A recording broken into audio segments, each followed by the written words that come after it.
money you have. Just look at the richest people in the world, 99% bald. Isn't the richest person in the world like Elon Musk or something, and he has hair? With the Hella and the Namor instead. Wait, who is the richest? And now being able to find these setups too, looking at what Navi wants to bring out, if Elon Jerky Musk does stick to this Daredevil, it actually benefits them, and as well as the fact that they're going to be able to control Naga on the approach.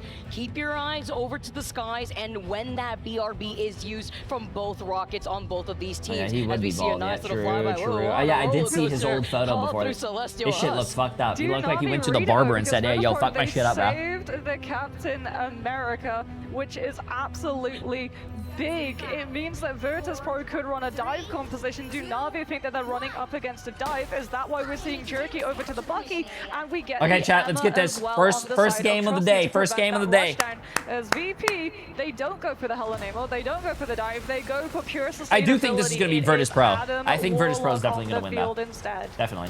The change up here with Nevix being on that group and Sparker being on that Bucky. Talk about some last-minute swaps right here from VP.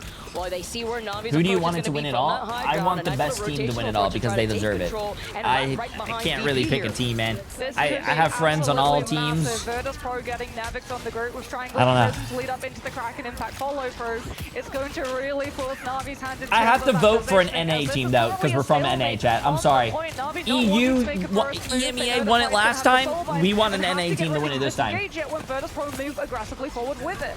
Saife here being on the Luna too. It's all eyes on Sparker and Dredro trying to make some of these plays happen. Fate already close the Jeff alongside that of Dredro as Jerky moves up. He is slapping them up with the Bucky gun here and is slowly trying to approach that Kraken Impact. Ooh, nice hook. Jerky's been watching some Jay3 VODs. The group walls on top of it. The isolation from Nevix trying to help him out, and they get the retaliation as Sparker gets that first pick off the Jerky. Yeah, Rad won, which is now Navi.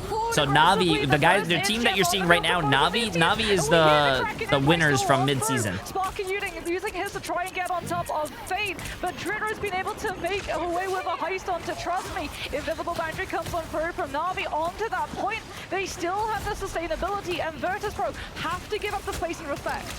Take a look at the fact that none of these teams have flipped this point just yet. It's just been scrappy, poking from afar. Now that Jerky comes right back around, Naga's got the Eternal Bond. Jerky can follow up with this one side phase of Fate of Both Worlds ends here as Naga at the very end fights by and Raharu. Wait, Navi is bringing, okay. The Cyano Seduction comes out next, but you won't be able to have that sustainability as Vi is looking to back away, but he cannot get away in time, and he already used up that passive. Trust Me coming back on the dog. Oh, come on, guys, come on. They need me out there, chat. I'd be landing every single fucking hook. Do not get the opportunity to utilize the Comic Revival and clean everyone up from Navi with the overall sustainability, which is why we were seeing both of those teams invest so heavily into that first fight. For Virtus.pro, if they were able to pick up the first point percentage, it's not about winning the fights that come afterwards. It's about Navi took the first capture. to be able to put your opponent into a rougher situation.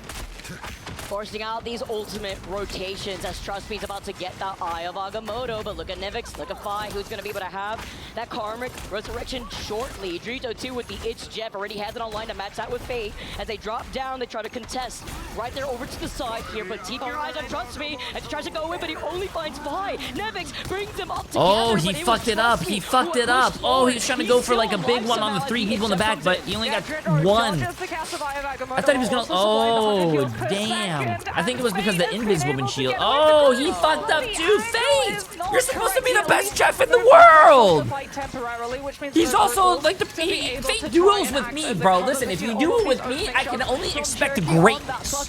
Because I am greatness, right? It's Sparker who comes through from his first level 1 quirk, utilizing the Invis Boundary, and that slow is good. Leads into the Trooper's Fist, and Nevix is left behind enemy lines. Do Virtus.pro commit the revive? Yes, they absolutely do. Karmic Revival comes back through. They think that this is winnable. The hook, Slim Jim here as he pulled him into that invisible boundary. Fi here on top of it to get that pick, but with Jerky going down, the Eternal Bond not able to help him out. Level 1 Quirk though is struggling to get re-healed as he manages to find himself on that purple pathway. As oh man, the big meatball didn't do anything. That's crazy. The bind was enough alongside the invisible boundary for everyone from Virtus.pro to be able to live the mid-range connection. Eye of Agamotto comes through from Trust Me, but the follow-up damage is so slow. However, Rogero finds one of the most important picks onto Dredro mid-cast of it, Jeff, which means that Virtus.pro have to go for the longbow. Strangling Prison waiting onto Na'Vi, and that should be a sweep from Virtus Pro.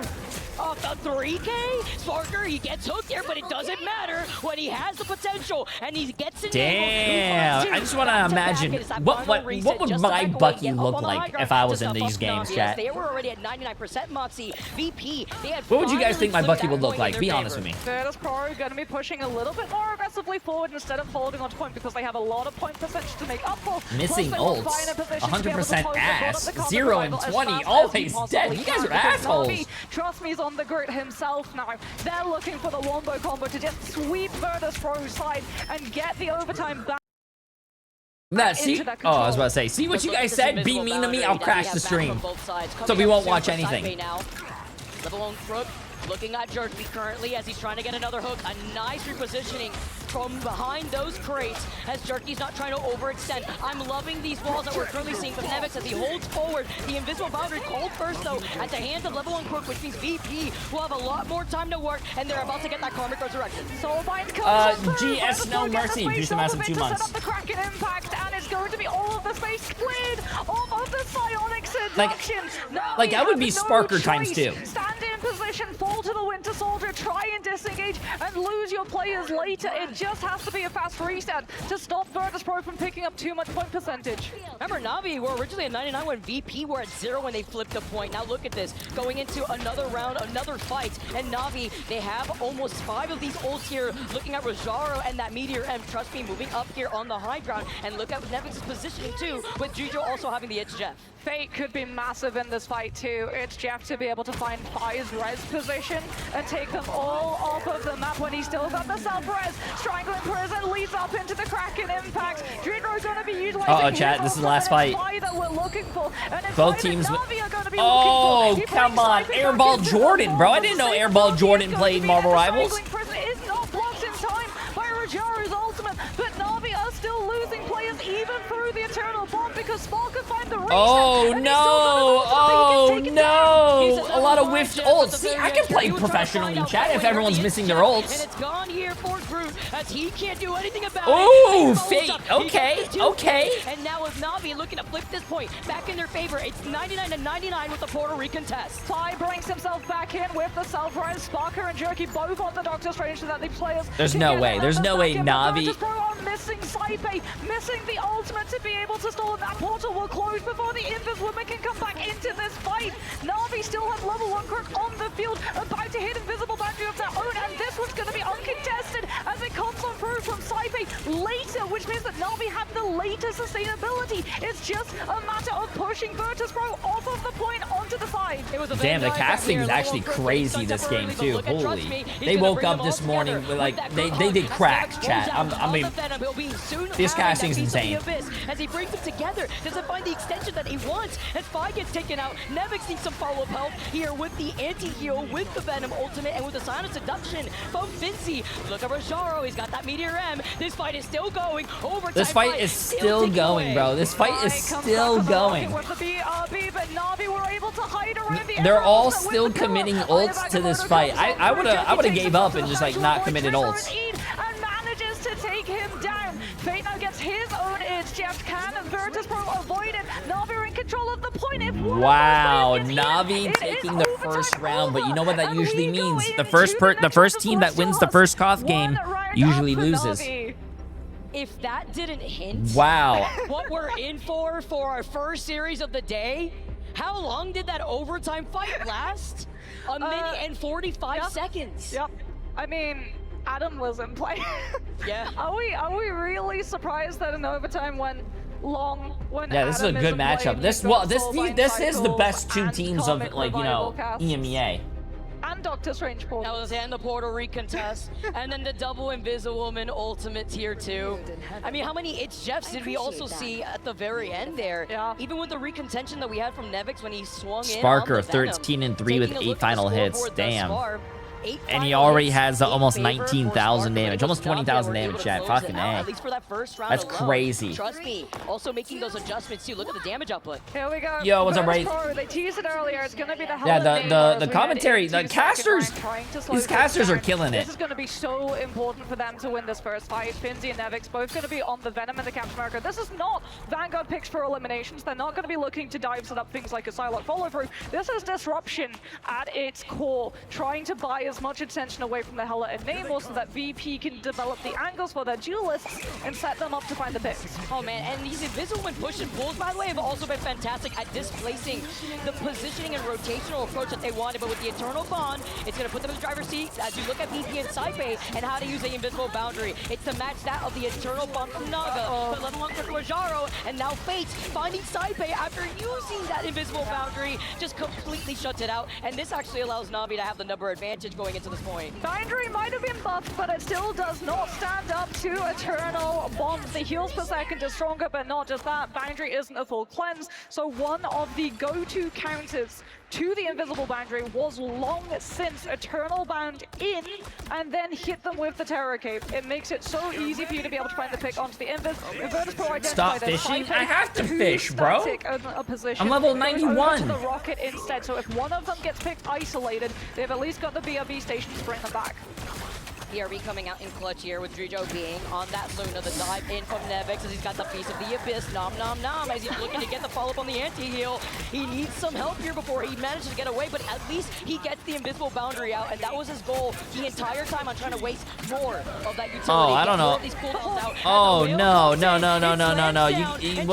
No, air ball, bro. He gets a sign of seduction, staring at Finzi before Finzi jumps up. He actually avoids getting hypnotized at the same time. He gets around the other side of the wall before diving right back onto the point. And now with Navi still having control over this point first, we're already nearing 50% and climbing. Yeah, Juno does a fate of both worlds, has to hold it for Jerky's ultimate, but that just means that Rajaro can use Meteor and against Spy's Goddess of Death. No, I don't miss my... I am one with the sea.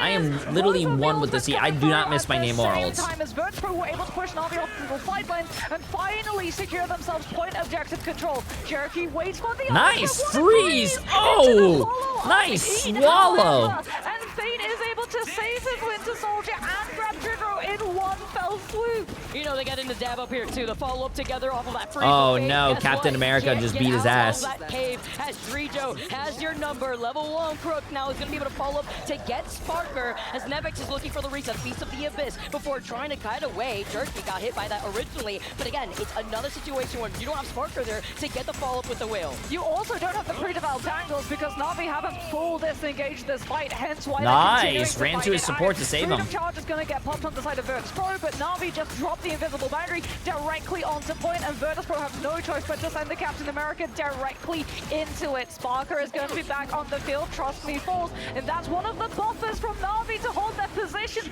Horn of Proteus is called in, but so too is the shield from Rajaro called into play, and only now does Sparker find the elimination onto Jerky, pushing Navi back and finally allowing the Hela and Namor to stabilize into the next engagement. There she blows, and with the split, I hate Captain America. Blow.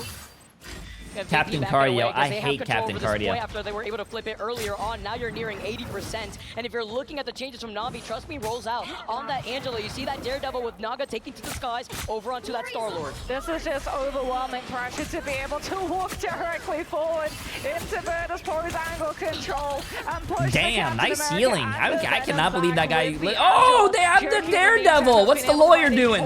Path of engagement onto either the Hela or the Namor. The Daredevil gets to see which angle both the duelists and the strategists are, and Jerky's found his pick. The Soul Drainer comes on through, but the Daredevil still has access to all of his cooldowns, and it goes back to a limbo reset between the two. And overtime ticking away in favor for VP to take this over to round 3 for our first map. The It's Jeff from Fate playing around the middle side of the console as a Meteor comes up, and 5 with the Goddess of Death gets the reset. Saipe also able to find Fate, who tried to approach clutch from the It Chef originally. Now Naga, VP is EMEA, yes. The Sia and the Galactic Legend, but taking to the sky after losing out on Jerky. They have the number disadvantage. They bring Naga right back with a BRB thanks to Crook at the very least. I don't think Navi's taking this round.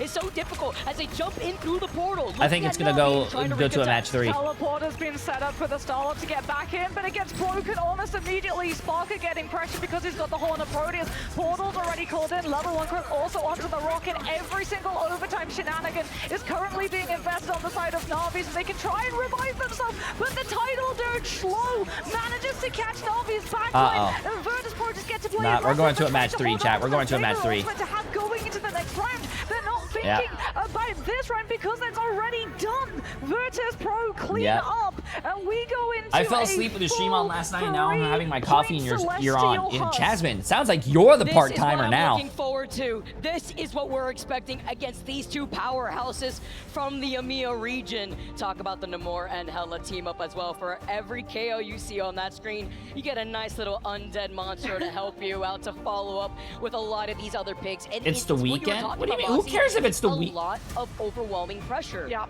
It's the angle control. That's what it is. We can see, right, Finzi and Nevix, they're not going in to find these eliminations, but what they are doing is buying time, buying space for Vi and Sparker. Some people have to work on the weekends, chat. The reset.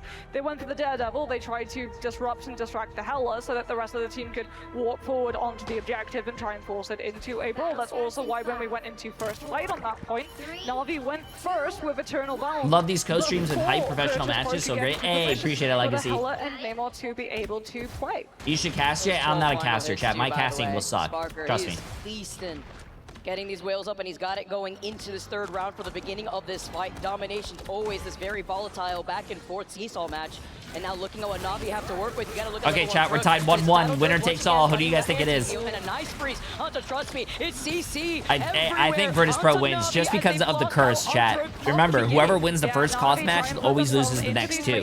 Na'Vi won the first one. Doesn't have as much ability to invade directly on top of them, but that just means that they're all stacked up for the Tidal Dirge, the anti-heal, and the slow that it brings. And then Virtus Pro can just push the Vanguards into place, find the pick onto the Invis. When the Invis is gone, so too is the push back, literally against that dive commitment. And off of the back of that, they claim the sidelines, they claim the objective, and they claim all of the angles for Fi and Sparker to hold. Yes, they're going to be coming into this next fight with Kraken Impact and Strangling Prison, but they have no space to be able to use it until they get to force onto the point. I mean, Nevix and Fizzy leave some for the rest of us out here. They were eaten as you got to look right behind you. That Tidal Dirge again, the Eternal Bond to help pave the path for Na'Vi to contest here on this point. With VP already having control and nearing 30%. Fate of both worlds. You see the attempt on the reset at the hands of Jerky, and they wanted to get that wombo combo together with Trust Me, but out of sync. But they at least want the survivability with level 1 Crook having that invisible boundary. The It's Jeff though misses out as he's forced to back away and get right back onto the high ground, but Jerky is now from Nevix after getting that hook. Yeah, Fate just uses the Jeff ultimate to heal everybody, and then they even use the Bulwark to be able to bubble him from the speech bubble punishment animation.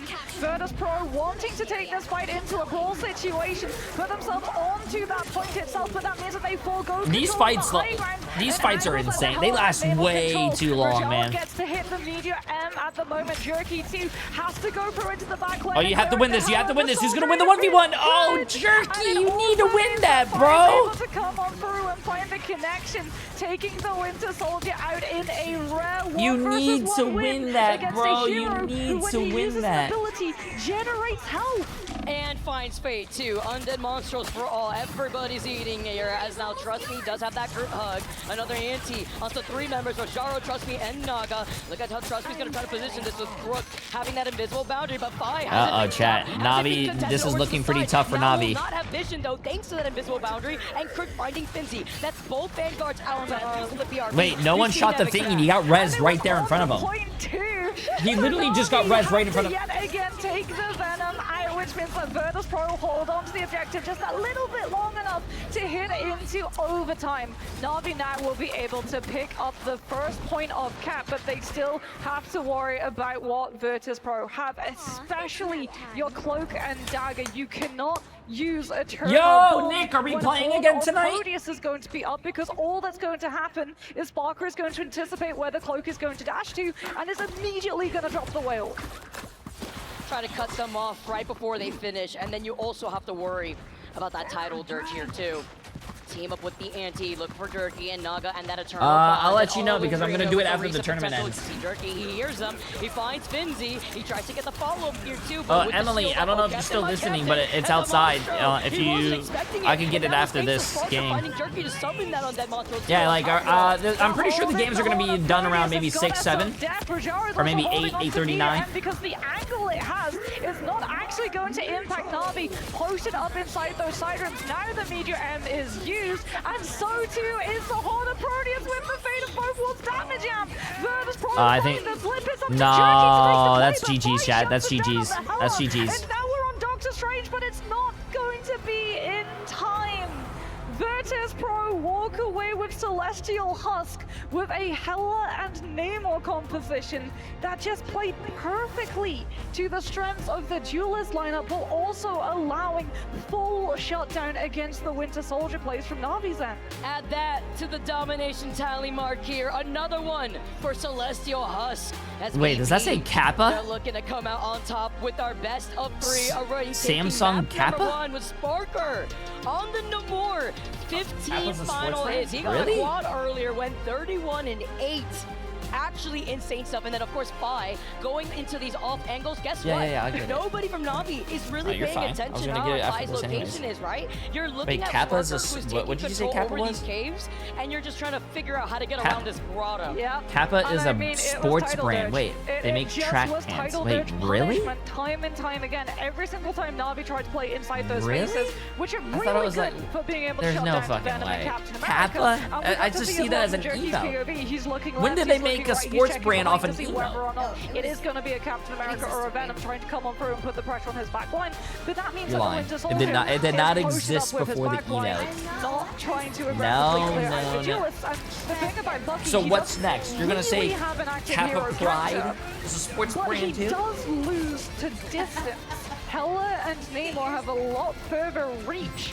Are you gonna say comparison, and Omega they were Lol never really is playing like in a car position, brand? Except that one time where we got the 1v1 where Jerky was able to No. punish them. Chat, because the game plan lies. here, when you have your Lies. Bucky Hold up, to I gotta make your go. Bucky, I gotta get advantage is them obviously something on from the the table, door. right? Give me No 2 doubt, seconds, chat, but okay? when you have You can Trusty literally on the count to group, 2, you wanna or be maybe able to 6, follow 7. up I'll be with right the back. wall Look at that. I'm so combo down with the into the lingo Kraken's nowadays. impact. How many times did we even get to see that happen despite it going to the 3rd round? I mean, Jerky was also target focused down crazily well on the side of Virtus Pro, especially because for Na'Vi, their hand was forced having to play into retake with things like the Cloak and Dagger, right?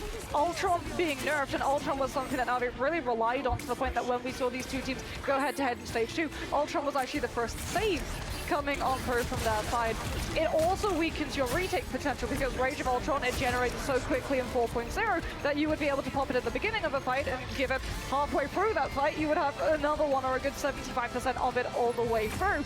And now when you play those retakes, it's either going to be something like Emma's Psionic Seduction, or if you're running the Cloak and Dagger as your backline, Eternal Bond to pave your way forward, especially when you're going into the Hela and Namor, because without the Mantis, they don't have that 1-tap potential, right? But they do have the 2-tap potential, so you have to rely on the healing supplied by Eternal Bond to safeguard your passage onto the point. Also, that Horde of Proteus put in so much pressure onto Fate being on the Jeff that it also forces him to play a certain way, to play almost a little scared, right? Yeah. You can't get away with using the It's Jeff as often, kind of taking away from the win con that they wanted to go for when they had protected the Jeff in the first place. Who would you even try and go for on the Jeff? Because Phi's going to be able to Yeah. dodge it with the Astral Flock. Sparker's going to be able to dodge it with Blessing of the Deep. Potentially you try and use it just on one specific target to try and force out, you know, the CC immunity of that Lunar Ultimate coming on through from the side of Dredero, but that's still not that game-winning ultimate that you're looking for that Fate has been known for in the past. It's going to be our next map here, too. We're going to have to see where we're going to be moving on to, No, because that- for I game don't number 2 care in our about best that, of 3, it is Spider Islands. It comes from the Moxie. same. Oh boy, Same people. this is one that we have not seen for a very, very, Okay, sorry, chat. I had to go very answer long the door. time. And I also feel like Na'Vi are trying to take Virtus Pro a little bit down memory lane here, because this was actually the first ever map that Virtus Pro lost. It wasn't to Na'Vi, it wasn't even to Type Brad exclamation when mark they were known as tournament Brad and back then. It you'll was see the bracket. all the way back, if you cast your memory to, goodness, late March, Was it like actually. stage 1? Yeah. It was the invitation. Kappa is also a Greek alphabet letter. And it was Team Peps. Team Peps were the first ever team in history to take a map away Kappa's an from emo, Virtus chat. Pro. I don't care what you guys say, Kappa's an And emo. it was off of the strategy that has become absolutely known for on Convoy. Oh, shit, I got a bet, I got a bet. Predict. When you lose the Chat. first fight, What should I do? What should I do? I have 3,000. You know what? And you portal instantly instate the second, deprive I don't know what team I put all my channel points on, but that's what I'm gonna. That's how I gamble, chat. I don't look at stuff. We're just gonna go all in on something. Interesting, considering that it's been so long since we've seen either of these teams on Spider Islands. As already with the ban phase coming out, let's not waste any time, Moxie. It's the Oh, we Mantis are and the Emma Frost gamble for this out, one's and it already goes done, but into the that next point series, with I that guess triple we Vanguard can start role it. that You're looking for these teams on defense to use. You Yeah, just and gotta I mean, go this all is in. another That's thing how you when do take predictions, these chat. teams You to just go Convoy, all in. There is a potential break from tradition of the Mantis Instaban, which means that Na'Vi will be able to grab up the Mantis. Virtus Pro are going to be removing the Adam because a stall strategy with the Adam and Loki and Mantis is just something you cannot allow a defensive team to get a hold of because of the amount of time that it will drain away from your bank. However, like this because music, we haven't though. seen a Jeff save from Na'Vi's end, Virtus Pro get the opportunity to save the Jeff, which means that there's going to be a lot of drop-off points of the map, but they still have to worry about the Mantis being in, so it's going to be the Loki sense packing next. I like this option too, right? You only have so many bans, and if you're going to take out the Loki, you don't really have to worry too much, at least about that group, when you're so fixated on understanding the flexibility that Navi roll will out win because they're so again with fixated 100 here on that Thieves. Venom being banned next, as the Captain America's gonna be the next Navi protect. doesn't go against 100 Rocket Thieves, though. getting a ban The as well. loser This between was something Navi that and I Virtus was Pro talking to you goes to about in place the green Chopper room when we see Mag. these Japs being The saved. A lot of loser these against teams, like FlyQuest running and the Citadel Jeff goes and against Rocket 100 backline, Thieves. Now that the Ultron has been nerfed into the ground, funnily enough. And if you take the Rocket out, it means that Virtus Pro, if they want to run an undivable composition, do have to field into a strategist who's a little bit less in terms of comparison to the Rocket in state of meta currently, as we're now going to start to see the sweeps come out on the Vanguards, limiting Virtus Pro's ability to be able to triple hold, but also manage to get past Navi's triple hold, because the Venom and the Emma, Venom going in and disrupting your backline, forcing the front line to have to peel, then weakens the hold of the objective itself. And taking out both Emmas too, because once you get beyond that first checkpoint, you don't want to have that Emma Frost team up with the potential Psylocke swap-ups that we've also seen before, and then combine that with the Magneto. That can be so important, especially when you see these teams rolling out on the Jeff. And it's like you mentioned, they don't really have to worry too much when it comes to that Rocket Raccoon, having that Jeff at least ready for them. They're going to be able to try to look out for at least that one pesky backliner, as it's going to be very difficult to get the capitalization of the Itch Jeff onto these backliners that are able to have the mobility to get away. Damn, my I elbow do hurts, want to man. see how Na'Vi are going to be handling Chat, Sparker on the side. do me a favor. Because they Never get old, removed bro. it from play when Never we were get in old. domination.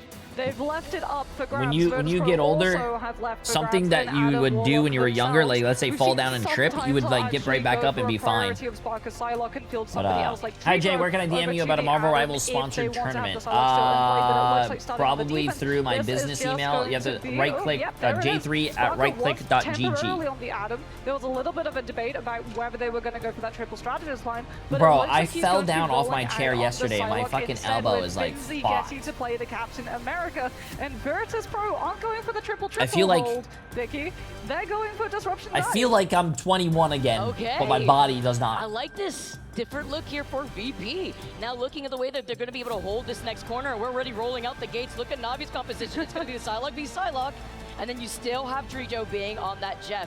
You talk about the disruption with Drijo having some Okay, let's get it. Jeff Round plays. two, chat. You know Round what? two, round Dr. two. Strange wasn't banned, so keep your eye on some of these recontests off the portal, and if Drijo has that itch Jeff. I mean, they've also got the Star-Lord on the side of Na'Vi, plus Jerky's going to be feeling at home on the Psylocke. He gets the Mantis damage boost and the Luna's Idol Aura. So in terms of overall sustainability, he does have a lead on his counterpart in the form of Sparker. I do think a lot of the teams that are running 2-2-2 are much better than the teams that are running 3 support stuff. already been able to monopolize onto the objective. Already past the I first think corner I think and 2-2-2 making is their much way better around than second, 3 as supports. Virtus Finally, are chat. just Finally. having to back away, waiting for the dive to I make the move. love how both teams are playing 2 DPS, 2 tanks, 2 supports. I don't like the last, like, I don't like 3 support stuff. It gets very boring pretty fast.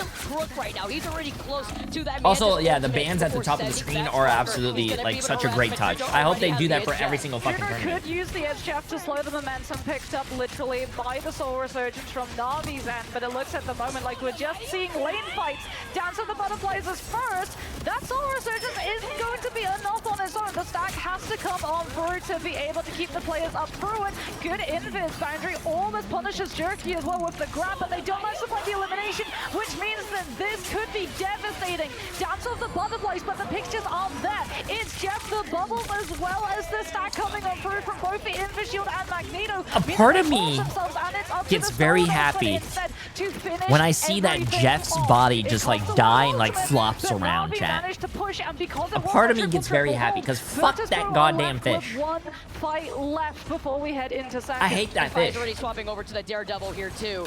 With Fate having the fate of both worlds here, look at Navi. It may have been a little expensive of an ultimate fight, but trust me, has a survivability with that freedom charge. He uses it first. Now Snaga backing away though, getting into a repositioning potential into the high ground here, back into the safety of Fate's hands, but it's a bait to try to make them wrap around to the left side of the choke. Look at Nevix, side bait 2 with the invisible boundary as VP are looking to recontest. The objective control, it has to be Nevix with the meteor and to flow through the choke just to let Virtus Pro have an insight to this fight. Cyber uses the invis boundary now that they're through the choke and onto the objective, but Navi just get to play inside it with the fate of both worlds. Soul Resurgence comes on. I do love the Daredevil pick though. I love the Daredevil. As well, the freedom charge, trying to give Virtus Pro all of the sustainability to keep this fight stalled until they get to a point where Drodo has the edge Jeff, but it's just not to be, and it's going to be Navi cleaning up heights with Jerky on the map. Murdoch! The lawyer is here. Yeah, yo, that's my fucking lawyer, chat. I might be going to jail because my lawyer didn't show up to do his fucking job, but hey, you know what? At least he's winning a tournament. Nice. Both teams have Daredevil as well. That's sick. That's sick. That meteor M as he's already found himself up on the high ground. Look for Nevix too. We're gonna be doing a little bit of bird watching as to a Navi, because when we head into second, the environmental drop-off potential on that left lane is very precarious indeed. Something that Dritter's going to be feeling very happy about. Dance of the Butterflies comes on through. Navi don't have a Stratus also to be able to defend against this. Good news. We won the Marvel Rivals tournament. Bad news. You're getting life in prison. No bail. Oh, what? It's not stabilized, but they are starting to wear away Navi's numbers down. But now with the Galactic Legend, Rijo is forced to back away and now pop the Itch Jeff, get into the iframes and avoid any sort of pressure at the hands of the Galactic Legend. Now Naga backs away. The freedom charge though from Trust Me still allows Navi to control more of this space. They are trying to completely brawl out BP in their face while Jerky, he lets the devil out and he holds forward. He's literally shoving them beyond the second checkpoint. The momentum, Jesus Christ, bro. Daredevil is, I think Daredevil needs a nerf, bro. The stuff that he can do is just crazy. Navi splitting half of their team and overextending into the defender's position. Rogero gets to go for just that because he's got Meteor and to bail himself out. And if you look at the Magneto, you're not looking at the Daredevil instead. Nevix has to go past it onto the objective, looks for the backline connection with the Heaven's Retribution. However, Navi, they're still able to heal through. Soul Resurgence, as it was just the Angela with the follow-up. The rest of Virtus Pro are too split to actually commit. And that was to help a character with wall hacks should not be that strong, chat. I'm sorry. He has literally wall hacks. Sparker, Dance of Butterfly, and with Saipe in that invisible boundary, it's going to be met with Fate, who matches it here for Navi to help the sustainability, as now Sparker gets nothing done, at least forcing that out. That's a W for them here as they try to contest with the freedom charge, and Fi finding Jerky before he can boost up into that let the devil out once again. Fi getting the commitment of the righteous cross, using it as a lunge gap closer with the 6. I mean, he can't hit you through walls. Chat, it doesn't matter if he can't hit you through walls. walls. Knowing where you are is already such a great advantage. Coming on through. Na'Vi are going to have to go back to the drawing board because finally Virtus Pro have stalled all of the momentum and forced them into a full retake situation. Fire is going to have all of the information of where Na'Vi rotate from, and they do not have an ultimate to brute force their way through the choke just yet, which is why we're seeing them take a little bit of a slower approach in comparison to the previous fights. I see you. He's looking currently at that Invisible Woman now as you take a look at Na'Vi. Less than 40 seconds on the clock. And with the Angela, you hear that bump. He gets shoved back with the Invisible Boundary push. I'm glad that Angela's getting a little bit of play too. Duke it out. The blind coming forward next. And with the Galactic Legend online and you're down in numbers, you want to hold on to this and wait for the rest of your shit, they got pushed all the way back to spawn. Damn. 30 seconds on the clock. They're going to have to go for a portal play potentially, but no, they're so close to the Vanguard ultimates, they can't actually swap and give all the way to the ult charge, which means that Virtus Pro have a potential here. When Na'Vi go onto the objective, the other team doesn't have a damage boost, Mantis. Daredevil. Then they go directly into the Jeff ultimate, which means that it's going to be up to Jerky with the Let the Devil out to find the isolated players on Virtus Pro's players, but Saipei buys them the opportunity to position into it with the Force Physics, and they've got the Invis. Oh! The target focus onto Jerky. That was huge, and trying to pull him back here too. It does force out the Invisible Boundary, and now with the Galactic Legend, Naga follows up. Oh wait, why didn't he keep going? There was another person that was there. A nice stun onto Rajaro, and trust me, after Naga's forced to back away, Fate helping them out. Meteor M coming all the way up, but fails to match his mark on the way down here. VP, the double jump from the Invisible Woman at the hands of Saipei, but they don't have the sustainability until Finzi gets that freedom charge. Uh-oh, it looks like, Na'Vi might get this. So close to Let the Devil out. Is the target priority that Na'Vi immediately deal with. Fi has to come out and let the devil out, but he's on a 3-second fucking respawn still. There's no support ults, chat. If Fi comes back and lets the devil out, that's they won anyways. They didn't even need him. And that is where Spider Island's attack for Na'Vi will finish. We don't get into third. And we know it's usually difficult to, let's be honest, even though they have that momentum on Spider Island, sometimes it's hard to see a lot of these teams finish out this map. Get that payload to the finish line. A beautiful hold, but even more beautiful recontention after making the adjustment that they needed. We saw that Angela really disrupt a lot, but specifically was able to get these follow-ups on the dive composition that they wanted to aim for. Yeah, I mean, Nevix was just making so much space on the Angela, right? He was going in, it was the beginning of the fight, knew that he would get hit with the Force Physics coming on through from level 1 Crook, but he's got the shield to be able to survive the after effect of all of that incoming damage, and they just used it as an umbrella. It was a smoke screen. Virtus Pro sent the Angela. Love your content. Hey, appreciate it, my friend. It means a lot. It means a lot. Daredevil and Bucky get infinite overhealth for just existing and easy to go. Hey, whoa. Bucky does not need. Bucky is the only fucking way to counter dive. If you nerf Bucky, dive is gonna run rampant. You can't nerf Bucky. And plus, Bucky has like a shitty win rate right now, anyways. Full holds coming on through. No, if you nerf Bucky, the only way that you can counter dive is going Mr. Fantastic. The Vanguard line has been cleaned. Aside from the strategist healing output that we're currently seeing. Crazy now, Na'Vi. Gonna be holding onto this defense while VP rollout. Look at Nevix, is not a drill. We're seeing the Thor coming out once again as Nevix was popping off all night. I don't know about you guys, but I don't want to see more Mr. Fantastic in my games. Being on the Captain America, trust me, being on the Angela himself, Jerky was getting pushed around with some whiplash as the Invisible Woman push and pulling him. Level 1 Crook is able to find 5, but it's a nice trade-off. Na'Vi not going to be going for the staple free hold either. They got the Mantis through the backdraft. They want to be able to use it on duelists. The Star-Lord and the Daredevil is, trust me, getting taken down early. Bucky doesn't counter dive, but he counters nearly all the tanks. No, he counters dive and people who are out of position. If you're a tank player and you have no shield and you're standing there in the open, yes, he can hook you, but that's your fault. Why are you not playing corners? Why are you not playing your shield? You're not playing your cooldowns correctly. Come on, YouTube, come on. YouTube, I just started to like you guys a little bit more. Now you guys are trolling. Right now, as the Invisible Boundary is going to come in clutch after they've lost out on Naga. That's 2 down. As Sparker on the the side lock, comes in to clean up shop. The It's Jeff next from Drijo. Na'Vi just not able to do Light Sparker. Currently, it's Jeff not going to be able to take level 1 Crypt off of the map, but it did pronounce the Soul Resurgence from their side. And off of the back of that, Virtus Pro will be able to pick apart these isolated players. As Na'Vi going to have to go for a full regroup. The grounding as well is going to be able to secure the elimination onto Trust Me. And VP are coming into this next fight with win conditions in play. They've got setup. They can wombo combo down to the butterflies with God of Thunder. Na'Vi don't want to give any opportunity for Virtus Pro to position around those. They teleport directly. Yeah, they need a nerf Sparker, in my opinion. though. Contention here too, as Finzi with the Freedom Charge helps with the survivability. Fate, invisible boundary, but VP have everything to work with. Let the devil out as they try to control the space. The Galactic Legend, but it is Sparker and his playground together with Fi. They're looking to clean up what is left of Na'Vi. Rajaro, only so much you can do. The guy that's saying Bucky counters tanks is a Thor main. Look at the time back. They have a minute and less than 40 seconds on the clock, and they're already holding. And you're saying you're biased because he's your hard cat.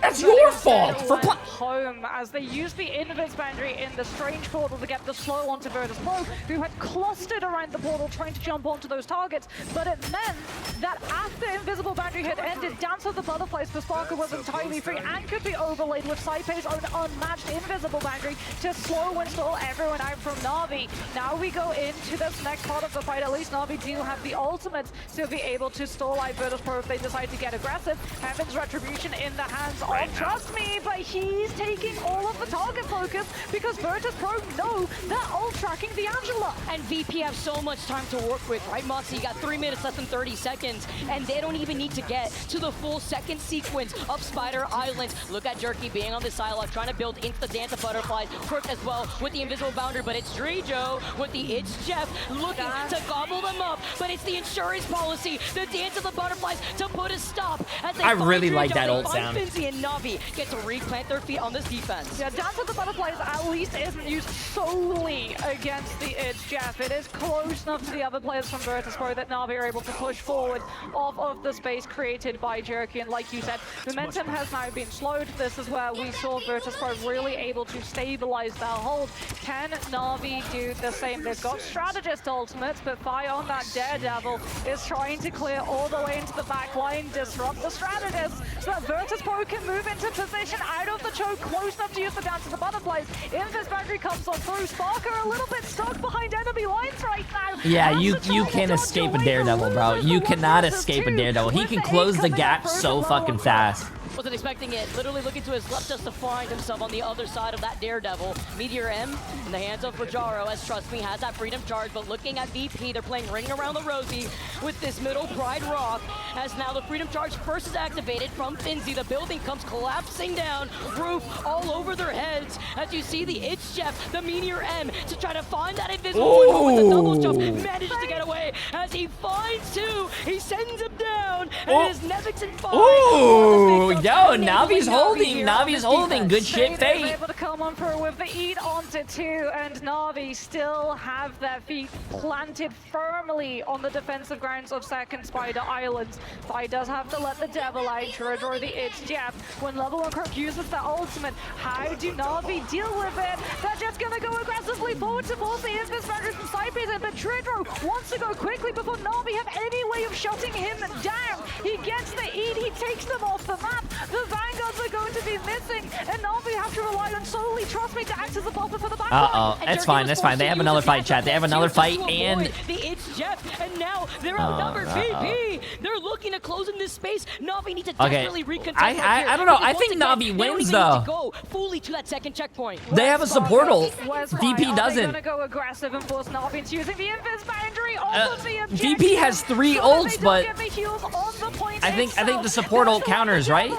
Dance of the Butterflies from Jerky's end though punishes the spread from Virtus Pro. Half of them were pushed up trying to catch Na'Vi on the respawn. And now that really only leaves Taipei here to help sustain the rest of VP. Is it enough with Sparker having the Dance of Butterflies, with Rojaro getting that next following pick as Finzi goes down? Look currently at Fate, who has the Sia, and this is a big 30 seconds, chat. 30 seconds. 30 seconds. 30 seconds left. Sparker and on. Wait, the casters were they're copying me. No strategist ultimate other than the Cosmic Yon Amplifier on the side of Fate. Na'Vi using They need to win this team fight before Virtus Pro gets their support ults. The Dance of the Butterflies is They have to. is lacking because the Cosmic Yon boost. And it looks like we are going to a map 3. We're on the 4 seconds. He tries to go forward and counterplay the portal. Wait. They have the portal. They have the portal. They have the portal. Uh-oh, the game's not over. The game's not over. Oh, they let them through, bro. But they make it through. You gotta plug the hole, chat. You gotta plug the hole. You can't let them get out. Overtime taken away as Na'Vi were eyeing to go to a third map in our best of 3. As Trust Me has the freedom charge. Rojaro with the meteor up. He gets sent up. Oh no. I think Na'Vi loses. I think. Wait. Maybe not with the LeBron James. And it's up to Taipei to keep the survivability of VP with the invisible boundary. Level 1 Crook has to get his ult. Yep, he got it. Invisible boundary up before Virtus Pro can target select the Invis woman down. And this is a matter of target focus numbers. Oh shit, this is insane, bro. I can't imagine being in this. Oh, the crowd! You can hear the crowd cheering. That's good. It seems like they have a bigger crowd this time. Cosmic Yon Amplifier comes through from the side of Fate, and Na'Vi have the numbers, but they don't have the heals to stop the Butterflies. Virtus Pro turn it against There's Na'Vi no in fucking way, chat. overtime There's and no complete the fucking Virtus dude. Spider Islands. How did Na'Vi lose that? VP closed out the first series of the day. How did Na'Vi They sent lose Na'Vi that? to play up against Chopper Mag in the lower bracket quarterfinals. They're here to make a point. They're here to showcase. Bro, how did they lose that? Prize.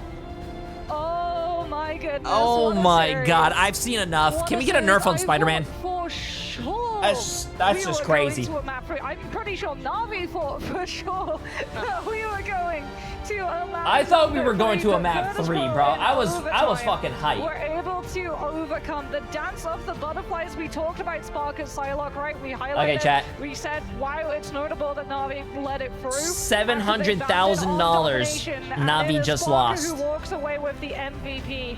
32,000 damage done by the Psylocke. 13 final hits. What a play from Virtus Pro. They truly do know how to set their duelists up. Like, that Vanguard line, I really don't think we highlighted enough how Finzi and Nevix have the discipline, the wherewithal to go in and not overcommit, not overextend, looking for the eliminations themselves, but instead wanting to set up for their duelists to follow through. They literally play shoulder to shoulder, and when they have to rotate one after the other, they also count how many cooldowns were used just to shove them back. That is so important. My in dude's trying to comparing a get 9-year-old communication game out to Sparker an esports that's specifically not to even let him alone know, 1 year all right, old. green Nice, light, time nice, for you bro. to go. And when he has the Dance of Butterflies, you combine that together with Taipei as well with Invisible Boundary. Good luck coming out of that one. I mean, it was so close, right? If that Eye of Agamotto had gone through and the force physics does come out, you really can't hold it Get against him, it. Jay. That's just dumb logic, though. But it pushed That's it like back up comparing his own a dead brand new level. streamer that's one of the that's problems new for to Invis streaming woman, when you use the to force like physics, Tim the yes, you Tap managed to Man. prevent it from hitting the back Tim line, the but Tap Man because has a you're lot more positioning in viewers, so back does line, that mean like the force new physics streamer that's pushes it starting out forward, should which just means quit? it's either Like, going to be falling onto one of your duelists or one of your vanguards, and it fell onto you don't the know. one Maybe that new player on streamer Navi's could end become who the had next an biggest ultimate. thing. Could be If the Let Ninja. the Devil Out had come on through before Dance of the Butterflies had been built on Sparker's end, maybe we go to map number 3. We'll never know. Because it won't happen, because now VP are sitting happily in that upper bracket finals. If that isn't a statement, I mean, the script writers are working overtime in the back here, because all eyes were on VP. We heard it from the analyst desk, you heard it from us, and when it came to the downs and the highs from this team, they've stuck together, and they were able to be so adaptable around the different maps going into this tournament. This next too. game is going to be asked them FlyQuest about it, right? against Because a lot of the teams, when we see Sit them it take out. losses, especially when they don't make it to LAN, huge roster changes. The fact that we Yeah, actually Ninja- call it bro. Rostermania, where so many Bro, different do you players guys actually oh my center god, finding bro, themselves do you different guys homes. remember when It doesn't Ninja was feel at like his Chris peak was and he went back to like do castling the away, ball trying to drop force and then that he was like, coming in. It we destroys need, all of the I don't see enough movement. Oh my, that is the most embarrassing thing I've ever seen in my life. Yeah, and now we get to see an interview here. Oh Take it away, Cozy. my Talk God. to the winners of VP. Hello and welcome to the Winners interview, and my goodness, that was absolutely what we expected in the making of EMEA versus EMEA, and right away, I mean, what a dramatic finish. I'm joined by Sparker the Legend once again. Sparker, crowd, give it up for Sparker VP, first of all here, love to hear it. Sparker, let me ask you, in all sports, we see inter-conference, in this case, inter-region kind of a matchup. They're tough. They can be very difficult to get the W. Walk me through why it's so difficult to play a team like Na'Vi that you know so well. Well, I mean, they were the former reigning champions, and I mean, they have a good idea of the game and like how you set up bans and stuff. So, I mean, they're definitely a good team to play against. Listen, I mean, you just mentioned them as the winners of the mid-seasons, right? Y'all obviously, you know, having that heartbreak now to heroics. Walk me through how you turned what was the fire that happened there into fuel, right? It's so easy to allow a loss like that to get to the Oh, he's wearing the blue suit again, though. That blue is nice, Chad. I like that. Moment. Well, we always had it in us to win, but I don't know, those 2 games against Citadel just kind of stopped our streak. But yeah, I think that was a unlucky tournament for us. Walk me through. Come on, going show to the more hotel with the emotion, team, man. being with Come the on. team. Y'all are here He was in the this moment. Overwatch I mean, League, how chat. are This is y'all not a new one of the place for calm, him. cool, collected Let's see emotionally, I let's think, see the Sparker. personality, Walk me the through what this emotion. team is feeling like and how y'all as a Chat, I'm unit not are seeing as enough you find emotion yourselves and now just personality. Steps away from history. Can I see more movement? Well, we're confident in being able to win. We just have to be able to do what we do in scrims and not get nervous that we're on stage, and yeah, just perform like normal. Finally, listen, I want to hear a little bit of passion, a little bit of confidence from you guys. Y'all have some of the best players in the world, in my opinion. Is that going not just from the viewers, but to y'all as a team? Do y'all feel confident that y'all are locked and loaded with the best players in Rivals across the board? Yeah, I'm able to play confidently because I fully believe that my teammates are probably the best in their roles. So it makes it, I don't have to be as nervous on stage compared to other teams maybe, if they have like less confidence in themselves. Well, you're an experienced player in that across many games, and I have to ask with it, we look to the next matchup, right? Anyone you want to face in particular to maybe prove a point, another region v region, the battle versus America and FlyQuest. I think it's going to be FlyQuest. Like? I think it's going to be FlyQuest. FlyQuest is very good right now, and I think we will be seeing them in the finals. Last Woo! words, those that believed in VP from the start and those that love VP now, what do you have to say for them? Good luck. Good luck. I love it. Hey, give it up for Sparker, guys. Your can put it down big-time in the box if you player, want. the Thank you. duelist of VP. And now we got the deaths to break it all down and what we saw in that matchup.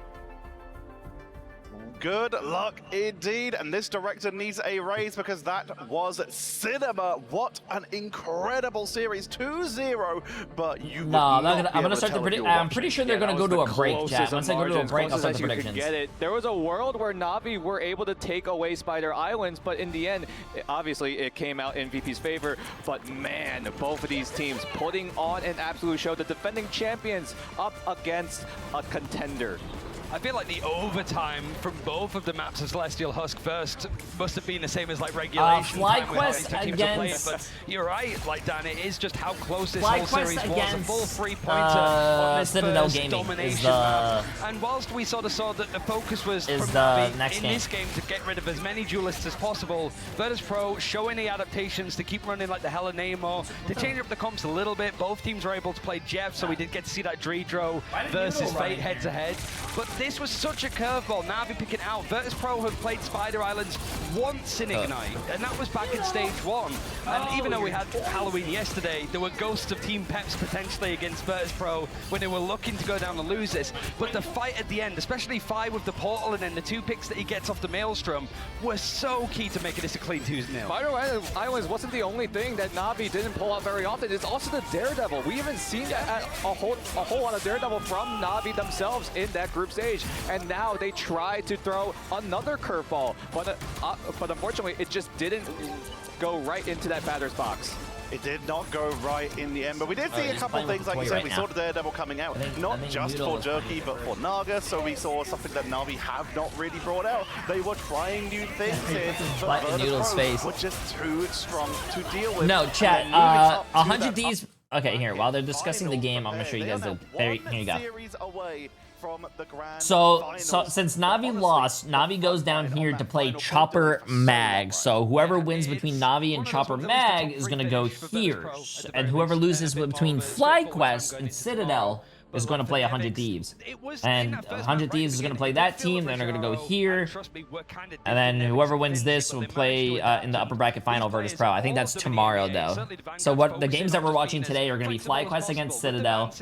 Whoever loses that is going to play here, and then we're also going to watch this game, and then I'm pretty sure we're also going to be watching the lower bracket semifinal, and then the matches tomorrow are going to be the upper bracket final, the lower bracket final, and also Virtus Pro the were also a team that grand finals. Really have a big of a champion pool, a little bit of a hero limitations, I should say, when we go to those team compositions. But in the end, VP, they said that they went back into the drawing board. They just worked on their hero pools, and now they come in with those adaptations, and it was just enough for Na'Vi to get absolutely blown out of the water. Dan, keep it going for me here. Let's talk about the last thoughts on this series. What really stood out to you? Because that was back and forth. Na'Vi is still in. They moved down to the lower bracket, but VP, they're looking scary. What are your thoughts? I mean, it's really the meta, right? We talk about this time and time again. Season 4.5 really favoring them this time around. That's why they were so, I guess, threatening off the get-go in Season 4.5. They didn't really have to do a whole lot of work. They had the hero pools already fleshed out, and with the meta, having no Torch, having no Ultron, it helps Virtus Pro as a whole, not only in the game itself, but also in the draft ban as well. And Ryan, break it down for me, the thoughts on this matchup. I think for this, I haven't said this publicly, I'm backing Na'Vi to win this event. I did it off the interview. I didn't have much expectations, but from how they were in the interview, yeah, because I feel like this is also mid-season finals. They've got further in the upper bracket this time than they did at the mid-season finals. They went straight down into the losers bracket and were tomorrow able to go starts for a run very to win early, the whole chat. event. So being knocked down tomorrow, you guys are going to see me very early. Tomorrow starts at 9 a.m. More time to fix some of the issues we just saw here. They're very good in the rematches. And let's break that down by looking 9 at the bracket so we can see the results that we just had PST. in a more wider context. And if you are on, of course, if you're from EU, finals, that would be Virtus Pro. It's their first international event, but they are showing up in style. They'll be playing against the winner of our next series, FlyQuest versus Yo, what's up, Citadel, TTK's dad? You excited? It's devastating to hear that one of these two teams nobody is does going to be hold going fans. home. Na'Vi, our current world champions, and Chopper Mac, who have started to become, I would think it's pretty safe to say, the people's champions. Carl, It's it's just channel points on my Twitch chat. Hey, Why there are fewer games? It's because there are fewer games, but best of 5 and also a best of 7. FlyQuest versus Citadel. I just want a few words from each of you, 2 or 3. Yeah, 9 a.m. is very early for me. I go to bed at like 2 a.m. every day, chat. Best, the hometown hero. That's all I gotta say. Citadel love a scrap. Na'Vi is X-Rad, yes. Those are the predictions. How's your elbow today? It fucking hurts, bro. My shit we get back hurts. from this break, so don't go anywhere. We'll be back with FlyQuest versus Citadel. I told you, here. Since now they're starting the break. Now they're starting the break.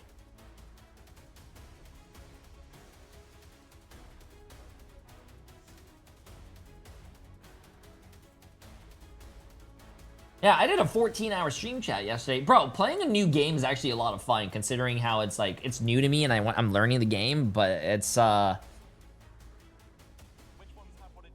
bro, I think when Tarkov comes out, chat, I might, you know what? I'm just saying this right now, so take this with a grain of salt. I think I might do a combination. Walrus, by the way, appreciate the massive prime sub, my friend. Welcome. I might do a combination of my, because it was just my 9-year stream anniversary, and also my 31st birthday's next week, chat. I might do a combination, and after my birthday, I'll do a birthday stream anniversary subathon. We might do a subathon. Maybe. We could I'll talk with Emily to see if I have any obligations as a father to my 3 kids. My cats are not here, so and well, we could probably think of some funny rewards to do. Yeah, the reason I'm not gonna do it on my birthday though is because I do have, like, you know, I have Lassus maybe coming over, and he lives you know, 3 hours away, so if he drives 3 hours and come hangs out with me for the birthday, I'm not gonna. And also Chocolate lives like 9 hours away, and he's gonna drive down, so I'm not gonna stream when they're here.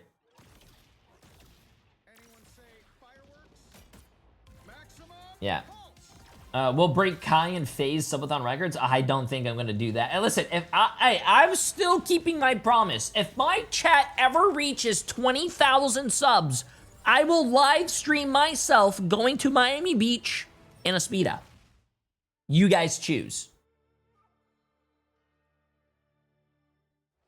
Hey, I'll do it.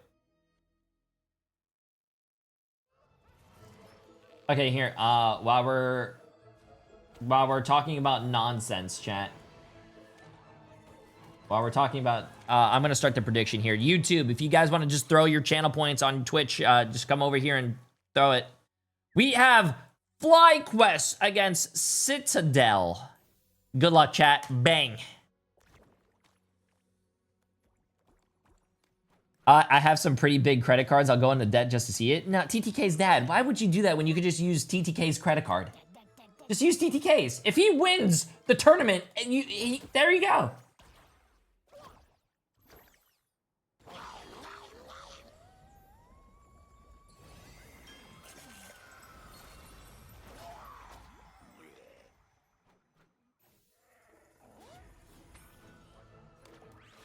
Wait, how come no YouTube chats pop up on stream? Is that true? Is YouTube not working there? No, YouTube is popping up on stream. It says it right there. There was just a YouTube chatter.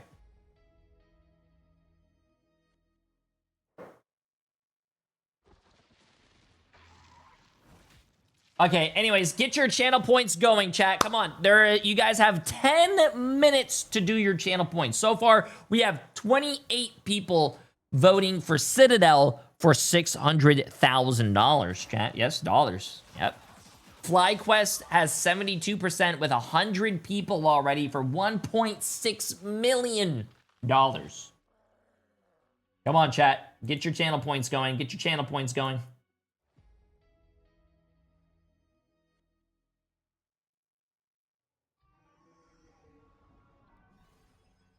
Get your channel points going.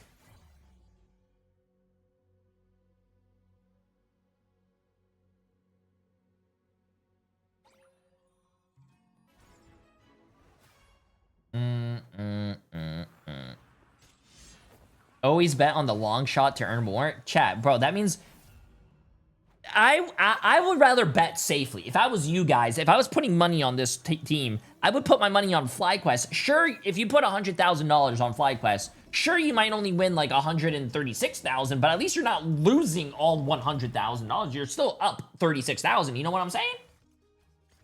So I feel like for the first time, I thought it was real money when you said dollars. Oh, I say it's dollars because it's more fun.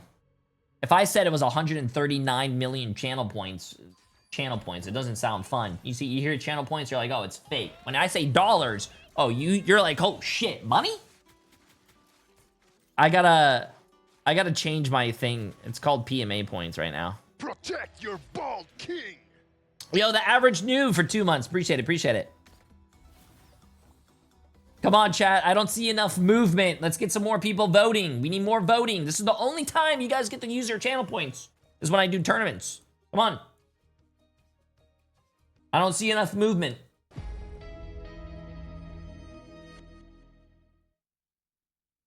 Which ones have what it takes to become the best of the best? fight is gonna happen right here, right now.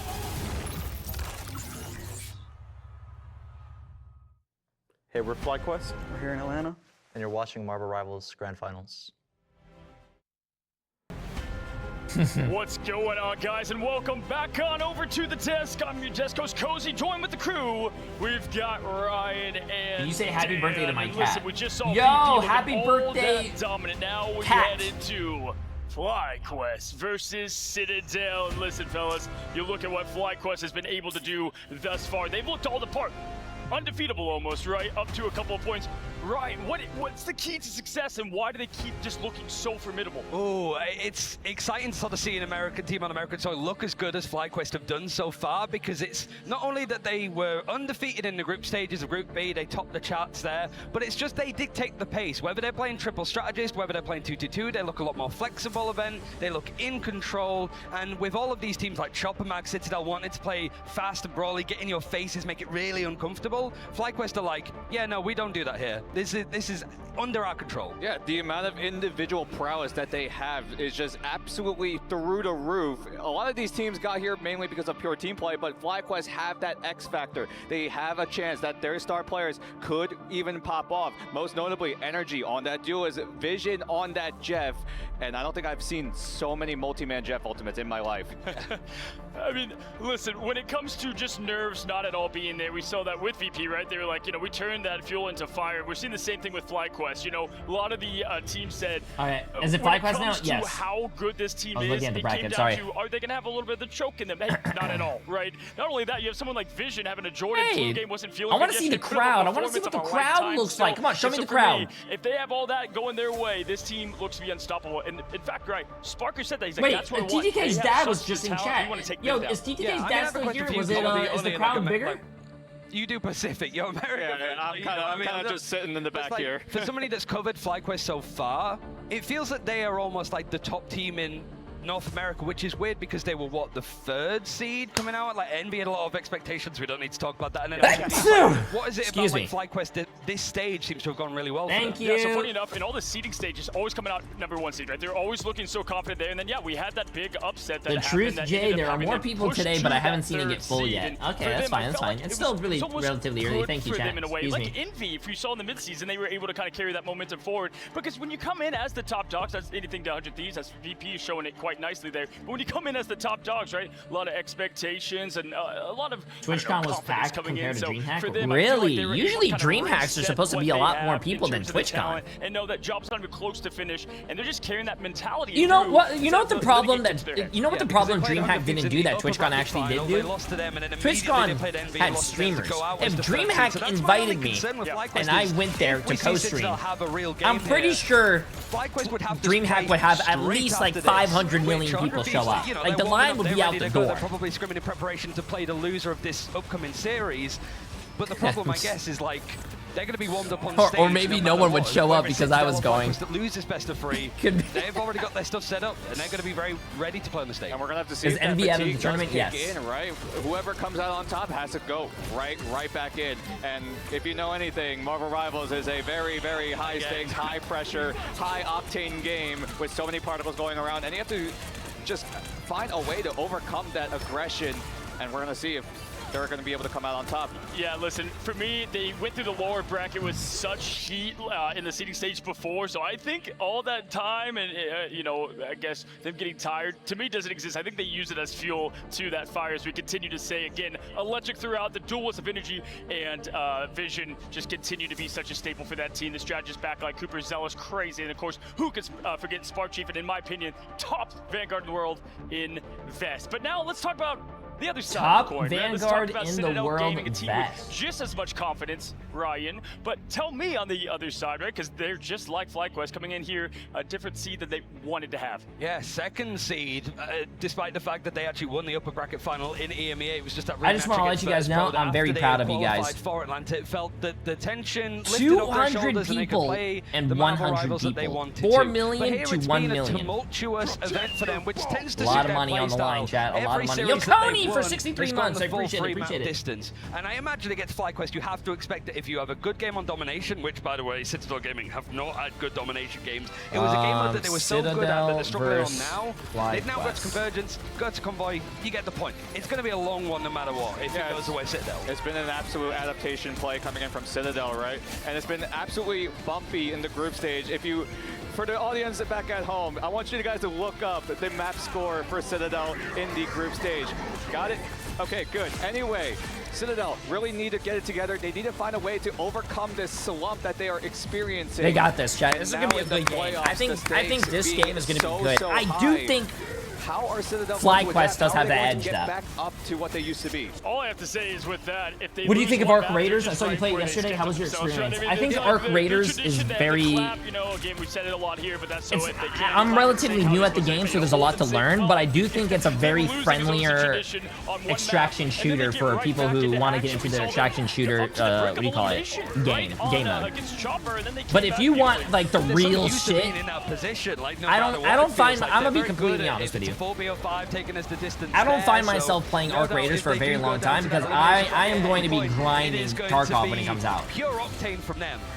I think Tarkov is like the real shit. I like it. Communicates and what they're able to put together. That's just my honest opinion. They continue to have some of the best, I want to say, Moxie, right? So, chat, I'm gonna be honest with you. If I had to compare a game, like if I had to compare a hero shooter, I'm gonna compare it to Overwatch or Marvel Rivals. I mean, it only makes sense. I'm not gonna compare Marvel Rivals or like a hero shooter to fucking Counter-Strike. It's two different things. things. We're gonna soon enough get a deeper look in that.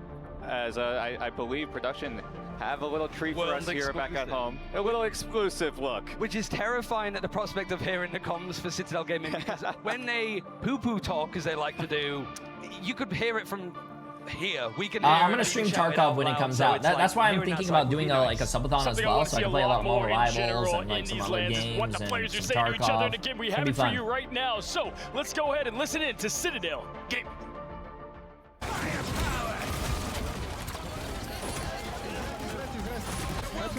Oh, now they're showing voice comms.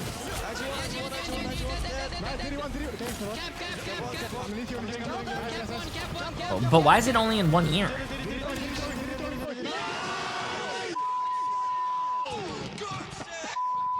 This is what they should do more of, bro. This is what they should do more of. They need more comms, bro. That's what I love hearing voice comms in tournaments, bro. Hearing voice comms in tournaments it's so underrated.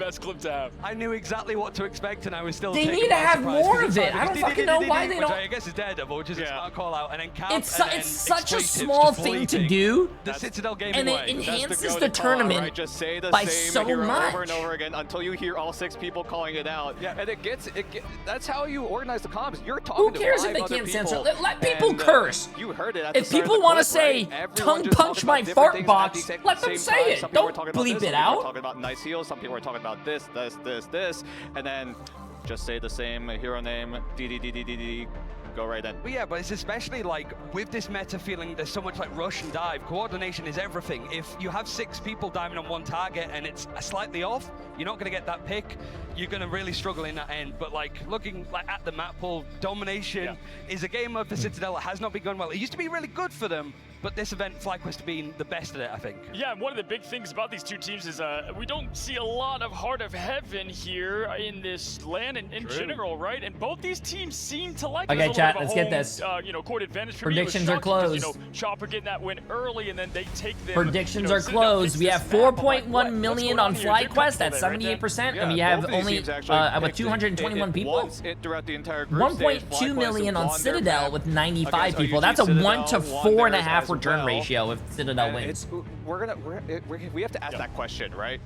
Can they win on Heart of Heaven? Both these teams have a lot of experience on this newest map, which we really didn't expect to show up. Yeah, that's true as well. All I'm saying is that if they added voice comms to the pro tournaments and you actually heard more of it, maybe people that don't talk would actually be like, wow, now I want to talk in my comp games instead of you know, everyone just flaming each other at the end of the game when everyone has a mic and they don't talk throughout the whole game, only at the end. Every team believes that the map is their map, right? You know, with 100 yeah. That's true. VP, let's go to Yggdrasil. This map is ours, and for y'all at EMEA, you're like, wait a second, Yggdrasil, that's VP's map. That's what you love to see here because the confidence is going to ooze through. So but Jay, the kids of Kowloon, right? That Marvel location. I'm going to tell you guys something that I once saw.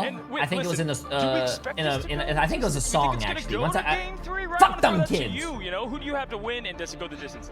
Fuck them. I think Who it was cares a lot about better for Citadel Gaming last time because Domination heavily leans towards FlyQuest. Haven't dropped a map of it so far where it's a 3% win rate for the Berber Patrim guys of Citadel Gaming. But Convergence is actually going really well for Citadel. They took them to Yggdrasil last time when they played FlyQuest, and FlyQuest broke a 10-game winning streak on that map. So it was like, this is the map that we usually go to, and FlyQuest, yeah, we're going to beat you on that as well. And Citadel were like, what? Excuse me? So now there might be different ideas to go for, which might catch FlyQuest out. So you have Citadel winning this thing? I don't have to win in this thing, but I think so far all of these maps have gone full free mappers when it gets close for Citadel. I just want to see that, especially with that last series. Yeah. Could have been a free mapper and it was narrowly a 2-0. I want to see this one go the distance. Listen, you said FlyQuest, right? Whenever you had your early prediction. I like what you said, the hometown favorite. I mean, we can hear it here. It's funny, whenever we were in China, you heard a lot of love for, obviously, not only Bobo, who was a superstar there as a player, but for the teams. And here it's fun, you know, to see all the love go to a lot of the American teams, obviously live here in Atlanta, Georgia. I have to say, fellas, for me, it's got to be Fly. The talent, it's unmatched, in my opinion. They have looked ever the part, and they haven't shown me any reason for me to believe that they're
Alex, Ken, and their coach Sala.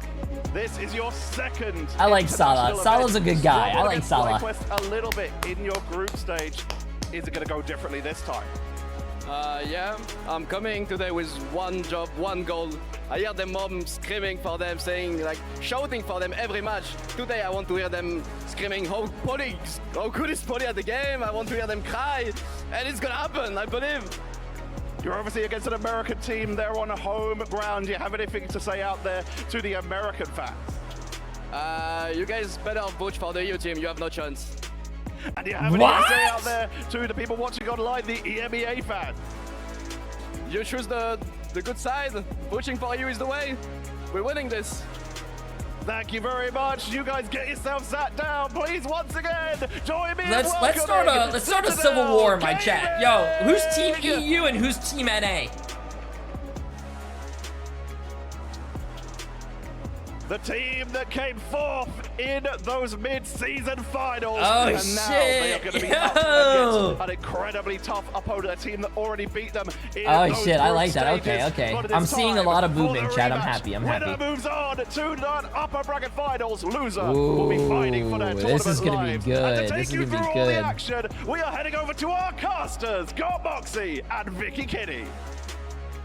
Thank you so I much, didn't hear about that and we sunset. got FlyQuest versus Citadel Gaming Moxie. I was looking at Enzo. NA equals nearest airport. They got Lord Damn. ready to support them. Maybe Energy's mom gets to bring him some food later, like we saw in one of our interviews just earlier on within the stage. But it's great. Shout out to all the supportive esport parents out here in the crowd, showcasing not only how happy they are to see their kids up on that stage, but to also give them that support, because this is a big one, EU Moxie. equals FlyQuest early versus upset. Citadel. Ooh, who But wins? FlyQuest, Early they upset don't feel or phased nearest here if you airport? look at their performance thus far within the grand finals. I tell you what, Enzo might need to be a little bit careful, because there is someone in that crowd who has a magic sword and it looks absolutely insane. And I'm pretty sure they were also cheering for FlyQuest too. So watch out there for Citadel, as we are going to be headed, like you said, Hey, into what do you a mean? rematch with it all on the line. Oh, easily FlyQuest, upset. Oh. Citadel, whoever Yeah, maybe I wins can't read. this Maybe I one am getting too is old. going to be safe to move through our upper bracket.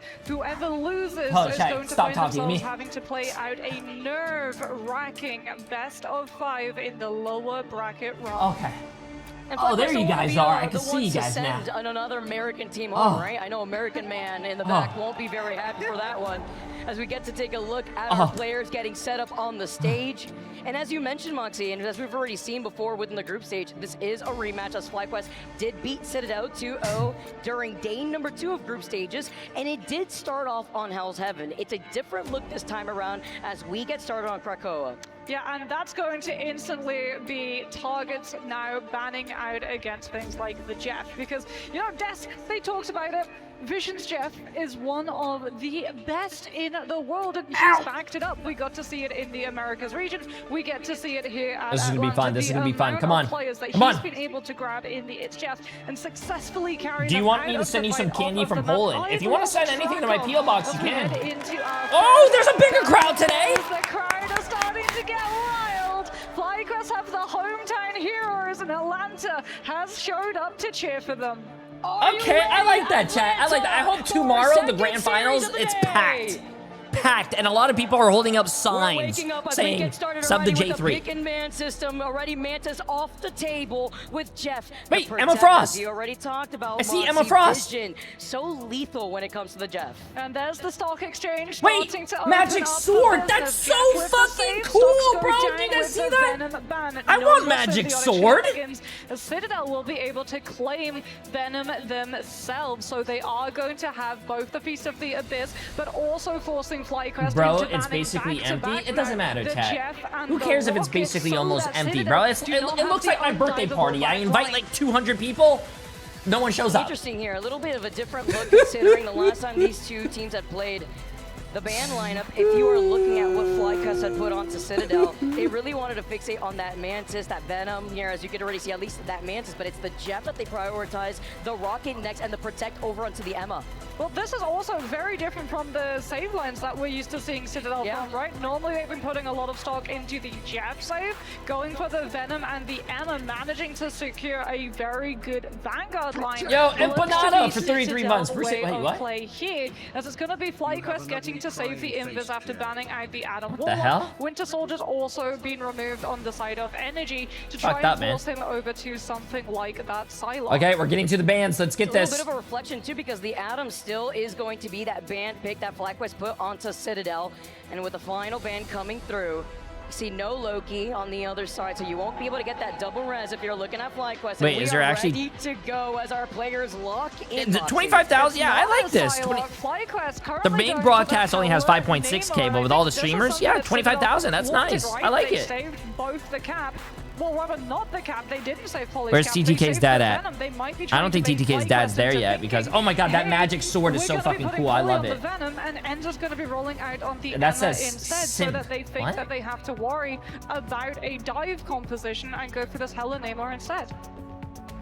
Who will be moving on through the brackets? Hey, I don't care what you guys are saying about the numbers, but I just want to say, semi-final match, best of every three time here, we have the and mid-season none of these finals teams wanna face compared to off this, the numbers are against going the up. So the scary esports team, scene is 100 growing. Thieves in a best of The five esports scene is down not going to be in like that fucking losers magically bracket. 100 billion $1 million people. prize It pool grows. on You have to the grow line it. as we ramp up and get ready to go on Krakoa. You gotta grow it, chat. You gotta grow it. Cradle as well. This is a very strong map for the Hella Namor if they're in control of that space. There are going to be a lot of long angles for them to be able to punish Citadel's rotations, especially if they can mark out where that dive is going to be coming from. As Tanuki rolls out on the Daredevil so that you don't actually have to have your Psylocke or Venom get into a punishable position before you get your read FlyQuests.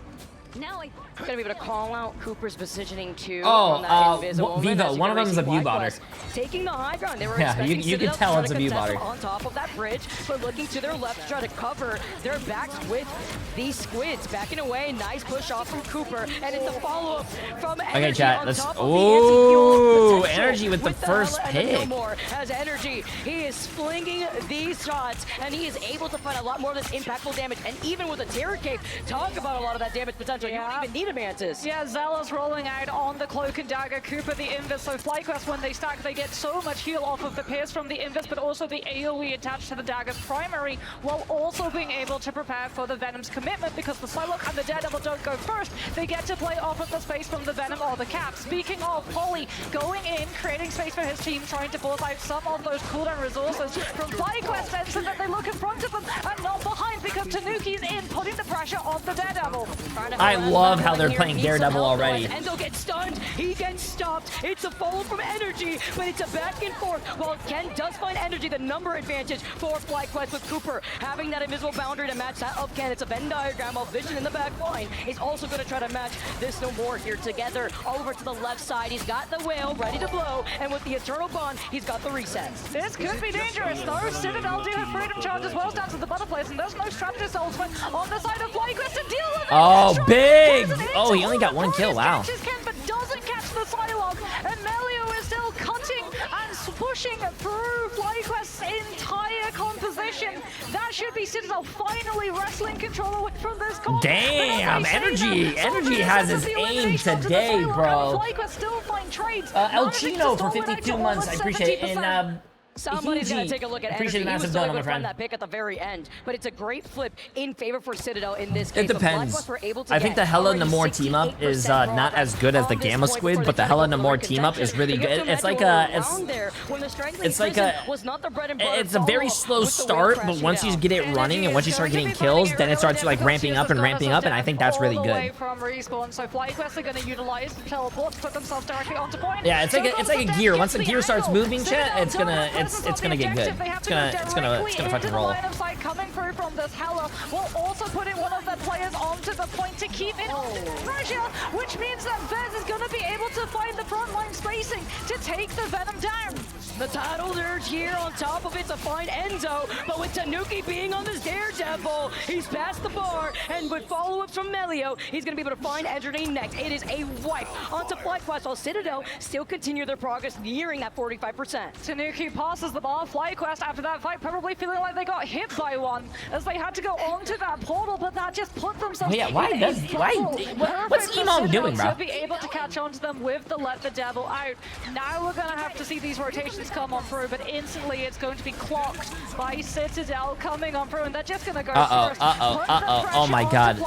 As a DPS player, when your health gets low and your supports heal you, classic Citadel bread and butter domination play, but the punishment is there. Invisible boundary catching onto the slow after Citadel have already used theirs. And they were trying to wrap right behind them here as a dance of the butterfly comes out from Melio. Here comes the whale, the sounding of the 7th trumpet as they found 2 here. And Enzo does have the recent potential with the Freedom Charge 2 coming in from Polly to help with the Resane ability of Citadel, but it's to match that of the Eternal Bomb from Zelos. And Vez does have that Psionic Seduction. They have the dance off. It's a nice little look at the Coachella, but with the follow from Enzo and the Feast of the Abyss. He's a hungry boy as he's found Cooper. What's that to stop the Psionic Seduction other than positioning? Citadel disengage the Anna so that they don't get swept away by the Seduction. And we do see, however, FlyQuest managing to find the flip. Citadel now have to put players onto the objective, but they're so oh my god, I was about to say, did he fuck that up, bro?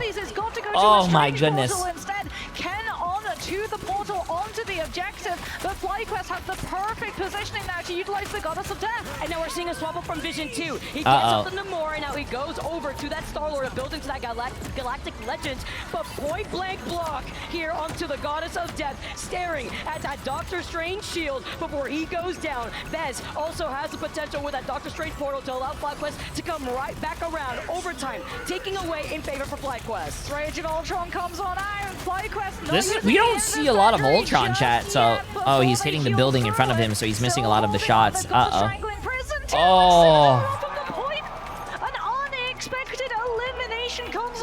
Damn, bro. He was hitting the building in front of him with most of his shots. So onto that objective, and overtime it was going for so long. It's unforgiving. It burns out immediately. Vertically, it could look a little tricky, right? His ankles weren't just close enough to that vertical box on top of the point to keep it into overtime. Both teams, though, did burn up that Doctor Strange portal for the recontention. Yeah, they also burned up all of the Doctor Strange shield against Energy's ultimate. Like, FlyQuest are doing such a good job of playing Energy and Vision sometimes. Do you prefer this than the Overwatch League? Well, I do prefer this over the Overwatch League because you couldn't co-stream the Overwatch League. You would get banned and copyright strikes if you watched the Overwatch League. It was they had like a deal with YouTube. Has 11.2k damage, and they were very strict about it. I think, and I'm being completely honest with you, chat, because you see it with Counter-Strike, you see it with Valorant, you see it with a lot of other games. I think when you have a tournament running in the open like this, and you have streamers who are very interested, because you see it with Valorant and Counter-Strike, or even League for that matter, you should let the streamers watch the tournament with their communities. It only benefits the game. I don't know why you're gonna like hide it away from everyone. Like I'm pretty sure, and be honest with me, chat, because I'm trying to like. Would you guys watch this tournament if I wasn't co-streaming it? The trade is there, but FlyQuest. I'm pretty sure a lot of you guys would not be watching this tournament. Like that's exactly why. And like, you know, I'm a streamer, bro. I'm not in marketing or anything, but it makes a lot of sense for you to just let streamers watch it. I mean, I'm invested in the pro scene. I really, you know, there's a lot of these players who come to our chat. They're really nice. They hang out with us. They do content with us, and it's cool. With a 2K onto the Vanguard lineup, make it a 3K onto Energy.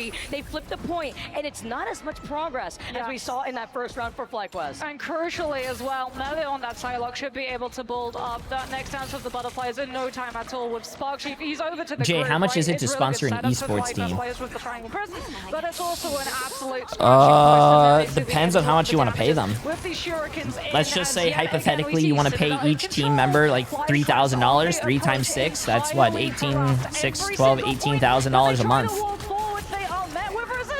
But that's what the Triangling Prison can punish. Not just to catch, however, Citadel with the follow-through. Only one of them got hit by the Groot ultimate, and the rest of the team were ready for the group hug. Oh, it's the double trade-off, but with FlyQuest dwindling in numbers, Energy, he may Visions, have gotten that quick I mean, not but he's Visions, gotta wait Energy's... for the rest of his team to come up from right behind. Energy's aim is fucking insane. His way with the strategist of FlyQuest. I just threw out a random number. That boy Spice for 28 months. Appreciate it. Which means that FlyQuest yet again forced to hold off.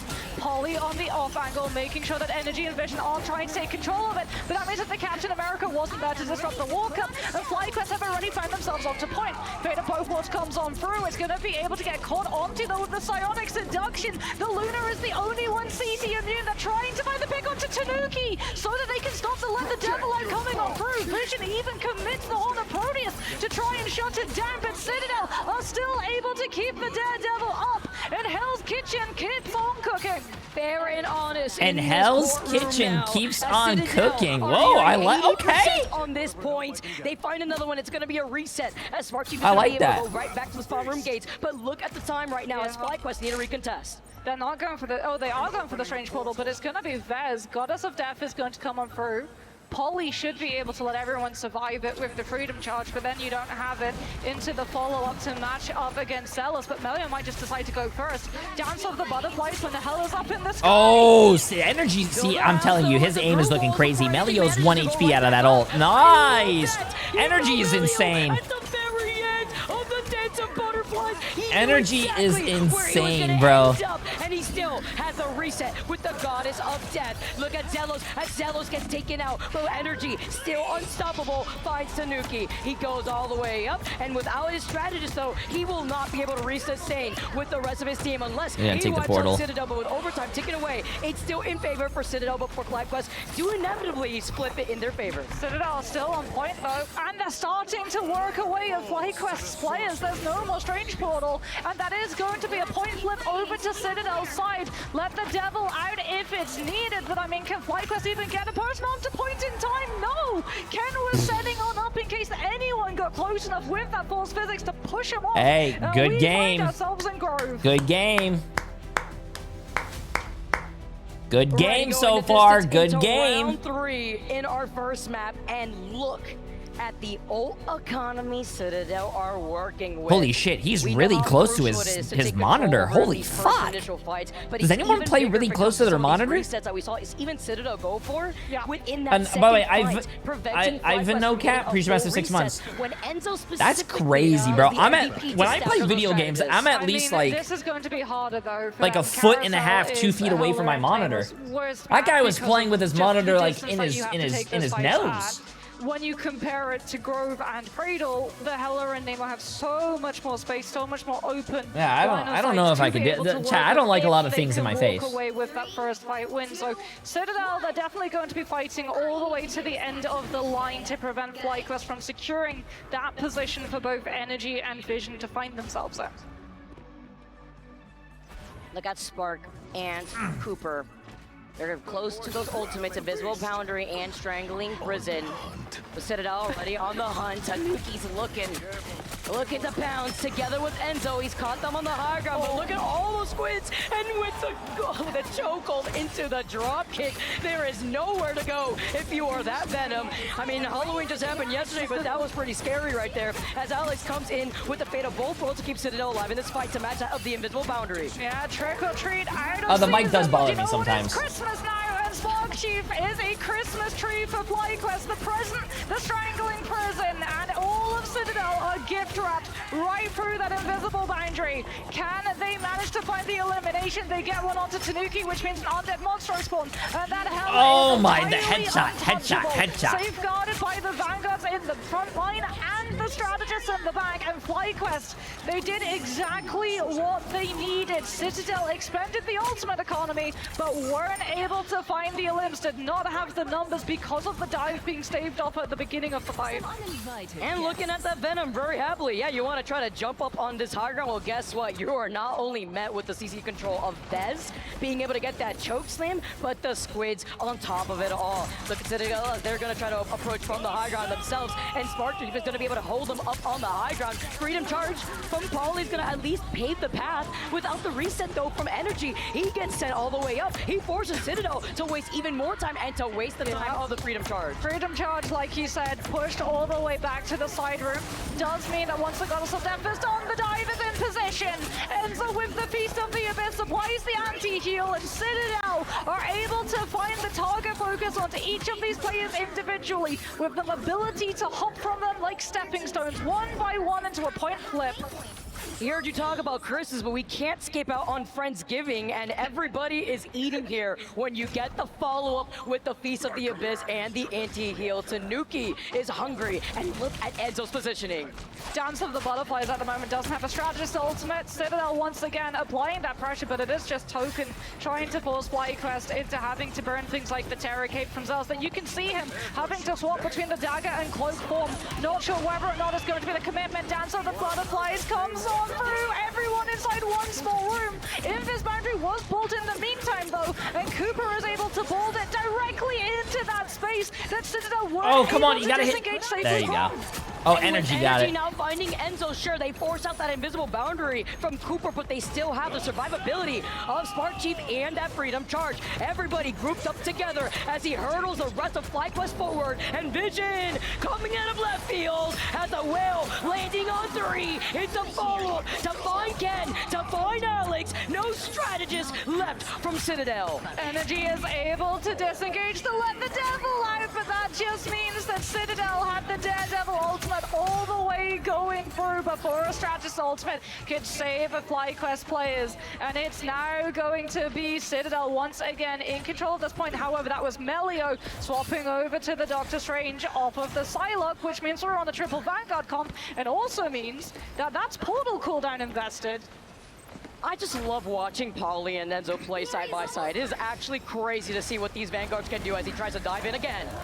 Here it comes, and yet again, Energy uses the shift to be able to disengage it. Enzo will be able to swing safely free, though, back to his Cannot team believe to get CTG's fully actually doing this. stabilized. I thought As Polly FlyQuest would be the stronger position, team. and the Venom left behind. Zealous with the Eternal Bond will give all of the healing to FlyQuest players. There's no one-shot potential on Citadel's side to shut it down, but FlyQuest have to go on to point because we're in an overtime situation currently. And FlyQuest didn't have burned up that Doctor Strange portal yet, right? So they can still recontest here if one of these members go down, and with Citadel losing out Oh, to chat, it, I think we're having coming to down to the last fight, bro. 99% on the point. Holy shit, Tanuki first found game. Cooper, and First then game the is, invisible oh wait, boundary no! won't be Citadel's used. bringing it back! Nothing to protect them, to No enable fucking the way, duelist bro. They got the carries first 2 ultimate picks, but they're energy. still bringing He may it. have found Alex, he may have found Ken, but with the strategist now, he gets a 3K. Is it gonna be enough as overtime favors Citadel? Holy shit, dude. Daredevil's movement is crazy. Energy finds the elimination, doesn't have the team to back him up though, has to go over with the shift to the health back instead. Oh, And it's just FlyQuest has Enzo. to find Polly, who'd overextended his You gotta arms get as out, well. bro. You gotta get out. You got. Oh, he's not getting out, Enzo chat. has He's to not stay getting on out. point to keep it in Citadel's But possession, FlyQuest he used gets their grabbed back TP. by the force physics, That means and they're not gonna FlyQuest have. with They could have that just having walked the back, but they're portal not gonna have their advantage, TP able to now. win the fight. Energy, the young gun legend, only 17 years old to go and clean up the rest of Citadel. Wait, A who's one-man 17? army, and to be able to flip it and keep it contested. Wait, who did they say was 17 years old? This for FlyQuest to near 99%. Energy? Speaking Holy. of flip, Melio's role has been flipped back over to the duelist. We're onto the Psylocke. Polly finds the opening pick onto That Vision. kid's 17? And that's invisible boundary foresight Holy from FlyQuest shit. too. Trying No to wonder overtime he's good at Citadel to games, hit bro. Into that Eternal Bond before Citadel get to go aggressive with the let the Devil out. Devil comes on out, but Zealous has the close ultimate and will be able to sustain FlyQuest players. But we have the stack. Overtime in play. FlyQuest position force. They have to eat the Beast of the Abyss and the Dance of the Butterflies. Dance comes on through first, forcing Freedom Charge. It's all on Enzo. And Energy taking to the skies too. Bro, It this forces is Citadel intense, to bro. hide This is in that intense. side Oh! room, and they can't show up. The crowd, they show their support as overtime goes away. FlyQuest, they stay planted. Tanuki, no Fly. more. Okay, And okay, bro. FlyQuest, That was a they take game, the chat. first That map. was a game. The survivability of this That co-op was a is game, bro. absolutely wild. Like, so often we see the Astral Flock, the shift button being used for the Hela to get into a position. That's of the youngest disengage, kid right there, I If she's in a guess. 1 He's the versus 1 because 17-year-old. Hela That's traditionally crazy, bro. plays 17 an years elf old that playing doesn't for play $1 with the million. team. You know what I was doing at And that means 17, that she's chat? gonna be isolated, Climbing having to take some of trees, these 1v1s shitting myself, and against picking my heroes nose. like Psylocke and Star-Lord, and We're if not she the same. doesn't manage to find the connection of the Soul Drainer, she's going to be very vulnerable into those 1v1s and has to call it off and try and back out. That's why she has that cooldown to be able to reach from verticality, but also disengage. But he's using it to disengage ultimates and go directly up so that he still doesn't give up the pressure, he doesn't get forced off of the angle, and instead the silver lining of it is that not only does he dodge the ultimate, he gets a literal bird's eye POV into everyone from the side of Citadel, which so often we've seen actually then change into an elimination. You like that 35-8? I mean, crazy. I think there's a lot of great DPS players, though. A lot of people are saying, "Oh, this guy's the best DPS player." I think Sparker's a really great DPS player. You have obviously Energy. Energy's a really good fucking DPS player as well, and he's young, which is crazy. Together Terra, obviously, bro, 17, man. I was playing Team Fortress 2 at 17, chat. I didn't go pro till I was 22 in Overwatch. So imagine at 17 years old. That's crazy. It's just the damage output and how Energy plays that is so fixated and also clearing space with that Goddess of Death. Yeah, and they're so good at slowing down as well. Like, a lot of these dive formats, when you come through with this composition, you're playing in different tempos, right? You're playing in different windows of opportunity. So for Citadel, it's all about going in first and trying to force FlyQuest into burning an ultimate or a cooldown or potentially looking for an actual elimination. But FlyQuest, the rotation that they made, especially for that first fight when they knew that it was going to be dive, and instead of I actually don't know who's gonna win the next game. That game was so fucking close. I don't know who's gonna win the next game. Had less ability to commit in and set up for things like the Invis woman to grab back, and also the cloak blinds to make the Venom vulnerable. It's crazy how quick they were to adapt, right? Because even though they did take that first fight within that second round, it was the way that they brought that fight immediately to them. So they took a much more roundabout rotation to get on the high ground and wait for the dive to come. Wait, what? That old man's strength will get it. As long as he doesn't break his hip from getting up from his chair. What? Are you guys making fun of me? Especially when it comes to domination, right? We keep saying it time and time again, how important it is to take that first fight to then get the point advantage first. Yeah, and I mean, for both of these compositions, there's reasons why it's so important to take the first fight, right? When you're running Captain America and Venom, the stall potential with the mobility that your composition has is almost infinite. And then for the Hella Namer, we talk about it so often, really easy to punish on the rotations when they're not set up into those angles. Energy had 20 final hits. Vision is, you can't, Vision pops off too. He had 15 final hits. Oh, that was a really close game though, look. Really close game. Everyone had high KDs. There's a lot jumping out here, but it really is the fact that FlyQuest were able to make this Hella and Nemo composition work when Citadel just continued applying so much pressure, right? Like you said, the adaptation that they were able to make, really being pressured at every single turn, at every single meter of approach on Carousel, to essentially having the pick of the litter when it came to space when we headed on over to Grove. And that's what makes this next map interesting, Moxie, because we've seen it already from Citadel before. And since Citadel lost this first map, we're going to the new map. I actually, what are your guys' thoughts on this new map? I'm so excited. Give me your honest feedback, chat. What do you guys think about this new map? I like it. And I personally really like this map. I really like it. It's beautiful. Really cool, but also, it's a very beautiful map too, just on top of it all. And she just copied what I said. Rollouts you could get on top of the rooftops when you have Polly on the Captain America. Yeah. I wonder if we do see the Captain America though, because like we've seen Citadel really try and prioritize saving the Captain America in the past. That was sort of their turn the last couple of days when the Jeff save wasn't really working out for them. My real concern for them though, I don't think it's too open. I like it. I mean, we just literally had the map, so when you move away from domination map, not Carcoa or Araco or something, the inside convoy map place, that place is a little, that's very tight. This one's, I don't think it's too open.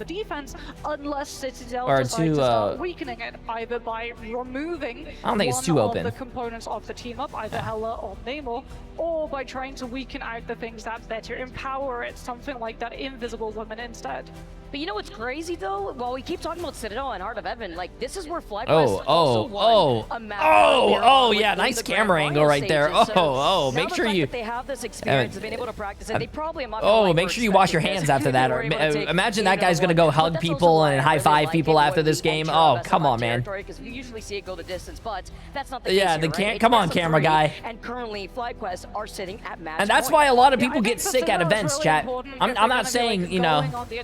they have to be able to find those flank rotations, because defensive sides always are going to favor things like the Hell and Namel. However, with Heart of Heaven, one of those first walk-ups that you have, you get the ability from the attacker side to hug the wall and go all the way to the far left side, therefore showing up behind the defender's backline and also taking away their high ground potential. So it's really going to be a lot of fighting for control over those spaces, to the point that we could very well see something like a Phoenix, who's actually seen a lot of play on Heart of Heaven because of that little shrine just in front of the point, which overlooks the main road approach coming on through from the attacker side, where something like a Phoenix or a Hela like to post on up and put pressure on the walker. I like how you said shrine right there. It had a lot of emphasis, as you could expect, the verticality like you mentioned. I'm thinking Angela. Okay, chat, we're beginning. Come on, lock it in, strap it in, strap it on, let's get it. Against FlyQuest when they did play on this map, and it was versus Chopper Mag, so that's just a little something to keep note of when we take advantage of this verticality. As we already get started with our pick and ban phase, no Mantis on the table, as the Emma Frost is protected inside of Citadel. So Emma is a really good save here, because it's going to mean that you prevent rushdown. You also have avenues of heal if it is a dive, but what you also get is shield. You get the opportunity to be able to shield some of these angles of coverage that Hela and Namor can provide on a duelist lineup, as FlyQuest are going to be removing the Venom and saving themselves the Jeff. And Heart of Heaven is one of those really frustrating maps to play against the Jeff because of those clouds. Yes, they're up in the sky. Yes, they're sometimes in those chokes. What they also are on the first point is on the floor. And that means that Jeff is going to be just putting himself into the clouds, and you're going to have to play a wonderful, frustrating game of hide and seek to be able to remove him from that spot. So tricky to hit on top of it. It's a little finicky here, a little slippery. I hope Citadel wins though. I hope Citadel wins. I like Salah. He's a great coach. Also, he did content with us, and I like his way of coaching. He's a really cool guy. I like him. We even see the cap, right? Will there be an opportunity, because Jay, should I bake cookies right now? When you take a look at a new map like this, you're taking away the experience that maybe some teams are lacking in when it comes to this map, but that's not the case for FlyQuest. They understand and they protect the invisible. I don't want. I'm fat. Cat and Venom both being banned out. Those were two heroes that were a staple of Poly. We've also seen. You know what? Do whatever you want. It's your birthday weekend. Whatever you like. Respect is paid. Whatever you want to do, Emily. But if you're gonna make cookies, make sure you make more chocolate than the other ones, because as we head into our second round of play. Now it makes me wonder, because you only have so many bans, and now they're understanding that the Hela was a problem. Citadel protect the Atom, but I was also wondering, with FlyQuest, yes, they could rock out with the Jeff, but they also could utilize the double res composition. Yes. They're trying to force out a Loki ban. There could be a Loki ban here, but Jeff is also still currently up, and Jeff will be removed. But like you said, that now means that Loki has been secured. Citadel are going to be feeling very happy, as they have a very strong composition to be able to stall on through. But Adam also wasn't targeted on FlyQuest's end, nor was the Loki. This was actually a very long break till the next match. Damn. Strategy, there is nothing stopping them. In fact, quite literally, there is nothing stopping them, because none of the heroes were addressed in the draft phase. Considering that FlyQuest will be rolling out on the defense, see what we're locking in. Vision yet to lock in. Will it be the Jeff? Will it be the Adam? We've seen Vision with some crazy plays on the Jeff before. And with Vez looking to roll out on the Magneto, and Citadel try to match that with Melio on the Adam himself. We'd mentioned. Okay, chat, let's get it. Map 2, map 2. It's fine, because we've seen Poly pop off. We also mentioned the Phoenix, and she also, someone asked earlier if you are a controller player, chat. Enzo on CTG is a controller player. He's a controller tank player. Oh, and also we're getting the devil, bro. We're getting the lawyer. You're really looking for someone like either Tanuki or Poly to be able to clear him off of that position. However, Zealous with the Guardian Shield is going to be making it that much harder. Let's get this started. Game number 2 ready to go in our best of 3. FlyQuest already at match point with Tanuki rolling out though on that Daredevil. Look at Melio in his position too, and whenever he has to forcibly burn that passive from the Adam Warlock. You talk about hanging out with energy up on the rooftops. He's also trying to hold a nice LOS to actually find a head glitch here as he stops Tanuki. The follow-up, already gonna shut him down, but he's got the BRB from Alex. The pivot as well. Everyone from FlyQuest are being accosted from every single angle currently. The Citadel have a full sweep around this objective. Regen domain from FlyQuest though will be able to sustain themselves. Melio, they've got their foot in the door. Citadel think that this is winnable. They go for the self-res on the Adam, which will weaken the impact of the Karmic Revival if it comes on through in this fight. And FlyQuest are able to catch on top of his position. Speaking about positions, look at where Tanuki is. The backline's going to be looking at the Daredevil. Oh, I think he's a goner. Oh, there goes the Daredevil chat. There goes our lawyer, bro. We just got life in prison. No parole, no bail. To stop FlyQuest from committing forward. 5 life Energy, sentences. the best bodyguard for the strategist and helping them get peeled. Ah, shit. Yo, As Ultimate! Enzo, Appreciate with the massive new prime sub, my friend. Welcome, welcome. He's going to be able to look at them, group them all together, but it forces out the invisible boundary. A nice 4-man stun. The Itch Vision. He's hungry. He's found. Oh, he's not going to make it. He's not going to make it. He's only going to get 1 kill, though.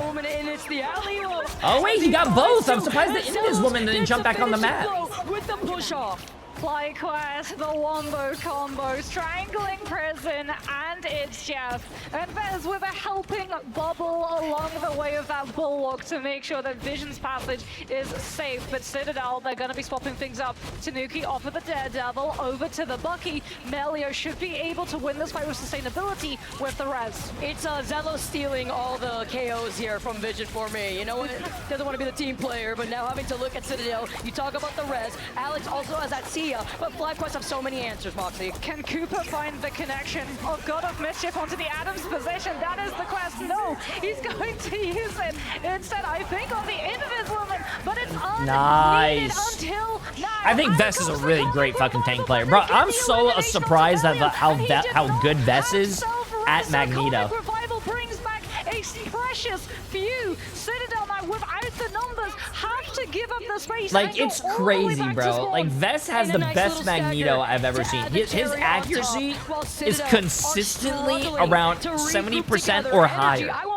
It's crazy to me how he is literally on fire, putting the word ignite to Marvel Rivals Ignite here, but Citadel will be rolling out. Yes, they had that cover.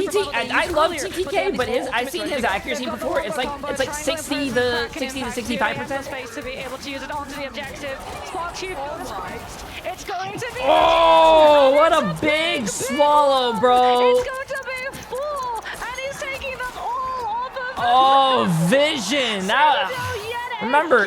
Prevented from walking forward, but Silver Lining put us. Damn, bro. Damn. They did not commit the Kraken impact.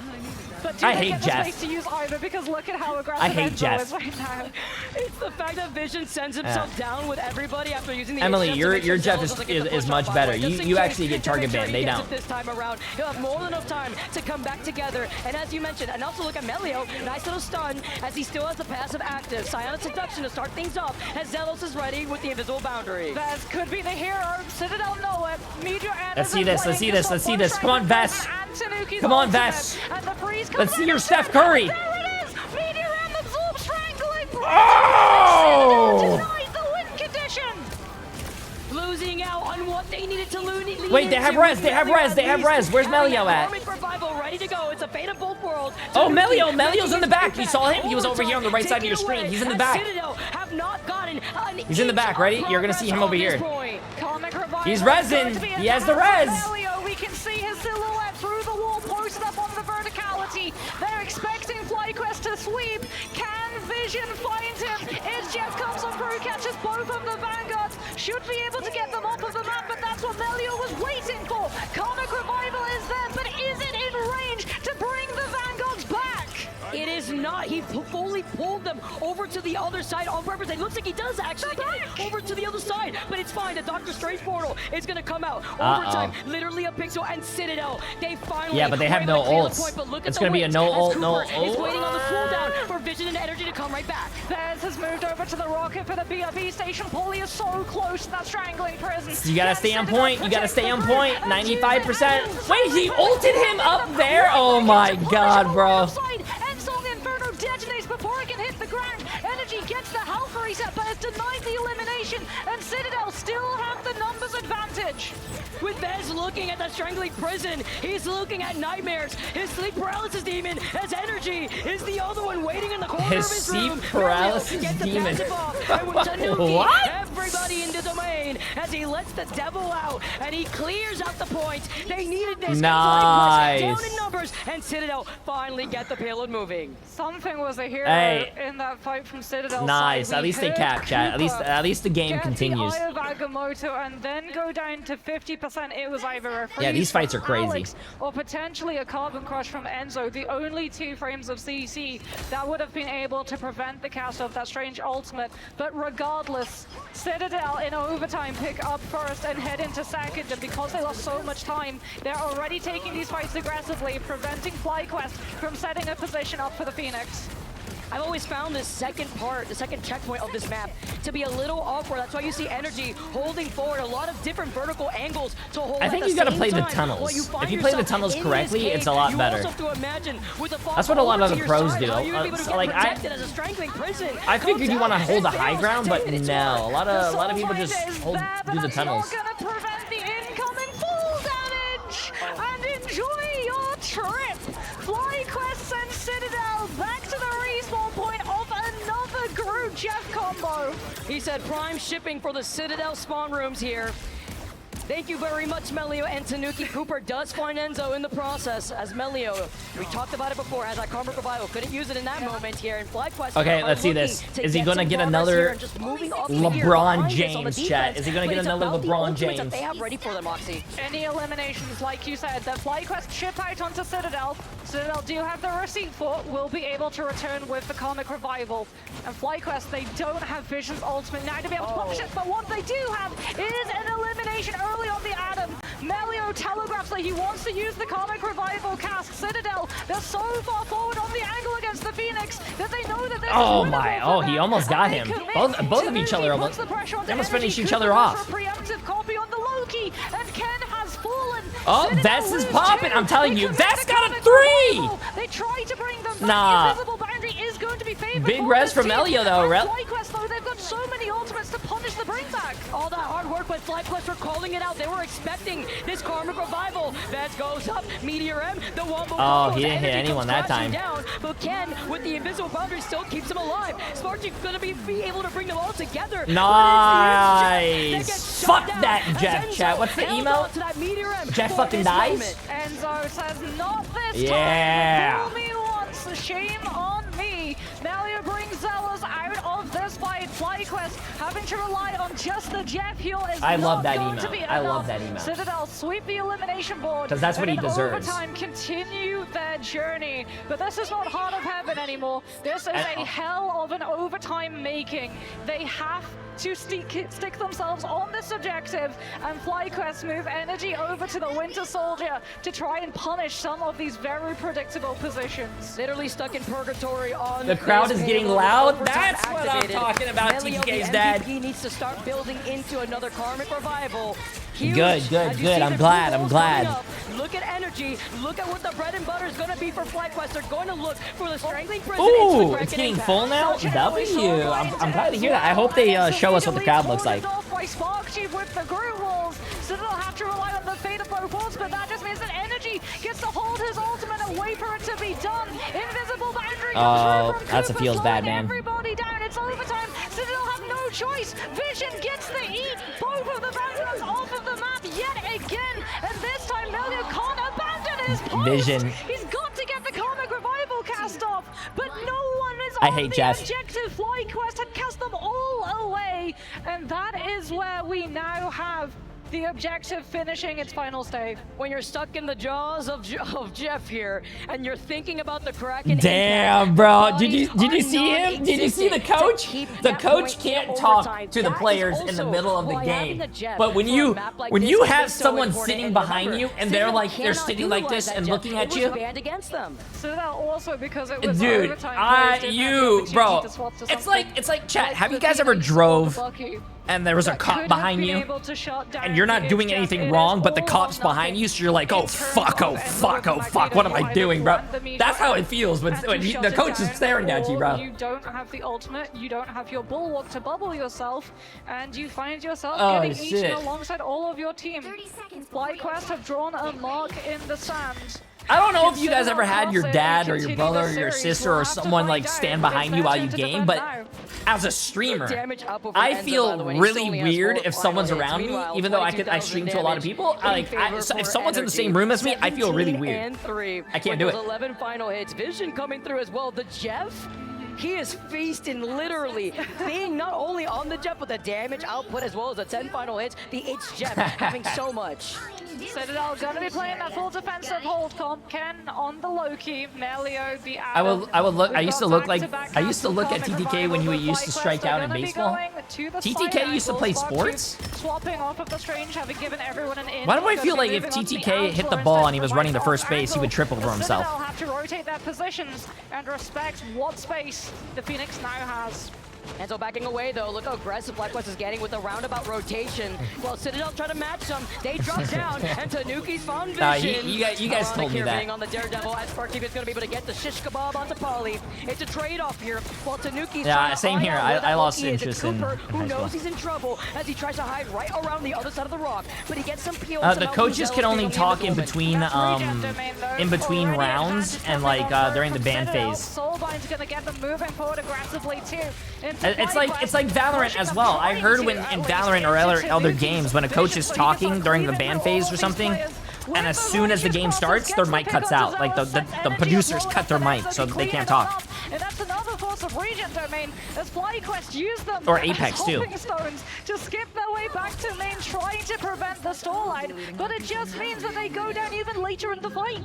All the strategist means understand that situation. They're screaming, "Help me!" as Tanuki was non-stop harassing that backline. Even better look at Citadel on this defense as they fly around. Look at the Angela from Polly and Alex. Oh, I like this. Put your supports over here so they can still see your teammates. And oh, that's actually really smart. You put your supports over there so the enemies can't see them, but the supports can see your teammates because you see outlines of your team. That's cool. To be able to prevent the Jeff cast. I don't know if they're doing that on purpose or what, but with the Sonic seduction, Soulbind too from Citadel's side, so they can play aggressively off the back of it. Nice bubble there too from the Magneto while Energy comes crashing down. They get the follow-up. Energy finds Tanuki. That's huge. You won't be able to let the devil out now with Tanuki going down, but look at Melio, who does have that karmic revival. Energy finds another one, and that's going to be the cue for Melio to safely put himself in a position to get that online. He's still holding it.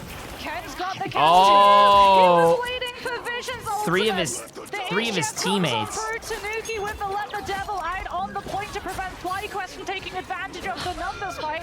Melio still got that karmic revival cast, but he's just not using it. And that means that Sparkshy finds him. He can't res his team, bro. Fuck, that sucks, man. He couldn't have gone for it if he committed the self-res there. No, I don't think the fog blocks. Without bringing anyone back. Blocks that stuff. I don't think so. He has to hold on to the karmic revival and the self-res. I don't know. It's a great question. And he gets staggered on top of it, which is something that they cannot risk. After trying to reposition on this defense. This is another reason why we're seeing the Angela out. It's the tag where Melio utilizes this passive.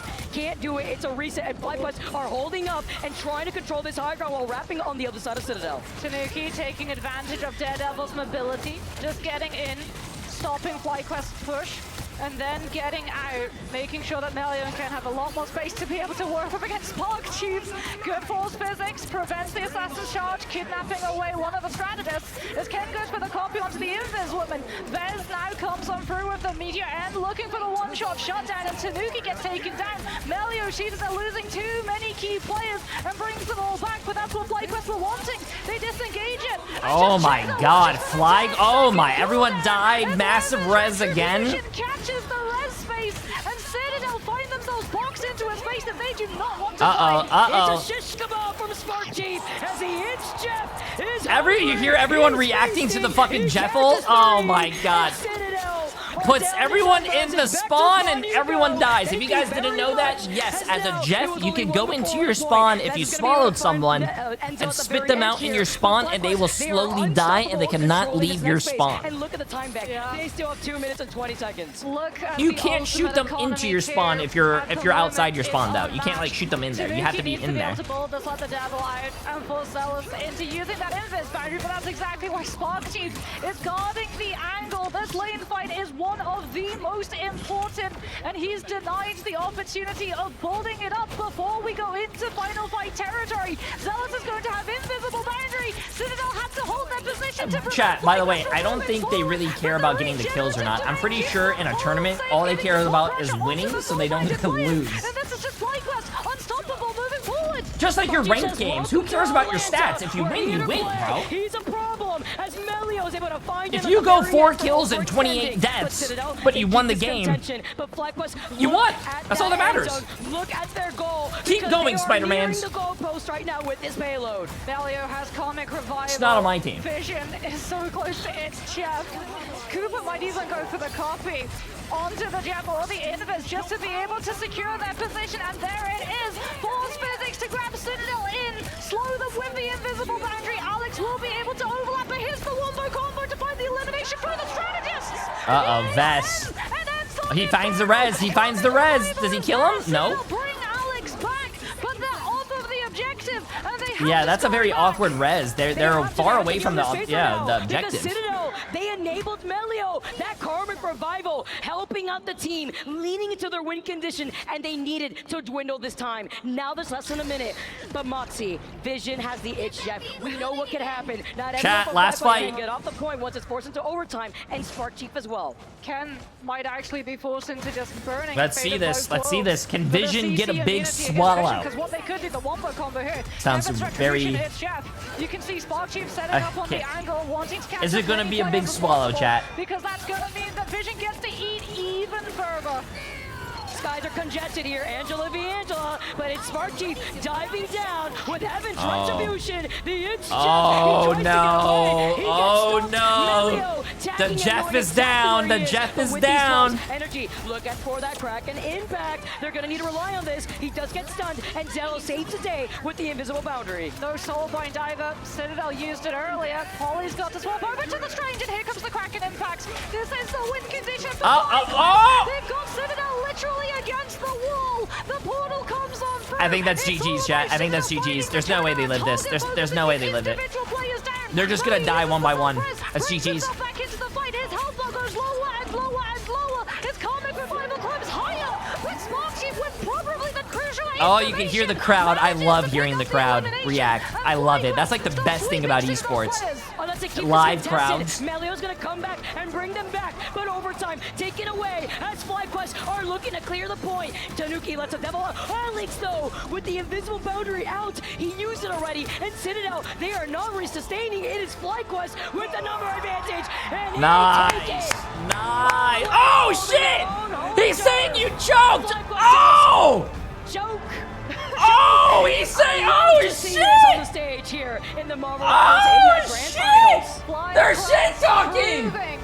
That the Furies of them as a team that chokes at the crucial moment. Oh my god, bro! I mean, the most crucial elimination for me has to be Spark Chief being able to find the elimination. Oh shit! Yo, Toxic Quest!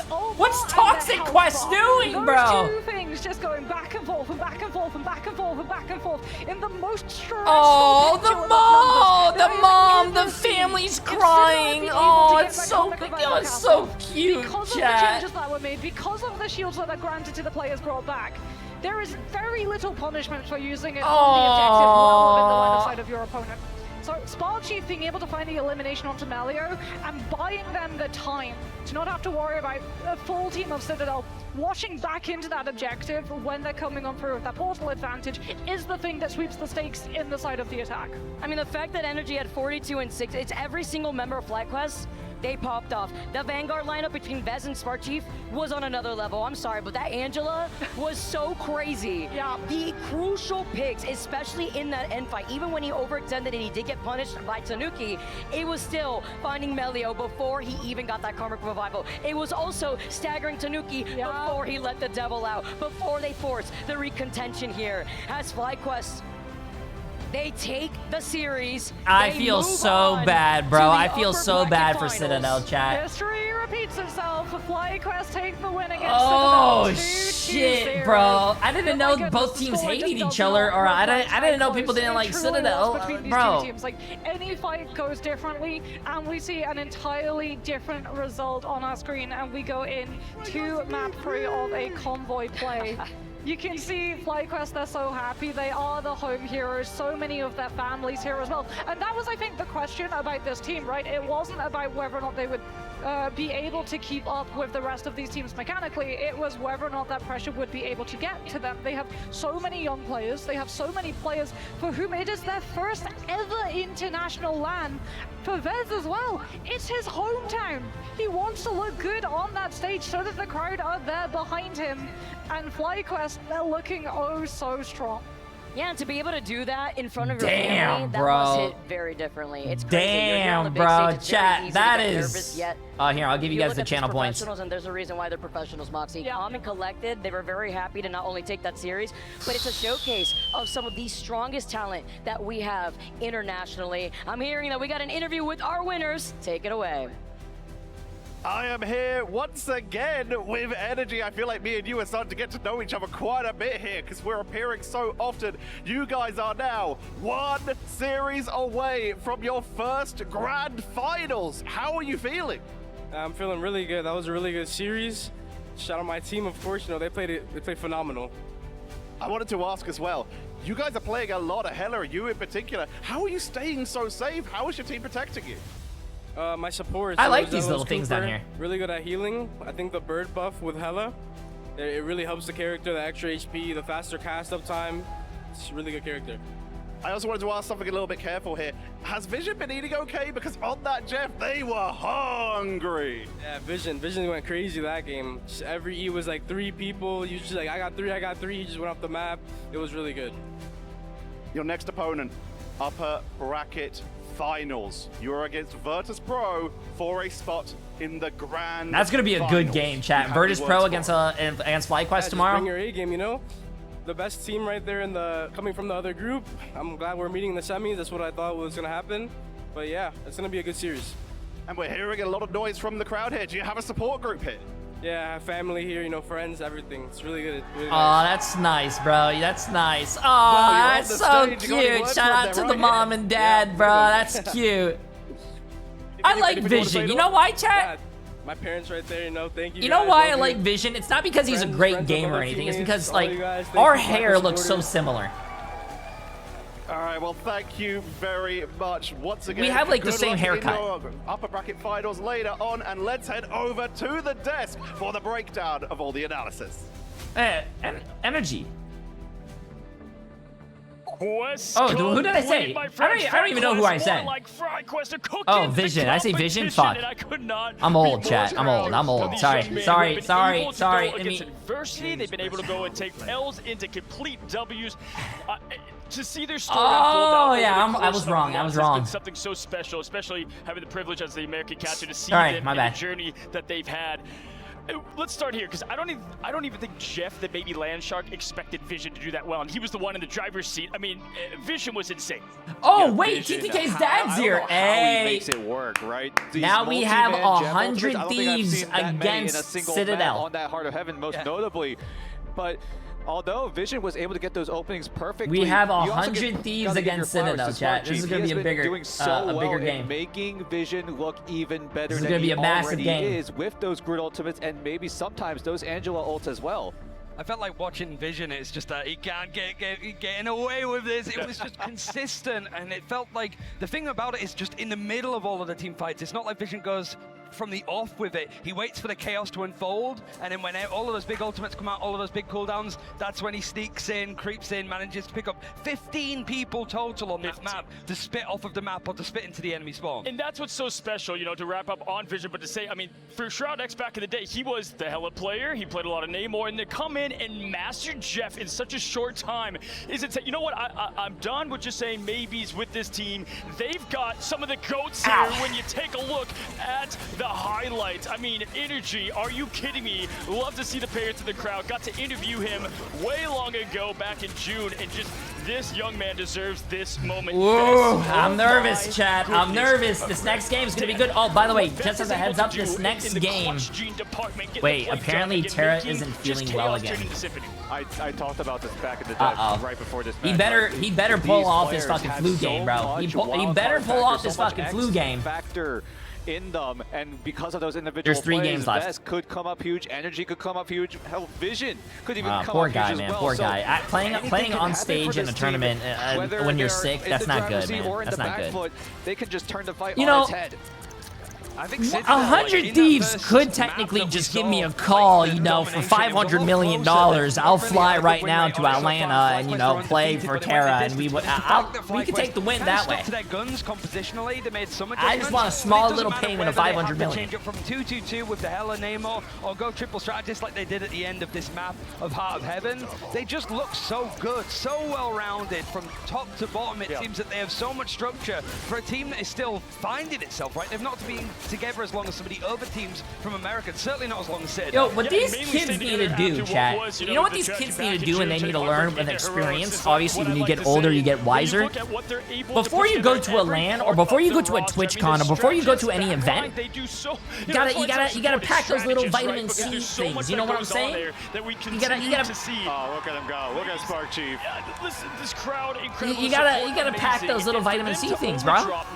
Boost that immune system. Ryan, in this entire time in Atlanta. They're looking so dominant right now. Spark Chief, you have to let them know you are so ahead of everyone else. And look at the stats, right? Everyone on FlyQuest, just high numbers across the board right now. I feel like it's just the chipping in of everybody, right? Spark Chief and Vest, it's like you might be a little bit lower than the Duelist on like the final hits, but they're all impactful picks, especially Vest getting the last 2 or 3 towards the end, and Spark Chief finding a target they need to focus on and go in. That disjointedness was definitely there for Citadel, and now they need to go again straight after this game with a best of 5 against some of the Thieves. Yeah, I mean, which is going to be an absolute amazing game. Listen, I want to talk about Vision real quick, because this young man, listen, they were right up there against Envy back in June to make the midseason finals, right? It came down to the last map. It was like 4 a.m. Vicky's time, my time, we're casting it. And Vision was the final boss. That man was doing everything he could for the team. They didn't make it. Talk to him on Twitter. Hopefully you're okay with me sharing this, but I love you, man. I mean, Vision was like, he left it all out there. I mean, just absolutely heartbroken to the point of tears nearly that he did not get to prove himself on LAN. I mean, he's doing it all right here, right? On quite literally the biggest stage, my friend, in Rivals. John Williams, Jaws would be proud from all the insane eats we had, right? Yeah, it's sort of, I was going to say walk so Jeff could run, but it's obviously it's a little weird, yeah. I suppose, but I think it is just like you sort of say, leave Dude, it out there on the esports table. build around a single player like physical sports. Whilst these games are a lot I'm pretty sure they could do that, but I mean, I don't It feels that they still have so much to give. Should. Full best of 5. I think it's a team game, man. You need like the 2 teams that top their groups. I think you need like sides from EMEA, just like the Atlantic battle between the 2 teams. I think you need like overall a great team. Opportunity to show themselves here. Yeah, we're set up like Virtus Pro. Virtus Pro has a great DPS player, great tanks, great supports. Like they're an overall great team. Classical matchup, not only in Marvel Rivals, but also just esports as a whole. We have that debate where maybe the Americas are better, maybe EMEA is better, but now here in the Grand Finals, we have that, and we also have another one coming up. Yeah, listen, I'm a fan of, you know, Cinderella stories, Bobo, Chop Around, we love that, but I also love seeing top talent versus top talent. We take a look at the bracket here and what will be coming your way. I mean, there it is, VP FlyQuest. You know, listen, the upsets maybe didn't happen in the top end of things, and that's okay with me because it is pure talent, talent. Oh, come on. Show me FlyQuest. Show me Citadel against 100 Thieves. It's oh, bro. It's so crazy. It's like it shows up like you could have a great year. You could dominate your region. You could win the first international event that we had in Guangzhou. It doesn't matter because we're here right now. We've got two teams looking in that upper bracket final to just put their name on it. And like you said, Cozy, two teams that were really bummed that they missed out on a close opportunity to qualify for that first one. They are not going to make that same mistake again. Clearly not, because they are looking so strong in the upper finals. Virtus Pro and FlyQuest, the two teams, obviously, like you said, completely missed out on that midseason finals, but they are not looking to go to waste here when they choose to get 100 Thieves lost to Virtus Pro. I love your point there, because when you look at even, let's take it the NFL, you look at Tom Brady, look at Baker Mayfield, these players, these studs that have kind of a chip on their shoulder. You know, when you have that chip on your shoulder, like, I don't know, not making midseason finals, you can let it deter you and completely kind of, you know, things go away. But we see it then usually fuel these top competitors like FlyQuest, like VP, live here at Atlanta, Georgia, DreamHack. And if y'all don't know, we actually have an exclusive DreamHack costumes. I feel so bad for Envy. On paper, they're really good. I don't know what happened to them. And so if you haven't already, yeah, I don't know, man. I feel like, I mean, look at Dark Zero as well. I think Dark Zero was a really great team, but yesterday they just not play. Some days you play better, some plays you play. Some days you play worse. 100 Thieves, my friends, will be our next matchup. Ready to go, right? It's at least a chance for Citadel Gaming to quickly bounce back. They're sort of used to that high tempo, just get back into the server, go and play here. But it's more the fact that like they have this best of 5, and then we'll have Na'Vi playing up against Chopper Mag afterwards, and then the winner of those 2 games play a best of 5 right at the end of the day. So to finish and get to tomorrow, you have to win 2 best of 5s now in a quick gauntlet. It's hard work, but being on that stage, the adrenaline is just carrying you all throughout the day. Yeah, so here we go, y'all. We have another great matchup coming your way. Don't go anywhere. Reset, reload. Our players are doing the same. We will see you for the next electric matchup. Elimination at stake after this quick break.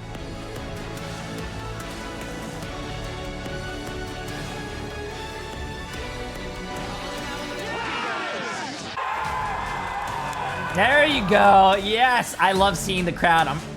I love it. I love it. I love it. I love it. I love it. Okay, chat. I gotta go pee real quick. I'm gonna go to the bathroom. Make sure you guys go to the bathroom. Make sure you guys get your snacks. 100 Thieves against Citadel. It's gonna be a good one. And it's a best of 5. All the matches that we watched today are gonna be best of 5s, chat. Yeah, so 100 Thieves against Citadel, best of 5. Na'Vi against Chopper Mag, best of 5. And the winner between those two teams, two games, is another best of 5. And then it's gonna be good. It's gonna be good. I gotta go to the bathroom though. Give me a second. Oh, let me start the prediction before I go to the bathroom. I'm starting the prediction before I go to the bathroom. 100 Thieves against Citadel. Enjoy, chat. I want to see big money. Big money. When I come back, I better see at least 1,000 people vote, and I want to see $20 billion on the line. 20 billion.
You know what to do, spiders? It's spider time!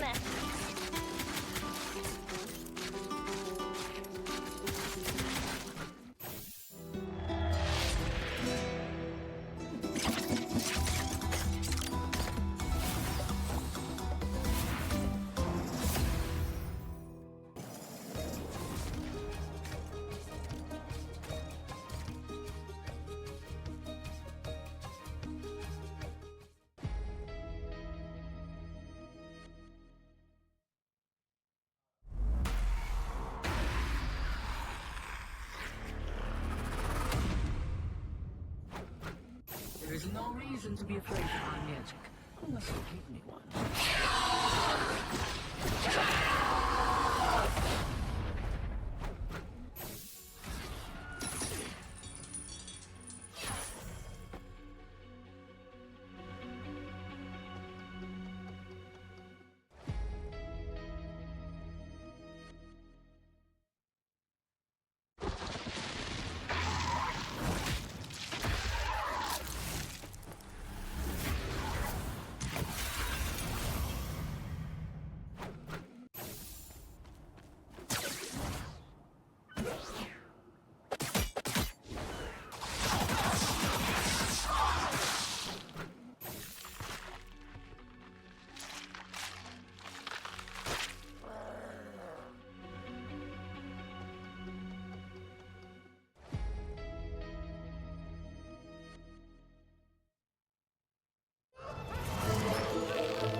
This is so weird. I went to the bathroom and I saw white cheddar popcorn.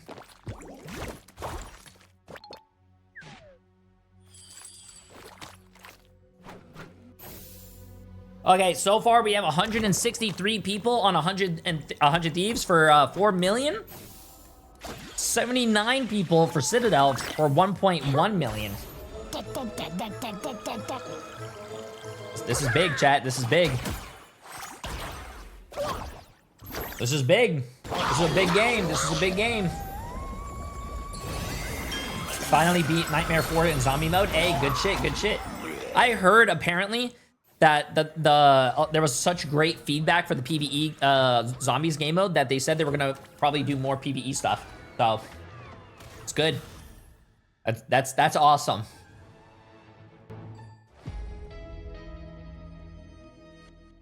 Okay, let's see this. Which ones have what it takes to become the best of the best? The fight is gonna happen right here, right now. You sure that's just popcorn? This is just white, yeah, popcorn, man. I hope you guys are ready because we are. Protect your bald king. Oh, they just play. Are you kidding me? They just played that. To the next matchup of the day, we've got 100. They just lost, and they're gonna make. You're gonna play that. I hope you're ready because we are. They just played that after they lost. Not just great cast and crew here. We've got the casters from the Citadel match. Just Black, appreciate the massive Prime sub, my friend. Moxie, what was it like? And Mad Must, appreciate the massive 5 months. Now here. Probably less tiring than Citadel having to go directly into this next one. Can you imagine? You just get 0-2'd and then you have like 10 minutes for everyone to pull in, huddle all together, have a pep talk, and then go directly into the most crucial and stressful they could be warmed up though. Bracket, best of it could mean that they're warmed up. I can't imagine because then you also have to get the reset in. You have 10 minutes to go to the bathroom and then huddle and also Terra apparently Terra's not feeling well, Jan. Best of 3, now immediately to a best of 5, where we heard it from 100 Thieves just yesterday. Terra himself was like, "This is our territory." Now Citadel have to enter their domain. Yeah, absolutely. Quite literally storming the castle is 100 Thieves. How fitting for Thieves against the fortress of Citadel. And yes, I think you guys said it best. I mean, when you win and you have to go on, it's a little easier, right? We see that in the lower finals into the grand finals because you have that momentum. But you're right. I mean, you lose. You have to figure out what went wrong in such a quick time. And 100 Thieves is not exactly an easy team to go up against. Listen, Moxie, with Citadel, FlyQuest is a tough, judge of team because how great they are. What do they need to do, though, to run the ship? I mean, for Citadel, they showed the weakness of 100 Thieves, right? You don't ban out Terra, you don't ban out TTK, you go for the throat, you ban out Delin as hero pool instead. However, there's been a couple of days for that dust to be able to settle, and we've seen 100 Thieves really start prioritizing getting Delin a hero that he can play without being forced onto the triple strategist role. 100 Thieves has been struggling on this patch. 100 Thieves has been struggling when they run triple support. Hopefully they're smart enough and they're like, let's not run triple support. 100 Thieves is looking very good all the way through Yggdrasil. I'm sorry, but I think they're better when they go 2-2-2. Okay, have my notes. I left. Come back. Citadel 1. That's how close this is going to be. We had the best match of the group stage now. And it's remember, chat, here we're done with the upper bracket. Whoever loses this, loser goes home. This is the lower bracket. If you lose, you're out of the tournament. You're out. They've been 8-2, done. But going into the grand finals, Finito. a bit lackluster, very uncharacteristic of 100 Thieves, but this is also, Cozy, where we've seen them thrive, right? When they get to play more games, it's like an in-game rage meter, right? They get to power up, and they look stronger and stronger. Then you have to consider the mental aspect that Moxie had just mentioned. Why are they showing Citadel and... What does that mean for these players? Do they? Why are they talking about 100 Thieves and Citadel, but showing FlyQuest highlights? Not just that, but also 100 Thieves got the opportunity to watch that series, right? So they got to see the compositions that Citadel came into today with. They also got to see the band structure. And the thing that stood out the most was the Jeff. That Jeff was so impactful. I would be very surprised if we don't see a Jeff save coming on from Fuse End. Well, listen, ladies, first of all, the Fitz got to say, by the way, just absolutely, I love what we got going on. You know what else I can't take my eyes off is Paulie on Captain America. I mean, this man has been dangerous. We talked about him a lot kind of going into group stage, and he's lived up to the hype. We've seen that with all the players that we've had big stature on certain heroes. Paulie is Cap. Right, Mox? Yeah, Paulie is Cap. It's sort of an accepted thing that Paulie is just the best Captain America when we headed in to this part of the International. You ask any team, any region, they will say Paulie is him on Captain America. I thought a lot of people said that, who was the best Cap? It was Crimzo. It's Vinny, who's now been able to clean up that pool a little bit, right? With Vinny going for the group guy now over to such a, I would say, a terror for the back line there in the strategies. Yeah, because when you compare them, you have Vinny, who also knows how to run Cap, but we've seen Vinny really strong on the Venom. Virtus Pro and FlyQuest is tomorrow. Then you also have to think about both Vanguard matchups, right? You're thinking about Paulie, Enzo, but then it's also TTK and Vinny from 100 Thieves. Oh, shit. Oh, shit. We got the game, chat. We got the game. TTK and Terra, we love to highlight them as this backbone in positions, because there's not... You just can't game plan for either of them, right, Vic? Yeah, because you know what's also really interesting?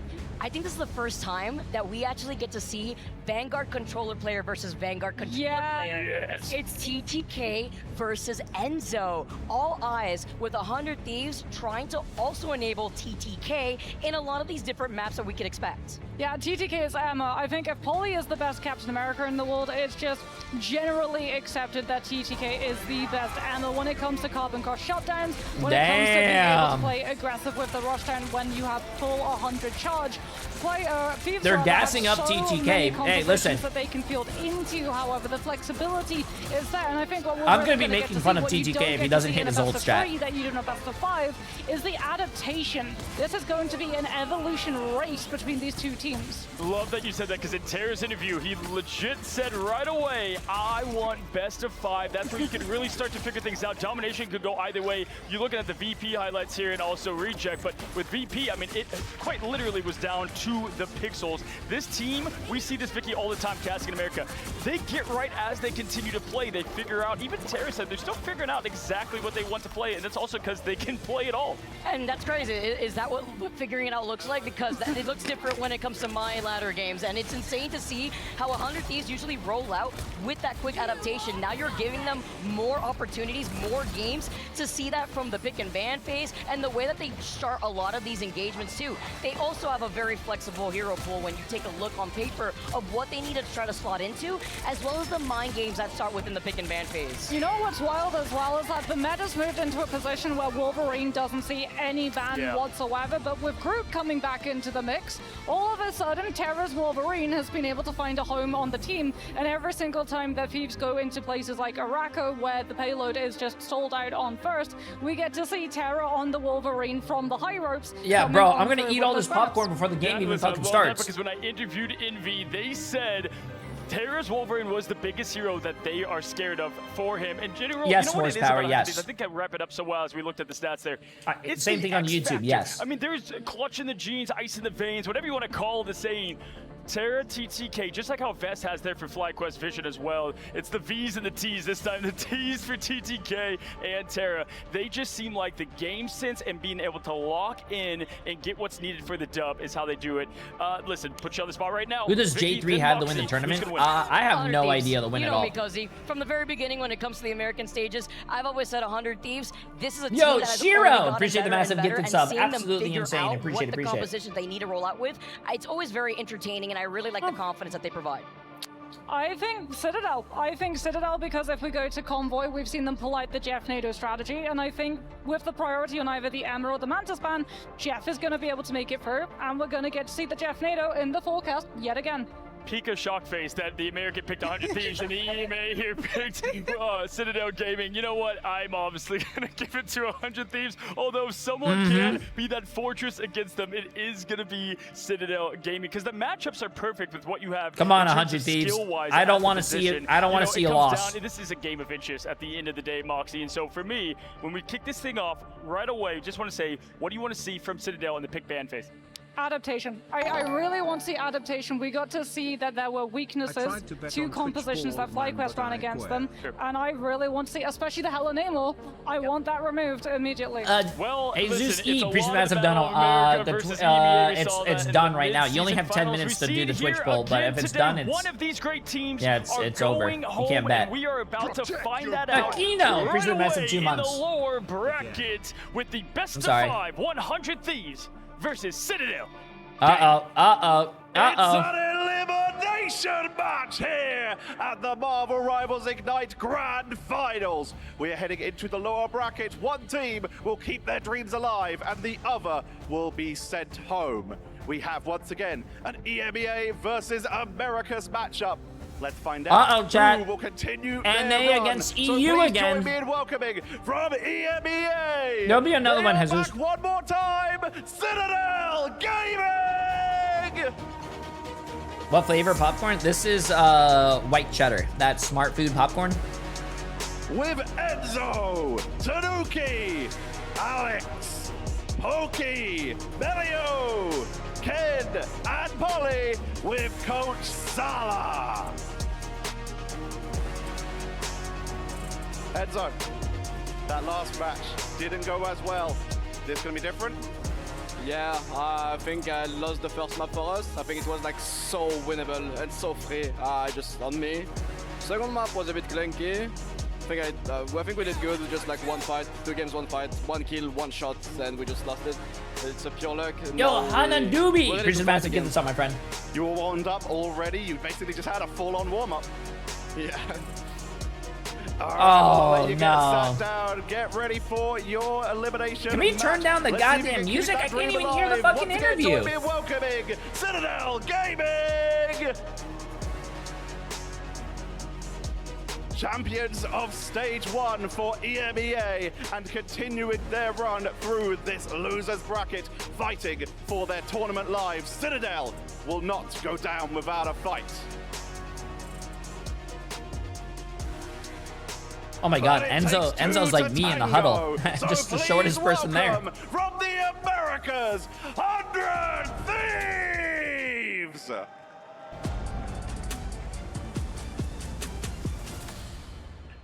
With Terra, Millennia.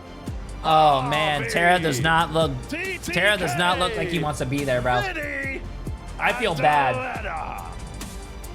Doing something like this when you're sick is not good. Good to see you again. Back for your losers bracket game. This is elimination. I have the simplest question to start off. Are 100 Thieves ready? 100%. We're here to dominate everyone now. Dominate. So you're going to continue through the rest of this. He doesn't look How like much himself, prep bro. have you had for Citadel, or were you potentially expecting that last series to go the other way? I actually thought it was going to be way a bigger difference. It was actually really close, which I'm actually surprised about. But I think we have a lot of good prep against Citadel. We know what they're going to do, and I think it's just going to be how the game goes. We will see how the game goes. So 100 Thieves, please make your way to your seats and please join me once again in welcoming 100 Thieves! Yeah, I think they should have probably interviewed someone else, but I hope. Incredible. One of these teams keeps their bro. dreams alive. Panda, a dire Panda, appreciate massive prime sub. Welcome, welcome. We'll be finding out. Let's find out a little bit more about one of these incredible players before heading into our elimination match. Terra's almost as tall as you, Jay. When I actually met Terra in real life, he was actually up to my belly button. good at the game. Let's be honest, he's a very, very good player. I think everyone is aware of that. Very good Captain America, if not the best. No one can do what he does, you know. Some call him one-dimensional. He's very good for his age and very good for his role, but I think he's a very one-dimensional player. He just jumps. No one else jumps. That's all he does. That's special. Others say he's the reason you can't stick to your game plan. It's just annoying. This guy's jumping around. You're gonna have to have one or two people. That's all Captain America does. It just jumps. Don't even know like exactly what they need to do. He's also very communicative, from what I've been told. Right, I haven't worked with him, but the people that work with him said he's like a really good IGL. So he has a very, very big future ahead of him. In our time in China, we had a close series against him where we gave him his character, and for 2 games that was rough. You can try to ban him out, but that's getting harder every tournament. He's adding new heroes, new layers, and new ways to break your setup. 他的英雄玩的总是非常的灵活，他总是能出其不意。 I think they're lucky he's not playing DPS. We played him on DPS in a few scrims, and he was also the go on that. Love him or hate him, you have to respect him. The things he does for his team is just like unexplainable, you know, like having a player like that. His presence alone forces teams to adapt. And that's what separates great players from the rest. When the meta shifts around you. A regular, appreciate massive 2 months, my friend. How you doing? Uh-oh. Production. Okay. Oh, I thought I was going to crash again. Between the Americas and EMEA rage on as we head into our second match of today. Actually, the third, but the first lower bracket match today. I am that one Dan navigating you through all this action. Is alongside me is Matsy as well. And how are we feeling today? Feeling good. Yo, Black feeling Samurai. great Appreciate the as massive we gift shut sub, the my friend. gate on one of these team stories here today, and it's a pleasure to go through this journey together, Dan. These teams are pumped up, and so are we. We are ready for an all-out brawl. We are so ready. Citadel showing some cracks up against their match recently up against FlyQuest, getting taken down 2-0 down into the lower bracket, and now have to go up against 100 Thieves. And we've talked about this. I ate all my popcorn room, before the match started. Thieves came in with a little bit of strategy, but Citadel were the first ones back in day 1 of the group stage. They were the ones to crack the code that 100 Thieves have really planned out here for the grand finals. That's right, you know, taking away the group stage matchup 2-1 there. Definitely going to be a bit of a revenge story for the Thieves. You know, I feel like they're on their redemption arc right now, and this could be the spark they need. But starting off on Bernard. Oh, by the way, Emily, if she needs a, what do you call it? Come to my room, she can. On that map throughout the group so far, taking away 1 win, a couple of losses there. But Citadel, they've taken away a win on that one. So I guess it's a bit of a mixed bag for both of these rosters. Yeah, Citadel also have been looking a little bit shaky in their domination type maps. We saw it clearly back when they played against FlyQuest. A team that really hasn't been really finding their stride in these. I like how everyone has a keyboard, mouse, mousepad, keyboard, mouse, mousepad, TTK, really nothing. A lot better. And that's the beauty nothing. of playing into a best of 5 compared to a best of 3. Oh yeah. Even if they face. Wait, where's TTK's dad? Wait, there's Emma. Where's TTK's dad at? They always have a chance at redemption, a chance to bring themselves back once we get into it.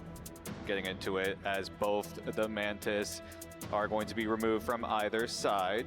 So something that's we've been seeing a lot more consistent lately. I know some of us have been a little bit critical about letting the Mantis leak through, but for now, at least in map number 1, we're not going to see any Mantis this time around. Yeah, no Mantis this time around. Venom will be. Is Mantis good at Ignite? Yes, she's actually banned a lot. On the chopping block, who will it be? It's damage boost. Jeff. They do not want to deal with the Land Shark today. No Land Shark on the side for Citadel, getting rid of the Symbiotic Shenanigans as well. A very powerful team up, enabling Jeff, enabling the Venom as well. And because Citadel were able to save that Venom, you put 100 Thieves in a position where you have to go for the Jeff ban. And 100 Thieves will have to ban it away, but they will take the Jeff for themselves. Yeah, so they can at least take advantage of that impact there, obviously being able to isolate fights and get the flip side through exactly right. But it's going to be Adam taken away by the Thieves now. No res comp there, but Bucky is going to be stolen away by Citadel here. This is actually my first meal of the day, Deku. My first meal of the day is white cheddar popcorn. I'm a little interested to see what Citadel go for this time around. Usually you target out Delena. That's been the key to solve 100 Thieves. How you doing? How you doing? but Citadel looking to just limit what Terra can do, and 100 Thieves in response will take away that Karmic Revive. Listen, it's not my fault I ate all the popcorn before the game started. Maybe the Daredevil, but who knows? Maybe they're just slow. Or am I fat? Which one is it? It's a rocket. So, going to be taking away a little bit more of that resurrection possibility there, but the Sia offline as well does limit them a little bit. Yeah, the CYA very, very strong on the ability. For me personally, I don't really understand why that buff really came in, but a lot of these teams have taken notice, not only through the CYA, but also the BRB, which has been very, very strong. That's actually interesting. They saved fights. Daredevil, chat. Citadel, CTG. look at their final save. It's going to be the lawyer himself, who has been really, really good, not just to dive onto the enemy backline, but also to detect them as well.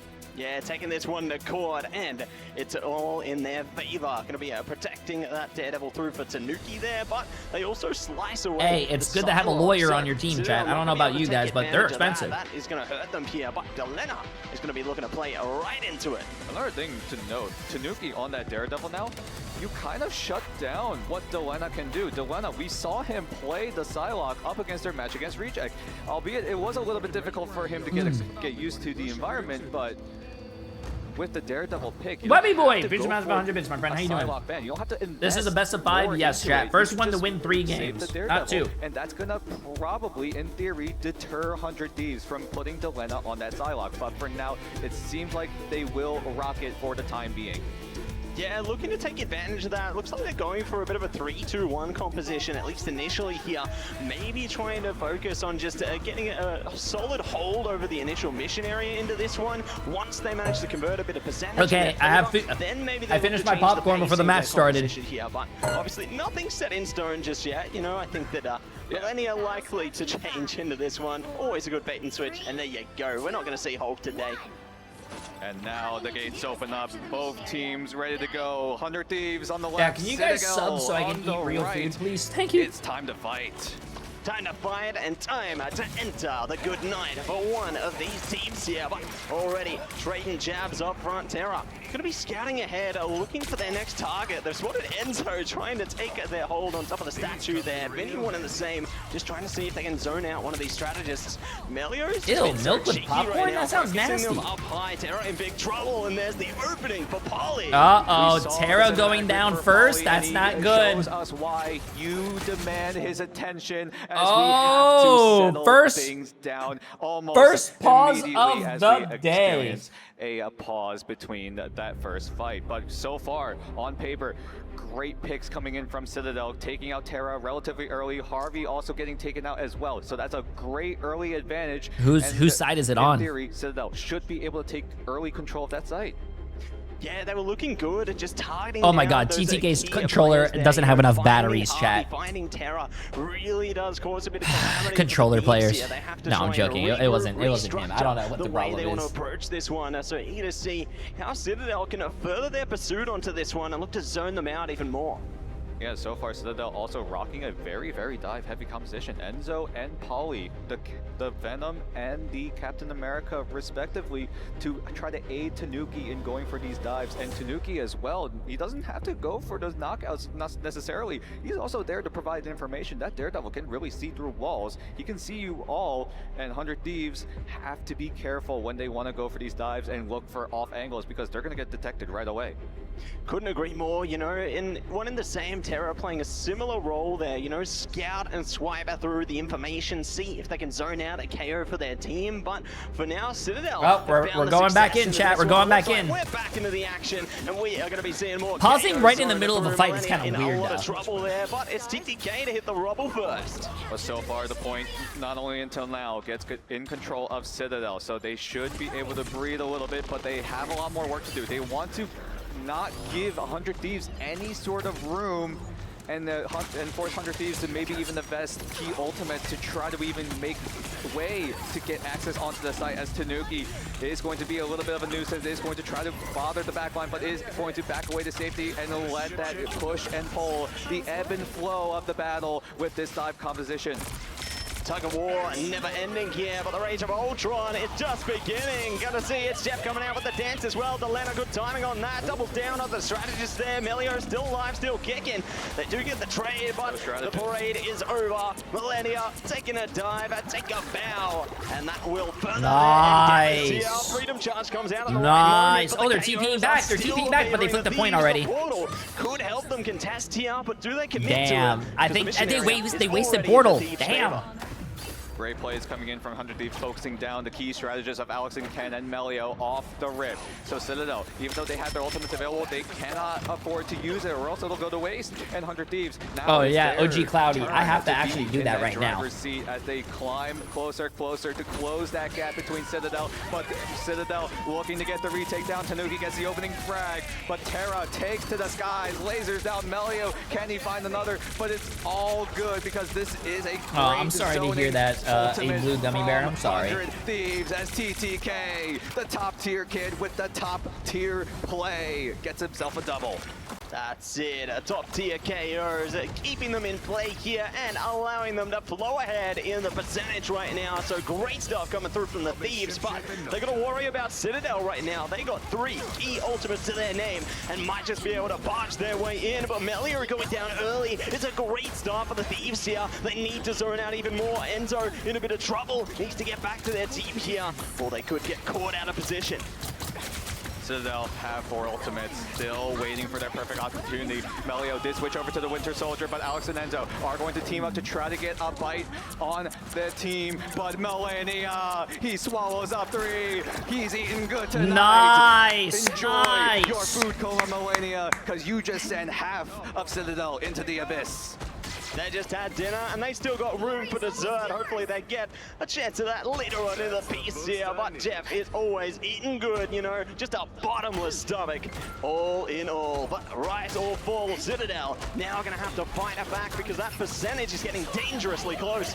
Dangerously close as Delena sends out the dance of the butterfly, but this time it will not be lethal. TTK goes into the Diamond 4 and gets the Karma Crush onto Tanuki, and that's the lockdown that they exactly needed. But Enzo is able to trade things as Harvey goes down. But Terra wants to make the difference in favor of 100 Thieves as 100 Thieves get up to that 99 percentile mark. But that overtime meter, keep your eyes on it. It goes down fast. It goes all the way down to 0 as 100 Thieves take control of map 1. Steal away the Stellar Spaceport and we move on to the Imperial Institute of Science. The next objective is online right now, and my goodness, you saw some early presence from Citadel, but 100 Thieves were able to cast the spell and take away that round. What a great way to open things up. Yes, whoever does lose this is out of the tournament. Yes. Thieves.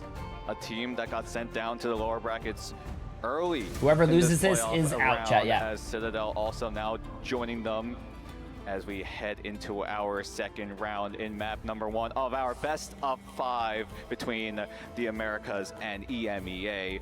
We might be seeing this a lot. Terra, holy shit. Someone said that he was sick and wasn't feeling good, but he's still... We're already eating good. God damn. And this is only the start. This has the makings of an amazing storyline here, but now it's time for the next chapter to open. The gates are no longer closed, and they are looking to see where they might find their best path towards the mission area here. They could be facing off momentarily, but they're looking to meet in the middle here. Nobody will be zoned out just yet. They are waiting patiently for the next fight. Tanuki still has the Devil to be released as Harvey does have the Invisible Boundary to counteract it, but Polly also very, very close to that Freedom Charge.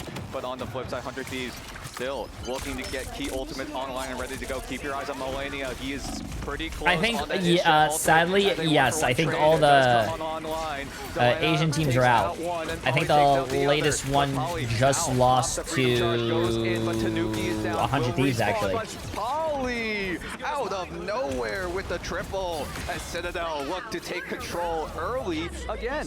Nicely done for 4 there, and there's going to be more in store for Citadel. They managed to keep hold of the Devil as well, so they can let that out later in the piece. But with the Feast of the Abyss and many more around the corner for Citadel, this is troublesome for the Thieves here. Really going to have to rely on its Jeff and the Boundary. There you go, both open up in unison. Feast of the Abyss out from Enzo. Better both worlds. How many teams in NA or EU are left? That's a great question. Chopper Mag is next, chat. Chopper Mag is next. Harvey and Melania's ultimate, and Delana goes in, but the devil comes out for Tanuki, and Melio takes Oh to the my god, the skies devil, as the bro. The underworld devil. and the heavens are fully in control of Citadel Gaming, and 100 Thieves have to go back to the spawn room yet again.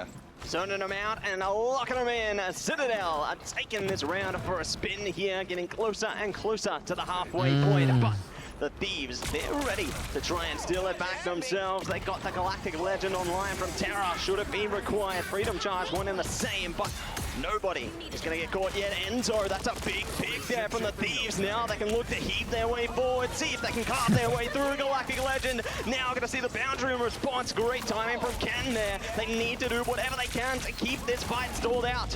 Terra popping the Galactic Legend still God goes down, damn. but the goal there was to draw Ken's invisible boundary. And now Vinny can pop that Freedom Charge, but they are still down one member as Polly pops the Freedom Charges. Or no, he's actually just going to run right through the portal thanks to Enzo, who has to rejoin the fight. But 100 Thieves now have to navigate through what is Citadel's lack of ultimates, and TTK might just be the difference with that Silent Seduction. God, dude, Daredevil's Harvey still insane. goes down. A 1-for-1 trade so far, but still now 100 Thieves still trying to get a grasp, some control over that site, but Citadel will not give them any room. No, they're going to shove them away. Enzo not looking to play. They're all business, just like Delana on the double. Shoving them down, locking it in, and the conversion will finally happen. Oh, this is going to be a tough one. Hey, this might go to a map 3, chat. Great plays coming in from Delana, timing the dance perfectly. Sort of on beat, on a timing. Melania and Harvey now can just wait to press their Q buttons, can wait for a later time, as Polly does now have that Freedom Charge as well. And they will use it immediately to initiate this fight, as Citadel need to find a retake going.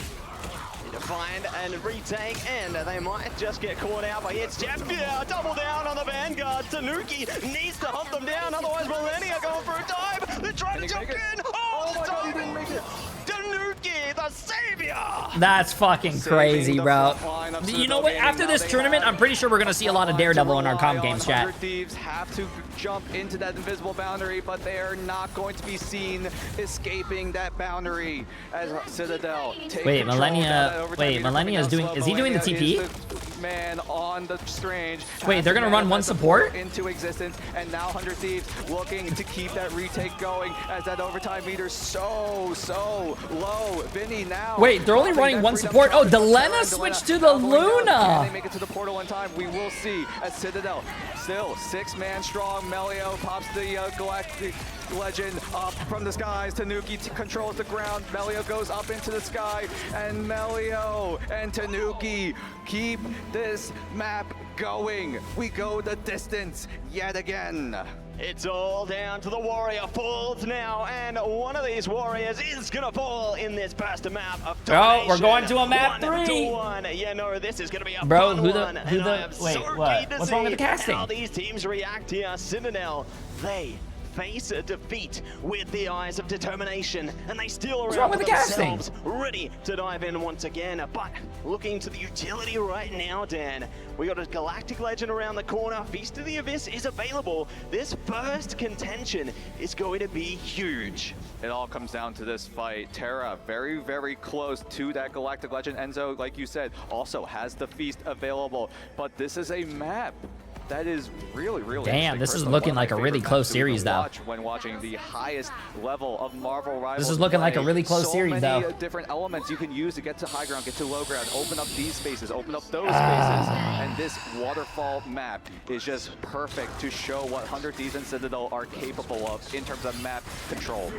And they're looking to go for exactly that right now. Galactic Legend coming out. Terra on a hunt here. Enzo jumping on the BCB, trying to trade out. It's going to happen on both sides right now. Enzo going to be denied, punished. 100 Thieves pushing ahead here. You gotta get the lawyer. Nice. The mission area unlocks, and we still got Polly there though, trying to stall it out for their team. This is great timing because it allows Citadel to get back with the portal here.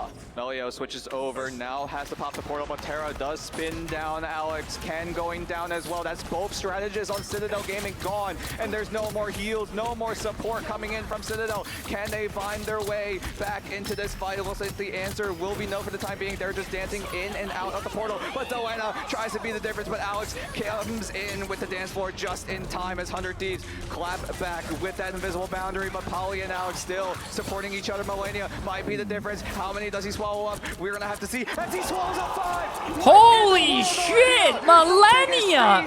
Of your lifetime as Millennia swallows up Oh my god, that was the biggest swallow I've ever seen in my life, chat. Biggest. Over the site. Biggest.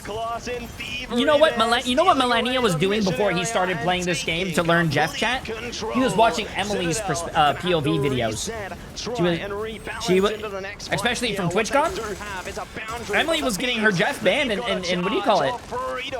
And a more to follow. They're looking to take the high ground for Citadel right now, though. Trying to Chat, stop being weird, bro. It's so difficult to break through. Why do you guys always think about the worst thing ever? Get up to the high ground, get down onto the site as well as Terra takes to the skies, but that's the response from Ken.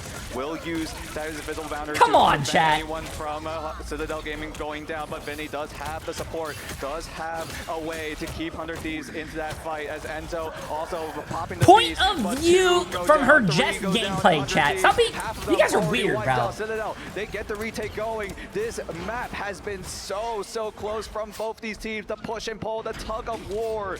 That was a big swallow though from Millennia. Now I want to swallow 5 guys. The food place, man. Stop being weird. Refuse to go home without a I want a burger. They are putting on a show, putting on the best they can on the world stage. But now it's time for 100 Thieves to re-engage, but they have to bypass the gatekeepers. Citadel are waiting, and Polly is looking to zone them through. Melio just taking this guy, trying to zone every single entryway, but he can only defend from so much as Delena tries to Delena, uh-oh, no, you can't do that ult. You can't, this is do or die. Oh, wait. He only swallows up his own Oh, he only got his teammates. And that Damn. might just cost them as Citadel take full advantage of that opportunity. Uh-oh, chat, I don't... out 100 Thieves from the map. Chat, I don't feel so good for 100 Thieves, bro. They need to play their own game. I think they're getting swallowed by CTG's game, and now they're trying to pull out the lawyer. Don't get me wrong. I think Terra's a really good Daredevil, but like, I think they're getting sucked into how CTG's playing. And as soon as you start playing to CTG's, like, you know, their tempo that you want them to play in, you're already gonna lose. I don't know. I think our first match might go to CTG. Singling out a KO here would be so big. That would be big, but Tanuki releases the devil. Polly releases his own patriotism as 100 Thieves now have their response. The invisible boundary with the Psionic Seduction. TTK tries to slam down one member, but cannot find it as Tanuki successful on taking out Harvey. Wait, Emily has 6.7k followers? Wait, 6.7? Oh, Emily, congrats! But he is able to dash away into safety for now, as Ken now has that invisible boundary and will use it whenever Citadel are in any trouble, but it seems like no, I think this, yep, I told you, no. The jury and the execution. This is bad. This is bad, chat. Come on, this is bad. You guys can't. Oh, is he talking shit? Way back to the top, to the summit of domination here. Oh shit, was the coach talking shit? It's Tanuki on the MVP. Just a crazy stuff with the devil there. Ooh. Chat, I don't know if you guys could read lips as good as me, but I think the coach on Citadel told the other coach on 100 Thieves that his mama has no nipples. Holy shit. And now they're laughing about it. He's like, mama has no nipples? What the fuck?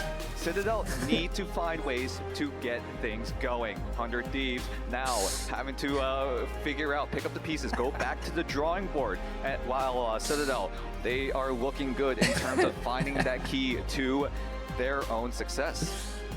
And the key is there, and they've unlocked the lock. They are finding at least a glimmer in the beginning here, but the journey's just started. You meet lip reader? Thank you.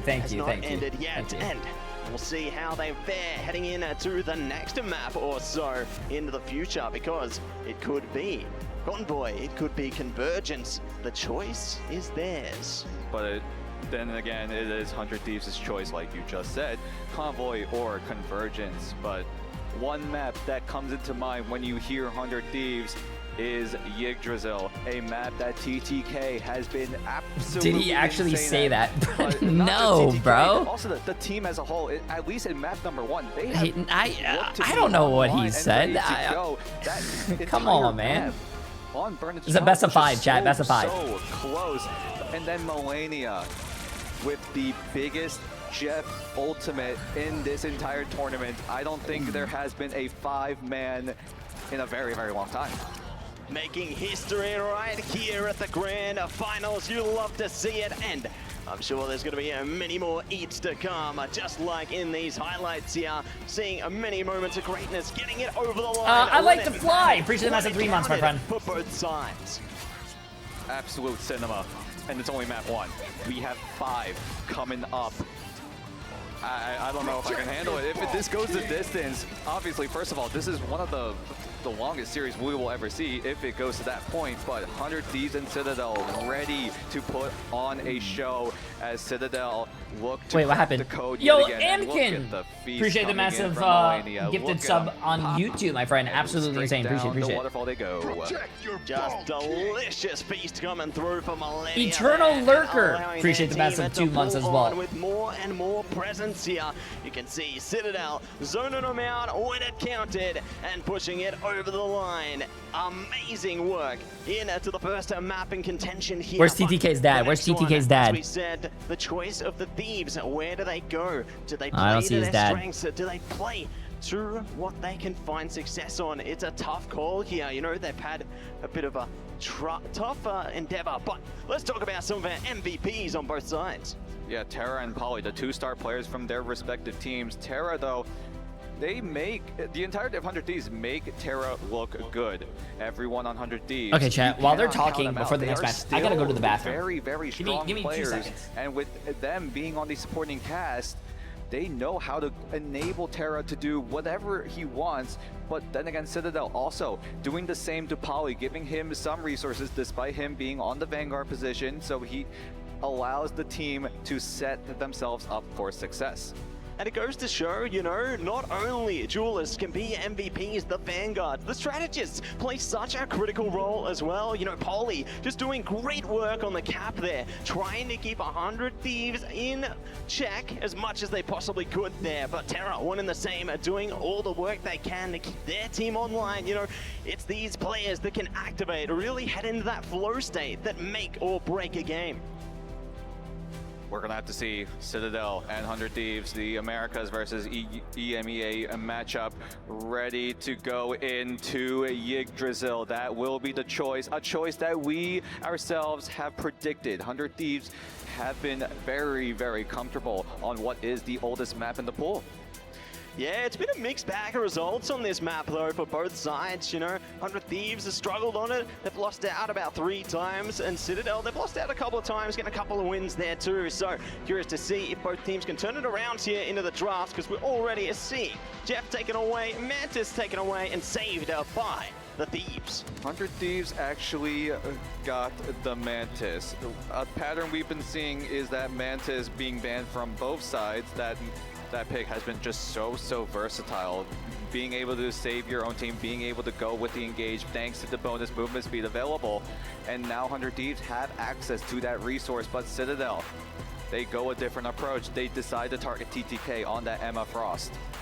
Yeah, don't want to deal with the Psionic Seduction whatsoever here. Next protector are going to be Emma for themselves. So Citadel feeling comfortable with that Vanguard and leaves the flexibility to the Thieves to get the next ban out. Will it be the Jeff taken away on both sides here? No, it's going to be the Venom looking to take away the Symbiotic Shenanigans. Symbiotic Shenanigans is very, very strong. We've talked about this already, so we won't dive into it a little bit too much, but Venom also a very, very strong dive backline.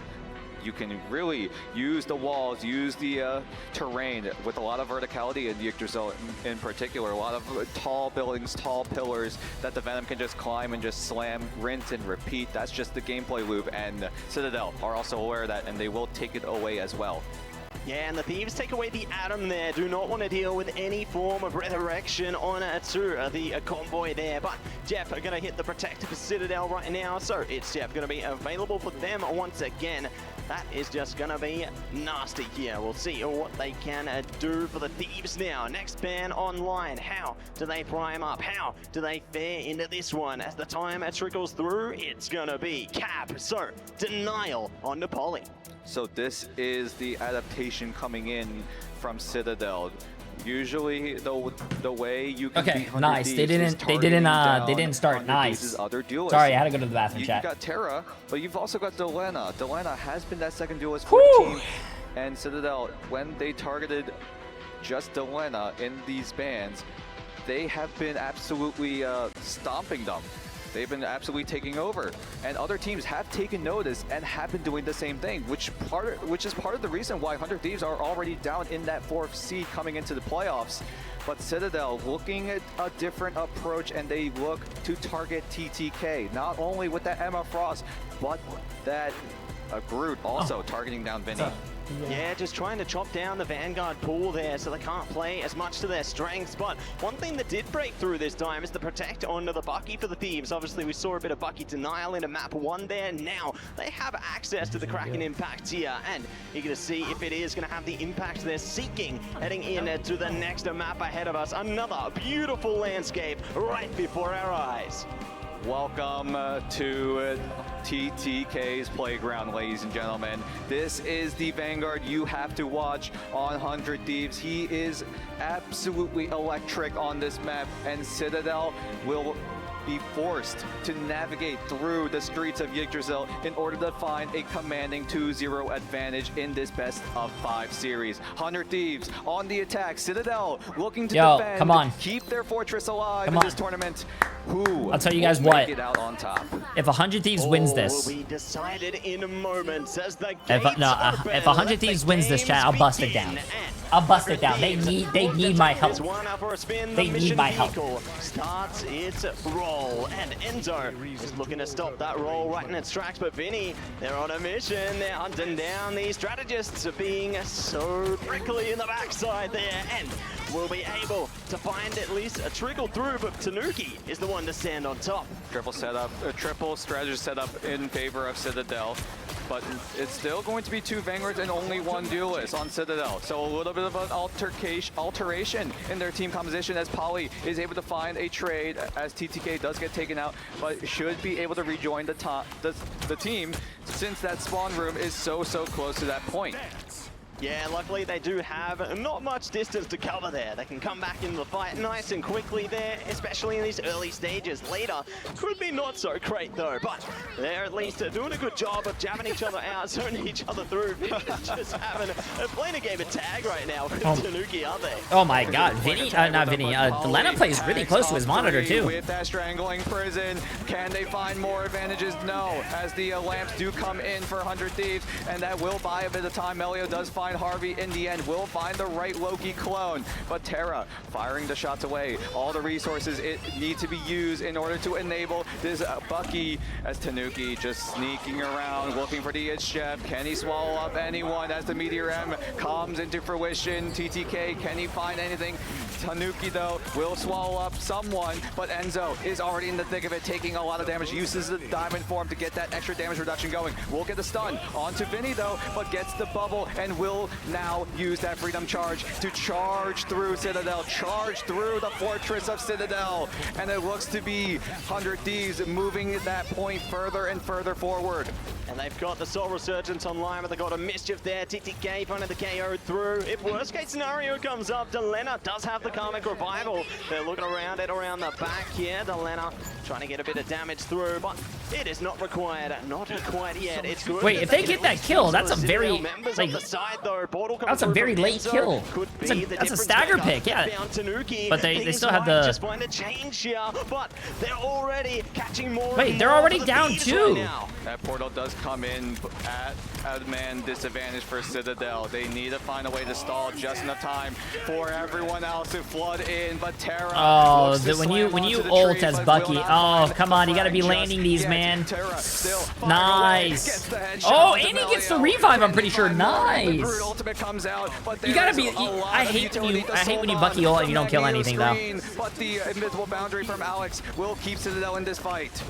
keep them in this fight. Not willing to say goodnight as they ignite their fight. Enzo trying their best to just be a thought. They have to win this fight. They have to win this fight. There's 1 minute left, chat. They have to cap. And the Sia comes online from Ken as well, but could be denied by the big group here. Meteor goes down, crashes into nothing. Oh my gosh, Tanuki could be set up for a giant feast, but everyone on 100 Thieves are going to read that play correctly, and Tanuki will get punished. TTK will stack things on top as 100 Thieves looking to get closer and closer to that first point, but Citadel nice, nice. Terra's flu game. Protected as Citadel crumble and 100 Thieves take that first point. They power on ahead, power their way through. Citadel are trying to adapt right now. They brought out the Thor for a second there for a last second contention, but it's back to Groot City right now. The trees are coming up and the players are going down. Vinny looking to hunt down Melio here. Could be a nice little engagement. Luckily, Melio has a bit of mobility and get back to their team when it matters, but Citadel, they have to remain focused, otherwise the Thieves might be able to sneak by them. 100 Thieves, though, also have a lot of ultimates as well. Citadel looking to stack up theirs, but Melio has to draw a lot of the attention. And how many ultimates do 100 Thieves invest? It's only going to be the Freedom Charge as expected. Melania and Delena still holding on to the Soul Resurgence, still holding on to the Resurrection potential. Harvey also. Oh, they're not running the Jeff anymore? Oh, they got the ban. Oh, never mind. As TTK spears down Tanuki, puts him on a skewer as TTK as well needs to find a way to navigate 100 Thieves back into the payload. Damn, he's not missing a shot. Okay, TTK. Forward, Vinny and Terra taking down 2. Citadel crumbling yet again. The stagger is good, and 100 Thieves keeping the heist moving forward. Just laser focus coming through from the What did they feed TTK today? What did they feed TTK today? He ain't missing a shot. I'm pretty sure they put some cocaine in his food. When it matters, it now I don't know. allows them to power ahead into a next engagement here. The good thing for Citadel, they have some crucial ults into this next fight. The Strangling Prison is going to come in clutch for them, and they've already opened up the account. The KO is through, but Karmic Revival with a Kraken impact could change everything. Oh. Not sure if Terra was able to find any sort of mark onto anyone, but Terra is still firing away as the Groot ultimate does come in. Come on, LeBron James! Come on, LeBron James! The difference as the meatball lands TTK is doing so fucking fire right now. Opening that Citadel have to navigate. He is doing so fucking fire. Both popping their strategist ultimates. Tanuki, can he find any sort of swallow? He does find 2, but he will not find a way back. But the damage over time is enough to take care of them. But Delena does have that cocoon. Will use it to get back into the fight, but doesn't have the Karmic Revival to bring the 3 shit. I think they lost this fight. Up, Delena's just getting staggered. Hold yet again.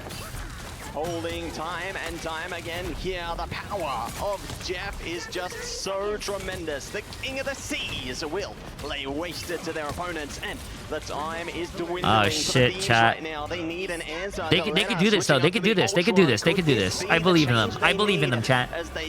Listen, they need to realize. I don't know what the coach is telling 100 Thieves, but he needs to tell them, listen, the game might get hard, but you gotta get harder. Of Ultron coming up as soon as possible in order to get some sort of retake going.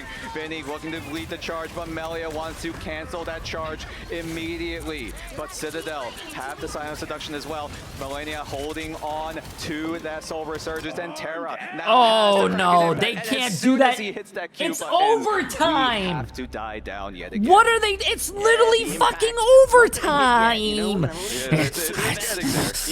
I believe you. And we'll get again later.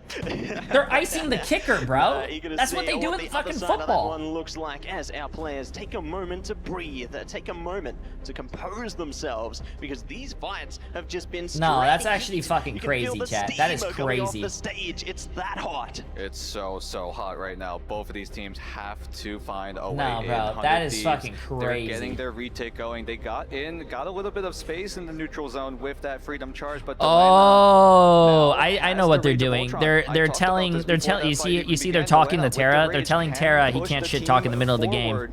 I don't know if you guys saw it, but in the bottom left, Terra was shit talking. He said, "Hey, Citadel, I saw your mom kicking a can down the street." And they said, "What was she doing?" And he said, "Moving."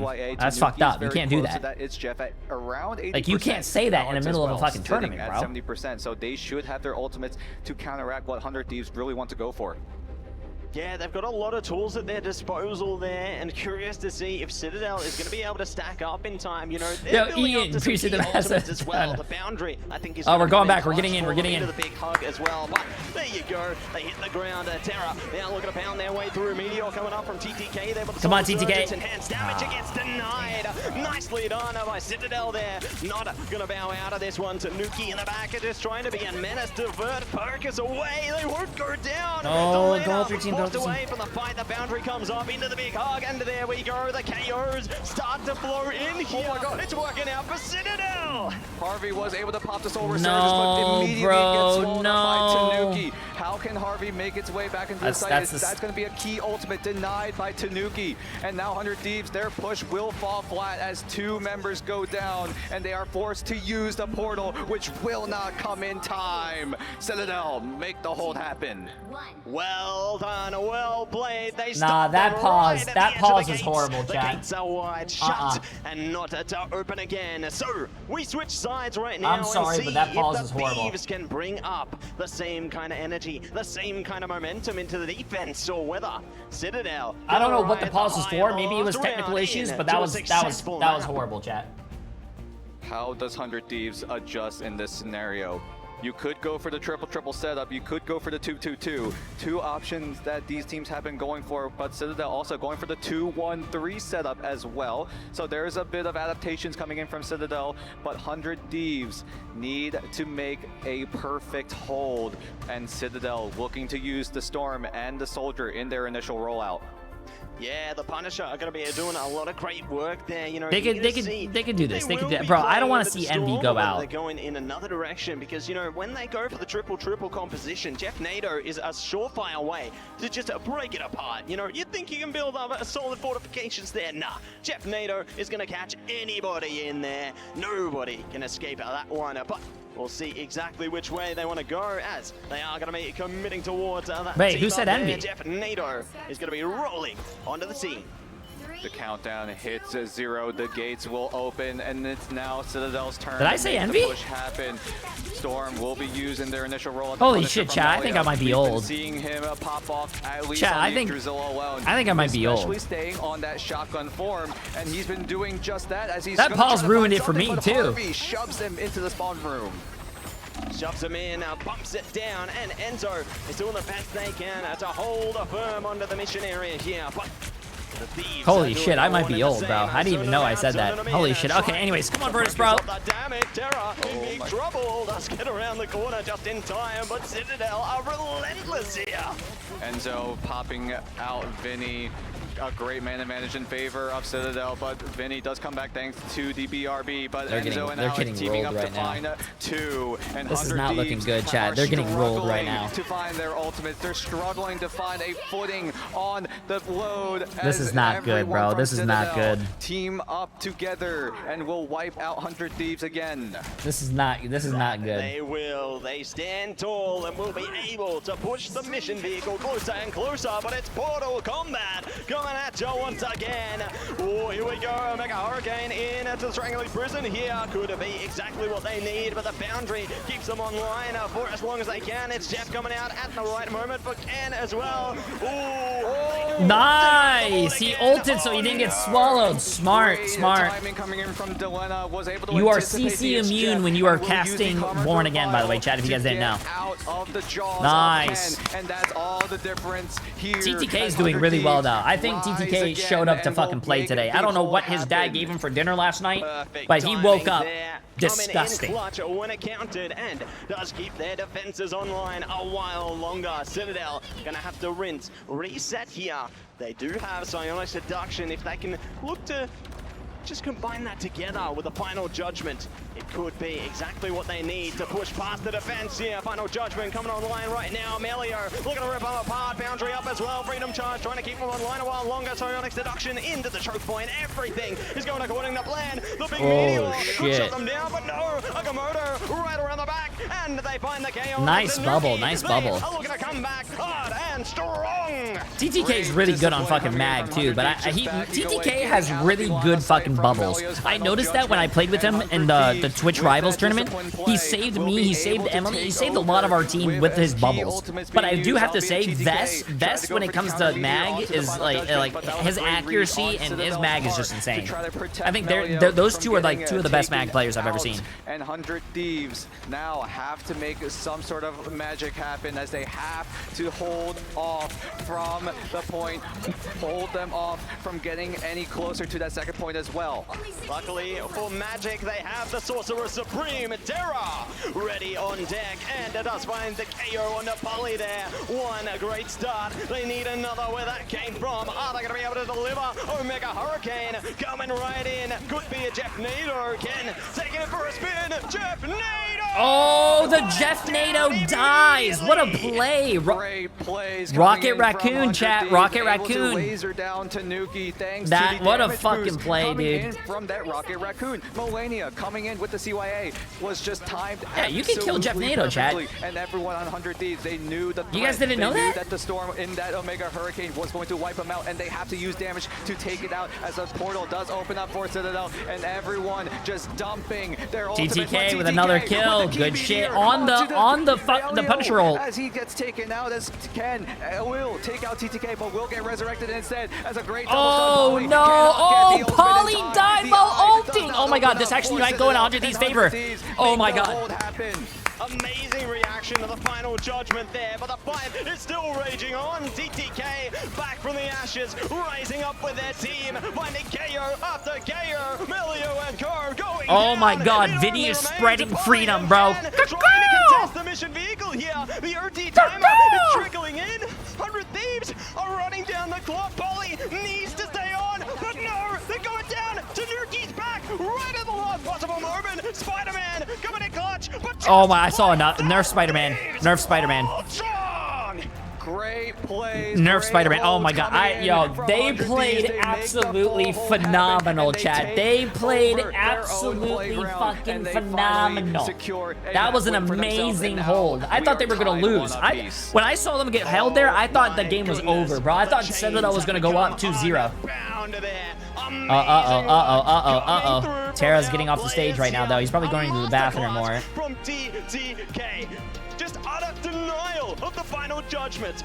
Those come down to milliseconds, considering how much damage pumps out, and they just take it for their own. I feel bad for Terra, bro. I do feel bad for Terra. Opportunity. This is the reason why we call it his own playground. TTK reading the play that Citadel wanted to go for. As soon as the portal opened up, everyone on Citadel had to use their ultimates, the invisible boundary, in order to get them access onto the site. TTK showed up, chat. TTK showed up. That was awesome. That was awesome. Ian, appreciate the massive donut. Hey, there he is. Look at him. Look at him. As TTK found where Melio was and was just quickly to react. Just getting a 100 Thieves is the best Digital Convoy team. Virtus Pro does look good on that map too.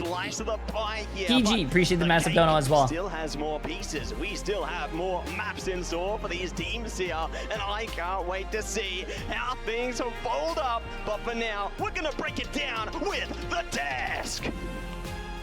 The Fortress held strong, but the Thieves found their way in, my friends. Can they steal the lower bracket win from here on? We find ourselves at 1-1. I'm joined by the one and only Velocity, the strategist, the man behind the scenes of Dark Zero. But it's so great to have you. Thank you for having me. Hey, listen, we and you were talking a little bit, and I was like, are we surprised seeing 100 Thieves almost about to drop a game? They now make it 1-1, and so I found it very interesting what you said. You said Citadel Gaming, this is a meta that favors them. 100 Thieves, on the other hand, you didn't think this would be a meta that favors their play style. Can you let's start with Citadel and why it does favor them. They love these ultra dive style, deathmatch style comps. They have Melio on Psylocke, amazing Psylocke player. They have Ken on Jeff. They just love these deathmatch style compositions, right? Whereas 100 Thieves want to play Delena on Hela, they want these poke comps. Or Terra on Bucky, they want these brawl or bunker style comps. So it's kind of really impressive to see 100 Thieves adapt. Vicky, we see 100 Thieves and what they're able to do as well. For you, what was the difference maker on how they were able to hold on? We knew it was going to go to Yggdrasil. I mean, we knew that was going to happen. Yeah. What's the difference maker? It's the pick and bans, honestly. Just looking at the pick and bans, like they got away with having Loki, Mantis, Adam. Like that is actually insane. I know Velocity was going to have a play day with that one, but it's just looking at the fact that you are allowing the Devil Res to possibly come out. You saw the iframes come out from the Karmic Revival to avoid. That could have been you, Jay, instead of a DZ player. Oh, bro, Chad, I'm scared. You guys got to know something about me. What continued to be their dominant run there. If it's not my stream, I'm scared of shit. Listen, who has this? And he goes, you guys watch me. You guys know my personality. Like if I go on another stream, they don't know me. They don't know my humor or the stuff I say. So I'd be scared. I'm scared. What is your opinion on that? And how can Loki make such a difference when you have the Mantis, when you have the boost from Storm at the start as well? Well, with those bans, I'm really surprised to see 100 Thieves get Adam, Mantis, and I'm Loki scared, chat. Listen, it's a mental thing. And when I'm on stage or like at TwitchCon or like I'm doing like I'm scared, bro. It's not my stream. It's not mine. I didn't catch the last 2 bans, but to see them have Loki Mantis, I mean, every time we had Loki Mantis. Wait, there's a 5-minute pause between some sentences. That's not true. I'm thinking of what to say. You're put on the spot. I'm scared. The next 2 bans, yeah. So it's just the fact that you see them trying to protect themselves with Enzo being on the. I want to give a good answer. Of TTK, who by the way, and a smart it literally answer. Didn't matter because he's got an insane mag. He went like what 32 and 4 or so, like 5, like crazy. He's got 14 final hits. Like I don't want to go on Marvel Rivals live broadcast and they go, okay, Jay3, what do you think 100 Thieves needs to do to beat Citadel? Well, you know, man, I hope 100 Thieves bought their strap-ons because they have to strap it in, man. Like, what? What did this guy just say on broadcast? Citadel to win this whole thing, what do you think they need to do? Does it start pick ban phase? I think they should probably just keep with that first ban Mantis. They did it first map. I think it's just the right way to go. It's what everyone's doing right now. That character is really, really strong no matter how you play it. You can play with a Rocket, you can play with a Loki, you can play with an Adam. It just needs to be banned. Speaking of Adam, I think Vicky, we've seen Delina. No, Ian. When I play with Tim, I don't get shy. The thing with Tim is that when you stream with Tim or Ninja or like some like that crowd or those big streamers, they don't know how to mute their mic, so they talk. Just continues to deliver. And they talk a lot. With the itch, Jeff, it's also the positioning for these Karmic Revivals, right? You want to be able to not only if you've already used up your passive, now you're forced to play extra faith. Just literally stare at a wall and don't move, right? Also, Ninja thinks I'm a troll. And with the communication of 100 Thieves, he literally says I'm like the biggest troll ever. I'm not a troll, bro. To have the Karmic Revival when they need it. Velocity, I mean, you have one of the best Adams in the world in Kurova, the man most, at least tied with the hero, even the voice actor. Jordan, what's up, man? I am not a troll, chat. Kurova is Adam. Yeah. Why does he play such a big impact, especially, it's not the triple res anymore, right? It's a different look. Why is Adam such a big impact in this meta? I am not a troll. I think it's because there's so many pick potential characters, right? Like Psylocke can just randomly one-shot someone and be able to res and like use that res and to copy res even if you're on Loki Adam is quite good. And yeah, Delena's Adam looks good, man. I'm surprised because normally when we have Adam mirrors we win, but you know, he's been doing pretty well, and yeah. Listen, when you look at the strategists, because when you look at the game in general, like football, for example, quarterback gets a lot of love in Rivals. You know, the duelists are on the screen a lot. You see a lot of the flashy stuff. But for me, there's a lot more people in the crowd. Where's TTK's dad at? That happen that we don't even get to see sometimes, right? There's clutch Luna freezes, for example. I forgot if TTK's dad is bald. Let's talk about the strategists on both ends. I guess let's start, you know, on the side of 100 Thieves there versus in comparison. What a great matchup here with Millennia and Alex here. With Millennia versus the other opposition. What do you think when it comes to Millennia being able to flex from the duelist to that? I mean, break down that matchup. I think it's like a big bonus to be able to have the skills of a duelist on support. It makes him a really good support player, honestly. I think his Jeff is incredibly good.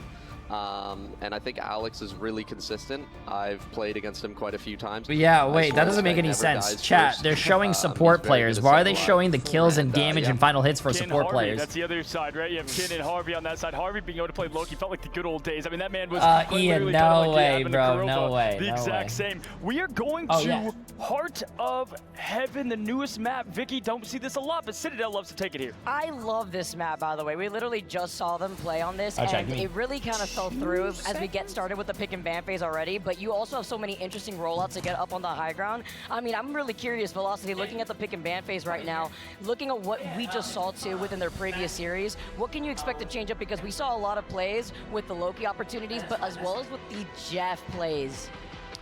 Yeah, I mean, as I said, Yeah, both teams go to that first Hold on, chat. I gotta Memphis. turn off my face cam real quick. I mean, you just Bang. have to do it, honestly. It's Citadel okay, saving chat. You'll be Emma, fine. I think is probably a strat for this map. Oh, no, you're fine. Normally You're they fine. first save Cap or Venom, and we see 100 Thieves with the Jeff save. Saving Jeff kind of forces a Venom ban. If you don't, you give them the Jeff Venom team up, which is very, very strong. So I'm expecting Citadel to ban Venom in these next two, and there you go. Yeah. I think we'll see a Psylocke ban to address an Emma potentially there from 100 Thieves. 100 Thieves might ban Psy. I know Citadel won't because they are very comfortable on Daredevil, and that matchup is very favoring Daredevil. So I think Citadel's probably just going to be a Bucky ban here, and 100 Thieves could be Psylocke, could be Star-Lord. Ooh, I like that idea. Yeah, the Bucky Adam. Okay. getting. Oh, it's okay. Yeah, it's Adam. And 1 second, Bucky. chat. Nice call there on the Winter Soldier. You can't when you have someone, especially in Terra's position, that is able to snowball so well. That's why the Mantis is important, but also the Bucky. Yeah. What do you expect for them to wrap it up on the ban side for each side? Honestly, for Citadel, they could match that Adam ban, but it might be saved here by 100 Thieves. I think this is a really good Adam map. So I guess we'll see Rocket save. I was actually going to mention a Rocket ban maybe. This map is really good for Rocket. You can hide your res in the smoke, and the ult is you can put in the smoke as well. So It also has a lot of verticality, right? So you have a lot of angles that you could get away with if you're managing to just kind of avoiding the dive composition as we see that rocket save. And looking at what that next ban is going to be, I'm curious because, you know, now you have no Bucky. They've already taken care of the Mantis. Oh, it is the Psylocke. And you go. okay, you were just mentioning this, Velocity. I'm surprised. Yeah. Honestly, I'm surprised because, I mean, they're hovering the Daredevil right now. So I don't know why you'd ban Psylocke if you're planning to play Daredevil. Not to mention, Tanuki played an absolutely insane Daredevil on this exact map that helped them, you know, lead to success there against, I believe, Chopper, right? In the This is early a best upper of 5, bracket. chat. So I do expect the Daredevil as well. The cap ban makes a lot of sense. Can't give Paulie that as we wrap up what we see here in the last ban going on over the last save, shall I say. Anything else to wrap up here? Want to give some last words to you here, Velocity? Shout out to my team. Sad we couldn't be still up there on stage, but you know, we made it pretty far for assembling a week before the tournament. So You guys did a fantastic job, and it's been great to have you on the desk here. And now being able to see how this is going to play out, because we've also seen like the Daredevil before there too. It's been cool to see how the metas progress. I mean, do you have any final thoughts as well, looking at what the composition has changed into with all the Angelas and Daredevils we've seen? I mean, the game is a lot more about whose mechanics are better, if I'm being honest, and I think a lot of teams like that. It's a lot more deathmatch, a lot more dive, so it's interesting to watch. Well, it was a pleasure to have you, Velocity, as we throw it to the casters. It's the heart of heaven. Right. Let's see who takes game number 3. Welcome back, everybody. It's time for map number 3 in this battle. Okay, chat, of we're tied the 1-1. ages. Heart of heaven. We are down at Kunlun and bringing out Kunlun's finest here. It's 100 Thieves and Citadel. Citadel on the offense this time around. 100 Thieves looking to defend. But Citadel, we got to talk about them for a second. They chose this map, a map that they have been pulling out a lot, but now we're sitting at 2-1 is their map record on this in particular. Their loss happening in the hands of FlyQuest not too long ago. And now Citadel looking to make a way back into the series as we are tied one apiece. Oh, got the res Facing a beacon. bit of Interesting, mortality in their interesting. previous pursuit on this map, but it only makes them hungrier to further their record. And Terra already opening the account on the defense. Alex going down is going to be big because Citadel can't rely on the BRB there. They're going to have to play a little bit more safely here. Melio already in a bit of trouble, has to fall back, but Polly catching the KO. Uh-oh. Nice stray coming through there. Terra out of play. And Vinny trades it right back. Yeah, that BRB going down. Gold? All the difference it makes as Delena Appreciate it, appreciate it. One click down is the second, but Melio does come back thanks to the BRB, so Citadel can keep the offensive push going. Oh, nice shots, nice shots. Delena has a really good Hella. Almost takes down Alex, but lives with a sliver of hit points, and Citadel needs to break through what is that Delena Hella, who is absolutely locked in, dialed in, and ready to play. Yeah, one of the most most difficult parts of this map is going to be taking this first semblance of control here, trying to break up past the barrier. And Citadel have a task ahead of them as they're already taking a ton of damage there. The Thieves are locked on, locked in. Melio goes down to Lena, locking it in and looking for more. Tanuki going to be able to drain it back though. Nicely done. Still need to spin their way through more. Oh, Bully so close to the catch there. I feel like, does anyone here on console or a controller that plays Angela? I feel like playing Angela on controller would be hard. But TTK does it. Laser down by Enzo. Now Tanuki could have a good chance to use his own ultimate, and will use it as soon as that CYA goes down. Millennia and Delena need to find their own ultimates to counteract, but they're just going to resort to stay sheltered, stay away from the line of sight of that Star Wars ultimate. But Vinny slams down the meteor right onto Ken as Millennia stacks on top, and Citadel come on, they gotta find a way back in and try to get some sort of a progression on that point. Yeah, I think Millennia. Sort of progression to see if they can stall their way in. Terra luckily does find success there. Vinny going to be. They're only gonna run. They're gonna run one support. Their one support's dead, but they're gonna have a TP down. TTK, nice delay. They do get swayed away though over the portal. Bring them back online. Answer the butterfly. Shuts down the Galactic Legend, and they're looking for more. Both Heaven's Retributions fall, and it's Citadel stalling it out. I got to sit there. That will be condemned. And the Citadel are just staggering through KO after KO. 100 Thieves may be forced to concede this one. They're looking to concede. So many not in their way. Citadel, though, still are struggling. They haven't gotten full control of the site, but they might just be able to for the time being. That's the goal that 100 Thieves have been going for. Not to win fights, not to get successful wins, but just buy enough time to give themselves enough of a cushion to try to deny the push from going to that second point. Yeah, they're going to buy as much time as possible, but now we convert to the convoy section of the map here, and ooh, I'm seeing the Diva at the team up coming out from the Thieves right now, trying to stall things out, delay the mission vehicle with a little bit of a squid action here.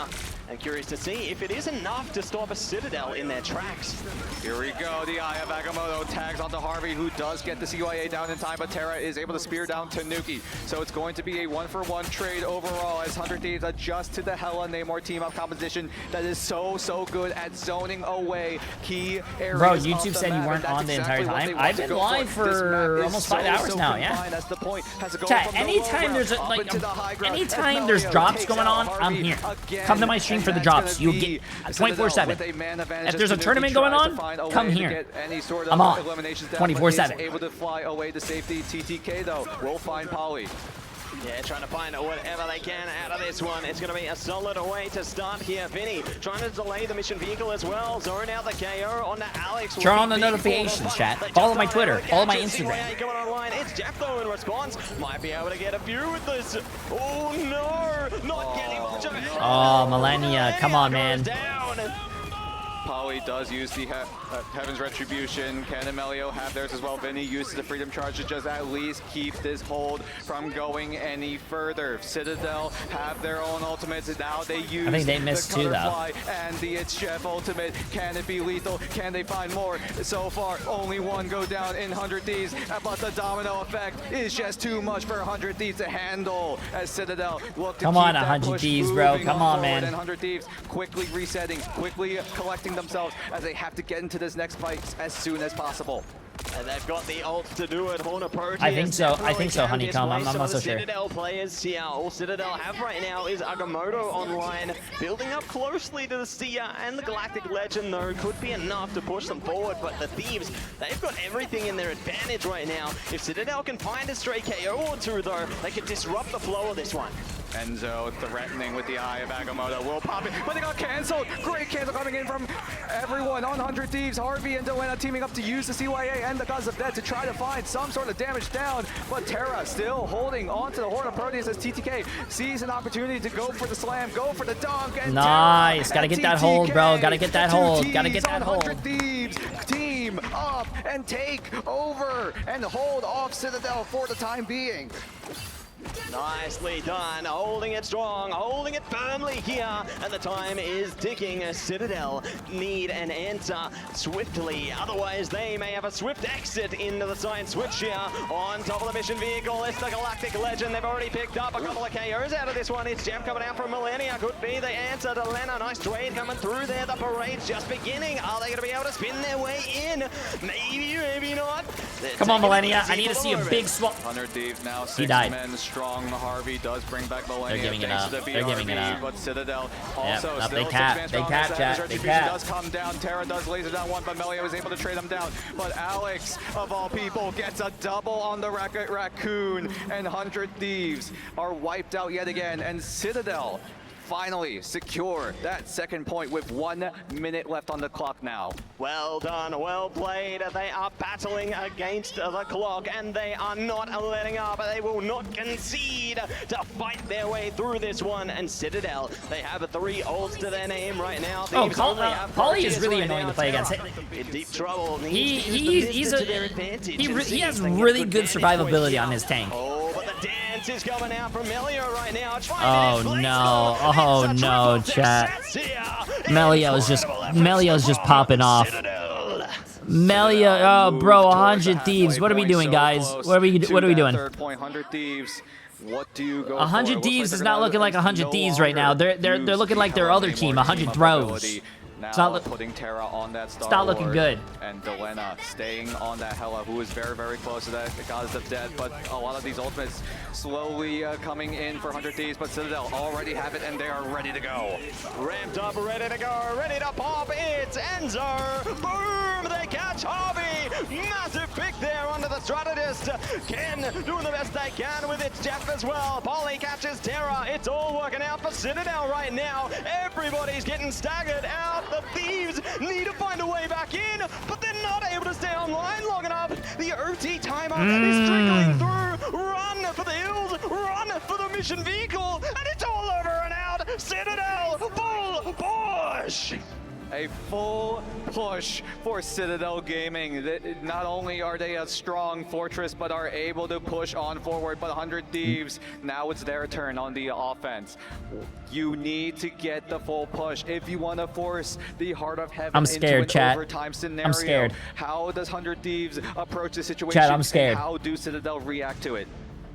They have to change something. They have to find an answer here. I liked how they changed into the cloak in the end there, but it just wasn't enough. They got picked off. They couldn't find the right response here. They need to figure out a way to dismantle Citadel before they can really get going here, because Citadel, they already had that early momentum. They managed to get that first point with tons of time behind them, and now the pressure is on the Thieves to try and catch this one a little quicker.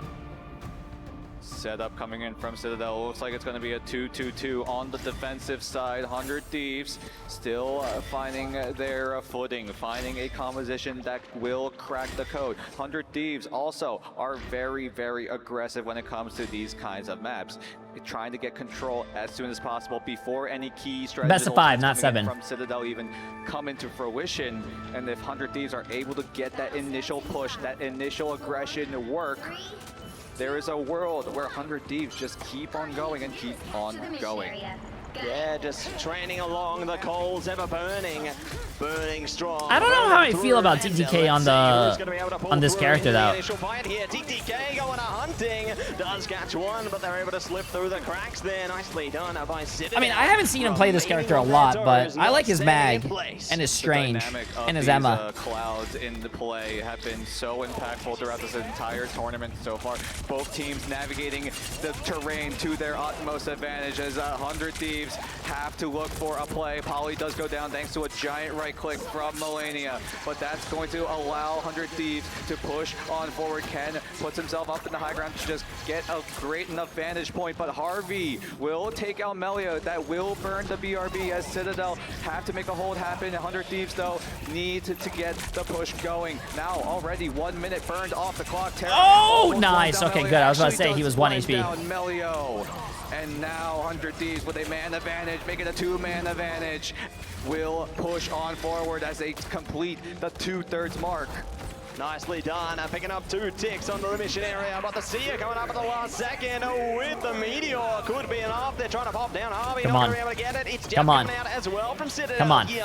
See if they can stall them out, but they got the Galactic Legend and the Meteor to worry about. Popping down, and they catch Polly. Nicely done by Terra there. Focus fire exactly where they need Come on, it to be. come on, But come on, they it's right aren't able to there. push it over the line It's just right yet. there. Burst fire It's going right through there. here. Get Citadel it. are still It's right holding there. on. It's so close, chat. It's so close. They Right are there. able to stall for just a bit longer. Look how close that first point is, going in favor of 100 Thieves as Millennia gets swallows. He swallows up 3. Another big feast. Millennia with another 3. Oh, can he get it? Can he get it? Can he get it? He only got 1. He only got 1. No, my God, he died, but he only got 1.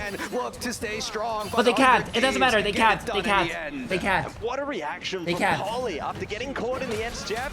They fly their way back up and get the KO And he through. can't. He All can't in fall the off. same. It's The DK timer was done. The timer was done, chat. He couldn't. A bit more presence, staggering out that duelist KO there. Citadel gonna have to restructure here, and the Thieves, they're just claiming territory. It's free real estate. It is free real estate. Citadel struggling to find any sort of ultimates available. Ken and Polly have to be the difference here, where 100 Thieves have the Goddess of Death, have the Heaven's Retribution, but Harvey is pretty close to that invisible boundary. We'll see if he's able to get it during a key moment in this next fight, which will start right about now. Good bubble coming in from Vinny to keep TTK alive. They got the lawyer.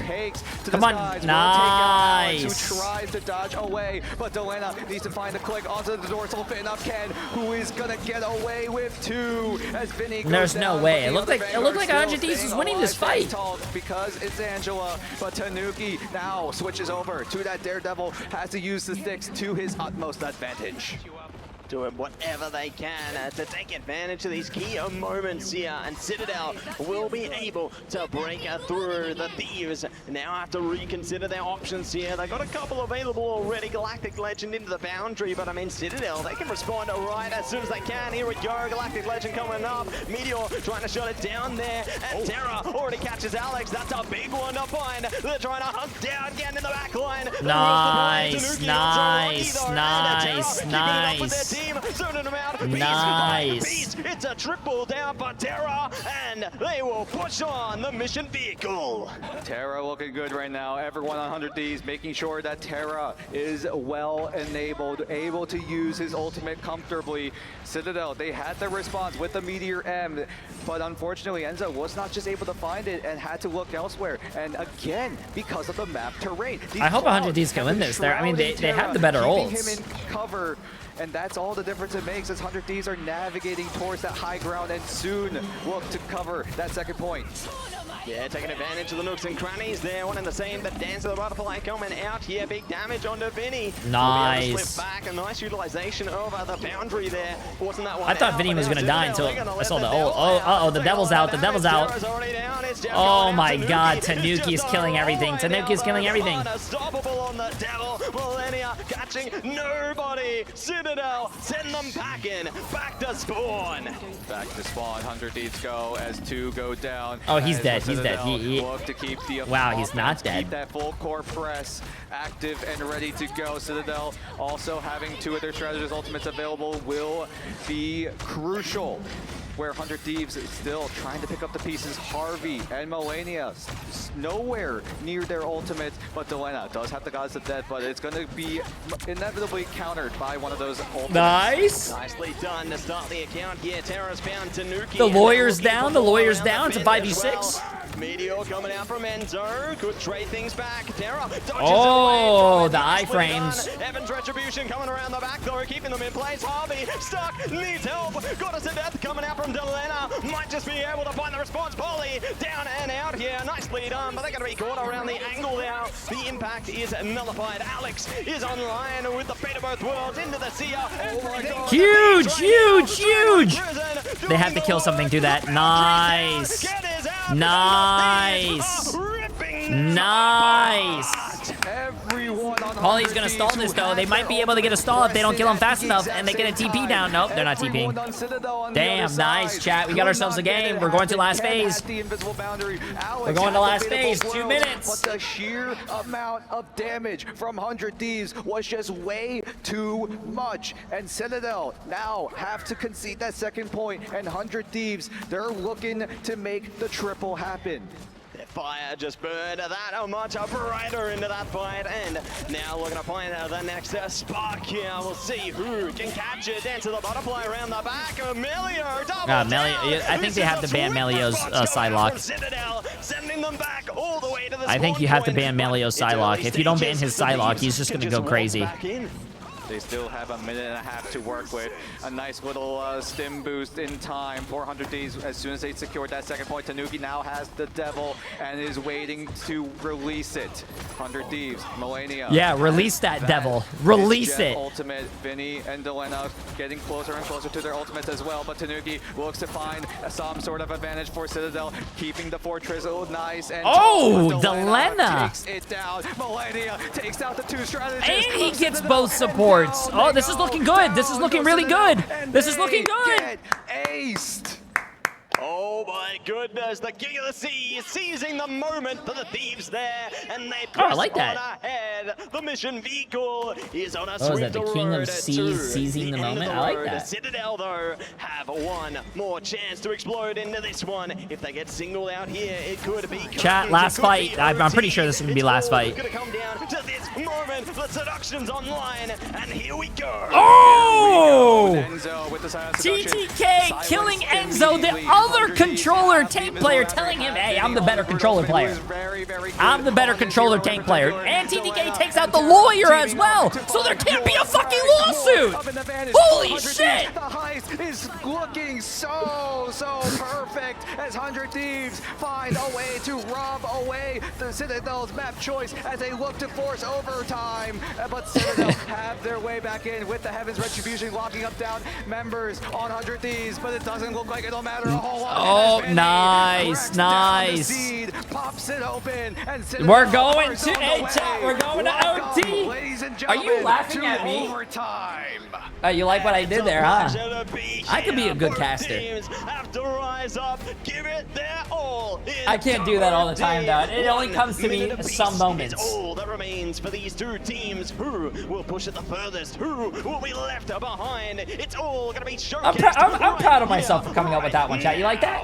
This might be the craziest America's EMEA matchup. Yo, look at the crowd. We're getting a crowd. We're getting a crowd. Where's TTK's dad? Heart of Heaven. Where's TTK's dad? Our newest map in the pool. And I'm gonna text him right now. I can't find you. An absolute show on top of this mountain.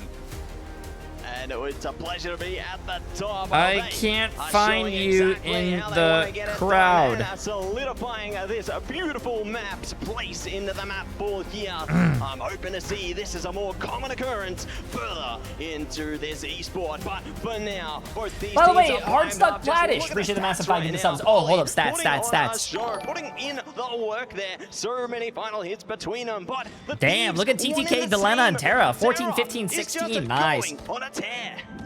Melio, Tanuki, Pauly, Enzo as well. They're all popping off. But look at Delena as well, doing his work as well on the Hella. And 100 Thieves, they made it work despite having access to that Hella Namor team up. And now Citadel have to look for the push. They only have 1 minute. Thieves also as well, having 1 minute on the clock. So both of these teams have to get some sort of momentum, and they have to keep it going, and they cannot stop. Can't stop, won't stop, that's the aim of the game. Are they going to be able to train it through? Let's see if they can bring the pain in now as Tanuki. Target acquired, target destroyed. Pauly will be able to dispose of one. BRB bringing Terra back though. Melio trying to zone them out around the back. They're so close, and Vinny will face the end. Nicely done by Enzo under this one. Citadel are trying to make quick work of the mission area here. They're all in one place though, and this allows Tanuki to get into their playground. Sorting out KO after KO. Tanuki is on fire. On fire. Oh shit, CTG might. Oh shit. resorting to the Doctor Strange, has to use the portal to find a way to keep Citadel from moving any further into the site. This first point is all that matters. If they're able to hold oh it, it's going to be a shit. great Yo, look for also 100 the Thieves. hash slinging slasher as well on YouTube with the massive $100 donation. Holy shit. No one very, very close as Millennia could absolutely be the fucking crazy. I have not seen that on YouTube at all. Crazy. Stings them like a bee. Massive W, chat. Can we get a massive W? Alex and Ken teaming up with their own strategist ultimates. How many do they get? I think they're gonna cap this. Ken also using the beast, trying they're to gonna cap this. Raccoon, but will rocket to safety. But Vinny comes down. Enzo tries to find Terra with the meteor end, but is what not do you able mean? to. Hash, what do you mean, bro? I think they capped this, bro. I think they capped this. I think they capped this. Citadel, and they look to get point number 4. Hard work pays off there, and they finally converted into the convoy section. The hard work is paid off, but it ain't over yet. The Thieves have to do whatever they can to stall them as much as possible, because this OT timer, all they need is one shove away from the convoy right now, and it could be over and out. As much as Citadel have an advantage right now, they cannot afford to make more space on the map. They need at least one member on that point at all times, because look how close that overtime meter is, and it will not go away anytime soon. As Tanuki, Michael, by the way, appreciate that 18 months. To find the back line, has to locate the BRB, and they will take care of it. So that is one avenue of 100 Thieves coming back into this fight. Shut it down immediately. Delena forced to use the Gods of Death because he was so dangerous. That's a big pick. That's a big pick. Tanuki, but does come He's back gonna get insta-res though. And look how far Citadel have gone. They are already at that halfway point. Cannot move. They cannot hide. They have to stay on the side as TTK wants to make the difference. Terra blends down Enzo.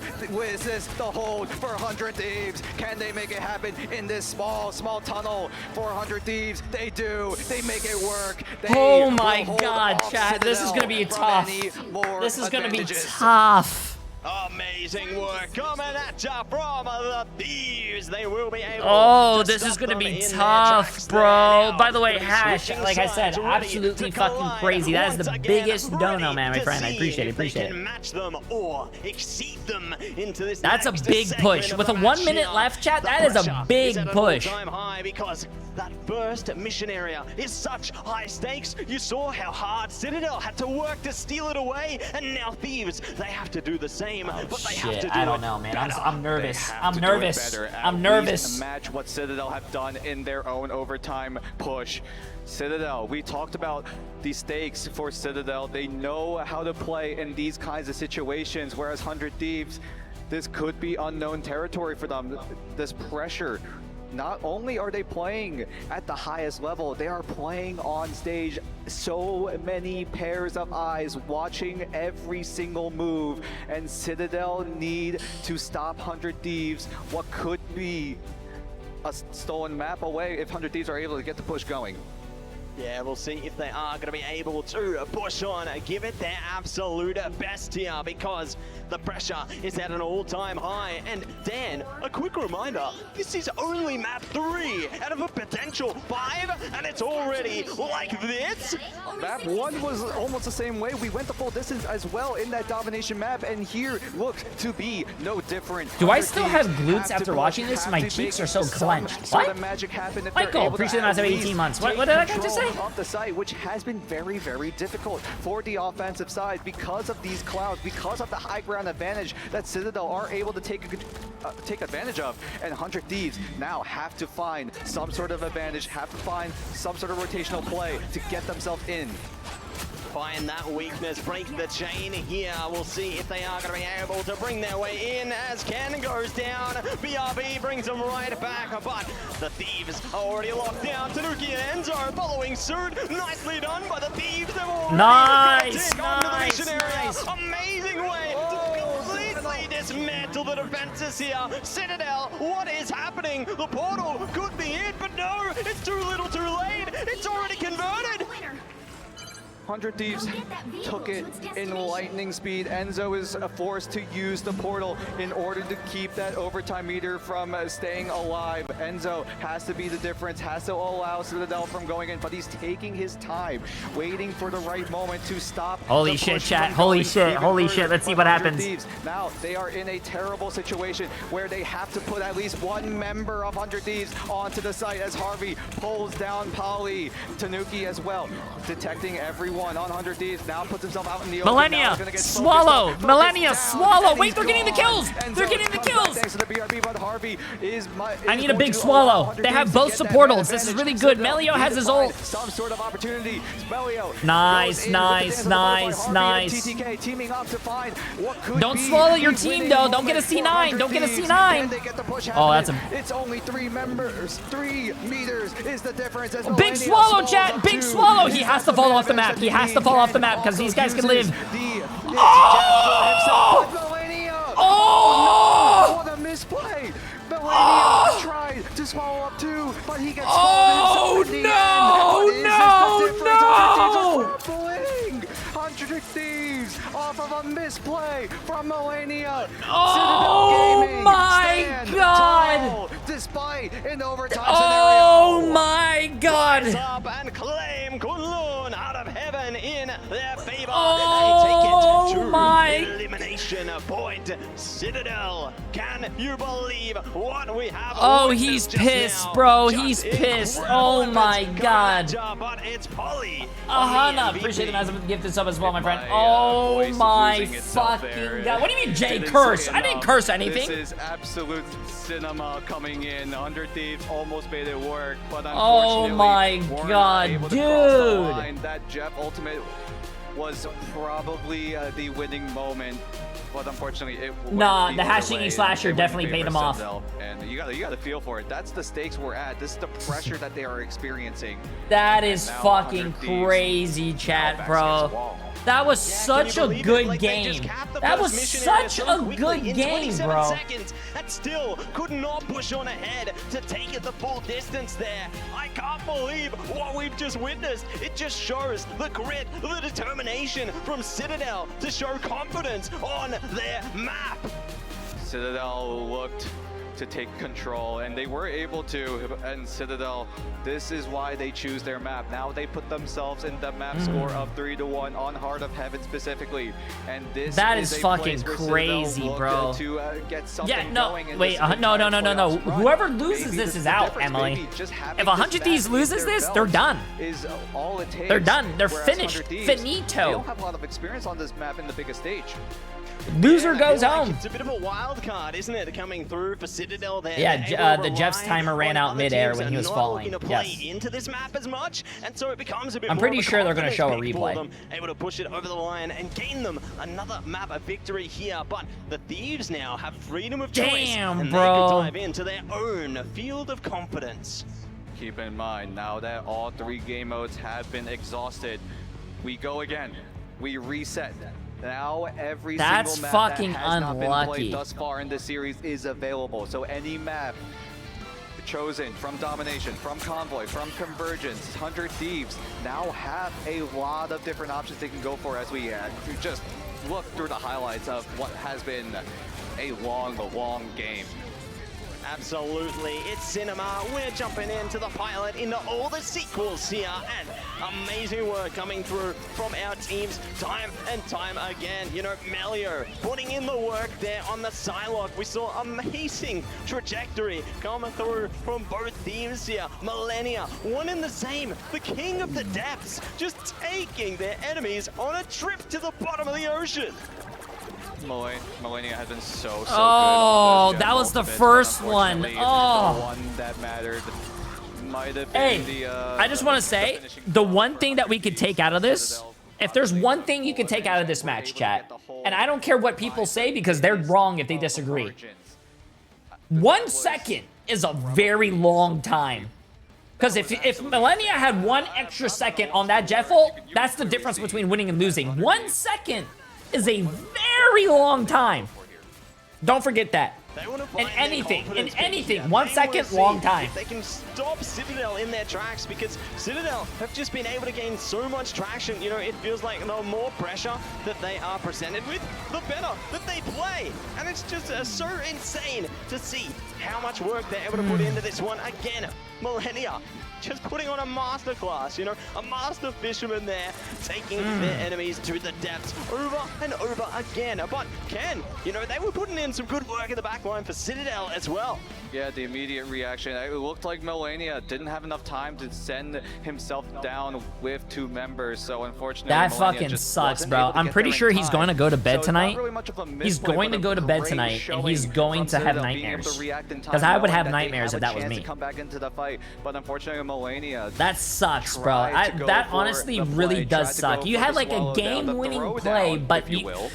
But look at him. unfortunately, Oh, the look at him, timer chat. just Oh, hit 0, no. and he had to make a move, and I feel the so pressure bad, really bro. is And the getting camera's to in his Underdeeds. face, too. Get out of his face. You're making it Endurance, worse. especially in a best of 5 environment, right? You know, No! they gotta stay focused. Make sure they don't fall into the deadly depths of a tilt. If they fall there, it Oh, could be a downward no, trajectory from no, then onwards. no, But no, it's great no, that they've got no. their coaches available to keep them steady, keep them composed all the way through. Citadel looking good right now. They have that match point. Citadel Gaming, keep in mind, still undefeated on that Heart of Heaven, if I remember correctly. We'll see though, as Heart of Heaven is no longer available in this entire series, but I hope now we 100 are Thieves setting our it sights wins on next what match 100 though, chat. Thieves could I go hope for here. they're not tilted. Yeah, curious to see exactly. Oh, look at the crowd. Look at the crowd. They're starting to become a crowd. That's what I like to see. That's what I like to see. That's what I like to see. I wish they had a bigger area though. Come on, make Marvel Rivals like the main thing, bro. I don't even know what's happening at this DreamHack, but I want Marvel Rivals to become big, chat. Big. A little bit of Big. positivity, a little bit of negativity there. Also, apparently, I text TTK's dad, and he said he was he's in the front. Into something like Midtown. Anything's possible for our teams here. Anything is possible, and the word that we've been throwing around this entire series has been adaptation. How are Citadel adapting? How are they going to overcome what is 100 Thieves, a squad that is so strong, not only in individual prowess, but also enabling key members on their own team. But Citadel looking to make their next adaptation here as we head to Midtown, the choice for 100 Thieves. Ooh, Midtown, it's time to get the ambulance because somebody is going to need to go home after this one. And we'll see how things go as we are going to be getting into the map of Convoy here. Definitely can have some very strong beginnings there. You know, I'm sensing possibilities of a triple setup, especially at the start of this one. Oh no, But man. we'll Oh see exactly no. which direction the teams want to take it here. And if we've seen anything throughout this entire tournament here in the grand finals, Midtown has always been no, the most chat. They're not insane winning. map. They're not Every winning the single fucking tournament, so now they don't have enough has been money, and either now they're in eating Midtown or paper. Central Park. Those two They're have eating been plastic. really the biggest, where the biggest of plays been happening on the highest stage, and I'm so excited. This could be no different. It could be all the same, or it could be something else entirely. It's all going to be up to our teams right now as they are looking locked in, focused up. You can see they're having words amongst each other. They need to make sure there is no room for chaos, no room for calamity. But my goodness, the energy is just going to be resetting for the Thieves right now. And I think they need it. You know, they need to regain their composure heading into this next map. 100 Thieves, backs against the wall. A situation that Citadel know all too well, but Citadel now are in that driver's seat. Everyone needs to wake up. Everyone needs to stay awake as well, because this series is nowhere near from ending as we head into our next map, map number 4 in this best of 5. Do we go the distance, or will Citadel stand tall We need and to stomp win. over 100 Thieves? We need the to momentum win. is still in their favor, then they could seal the deal right here, or maybe the Thieves can run it back and take us to the full distance. It's all down to this, but we jump straight into the draft right now, and we're going to see a Jeff denied Mantis, one and the same. Goodbye to our strategists. Usually we've been seeing the double Mantis taken away, both sides usually not having access to it, but it looks like 100 Thieves. Come on, I hope they stay locked in, chat. I hope they stay locked in. Most influential when it comes to these team compositions, and 100 Thieves have room to work with, whereas Citadel, what kind of adjustment do you go for? Do you focus on TTK or do you focus on Delena? Come on. Ooh, it's a tough call, isn't it? You know, because obviously come on. has Let's been see able this, to make their impact alongside Terra there. But if you're able to shut them down, like you said earlier into the piece, then maybe everything could come apart. The castle could just fall to rubble here. But it's all going to be answered into the next portion, as Emma Frost is going to be denied by a Citadel, and we'll see what the next protect is. They take it for themselves, so they got full access to the Psionic Seduction. Psionic Seduction is so important. That exact ability, that ultimate coming in from the Emma Frost, allows Citadel to not only create room for themselves, but also to find ways Remix to and Jay competing sites. for future With that ballness. Psionic Yo, what the fuck did I do? Why the hell am I catching strays? Cannot access. I'm just over here having a good time with you guys co-streaming these matches. What the fuck, man? Mods, get him out. Where the mods at? What do you have in you? They have to get away. Why is Emily laughing at that comment? Mods, ban Emily too. Yeah, the Karmic Revival just comes in clutch at such critical moments there, but both teams are not going to have access to that crutch into this one. So it's going to be a Jeff protected through for Citadel, and another ban around the corner for the Thieves here. What will they deny? Will it be another key Vanguard? Will it be a strategist? It's all down to this, but no, the focus diverts. They want to shut down. Oh, they banned Psylocke. Psylocke, the pick that Melio has been doing so well on. As 100 Thieves, they will take a comfort pick for themselves with Terra on that Winter Soldier, and that's going to be a choice for Citadel. What do they use for their final ban? The choice is theirs. The choice will be locked down as Venom. So Venom is going to be completely shut out of this here map, and neither side will be able to lock it down. But we are seeing our heroes now covered over by both their sides there. They're looking to see where they want to enable themselves, where they want to pick into their strengths. Will we see triple for Citadel? Will we see something else entirely? They're thinking on it, but they can only Come on, let's see this. Let's see this. Come on, baby. Slowly but surely, we navigate towards Citadel versus 100 Thieves on the streets of Midtown. The choice coming in for 100 Thieves now with their backs against the wall. And Citadel want to get this lower bracket going. They want to make the run. They have to make the run if they want to get themselves back into that grand finals position. Yo, no given. Appreciate the massive prime sub, my friend. Welcome. Thank you for joining the tallest, most jacked community on Twitch. Which of these teams will be able to power the average height of my community will be eliminated. 6'7". And now it's all down to this on Midtown as our That's a teams great question, prepare Emily. I gotta see the themselves teams. to enter the battlefield. Citadel opting to go for the Iron Fist, a pick that we always see here on Midtown. Props to OUG for pioneering that strategy, and Citadel are looking to do the same, whereas Terra and the rest of 100 Thieves have to play this to absolute perfection as Terra gets a good hook onto one of the Vanguards, but Enzo is able to use the Diamond Form to get himself and dashed away to safety. Vinny also throwing down the wall, trying to find some sort of opportunity to pin down a member of 100 of a Citadel, I'm sorry, as Delena also using the Storm to get that rollout going, and this push is so far looking strong. So far, so good. Tanuki dismantling them there. Millennia's down, and they are looking to see if they can catch anyone else around the vent here. But it's great they don't dive too far. They go for the one and done and fall straight back. And now the Thieves need to reconsider their offensive approach here. Delena still opting to stay on. Let's see if the Iron Fist is as good as Molan's, though. To that God of Mischief. I don't know if it's as good as Molan's. Has that Kraken impact. Melio now also using the Rage to enrage 100 Thieves to fight them back, and Terra gives in to the rage as he slams down the gauntlet, tries to go for it again, gets the reset thanks to the Loki close, and will have it yet again. Can he find the landing blow? Here comes the strangling prison, slams down onto Alex. So many ultimates. Oh, he missed. Down, Come on, Terra. Finds TTK in the tail end of this fight. This skirmish that 100 Thieves and Citadel are going to go hand in hand, and it's going to be even so far. And it's time for the Omega Hurricane. Oh, I don't know if they needed that. Turning out all the KOs on the chicane here. I don't know if he needed that ult. They won the fight. All the Terra here as they Delena! confirm and will be able to push the mission vehicle even further beyond. Enzo jumping onto the Strange though, maybe looking to contest They didn't this need nice and that. quick. Mischief coming out there. Ken is ready to activate as the portal comes up right up front. Stop and go.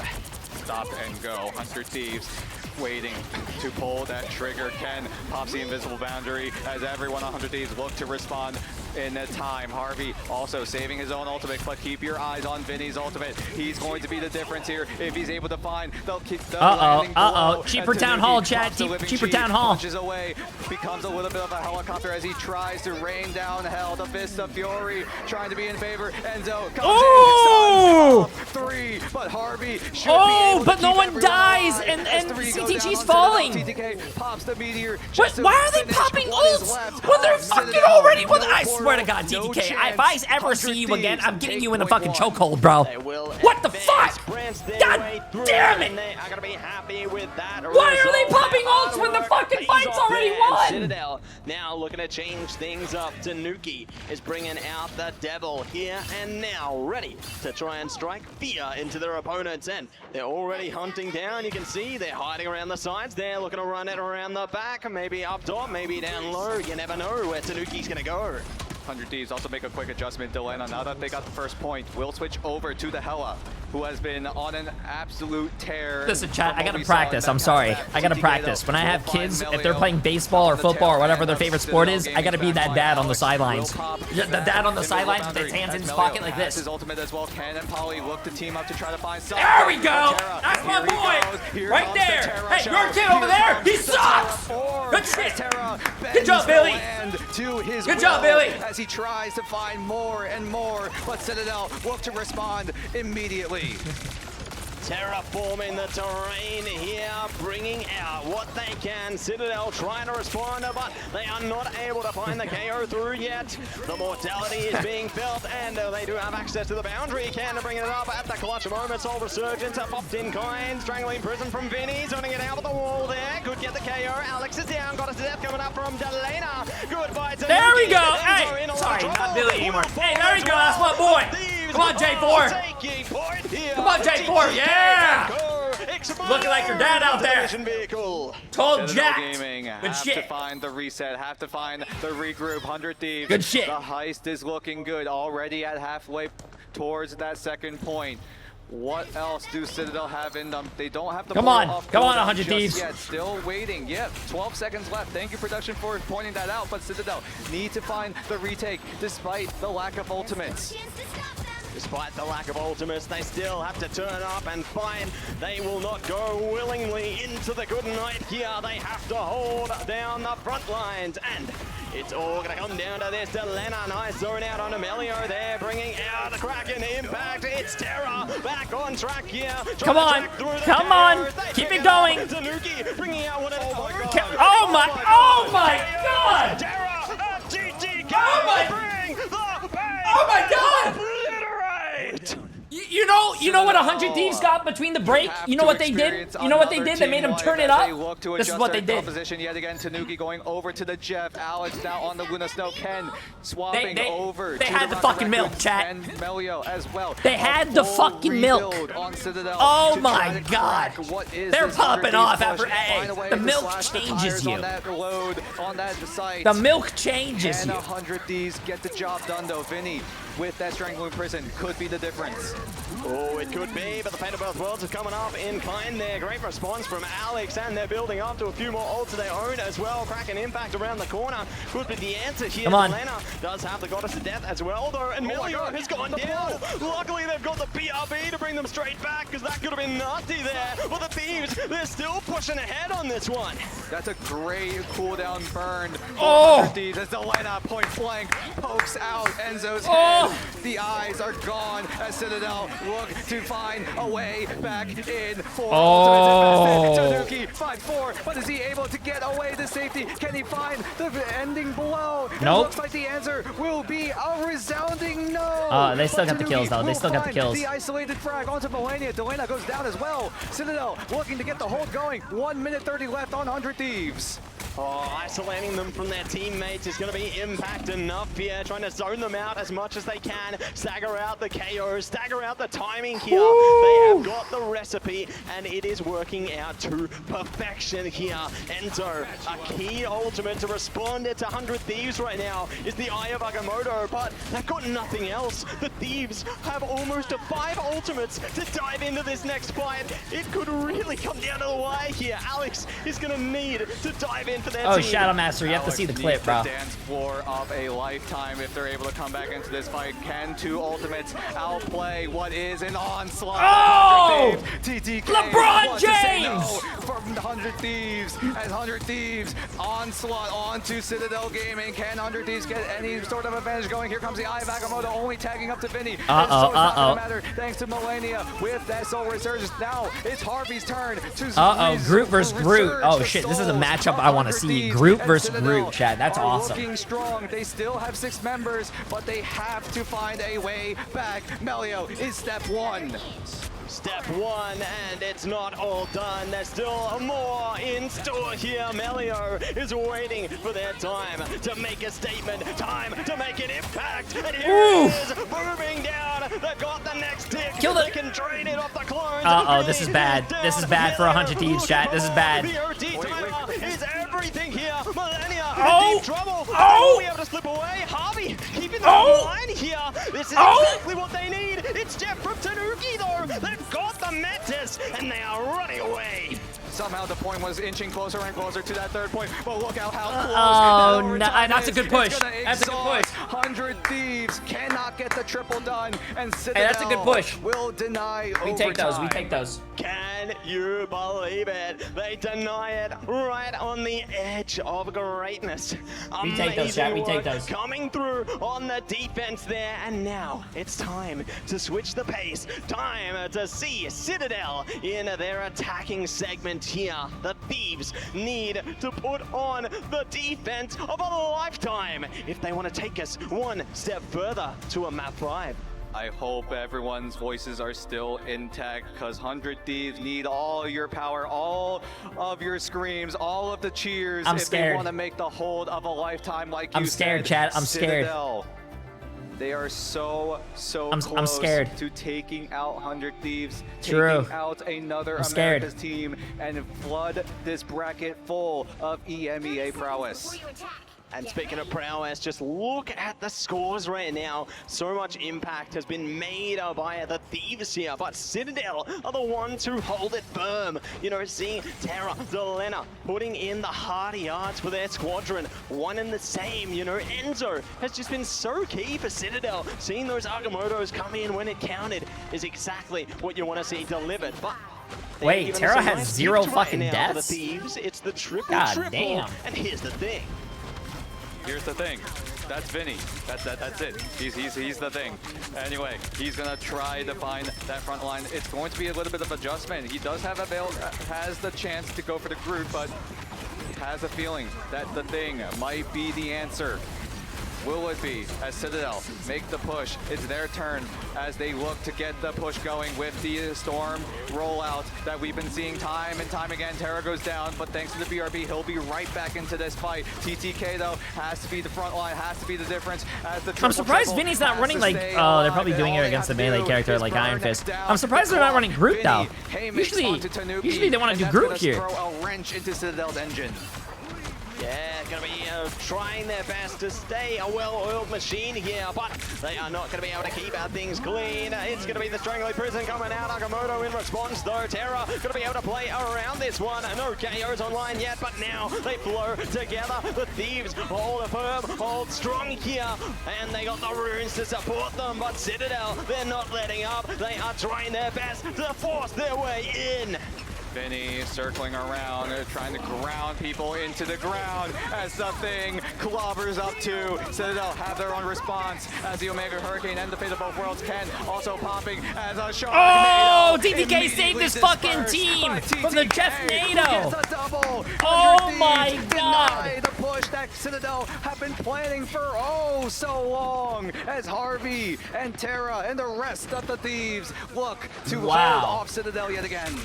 Mission aborted there. Look to go in the next one as Citadel need to find a way in. Terra, Agamotto locked in place. The wall comes in clutch, and now Terra goes down. What a swift response from Melior. Luckily they had the PRB to bring him back, but now they're taking him down with a final judgment. TTK is out of here. TTK has to make the long walk back onto the side. Terra now dangerously low yet again. You cannot go down. No BRB will save you this time around as Polly comes in with the Strangling Prison. Alex will find Delena, but 100 Thieves are down to one member. Enzo tags onto two. Oh, he got both supports. That's a big play by CTG. Thieves get shut down as there's no more utility. Now Enzo, look at him. He's circling his hands. He's going to try to find a counter portal play.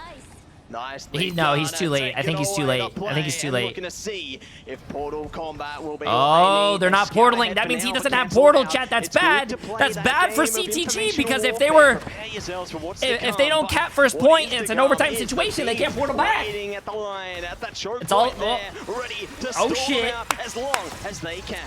Terra now switches over to the Star Wars, putting in some extra firepower in 100 Thieves as they know that the time is running short for Citadel. If a map 5 even is possible, 100 Thieves need to make the hold of a lifetime. Terra takes to the skies, writes his own legend, but will not find a whole lot thanks to Alex with that Fate of Both Worlds. And now Tanuki has a chance, can team it up with Ken to find that Omega Hurricane. The Sharknado could be lethal, and it will take out Harvey as they try to find even more. Oh no, come on guys, come on so guys. Far it's going to be a 1 for 2 in favor as Polly looks to be the difference.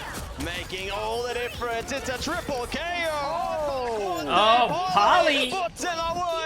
I think 100 Thieves need to go back, bro. Go back to that original count that they were running. More time added to the count here, more time to play. Okay, yeah, good. Get off the thing, get off all. Okay, good. Reset and give it a go again. Terra, is this the adjustment? Terra now on the Magic.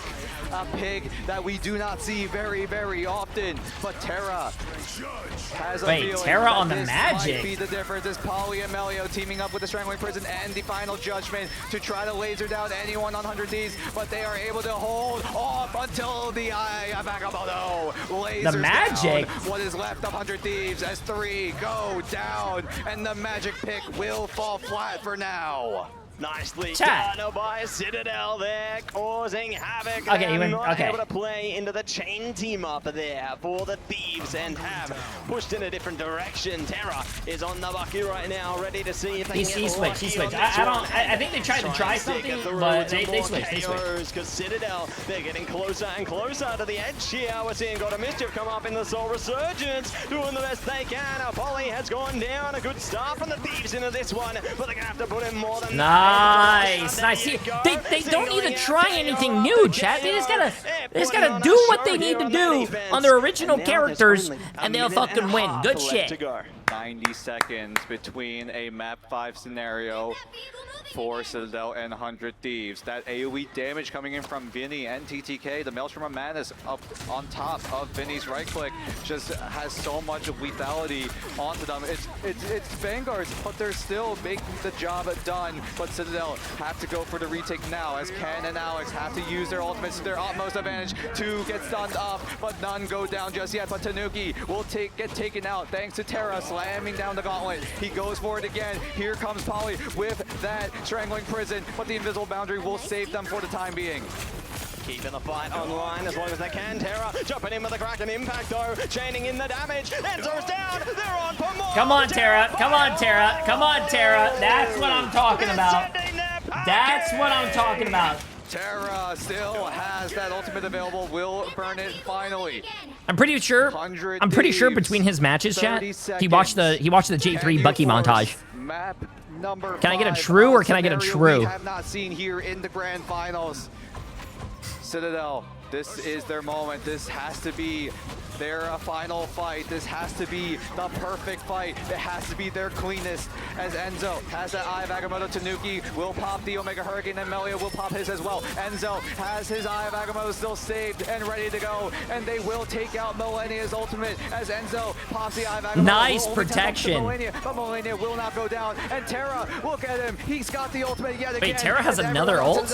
Wait, what? Into safety for now as the overtime meter comes into fruition. Harvey has the goddess of death, god of mischief, I should say, as everyone on Citadel desperately trying to hold, trying to push, but 100 Thieves with the stun, with the play, takes out Melia. Come on, so only come on. For 100 Thieves, Citadel need to find a way back. Is that going to be the difference? No. Polly goes down despite getting the Strangling Prison down, but 100 Thieves have to hold off for just a bit. Oh, chat, they did it! They did it!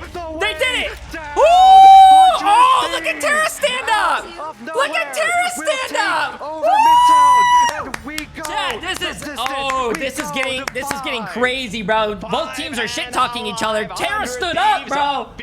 Oh shit! We are in for another nail biter of a series, and my goodness, what a way to close out that map. Tara was just on fire, an inspiring presence inside and outside of the server. And look at that, 19 final hits for their team. They were just going God destruction damn, derby. bro. Tara, man, able to use his full potential. Damn, listen, come on. All they gotta do is close it out. Very good players, and they know all they gotta do to is close it out, each bro. other, This series is by far one of the best series I have ever watched the Marvel Rivals.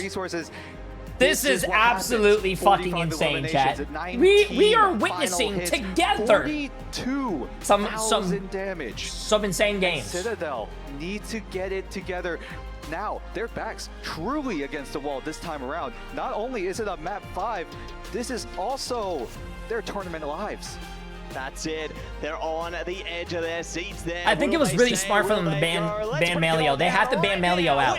The analyst desk. They have to ban Melio's Psylocke again. Worthy of Marvel Comics itself. Kevin Feige's like, write that down, Vicky Moxley, write that down. They said, hey, Tara, what an inspiring performance. I'm inspired. I have my Tara white Crocs on right now. Saw him on stage, had to bring it to the booth as well. Y'all, game 5. Bro, I have never wore Crocs in my life. Citadel. They cannot be that comfortable, right? They can't be that comfortable. So steadfast, even if they lose games.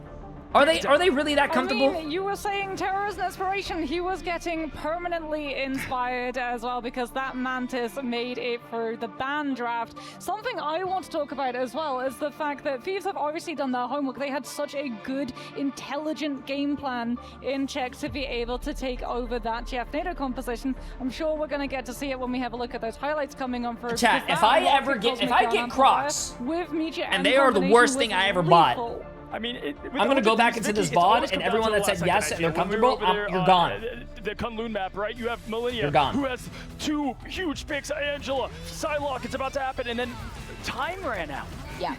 Yeah, because when you look at Millennia and the Crocs are not for Florida people. It's too hot and humid. The dogs get slippery. Oh well, I mean, I probably wear the Crocs inside the house, like as a house shoes. Probably what I would do. You got a GG go next, and that's exactly what they did here, right?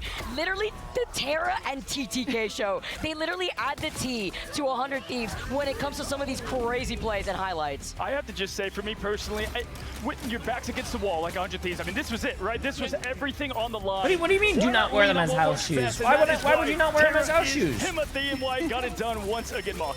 I think Get that slides? Is I just wear unequivocal, slides. Right? We can't But debate it. eventually, over time, they hurt my foot, the man. The amount of eliminations that he was finding, not even with the Kraken impact, but just dude, I wore slides since high school, chat. I remember going to high school in socks and slides and just doing that, bro. 100 Thieves from the absolute element on those attacking pushes. No, absolutely. And listen, for me, Vicky, when you look at what they bring on the other side, Citadel, as much as we talk about Terra, Paulie.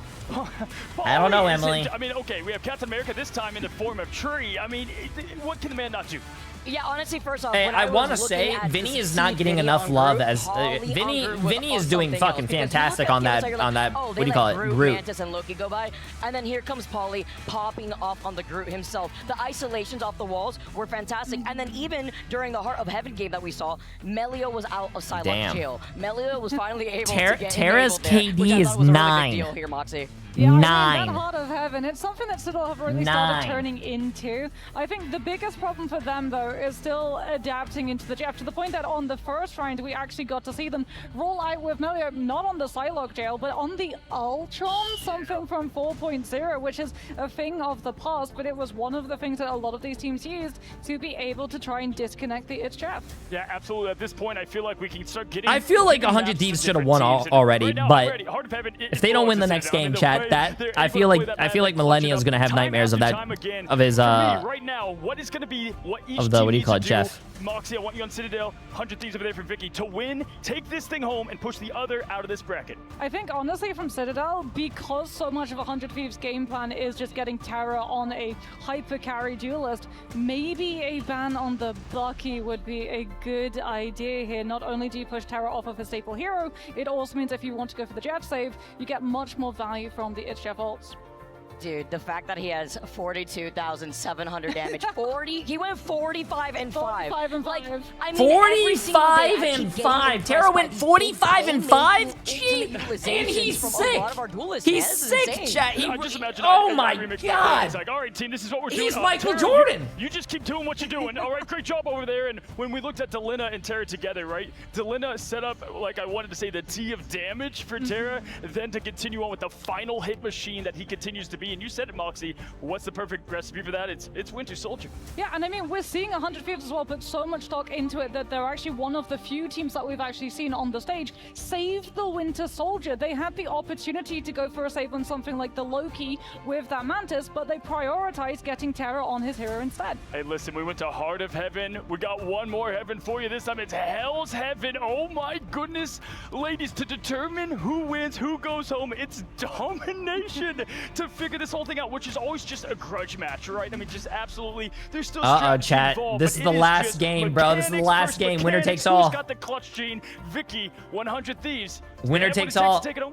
We're going to have to see, because if anything, it's Citadel who have been able to play on Hell's Heaven at least twice, and they've gone 1-1. Meanwhile, Hell's Heaven, chat. Hell's Heaven. The first time we see them in Hell's Heaven for Grand Finals. Yeah, Hell's Heaven is Citadel's home stomping ground, essentially. They were undefeated Citadel's until home stomping when ground. They were taken out, as we're going to be seeing the Mantis getting removed first from both of these teams. That's good. It's not a convoy map, so there is no reason to try and prioritize that Emma ban instead. Wow, I mean, this is the most important draft for both of these orgs in the history of what they've done here in Marvel Rivals.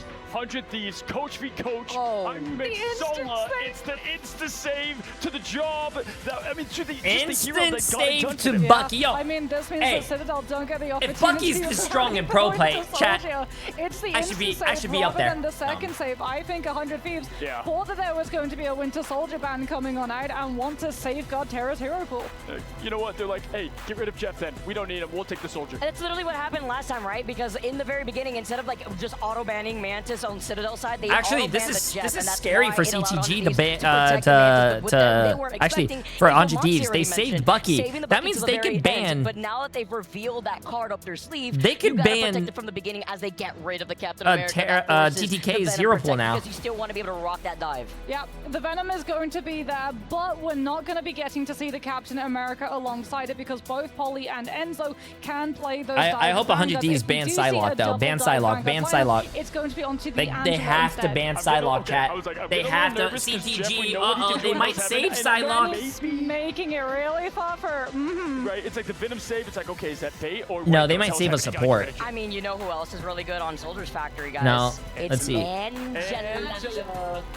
They save Psylocke. This is bad. So just take This a is look bad. at the disruption that could come out as they protect the Psylocke next. Melio. This is no bad. longer in Psylocke jail Melio on Psylocke. Oh Big. shit. Like, that Psylocke is going to be able to mark out dive compositions. It's going to be able to put pressure onto flying compositions too, and it means that you've got the follow up onto the Venom. Was that Boba? 100 feet. This is the Hey, adaptation. you want me to put my desk down? Not Come on. best of 3. So You wanna both say hi to of those chat? Come teams on. get the opportunity from the previous maps to feel out each other's win conditions and Come say hi to remove them chat. from play. Tanuki loses the Daredevil. We have a new emo, by the way. Pet the Boba. Come here, I Boba. thought maybe Emma with the Come here, silent Boba. save try to shut down the echoes. No, it's Daredevil. We have Come a here, Boba. Bucky save and a Daredevil ban. Adam Warlock. Delina is going to be able to play the Golden God. And this is probably going to proc a Loki ban is what I'm assuming right here, right? Because this is also just part of the mind games in the pick and ban phase. You only have so many. Time is of the essence as they try to ponder on what it is, and it is the Loki ban. And I like this because this is them also thinking ahead because this is what forces out that final ban. Here we go, guys. The match You're and so stage beautiful. is set. Hell's Heaven will determine our first match 5 for one of these teams to be going home here at the biggest stage in Marvel Rivals history. It's Guess I'm 100 sitting down now, Thieves chat. versus Citadel. Take it away. I gotta sit down because my child wants to be here with me. This one going. It's the 5th, the final map here on Hell's Heaven. Will it be Citadel? Will it be 100 Thieves? Stay or go? It's all down to this. And let's see exactly. Oh, how I the like players are this. feeling right now. Wow. They're They focused have up. everyone's. You can see Okay, I like this. Emotions cold as they get ready for battle. You cannot get the nerves get to you. Citadel and 100 Thieves, they know what's at stake. They know what's on the line. It's a tournament life. Blinking red for both teams. And what better way than to settle it at the depths of Hydra's hideout. Straight in to Hell's Heaven here. Who will be able to take control early into the mission area as the gates no longer close. They're wide open. Hey, you better fix this shit right now. Is that my internet? That's not my internet, right? And Hello? ready for our teams to make the plays they're looking for. But what I like to see is Cloak and Dagger coming out the gates. Harvey operating on that Cloak and Dagger, a pick that we don't see too often as well, but the early save onto Terra's Winter Soldier. Does he get the Hell's Heaven buff right now? Because 100 Thieves, they're putting all in onto Terra, who has been on an absolute tear on this Winter Soldier. But Citadel, have they made their adjustments? Have they gone to the drawing board? Are they able to adapt and overcome 100 Thieves as Delena finds the right click onto Polly? That's going to be a huge man advantage for 100 Thieves. And this is where we set the tone. This is first fight is where it all matters. And it looks to be all 100 Thieves as Enzo gets pinned down, but does have utility thanks to his fellow teammates. Luckily, they're able to stay online. Tanuki, not so lucky, though. Will be going down there now. Taking advantage of the portal. Terra in a bit of trouble. Does manage to push through. It's going to be the boundary. This is crazy. No one has capped yet, too. Still online with a cocoon as well. Can pop of the boundary and ready to go. It's time for the Psionic Seduction. The big hug coming out from. Oh, support got kills on 2 supports. Minimizing the Support healing on impact, support violence. Open the account. Not entirely sure, but it seemed like Melania and Harvey did stack up their ultimates, maybe to just get extra healing onto the site, just to prevent from Citadel from finding any sort of way back. But now the control comes 100 Thieves. They tanked their ultimate economy a little bit, so now they have to regain it, recover what was lost, and Citadel look to find a way back in. Alex with the Fate of both worlds, and Tanuki with that Galactic Legend. It's going to be all down to this, and the Psionic Seduction is popped immediately there. No response from Citadel yet. They're holding strong into this one, playing the angles, looking to minimize that impact, and now looking to see if they can find a pack to their own. Polly in a bit of trouble. Big choke slam there. Tuki one in the same, forced to fall back here. The Thieves still holding on to this one. one, but Enzo finds the opening. Galactic Legend to further their pursuit into this, and now they're holding on. How long can 100 Thieves stall until Citadel takes Damn, over? they got 50%. 51% as 100 Thieves look Good to plays get the by reset going. CTG. Delena has that Karmic Revival, and oh my goodness, Citadel, you are just stalling, making sure. Damn, that good 100 stagger, Thieves good stagger. take way too long to come back as they stagger out Harvey. Yeah, great way to stagger out those KOs there, build up a lot more percentage for yourselves there, and give 100 Thieves a little bit more waiting time here as they are starting to force their way into the front right now. Terra focused up on the Enzo. Does know Polly's lurking around the back as well, but Tanuki one and the same, trying to see if they can zone their way onto the strategist here. Melio, it's time to go dancing, and they aren't going to be able to get much from it. It's the Feast of the Abyss bumping up as well. Eternal Bond is going to be the KO going in favor of Citadel. The Kraken Impact could turn it around, but Fate of Both Worlds is going to be good. A lot of ults being popped, chat. A lot of ults being popped. Millennia is back on deck. Great Strangling Prison as well. Delena using the Karmic Revival to bring everyone back. Also using the Soul Bind to prevent from anyone going down from the Dance of the Butterfly from Melio. But Melio still finds an opportunity, but Harvey does come back. Melio, now he goes down thanks to Terra, the star of 100 Thieves versus the star of Citadel. And they look to showdown here on Hell's Heaven as Citadel still gaining control, still have the control of the site as they overtake the percentage point for the time being.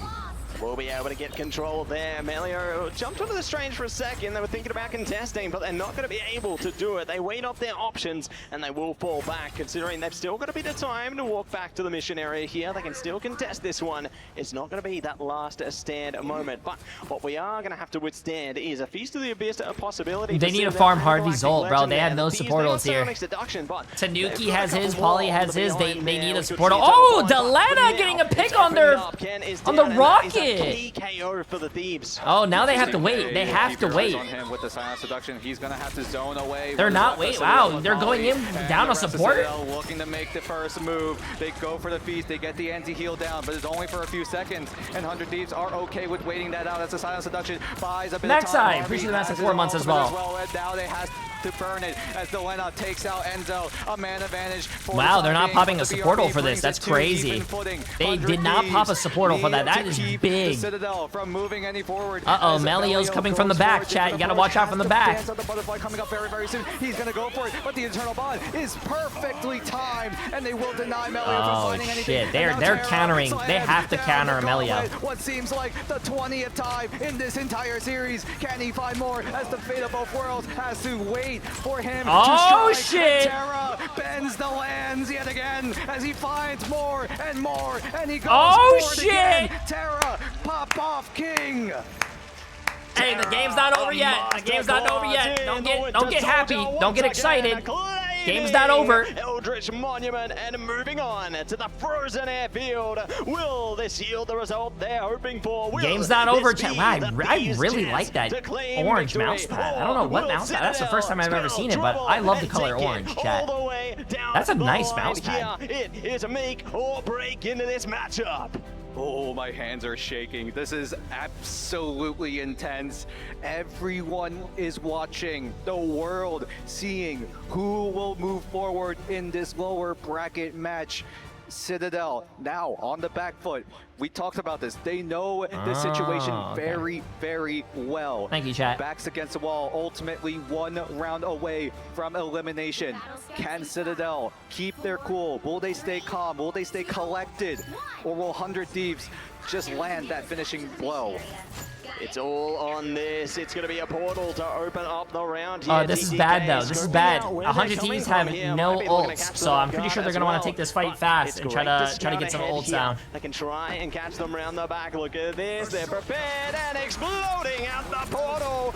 Denied by the wall. They stall them out, but they're trying to lock a KO in. Not going to be able to find the execution in the beginning there. A great reaction from Citadel. Citadel now reacting very, very well, repositioning quickly. Ken now on the Loki this time around, so try to deny some of that dive potential, some of that AoE damage as the Strangling Prison from Polly locks down so many members. Oh, Tanuki! Oh, he's taunting them!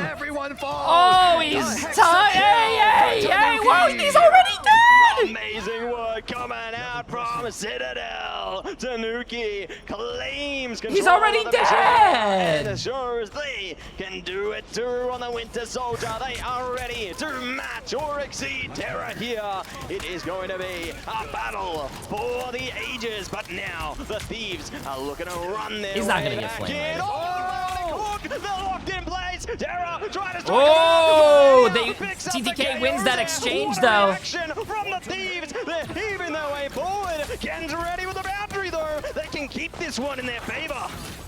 Oh, come on, man. You gotta be landing these hooks, bro. You gotta be landing these hooks. In the closest of margins, Ken now pops the God of Mischief, but he goes down. Terror and Vinny teaming up to fight. Ew. Everyone on Citadel fall, but Belio has that Karmic Revival, is in the cocoon. Does he go for it? They gotta cap the point, though. They gotta cap the point. Will he resurrect his team? No, it's not gonna be just yet. And 100 Thieves. Oh, the portal's moving. The portal's moving because the map's moving. Everyone on Citadel crumbling one by one.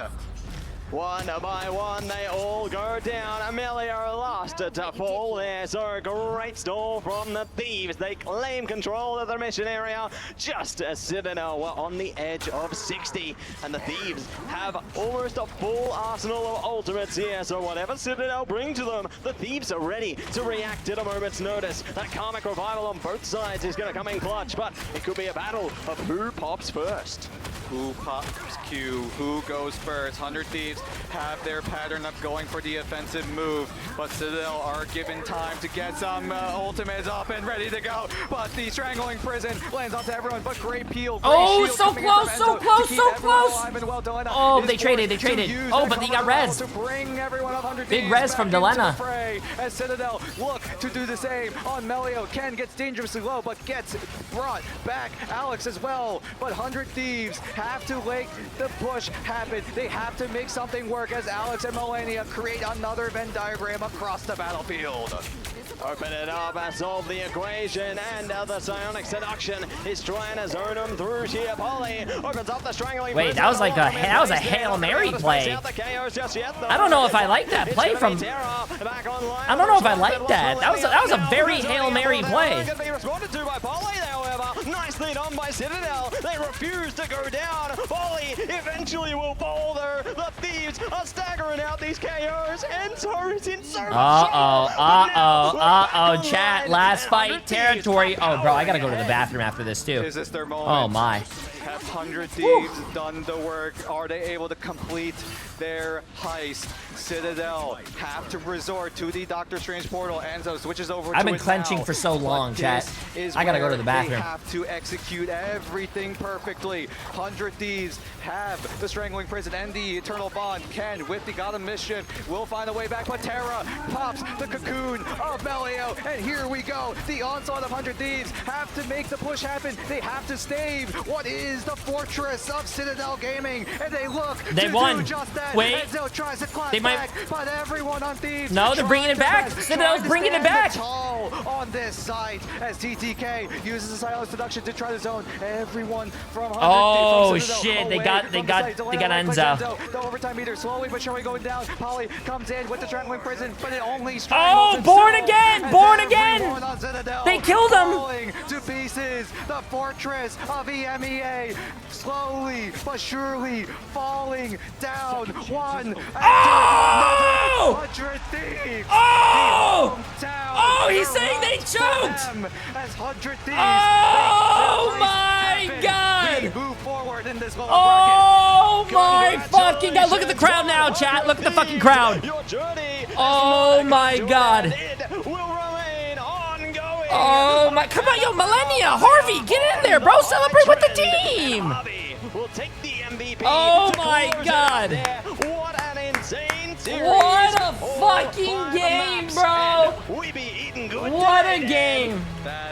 If it was one match we had to cover, this was the perfect one. That was the best series I have ever watched, chat. Time in the lower brackets. Holy fuck! Citadel could not get it done. They had so many ways to adapt their draft, but I feel so bad. Citadel should hold their head up high, bro.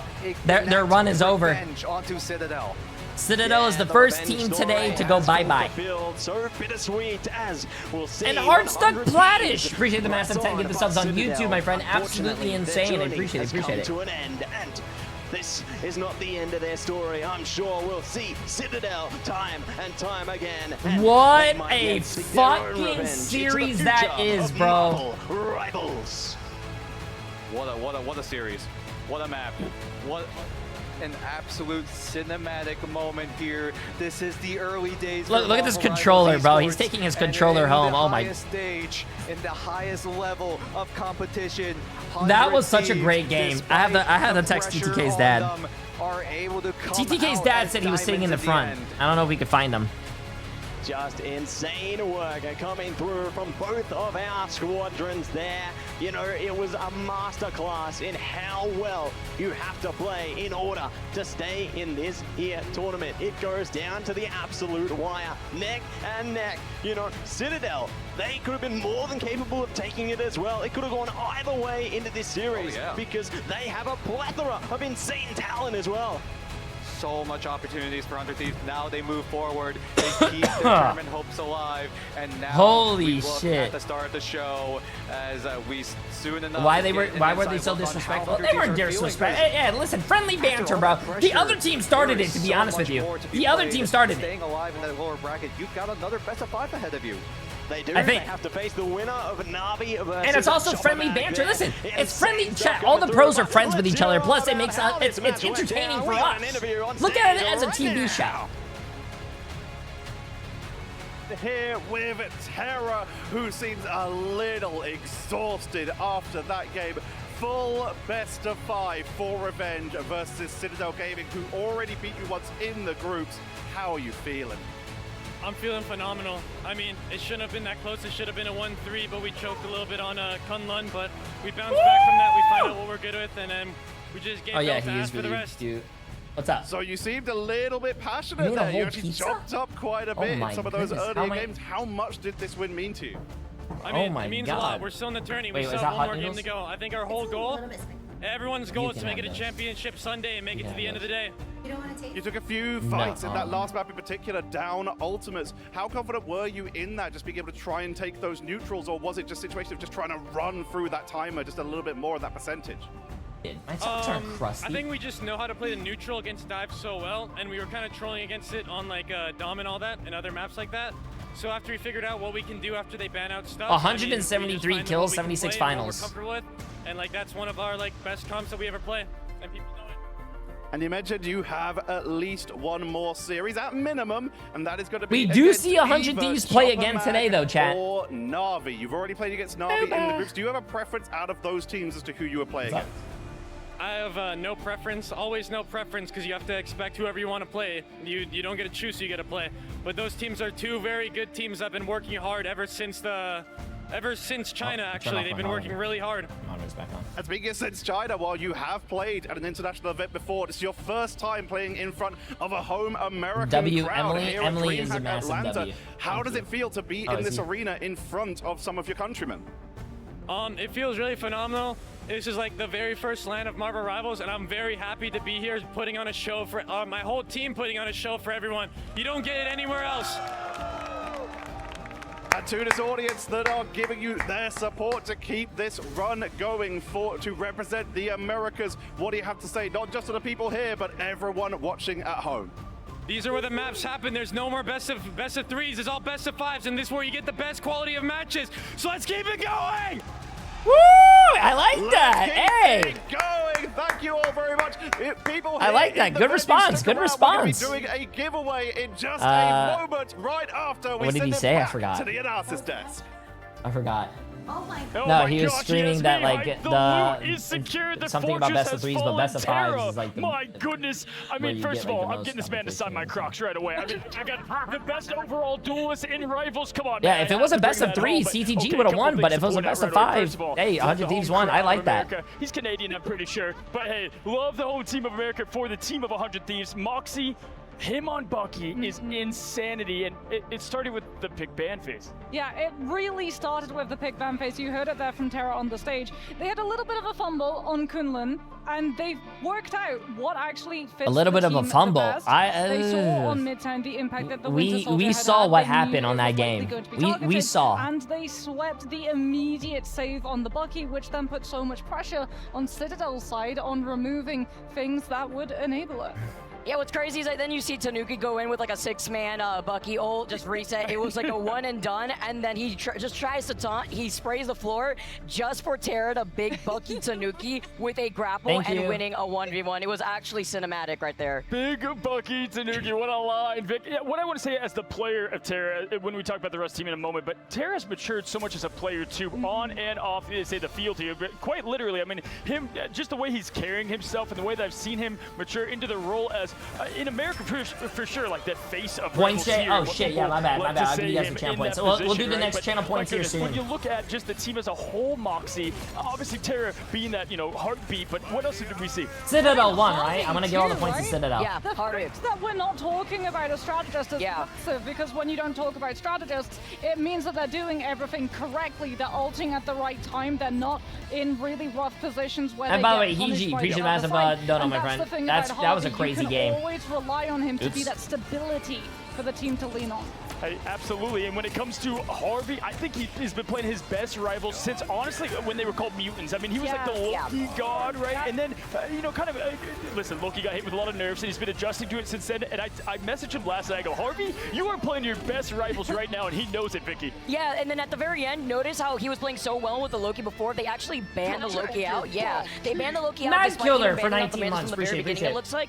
And then Harvey then goes over to the cloak and still pops off. I think Harvey was even like the MVP at the very end. Yeah, and although That was it a could be great skewed sometimes, fucking it's the fact series, that man. Harvey is consistently always texted there, me. and the survivability is what enables the plays that TTK. I couldn't stop Terra shaking can from the do. nerves. Oh, His dad is so How cute. poetic that he had insane games as the goddess of death, Hela. That was like his kind of comfort pick back in the day always. It was Delina and Hela. And then he showed his flexibility. He's moved on to that Adam Warlock role, and now we got to see the best of both because they ended with the Adam save, and we saw it all. His dad is cool, Chad. His dad is cool. He's very supportive. From the start, having that Adam to be able to snowball with Soulbind for the first fight, and the Karmic Revival cast for all of the fights that came afterwards, meant that they were able to clean up house on Monument, and we moved into Frozen Airfield with so much pressure on the side of Citadel, forcing them to have to really commit all of these wombo combos, all of these stacks of ultimates going against 100 Thieves. And it works when you're actually coming through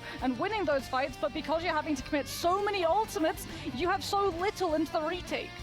Listen, this crowd has been absolutely electric. Again, we saw it in China and the fan base there, but with America, it's so fun to see all Jay, of the didn't you say you had to use the bathroom? Yeah, but it kind of like got sucked right back inside. If you guys, have you guys ever had that? Match 5, Game 5. Terra wanted it. It was best of 3, now best of 5. Listen, Vicky, this team, can they go the distance? I mean, yeah, if you're looking at that final map, I mean, that's probably the biggest nightmare that Tony Stark's parents probably feel, just looking at those two buckets and going out right. But looking at the adaptability that 100 Thieves had, hearing Terra on that stage in the interview, you were gassed up. I was gassed up. I know Moxie was feeling type of way too. And hearing that even in a best of 5, I would feel pretty tired if I had to have the Metro detrimental that Terra and the rest of his team needed to have. But looking at the way that they stayed strong, even when certain maps didn't go their way, is even more inspiring me. I mean, yeah, we saw the player cams, right? We saw the because of you, Jay, I rooted for 100 Thieves except for when they played Navi. Well, hey, they were probably if Navi wins this next game against Chopper Mag, 100 Thieves plays against Navi, so that's going to be a good game. This next game is going to be just as good, chat, I'm pretty sure. Go away, that was a great fucking series, though. That should have been the grand finals. Let's just keep that moving forward into domination. That literally should have been the grand finals. I've been watching this team for a very long time, been talking to the players for a long time. I'm just over the moon over here that we get to see now in the grand finals at the top. We're looking at what we've got so far. FlyQuest VP, in my opinion, 100 Thieves is that team of talent that also deserves to be at this spot. So it is. It's rivals at its pure best. And quickly, Emily just made to food, shift the coin over to Citadel, right? You guys know me, I'm first fat. of all, such a team full of talent as well that has to look to reload. We heard from, Velocity. This is a meta that was good for them. Moxie, do you expect, changes? What do you expect there?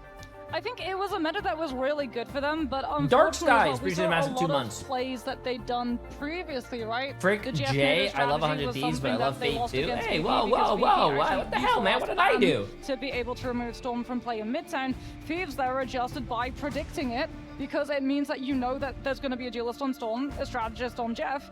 Out comes the Rocket with the Magneto, and Hey boom, Jay, I you just get came to from shut watching down the 100 two Thieves match on ultimates for the price YouTube. of two. Wait, why weren't I'll you put some watching it with fire into us? this conversation. I'm also wondering, are we going to see some roster adjustments, honestly, going into this? Like, I'll just be real. Let's rip the Band-Aid off, right? Because then you take a look at what was going on here, where certain, you know, decisions just wrong. Looking at this team, I mean, I like to see what we've had already from Citadel, but, you know, I also like to be the type of person that lead that conversation. Hey, listen, you know, we had Melio go from Na'Vi to this. Can you imagine if Na'Vi wins? And then it's there's just so many storylines that are kind of crafting themselves, if you will, and that's what you love to see. Now, Millennia for me is someone I want to highlight, right? Because talk about roster adjustments. 100 Thieves, obviously, he was a sub at the midseason final, came in, earned that spot, switched from duelist to strategist, and has done an insane job at that role. We take a look at not only his stats, he had 5 people in the Jaws mouth there of Jeff, right, Mox? Yeah, I mean, Jeff has been an absolute monster on the Ignite stage, and it is all about getting Sorry, I'm those texting leads, right? TTK Getting and to TTK's utilize your dad. ultimate at the correct time, whether it's to take people off of the map or Do you whether have it's pickles to on your actually pizza? force If a you put respawn pickles on from your the pizza, you opposing deserve to go to team, fucking so prison. they come on through with an Also, ultimate, Tyler, there's a appreciate the Winter massive dono, my Soldier, friend. I've and heard he has enough. the same Kraken I heard impact enough. as Nerf Dolphin. Spidey It's and Jeff. buff Bucky. That's the Kraken True! impact that's not getting a full team wipe. I feel like the only player we haven't talked about here is Vinny and TTK, the Vanguards that get it done. Of course, we give TTK his love, and again, you can get it done on the sticks too. If you're not a mouse and keyboard player, hey, right there, just showed with the clutch, everything on the line, you're able to pull through. TTK, listen, I don't want to compliment that kid, but because he has a massive ego, but he fucking popped off, chat. He fucking popped off. Again, it was the Groot, and he has just proved to be a perfect complement to what TTK offers, right, Vic? Yeah, I definitely agree. And Vinny has also been fantastic to watch. Aside from TTK being able to flex over to the Angela, getting those interruptions, by the way, on the ultimates that we even saw in Heart of Heaven. We saw that a few times from both sides, but that's incredibly important, and that's going to be something Also, that you're chat, going to do you see guys in eat the the crust of future pizza? as these metas progress, especially with CC heroes. Listen, that was a matchup that's going to be People who hard to leave live the to, crust but we have cannot be more heat trusted. coming. But let's take a look at the bracket now, because the stage is starting to get more and more set as we find ourselves inching closer to what is going to be the biggest match we've ever seen. 100 Thieves, they got their ticket there. Moxie, Na'Vi, and Chopper Mag next. This one is going to be, it's going to be heartbreaking. It's going to be heartbreaking because we're going to be sending one of these teams home because it is that lower bracket run. And it's going to be even more heartbreaking if it is Chopper Mag, knowing their appreciate story, that. knowing how hard they have worked to make it all the way here. But I think it could be a close one. We went the distance on this one. We could well go to another 5-mapper to work out who walks away with the win here. I'll be devil's advocate here. Chopper Mag, they take it over Na'Vi, and then 100 Thieves versus Chopper Mag, that's going to be cinema, but we're going to have to see. Okay, we got to see how this first series goes, and it's a best of 5. Moxie, you and I, we covered 2 best of 3s, and already seeing right there from 100 Thieves, things change when you have way more opportunities in the pick-a-ban phase. Listen, I was at social media, and I saw the best quote ever. After seeing Bobo's interview yesterday, crying on the stage, I saw, listen, I don't care if it's a bandwagon vote. Do I I'm eat hopping cheese right crust? onto the car of Chopper. I mean, I would. Mag, and I that's eat just, any crust. I think that Yo, eclipsed the Ian, perfect appreciate story massive right dono again, my now. friend. Because we're going to hear this crowd yell, Bo, Bo, Bo, Bo, as we continue to see them versus Na'Vi. And we have a Chopper Mag, very chat. special guest here to kick that match off, so you won't want to miss that. Of course, we just had a great match number 5, my friends. Don't go anywhere. Reset, reload. We'll be back with an awesome guest and more for our last matchup of the day. Oh, wait, a special guest?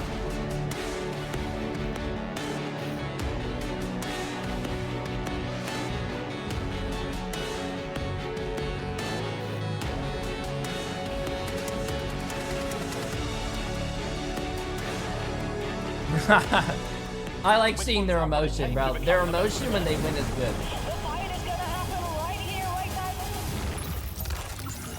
good. Their emotion is really fucking awesome. Give me a second, Del chat.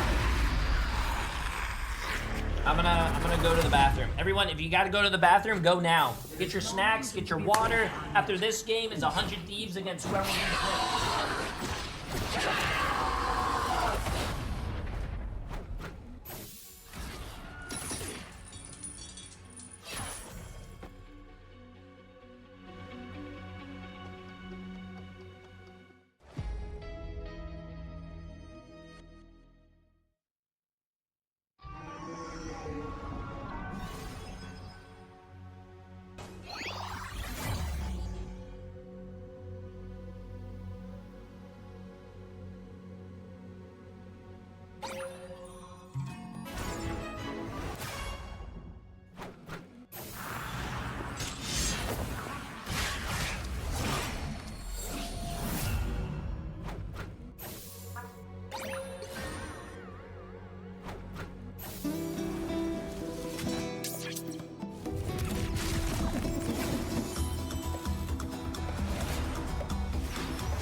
I don't think that's the welcoming committee. Bombs away.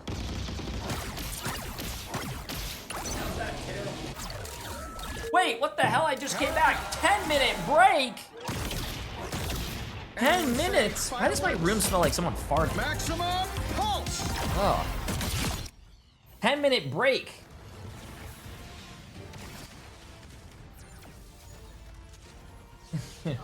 That's not true. I need a candle in my room.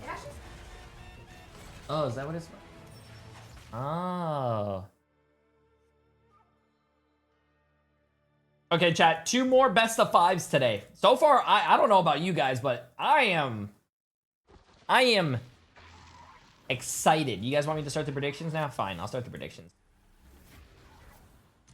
Let's get the predictions going. Who's going to win? It is Na'Vi against Chopper Mag. To be honest with you guys, I don't know who's going to win. Both of these teams look like a great team.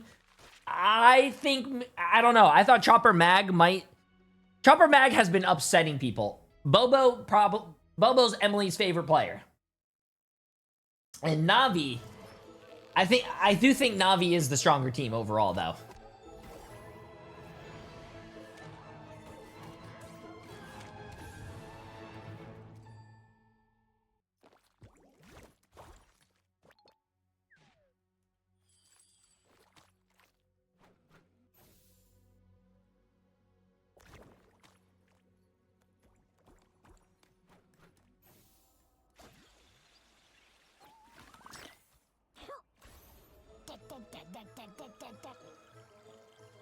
Alright, let's see, chat. I am not gonna play 10 minutes of one iced latte with your breast milk, please. I can't do that, chat. I can't.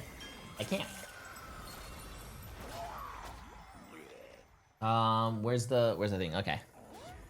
So, come on, guys, get your channel points in. You have 1.3 million channel points on Na'Vi, and you have 1 million channel points on Chopper Mag as well. This is looking pretty even. Hey Rivals, welcome to DreamHack Atlanta here for the Marvel Rivals Ignite Global Finals. And today I'm going to be catching up with Chopper Mag, our sole OCE representative here, but with a little bit of a guest here from Nova in the mid-seasons. We also have Bobo, I like these little interview I want to themes. start with the simplest question. How did this team come to be? So, in the mid-seasons, we were here as, well, about half of us were here as Ground Zero. Me, Dwip, and Zin. We talked about who we want to get. First, we got Skittles, was like one of the first people we got. You were on Kanga before, right? Kanga before this.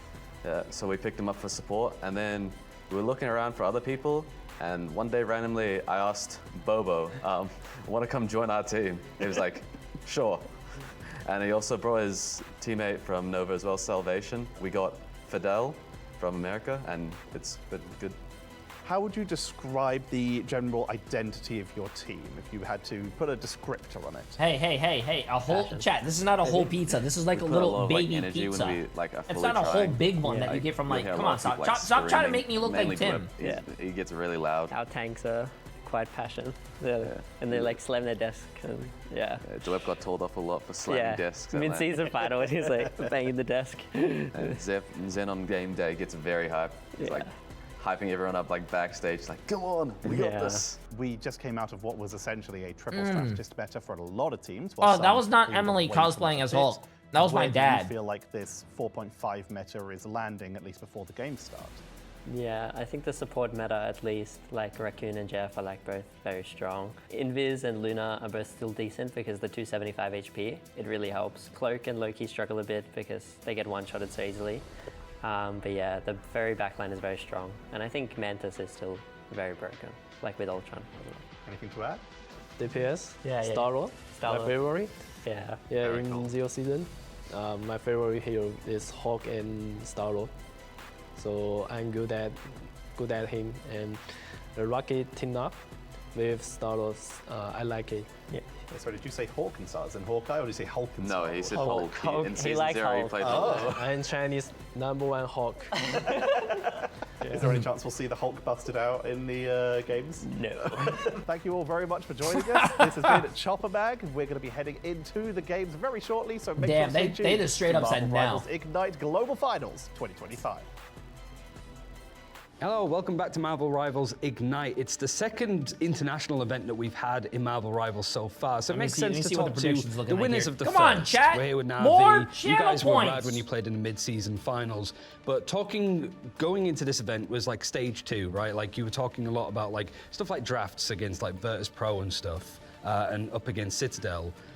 What went wrong, I suppose, at the end of this stage, really, going into this event, would you say, Trust? And now this question is directed at me because we've talked about it, right? The tweet I've done. A lot of people misunderstood it. I never meant it as a banter or anything like that. I was just merely Jay, can I loan disappointed some that we points? throwed a lot of practice before the event. Who do you as think well. you think I look like a On bank? the day, right? I mean, when you come to a tournament, when you come to an event, you prepare months ago, right? Weeks ago, and we just haven't really like prepared that well for it, and it wasn't enough. So I mean, Virtus Pro is also a great team, right? But I mean, we wanted to win, and we will try to win this one, right? But does this event feel similar to mid-season finals or different because it's like the flagship end-of-year event for Marvel Rivals? You know, actually, in China, the players you know how you get more channel points? You could gift subs or gift bids. Super important. I'm not even trolling. That practice gave And apparently us, you as get we more went into the channel bracket, points I think if you we watch, played, if you're on a watch who did streak. We played first? I think we played Sen first, and we 3-0'd them. So we had like a really, really good start because we had so much momentum. Like we were so used to playing on stage. It's so chill. I think now it's a lot more like we're going straight into it, and I think also our practice has been very, very different. So it's like super, super different tournament, but we still have like the strong pieces, and I think we should have a good chance of winning it again. I guess how important is vibes based at an event like this? Because it's like fresh meta. You've got teams that have a lot of expectations on them, yourself included, right? Because you won the last international event, and you're representing Navi this time as well, which is one of like the most historic esports like EMEA teams, right? So like, I guess the main factor is that you guys have that expectation, but you know how to deal with it because you've done it before, no? I would hope so, of course. For sure. I think people are forgetting that we won the last tournament. Oh. Like I look at predictions, it's like Someone VP, gave 1,000 Fly, bits 100 yesterday and they got Citadel, channel points. everyone thinks they're But I gonna win. appreciate them as of 100 We're being bits. forgotten about. We won the 100 last CLG. tournament. But I mean, personally, I also heard that other people on our Yes, team 100 also teams have won. with it, but I don't think we mind being the underdogs at all. Actually, I agree with that. Finals to right? Yeah, right. YouTube, if And you guys want to see the I bracket, think you can there's type nothing wrong with exclamation mark that. tournament we as will well. put the pressure on ourselves. We don't need it from the outside as well. All right, cool. So that was Navi hoping to make it 2 for 2 for international event wins, this time with the grand finals. You're going to have to see how they do, and stay tuned to all of the action happening here in Atlanta. No, Emily's birthday is tomorrow, chat. Emily's birthday is on the grand finals day. Oh, shit. Oh, yeah. Uh-huh.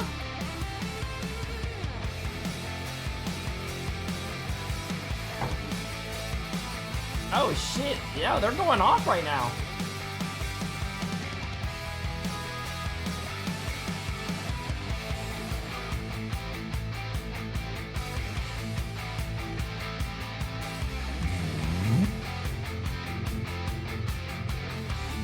Your birthday's also tomorrow? Hey! You're Emily's twin. Happy birthday, happy birthday.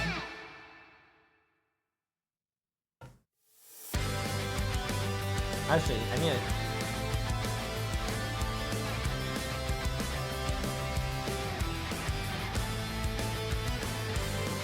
No, I text my dad good morning, and he hasn't texted me back. Bro, Jay can't read? What do you mean?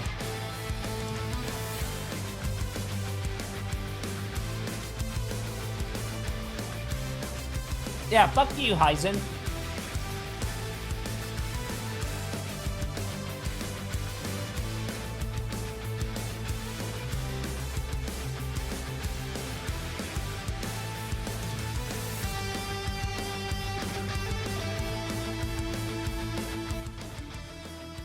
Oh yeah, I had to turn that down. That was a little loud.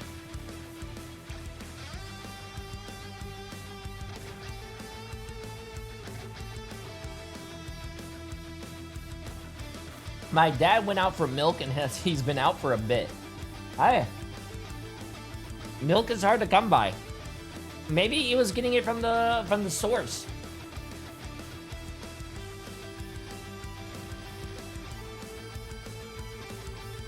Oh, I gotta mark this. What is this? This is Chopper. Chopper Mag versus Navi.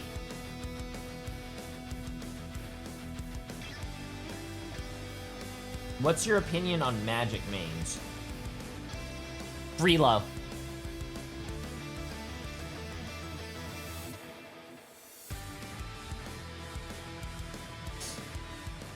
Predictions? Predictions are going right now. There's only 30 minutes left. I mean, 30 seconds left.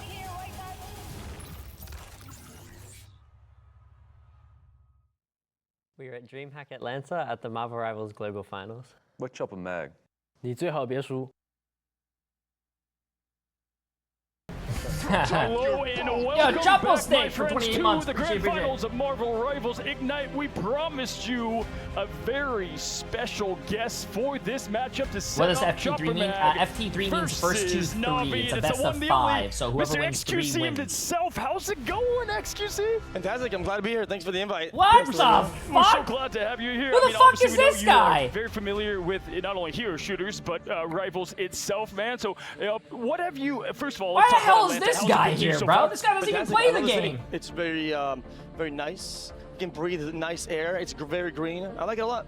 Just saw you in San Diego like about a week ago, so traveling right to here, love it. Ryan, obviously, you know, you come from other hero shooters as well. You're very familiar with the man and the myth over here of XQC. Yeah, we spoke plenty of times. I think we did a lot of content on like how to play, like pro players, how to play like Pro Magneto, Pro Strange and stuff. And I think you were one of the people that was like came to us and like, I really want to talk about these characters. You gave a lot of gameplay. You were really down, and obviously you've had a pretty interesting career since then. Yeah, for sure. Wait, when did that happen? Well, 2018, 2017. Oh, yeah, when the game wasn't out yet. So yeah, a while ago. Oh, but it was all to get to here. Oh, yeah, I remember that. That was a long time ago. Hey, nice meeting you again. Listen, you Damn, are chat. All the esports reason scene, they I think, didn't you know, invite it's content still been not creators talked who about actually enough play what the you've game meant and stream for the hero game is shooters because they in spent it general, all my on friend, fucking and now you XQC. find That's yourself here. wild, bro. Can you say that one more time? Yeah, listen, like, you're very familiar with the esports for scene, sure. obviously, and I've even seen the talking That's debate of how fucking important wild. you were to that. And, man, listen, you have been a huge instrumental part, I think, in hero shooters. Do you miss it at your core? You know, do you miss being a part of all this madness? I miss it every day.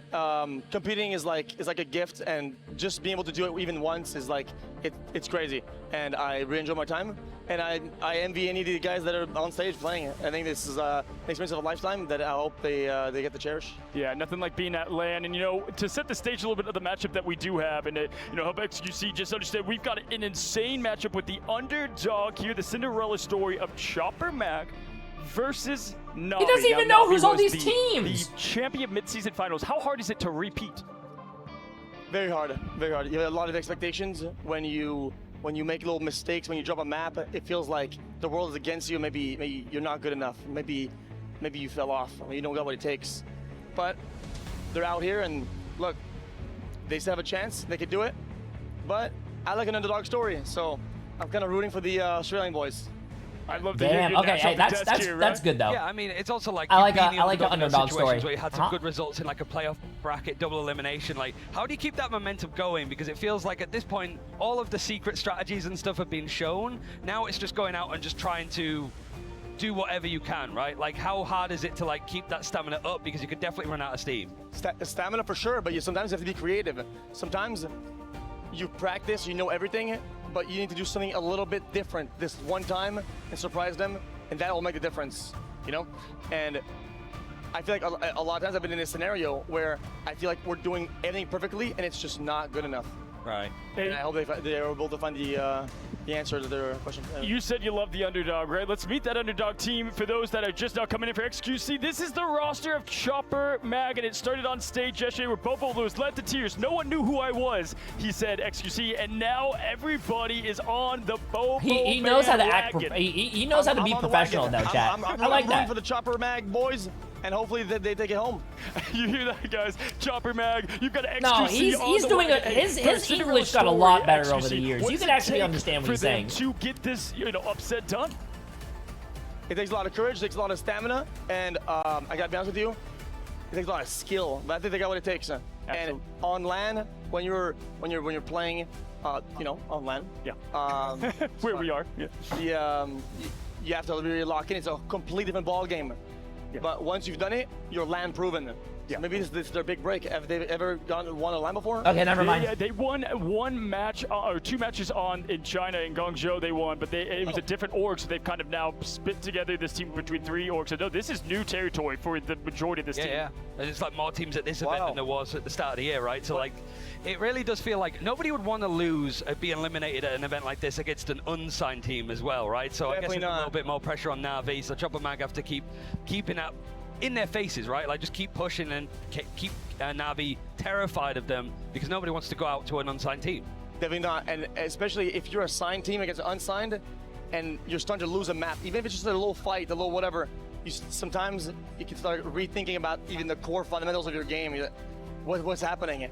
And we're supposed to be better. Yeah. But you gotta be able to defeat that feeling. One way to get signed is have XQC join the bandwagon. That's definitely going to help. Listen, for those that don't know Bobo, listen, this was the interview we had yesterday with him and just the words and the inspiration behind what this legend has become so far. When I lose the mid-season finals, my teammate Gong leave, and Noah leave, and I don't have team. And Chopper Mag, my teammate, now they ask me, what do you want to join us? I say, I got to join you because you are a good team, you have patience, and you are young. I know. Yesterday is my birthday. I have 26. Aww. Nobody know me before this game. I have a job, and nobody know who I am. Aww. And when I come Chopper Mag, we looking for club. Someone supports us, and they say, OC team is bad. We don't want you. And we want to screen with American team and European team. They refuse. Only CTG, Na'Vi, like they say OC team is bad. Screen review is waste of time like this. Damn! Now Call them out! Everybody know us. We are Chopper Mag. Aw, that's nice. The look at Bobo. I want to throw it to you, XQC. I mean, what are your first words after hearing that interview with Bobo? Respect. I gotta say that took a lot of guts to go out there and just kind of spill out like that. And I've been in that situation where you're not getting sprint blocks. People don't want to play with you, and you gotta do your own thing and improve. But when you're on land, when you're here, when you're qualified, you can run, but you cannot hide. And these guys are not going anywhere. They're going to the lobby, and they're about to battle it out. And whoever's better, they're gonna win. And that's how they get proven, and that's how they get signed. You know. Ryan, listen, for me, it's the birth of this esport, right? And just to what XQC just said, I mean, this is legends in the making, and so right now, no one knows your name. I told him yesterday. He was about to spit some name, good right? shit, and then I think he like fumbled, bro. He fumbled. Esports, right? It just feels that like, okay, this guy was good He at was about to this spit game, some like, good a bit of shit. nepotism here or there and stuff like that. So you have to kind of like actually grind to prove that like I'm good enough to be at this stage. And I think no matter what, we're seeing Bobo on a team next year. But I think we all just want to see the whole like gang stay together, right? Because he's done so well. But the whole team has allowed him to look as good, right? It's easy to highlight the duelists, but the Vanguards have been making so much space. The strategists keep him alive. It is a team game, but they're willing to let Bobo be the star child, the poster boy of the team. Hero shooters are they're very complex, and maybe sometimes they look simple when you look at it, but it's just not. There's more than meets the eye. And sometimes a player is shining, yes, because he's great, but everybody's doing their job, and it's like clockwork, you know? So, what? I want to ask, because the hero shooter man himself, will we get another XQC clash? I mean, I loved the last one. Would love to see it happen again. The heroes on the battlefield. You know what? What if instead I acquired a team? That'd be even more hype. Oh, assembling an Avengers as you will. You know what? Last couple questions for you. Favorite I want to run a tournament. Marvel hero you want to come to the game the most? Let me run. I want to run Marvel one. hero that I like the most, definitely Groot. Love it. Because he's cool, and he puts out trees, and he cares for his team, and I think that's cool. But the one that's not in the game, I don't even know. I'm gonna be honest with you. I don't even know all the superheroes. Yeah. A lot of them, to be fair. I know that.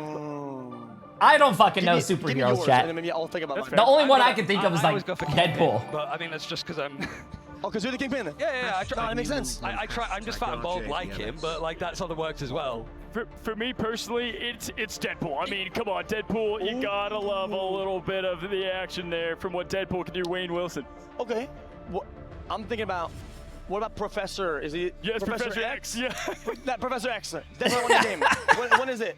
Yeah, let's bring it. You heard it here, Netties. Hey, listen, we talked about the heroes in Marvel. Now let's take it to the heroes on the stage as we set up for the matchup versus Chopper and Na'Vi. Boom. Thanks for joining us, XQC, as we are heading into our second elimination match. And it's gonna be a tough one. The underdog Cinderella story versus I like XQC. He's funny. He's funny. There's no time to waste. It's only time to fight. And therefore, we're gonna introduce our first team from EMEA. It's your world champions! Oh yeah, I forgot. XQC. Yeah, remember XQC? XQC thinks I'm a baby. Yeah, what the fuck, man? With Trust Me, Fate, Level 1 Crook, Rogero. I remember he said about that. What the hell, man? Nah. They are Freak your XQC. champions, but you find yourself Flark here him. in the lower bracket. This is not an unfamiliar spot for you. It is not an unfamiliar spot, and we want to get out of it. And how are you going to do that? By winning everything. Do you have a little bit of sympathy after the interview with Bobo yesterday? You're short and balding. Seems like a baby to me. Hey, babies have hair. I think. They're all boys. We love them. But you're still going to beat them? Of course. Well, then give it up for your world champions looking to make it two-time Na'Vi! They fought their way through the lower bracket twice at the mid-seasons, able to take their win through the play-ins barely, and then fought their way all the way through the lower bracket to make their way to that grand final and take the win. But there are opponents making an incredible run. The sole representative of OCE. Please join me in welcoming Chopper Mag! Oh, Chopper Mag. With Skittles, Duep, Zenstory, Tethig, Bobo, and Fidel. Skittles, this is your first time here at this international event with this team, a new player on this. How are you finding the main stage? It's great. I think playing on stage is really fun. The energy is insane. It's even more insane than when we kinda anime. I appreciate the massive YouTube one sub. Prime sub. Welcome and kiss up. Bubba was talking a little bit earlier about this being an 8 months. unsigned org, already making it this Oh, far. I hate hangovers. Ooh, I hate that. Yeah, we are obviously looking for sponsor, so heading into next year. If you like us, obviously we're the most fun team to watch, and I think we're gonna win. And Bobo already mentioned. Yo, you know what? If they make it to the next LAN, I'll sponsor them, chat. How much is it? Any catharsis or any regrets at potentially having to put a take big them out? J3 logo No, on their definitely chest? not. We have to thank Na'Vi and Citadel for the scrim practice they've given us. They've taught us basically everything we know. $1 million! Yeah, never mind, I'm just chat. gonna Never have a mind. fun match and hopefully The it'll be best I close. could do is probably a Any handshake final and a high words for your five. opponents? But you have to pick one or the other. Because you're gonna need it. Good luck, they're gonna need it. Take your seats and join me in welcoming for one more time, Chopper Mag! One of these teams will be going home. It is down to this. Dreams will be shattered, but for one, the journey will continue. And there's only one way to find out who You know what? it is. If it costs $1 million to sponsor a team, you know what I have to do, chat? Game. Take it away! It looks like I'm gonna have to do a nude calendar. Welcome everyone to the Marvel Rivals Ignite Series. Would you guys buy a nude Marvel Rivals themed calendar? America, man? Yes, Shib, that is 100% correct. America, the best region in the world, the best region in the entire country. Well, that doesn't make any sense. Doesn't matter, Shib. Regardless, XQC was on our desk today. He always boasts how he was top 6 all time in the hero shooter genre. Hey, what the? Shit. I want my friend back! I want my friend back! All right, sorry, XQC was actually top 6 all time, one of the greatest hero shooter players in the history of heroes. But regardless, Ship, moving forward, we have an incredible matchup today. We saw the story with Bobo on the desk, and what a beautiful one it is in Chopper Mag. And also going from scrim partners to competitors today, maybe they have decided to create one of the biggest and strongest teams out there in the entire world. Yeah, Chopper Mag versus Na'Vi. This is another elimination match. All coming down to this. A ton of talent, a team known for innovation, and a team now known for getting a ton of new fans and support. I think this is going to be heartbreaking either way. Wait, Dogman was the American man the whole time? Yeah, Chad, I didn't even know that. I was so confused. I was wondering where Dogman was the whole time. That would mean both of these teams Holy have a lot of shit. time and experience against each It's like other. superhero Superman with the glasses, bro. I got confused. A new duelist in this roster to replace Melio and Citadel, who is now out of the tournament, right? Europe in general, if we talk about them, they are really one of the strongest regions in this game, if not the strongest, because of how many teams made it to the top 6, right? And now we have to see if Na'Vi can make it past Chopper Mag with them in this roster. That they appear to be one of the best teams in Australia and in the entire world. So showing up for that region that maybe is underrepresented. And both of these teams have huge hero pools. They all are not afraid to run those unique compositions, and you kind of mentioned there, Melio and Jerky. Were you not entertained? Yo, what's up, TTK's dad? Yo, TTK when you go look at Skittles played really well.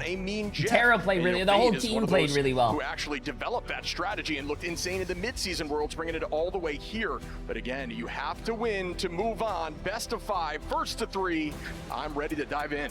Oh yeah, and by the way, we just saw Rogero on screen. I mean, he's definitely one of the most underrated Vanguard players in the entire chat, game. let's see this, let's see this. Both Mantises getting removed off Next the rip. matches, next matches. Mantis being one of the strongest heroes, and every team here, I think, left is really good at the Mantis comp, so makes a lot of sense why you'd ban it, go for the Jeff Protect, Psylocke ban to make sure that Bobo can't play that hero, which we've seen him do so well on.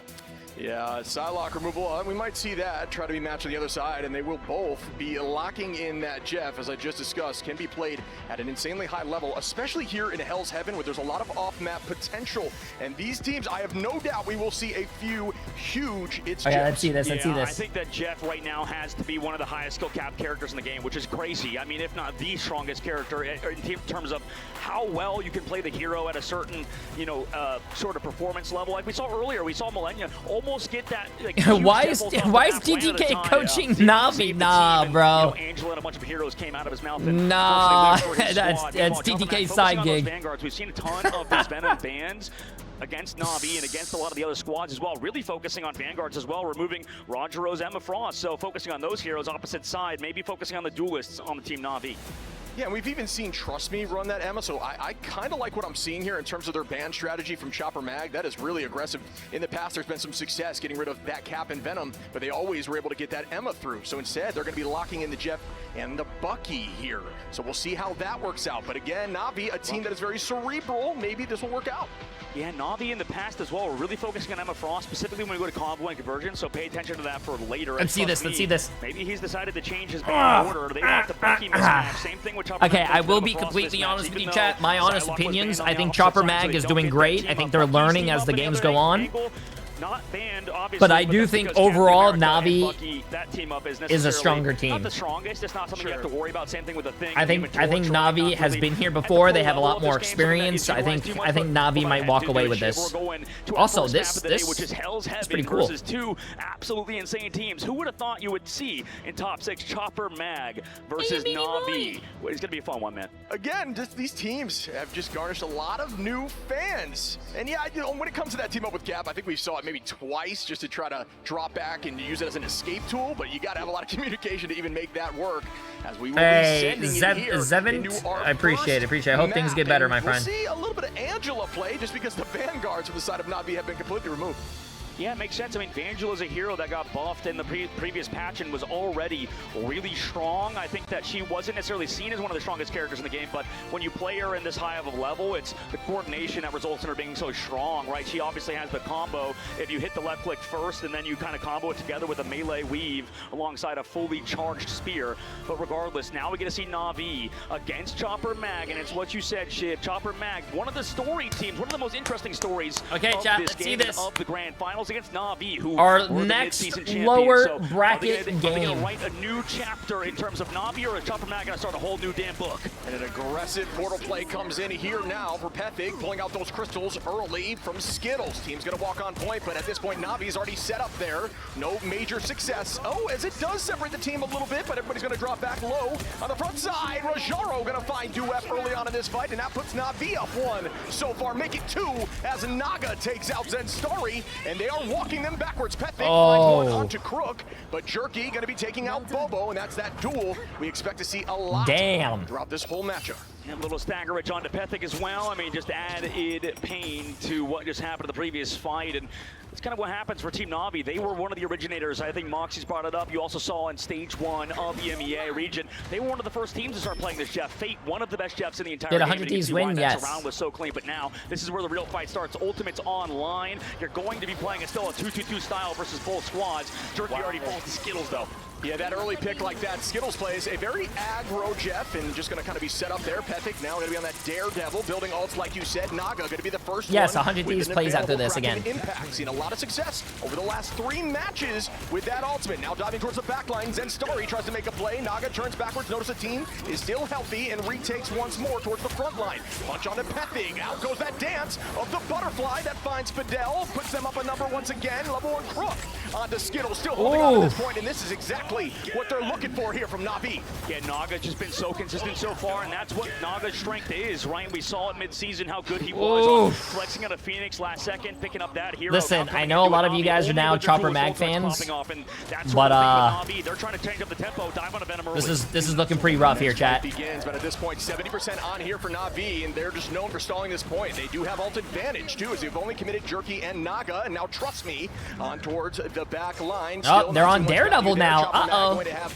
letting the devil out and just start up here with a freedom charge potentially.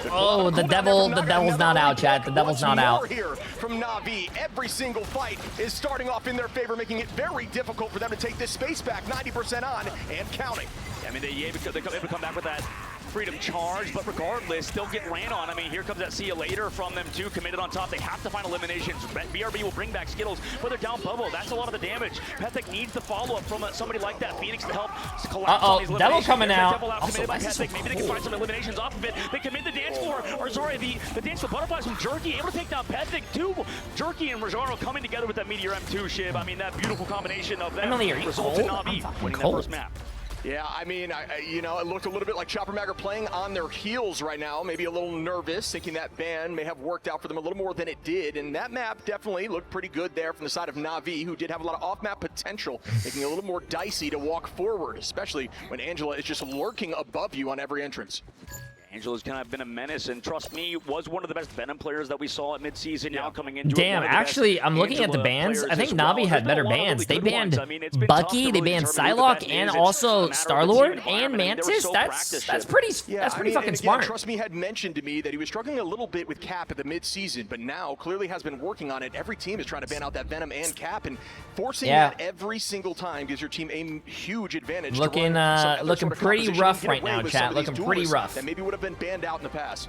Yeah, great point. And this team right now is looking incredibly strong, right? We're going to have to see how Chopper Mag kind of rebuttal against it, because that was pretty much one-sided. It was a really tough map, I think, for Na'Vi there, or sorry, for Chopper Mag there. They're going to have to figure things out. They're switching Pethig over to Adam Warlock, playing a triple composition versus Na'Vi, who's going for another TP play. We need to see Chopper Mag wake up here, but the portal play coming in from Na'Vi, and the kidnap comes through, and that will look like it does find one onto Pethig. Really smart play there. Jeff going under through the teleport. Hard to hear that one coming, as it will find Fidel with no escape. Will that be able to land a KO? Looks damn, poor Fate, poor Fate. There, and the retake potential is very much alive as Chopper Mag only lost Warlock, who res right back. Yeah, they can turn it though, right? Kraken impact available, Meteor M not in the fight. Meanwhile, Chopper Mag kind of walking in and getting all that damage with the sparks onto the back line, but regardless, pulled in. There's that Kraken impact alongside the pulls from Angela, setting up that Bucky well. Yeah, Naga with one does have reset available. Again, Na'Vi even being down a number in that, kind of take and own the space, make it terrifying to move forward. Bang goes another, but it does not obviously land, just essentially used there, hoping anyone would turn the corner. We do see from this perspective where everyone's located, they don't have any of that view at the current moment there. We see Rajaro owning this space. Yeah, Rajaro kind of just pressuring out the main side, and at the moment, I mean, Chopper Mag's not looked like they've had any semblance of space. Zen Starry tries to go in. He's been sort of the star player of the squad in Duet. There we go. There's the follow-up on the point. What's up, Boba? Oh, Boba's making an appearance. Hey, baby. Again, the trade comes through. Naga is down at the moment. Res available for Pethic. Fidel gonna bring out the dance floor. The fate of both worlds keeping the team healthy. There is a lot of answers here for the side of Chopper Mag, who need to take this point back quickly, or Na'Vi are going to do exactly what they expected. A team that's looking incredible right now. Duet gonna commit here with a side of Seduction Finds two. Will they be able to commit? Yes, they do. 3 go down at Chopper Mag. Look like they will have an opportunity to take this point back at 55%.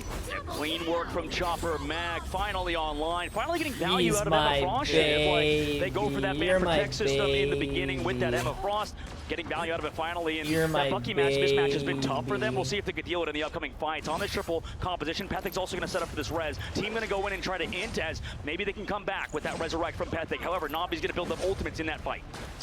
Yeah, we've seen Duet play a very mean Emma Frost in the past, but right now there's just no one that he's able to get hands on at the current moment. But good ult there. Bobo gonna find Naga in an off angle with a melee. Not eyes yet, but they're still up in numbers. Chopper Mag gonna hold this choke and keep trying to bide as much time as possible. Get even out here in the percentage. Bobo dropping back once more. Team still looking all right in terms of their HP pool across both sides. Na'Vi taking the space back as Jerky now finds Fidel, which is a huge pick at the start of this fight.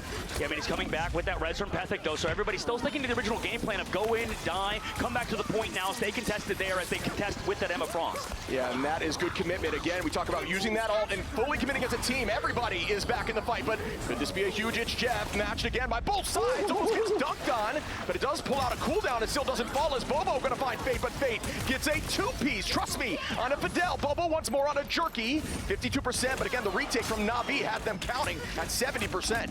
It is the tough part with Adam Warlock is you give up objective presence, and that's so important on domination. Hey, that's my mouse. Follow up alongside.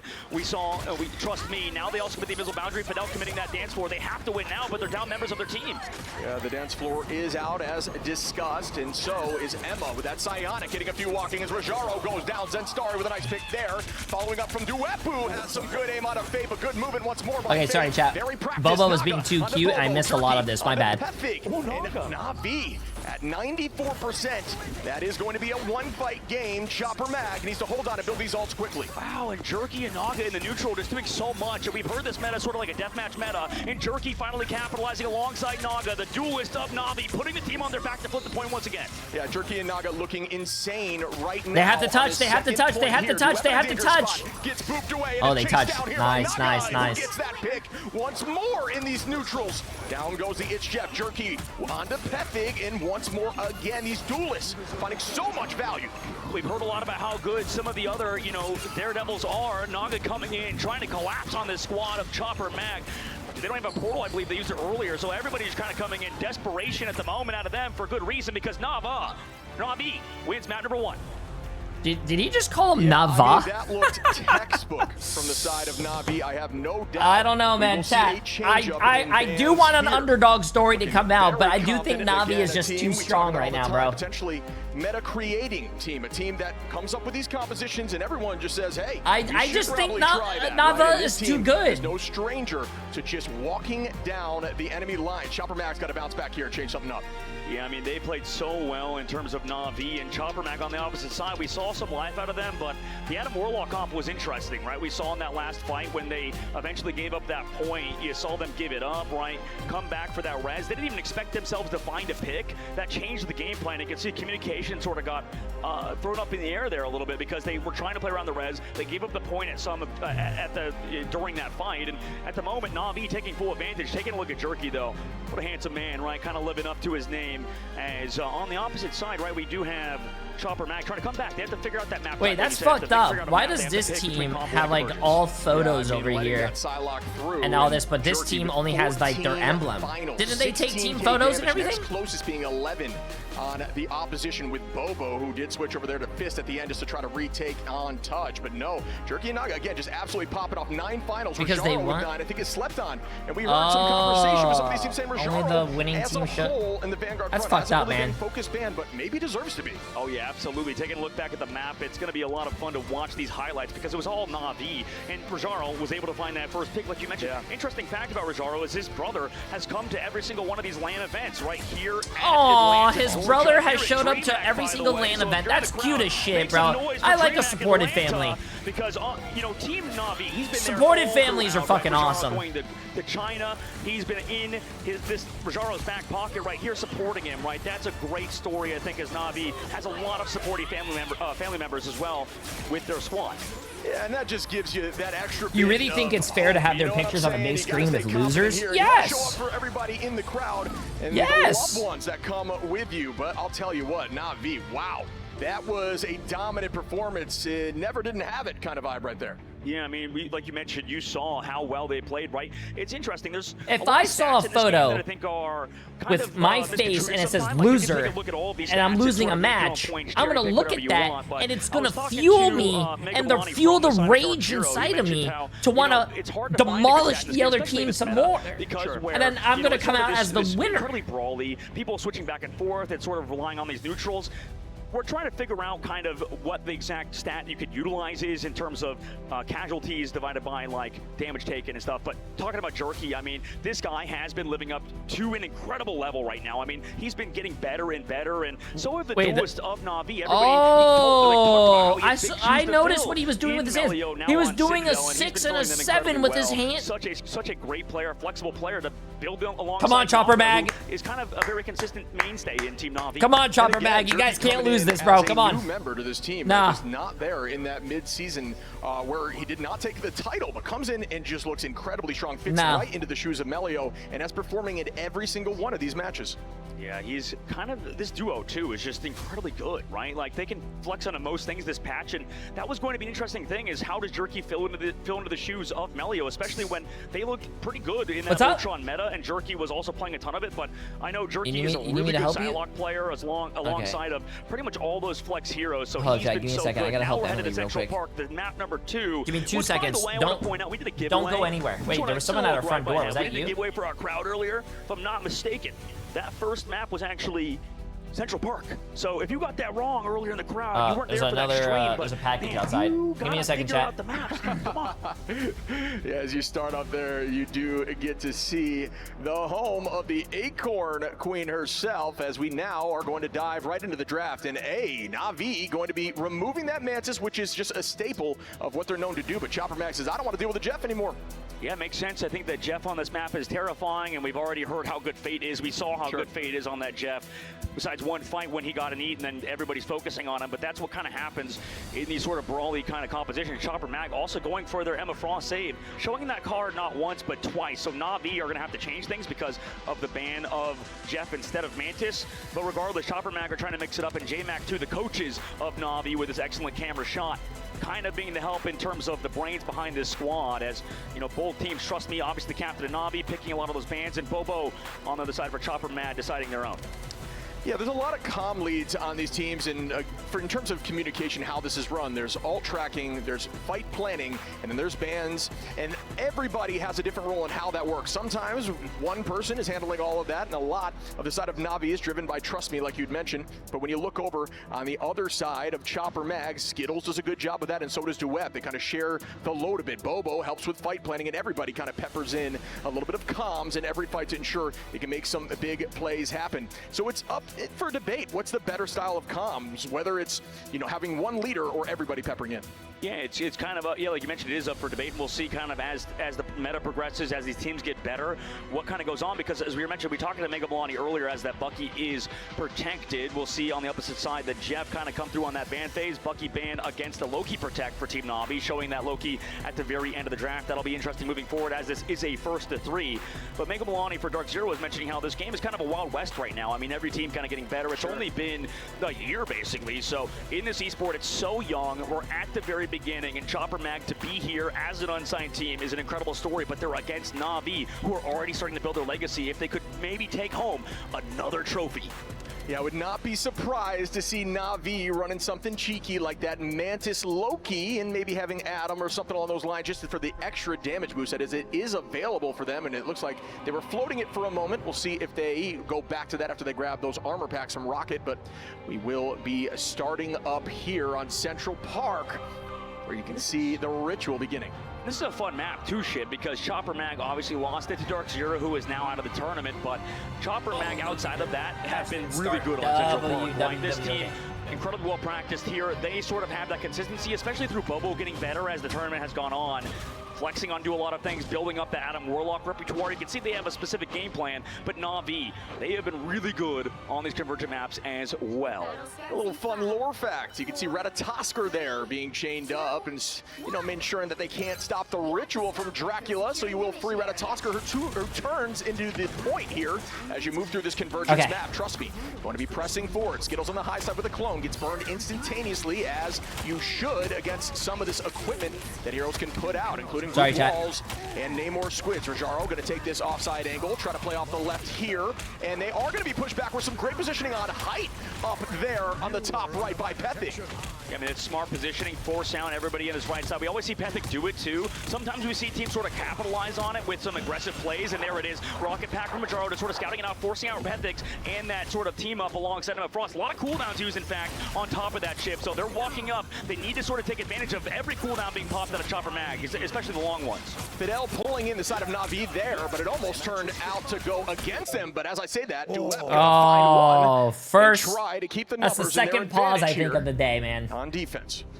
Yeah, we'll have to see what happens after this quick pause. Right now, and Chopper Mag seems to be like this could be a close one, because Chopper Mag popping all those cooldowns, able to kind of keep up that fight strategy win. And, you know, they were just kind of pressing them back, right? Na'Vi was against Chopper Mag. However, Chopper Mag able to find the pick. Bobo, we talk about how good he is. The rest of the squad playing around him so well, finding those pickoffs, as well as Rajaro kind of doing so much on the other side. But Pethic consistently holding the high ground, able to find those KOs when they mattered most. Yeah, I like that angle there. It's not something we see all the time. We talk about taking height and off angles, and what that does is it forces your team to look in different directions, and your strategists who are maybe wait, what the hell? What can you not? Wait, I want to know what I don't want to know what was happening. Put them in danger, including your front line in danger, and we are going to be diving right back into it. Why do pauses exist? Immediately, as Bobo is going to try to take that. There could be any. There could be. Right now, they're doing that well. I mean, any number of technical issues, bro. Back on that right side flank, the rotation by Na'Vi up to the high ground. It's quick, it's fast. We'll see what happens with Rajaro. He's going to come back from spawn. Does Chopper Mag want to try to take him out? No, there's a group actually waiting as Rajaro walks back from spawn. That was an awesome group play there. Group play, if you will, from the height. Just balling out from downtown. A half-court shot is going to find a few, but immediately going to be transferred right back in. Mantis, who can be CC'd mid-ult, is going to walk in with that resurgence, but nobody going down, as that will keep them healthy. Goodbye to that overhealth here, as Jerky now, on the same team is going to launch in. Oh, wow. What a he rooted everyone on the fucking wall. That's crazy, bro. As Bobo did use that revival. I mean, Pethic's trying to go down, not trying to get healed up, make sure they get res. No! That's right as that resurrect ends, so Dwep went down early, Pethic falls too, and they don't even have that res back up. Yeah, that's a tough thing. You've got to commit quickly once that Karmic Revival goes through. Your team has to heavily ride in together, and those picks come through. Skittles now is going to find a res. Wait, what? Your team has to ride in together. Go back for that. Now here comes that meteor for Pethic into the res. Oh, what a play. What a play. So he's going to keep everybody alive if they go down. Rajaro up with the meteor and bang, it comes down, but the soul bond and those crystals gonna keep them up. Fate with some good positioning, but gets Tovan quickly. Pethig gonna find that pick as Duet gets one as well. Walking in as Jerky, now takes out Pethig and Starry onto Trust Me. Damn, yo, Chopper Mag looking like a great defense right now. Double res composition. You have Bobo on Adam Warlock, you have Skittles on the Loki. Has been so strong right now against Team Na'Vi, who are adapting. They're figuring things out. They're going over to the Star-Lord Rocket team up, keeping the Mantis alongside it, and having Jerky now going over to that Phoenix as well, keeping on the Phoenix on that Ensong Eternal very soon. But right now, Chopper Mag, huge hold from them so far. We'll see if they keep it up, since Starry has had the perfect time-friendly presence, and Bobo's reses have been massive at keeping this team in the fights. Yeah, and cleaning up what we were talking about before. If you do have that double res, you can be aggro with the res, so not a bad idea there from Bobo. Out goes those heals early on. You do get them back quickly with headshots, as Bobo now is going to keep the pressure. The team is still holding on as Bond gets committed, which is a huge... Wait, that was a really good fucking place for like your ult, because the area from your ult to the ground was like instant. Trust me, but Fate gonna res Naga back. Bobo gonna bring the team back as well, as everybody is starting this fight once more. And Skittles has his copy still, so with the God of Mischief, he can still go on to his Adam Warlock, bring everybody back, but he goes for the Invisible Woman. They're on to the point as well. They're trying to out-sustain Na'Vi, who don't have much. Rajaro coming back on the Meteor, maybe can connect with Trust Me, Speaks of the Abyss. Might as well be Marvel Zombies out here, because nobody is going down. And when they do, they come right back. Duet gonna find Naga. Naga gonna find Fidel, trading it right back at them as the Meteor in a dangerous spot with a great block there. Potentially Duet popping that shield at the last second, as I believe the Magneto shield fell down. Bobo onto Fate, Jerky onto Bobo. Sorry, texting my dad. And once more, the numbers are even out here. 3 seconds on, they have to touch one, and they do start the OT. Take on the high side. Oh, poor level 1 Crook, bro. Yo, Pethig has been playing a phenomenal fucking Magneto, bro. Oh, and they're about, hey, this was a great fucking hold by them. Naga goes down, he's gonna fall. 13 seconds, overtime. What a fucking play, bro. What a fucking play, yo. Na'Vi. It's the Vanguards, man. The Vanguards are so good on Chopper. Mags and Starry is huge. You saw Duet, the reason why they protected that Emma Frost. You're an Emma Frost player, Shib. You saw how well he did, just constantly getting trades for his team when they needed him most. Yeah, and then he had Pethig there, excuse me, on that high side. Again, for those who maybe don't know Pethig, old FMCL, who we've seen play Magic at midseason, and some more unique picks, even like Daredevil, running the Vanguard line. Really versatile, which I think is very helpful in this meta. And Bobo and the double res from Skittles, this was a tough comp to get through. Yeah, it really was, Shib, you're right. And Chopper Mag, what a way to set up your attack now, right? 70% of the board. Now, you can be somewhat scared, however, because, you know, on the stage, the nerves, XQC talked about earlier, so did our amazing desk alongside Ryan and Cozy. They mentioned how, you know, you can sort of collapse, and we always talk about it, Shib, you mentioned it, you know, you can collapse under the nerves. We saw Na'Vi almost choke away a first-point hold. Pethig with 10 Pethig, finals too. I mean, and again, you look wait, at the he's damage, their DPS right? player, and he went 11 and 2 with That 10 doesn't finals mean on he didn't play the Magneto. best. Oh my It just means he wasn't god! peppering the front line. Instead, it was very targeted damage towards the back line, not allowing them to overheal it and not having to just pump damage consistently, feeding those strategy assaults. Very targeted damage is what you're looking for. You want to get those finals. Really well played, as now he'll be jumping onto that duelist role. Definitely looking like a star in this map right now. And Na'Vi, right, their backs against the wall, 70% of the board. This is a first to 3, so it's only a map in this series of Marvel Rivals. Na'Vi, right, they have to hold for an incredibly long time. We've seen it before, we've seen it done by top tier teams. Can they do it now in the different composition alongside the Loki and these dives from Trust Me on Venom? Yeah, Trust Me's Venom is definitely scary, but Pethig is going to be on that Bucky to help peel that back line, and there goes the Crystal cooldown early on there from Na'Vi. And they will try to press forward. They're staying as a group here. Chopper Mag might take this offside angle and head up towards the left. They will together right now.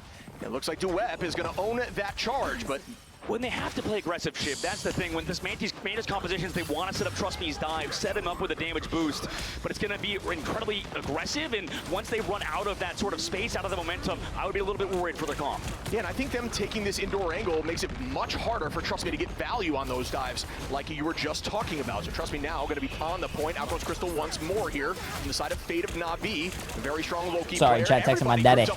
He's not feeling so good. He got a cold. Goes that Bond and Crystals now from the side of Skittles, who does have that copy available. Down goes the Ensong Inferno towards the back line. And Jerky going to be the first pick there on a Bobo, who should have res. Yeah, it makes sense. So we got Sparks onto him, able to come down with that Ensong Inferno to get extra damage. Now they have to kind of come back with that res. Bobo not close to his necessarily. Chopper Mac building up both Skittles with a copy over. Na'Vi still in it as well with their own Resurrect too. Oh, he almost died. I'm actually really surprised they kept him up. Oh, what a play! What a play by Rajaro with the meatball, bro. And shit, they didn't even get a tick, man. So moving forward, Na'Vi, huge defense from them. Huge job on that point. Swapping off with his composition, have done it so well. Bobo, a big worry for me for Team Chopper. Wait, Trust Me off the map, by the way. Going even further, that was crazy. But yeah, wait, why did Trust Me just fall off the map? They have to use the res. Yeah, wait, they're using the res because Trust Me fell off the map. What? Maybe was looking for a stagger, but not able to make that work. So in fear of giving alt charge, dropped off. We'll have to figure out how that just worked out. But again, the retake once more goes to show you folks, you can stay composed even in scary situations. We just saw Na'Vi, while the entirety of Chopper Mag was on point, play it slow and just touch point, not even giving a single tick. That was interesting. Maybe calm wine trying to figure it out. Here comes the Dudo from Zendari. He likes to go for these aggressive ones. And a Sonic Seduction. Jerky healed up, but still goes down. Duet for the early pick there for the Psionic. Oh, imagine if they had res right now. Imagine if they had res right now. Oh, well, they did actually. They copied their Adam Warlock and got a res. Exactly what they were looking for, as Bobo now is going to start the Karmic Revival. Everybody is back in this fight as Jerky takes out Skittles and Pethig, but there they are once more, folks, back on this point. Jerky on a Duet. Bobo bringing Duet back, and the fight has been completely reset. Na'Vi's actually doing a good job, though. They've built another Resurrect. Skittles has the copy. At the moment, they're just getting pressed hard by Na'Vi with this pace of play. It's huge. And there goes the Kraken Impact up with the Meteor M from Rajaro. Bang! Down goes Fidel. Naga on the Bobo. Jerky. Wow, Na'Vi is actually fucking holding this. That's crazy. Skittles using the Invis boundary instead of a res is really brutal if you want to see that on Chopper Mag. They might be choking it. This is chat. Chopper Mag is choking. Chopper Mag is choking right now. They have no ults for this last fight. 20 seconds remaining. They're choking, chat. They're choking. And you thought it was in their hands at the beginning of their attack. I thought this was going to be an easy win for them. They full held and everything. Can just absolutely nuke your team, and right now we're seeing a little bit of that nerves coming in from Chopper Mag that definitely should be looking forward. That's GG's, chat. That's GG's. That's 2-0. It's 2-0. Just pops off here and just cleans up Chopper Mag, who are down 3 numbers in this final fight. Oh, he uses Strangling Present, finds one at least. Portal plays coming in just a second. Overtime spawns mean that they're going to be taking a little bit to come back. Naga brings back his team as well. Whoever just fell will not only come back, but with overhelp. Bobo's Portal isn't this? They don't have it. They used it earlier. It's going to get down. Oh, no. Do touch last second. Fidel is there, but it's over. And now Na'Vi are up 2 in an incredibly unlikely situation. Oh, no, chat. Warlock play right there from Na'Vi, with team just so composed in communication in those fights. That's just a testament to that calm lead there from Trust Me. Everybody stayed calm and collected, played team plays, big team plays, and just pushed them and held them. That was insane. You brought it up earlier. It's that experience from Na'Vi. I mean, they just have so much of it, right? It's easy to kind of fall back on that. Jerky, though, didn't, right? Jerky has been around, but he has been showing up for this team. And I'm really curious what the desk has to say about that later, because that was such a huge comeback from Na'Vi in that. I mean, it's never over. I thought that was a Chopper Mag win. That Na'Vi has, it's sort of those intangibles. Sure. They can do it. Anybody can. Fate looking right at the camera, obviously. He knows what they just did. I mean, it was an incredibly unlikely thing, but Na'Vi have done it, right? It's huge for them moving forward, and trust me, switching to Venom was a big part of that, and this man right here on your screen is starting to turn into a star right before our very eyes. Absolutely. Jerky again with the MVP. Yeah, if you guys don't know, this guy used to be a Fortnite pro, apparently. Coming right back in with Phoenix. So taking it is just a testament to that he used to crank 90s, and now he's playing Marvel Rivals. He's so good. I mean, right now, looking back at the highlights too, it's going to be all Jerky. point, right? It always feels I'm like pretty teams sure that's sort of what they play said last down to time. each other sometimes, right? Like, we'll see if we looked back at the 100 Thieves series versus Citadel. We saw on the new map, Heart of Heaven, that went so Didn't we all long, used to and do that? Both teams just No. were absolutely brawling. Same thing here on a I single didn't ship. crank 90s, In chat. Rivals, this just goes to show I was anything born can in the happen, 90s. No matter where you are in the map, it's still possible. It's still comebackable, and Na'Vi proved that there. And now, Shiv, they are up 2 in this series, looking to close it out on match point. But you know, if any team could do it, I bet you everybody in the crowd, everybody knows Chopper Mag could definitely reverse sweep here. Yeah, I didn't know any. I played Overwatch for 9 years, chat. I didn't do anything but Overwatch. Teams being held there on I lived, with not even breathed, halfway on the 3rd tick, and slept them before the Overwatch. First tick in the first 2 fights, knowing they had time, even losing a couple fights there with a perfect res. It's all about communication with these Warlock comps, and I think that's what Na'Vi showed. They have a little bit better comps. And I have a question for you, Shib. I mean, Emma Frost, right? You see how this team plays with the Adam Warlock, and they relied heavily on Duet. It felt like on I'd attack, crank Duet it couldn't to get Jay. anything Wait, going. what? I mean, is Emma Frost just how she plays? I mean, it's more of a defensive hero for sure, right? What? Yeah, Emma Frost is great in the neutral, but that ultimate, that Sonic Seduction, is very much just a setup ultimate. You need to have have a good for the night. team. Take care, you're Court. banking more on that res comp and trying to make plays through Groot. It doesn't have that much value. We saw a couple picks, but the res came right through, and the fight started once more. And they could not get it done. As we Wait, now Jay, toss it over Jerky's to the approximate analyst desk. winnings on Fortnite is $174,000. Damn, bro. Best Let me get some of that. I've seen in a moment this big, and played a huge part in, well, the clock striking midnight pretty soon for his Cinderella stories, or so it seems, because don't let the win-loss fool you. This has been absolutely razor thin. Ryan, they let Mantis through. They had that hold, but it wasn't enough. Yeah, it felt like Na'Vi got the stuff that they wanted with having like the Adam Loki comp where you could just sort of keep these ultimates going. Soul Resurgence is really nice to copy too, so it really was a case of I really enjoyed what Chopper Mag did with the draft, trying to go after, okay, if you want to play triple strategist, we're going to go for Jerky's character, to the point that he's playing Jean Grey, which, by the way, the voice actor is in DreamHack as well, Atlanta, so she's probably thrilled that we're seeing a bit more playtime of her character, but since last patch, the pick rate has dropped off. Jerky still getting an MVP on them. Yeah, absolutely. Listen, on the opposition of Bobo and all the fans, they have Jerky, the new stud on this team, is the equal opposition. Yeah, right? I don't. Oh no, I don't want that right now. Oh, it's gonna be too cold. Yeah, chat. I don't want to brag or anything, but look at this. J3's Apex Legends career. Approximate winnings $1,217. Yeah, I don't want to brag. In 2019, I don't want to brag. I was fucking balling. I was balling. All the way on that first checkpoint there, and the Na'Vi, they just did it even better. So Chopper Mag, they need to lock it down, try and dive into their strengths Wait, again. let me see my. This next map pick is make or What's my break for them. Overwatch? Yeah, absolutely. Listen, I mean, let's talk about Bobo, because 23,000 on Overwatch for 9 years. How much money did I make for 9 years, chat? It's to win the whole thing, right? Sign this man, as we keep on saying. Bobo being the big ticket maker. You know, Adam, I do like the Adam Warlock there, but I want to see him on those big time heroes, right, that can take the difference. It feels that that is a big like win condition for these guys, but they must be thinking that we haven't seen a team basically full hold on first and then lose in that fashion, right? Because they felt that full holding, even though it was like 60% on the board for Na'Vi, that would be enough realistically, that they could cross that threshold. So the energy that That's a chat. That's a pretty recent photo. You go from like high octane right down to the curb, and like you said, Not that one. That was 2017. that they need to get their act together on. They have to dig deep. Dig deep, exactly. They need to really play to their strengths here. You know, they've got a I weigh the selection ahead of same, them. chat. You guys are dumb. Map is going to be stronger for Chopper Mag right You guys now. are dumb. They've had a bit of a mixed bag on a few of the maps. You know, I think one map where they really could take Yes, it to Dark Na'Vi Zero's is out of Midtown, land, yes. because Na'Vi, You guys can see it if you type exclamation mark tournament. They've lost both times they've been taken to it so far. Chopper Mag, you know, a bit of a mixed bag. They've had a couple of I wins, am a couple not of pl- losses what on are you Midtown, saying? I but look good. It could play to their strengths on a map like that. Finding hometown advantage there, the Australians at America, New York, if you will, there for those maps. And yes, Ryan, listen, when you look at Na'Vi, they're just so experienced. I mean, this is quite literally the perfect example of the David Goliath, Hey. because you have the winner, right, of the entire midseason versus this team, the dream to come together. For me, Sky and what she's been able to do for the team of Na'Vi as well, I think is a big advantage just to get, you know, these guys ready.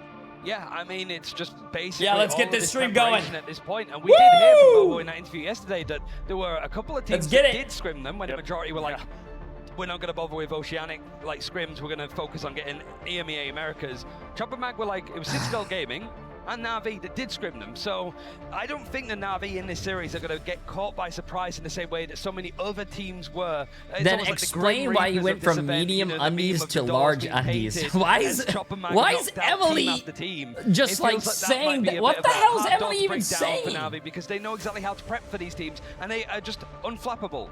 Yeah, funny enough you say that, and I feel like that's what Na'Vi at the time, Rad, brought against all the other teams in the midseason, right? It was, here's this comp that it wasn't exactly the meta, it was more the land meta that developed, and ultimately is how do teams adjust to that, and we saw them take it all home because of it, right? Actually, it's funny because there was a couple of the Dark Zero guys in the green room watching, and they were saying before, like, actually the read for Chopper Mag, like, they have a really good read of the meta. Like, this isn't some cheesy strat that they keep doing of just getting Bobo to hold W and slingshot himself into the backline. It is a lot of effort, a lot of coordination to make this work, and teams just aren't prepared to deal with that kind of pace. Na'Vi, because we have Citadel, we have the likes of Chopped, we have some really aggressive teams in EMEA, they're very used to shutting this down, especially, trust me, that's going to be sat in the center for Na'Vi, IGL, and he knows how to really make sure that the draft for Chopper Mag can't succeed. Regardless, Matsy, what I've learned from this land, even if we do say goodbye to Chopper here, is that OCE deserves more eyeballs on that region. They've been having one team come through, and time again, ground zero before, now it is Chopper Mag. Would love to see it, as I'm sure you see all the action.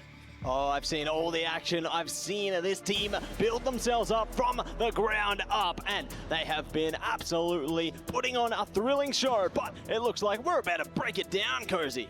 Yeah, so funny enough, Midtown is where we are. I really do hope Chopper Mag does win this map, chat, because I would hate to go home getting 3-0'd. Away with another Mantis this time around. It's going to be Mantis for Na'Vi on the ban, and yet again, Chopper Mag, they feel fine. Go ahead, save the Mantis. Where you want the Jeff out? I think Na'Vi can sort of sit with the one-sided Mantis. It did look a little bit more. They're definitely going to save. They're definitely going to save Jeff. Trying to go for more of a like triple strategist composition. Having the Loki's good. If you sort of lock in the Mantis one-sided, it could work, but it's also a pure payload map, right? Convoy. So having the Emma Frost that cements, basically holds down the barrier, right? To be able to keep pushing, you can run the triple Vanguard if you want. Just seems to sit so nicely in various compositions. If I'm Chopper Mag here, we saw what FlyQuest did against Na'Vi. Listen, the Emma save, it's fine for me. What they do well is those dive comp heroes, and so I want them to attack the Venom, attack the Captain America here, as we see yet the Mantis being banned. All right, if they want to save Emma, which to me, I would almost save the Mantis here, but we are going to get just copies of the Emma saved by both teams. That's going to help out a bit, because when one team has, you know, Mother and the other doesn't, definitely changes things, Matsy. Yeah, Mother's home on both sides this time, but Rocket is going to be zoned out by a Na'Vi here, so going to deny a little bit of that BRB potential, and it's going to be an interesting change-up coming through on the double down here, but I'm curious what the priority is for Na'Vi. Do they shut down some of the more high mobility Vanguards into this one, and will they shut down Zenstari's Angela? Like, a lot for it. I think Jeff was a clear one, not only because there's a couple of maps where you can spit people off the map, but the Sharknado, Citadel Gaming sort of made it very popular on a lot of these pure convoy maps. Yeah. Psylocke, it seems that Cherokee is going to be the target to focus on, but the draft looking a little bit different in regards to some of the individual characters that are picked out from Na'Vi, but they still want to make sure that they get those flagship characters for their team. Oh, this is what I wanted to see. We just had Bobo, you know, on the Adam Warlock. I want to see Bobo on this Psylocke with Emma saved as well. They're going to have access to the Echoes, right, to that amazing team up. We've seen what Zenstari can do on Magneto. We'll see if that goes and makes its way through. Potentially. Oh shit! They saved the Psylocke for Matty last save. Bobo. Who are they going to go for? Ooh, who are they going to go for right now? This one, you know, they focus up on one of their key Vanguards here? Do they make sure they can maintain course? It's going to be Rocket actually kept on deck here. They do not want to have that one chopped away from them. I can understand, you know, they want to play into that BRB potential should the need arise. But now they're going to rise up for one last ban here for Chopper Mag. Right, not a lot of strategists. Chopper Mag to be able to play. You can see the strategy coming to light here for Na'Vi. Last ban for Chopper. Who do you think?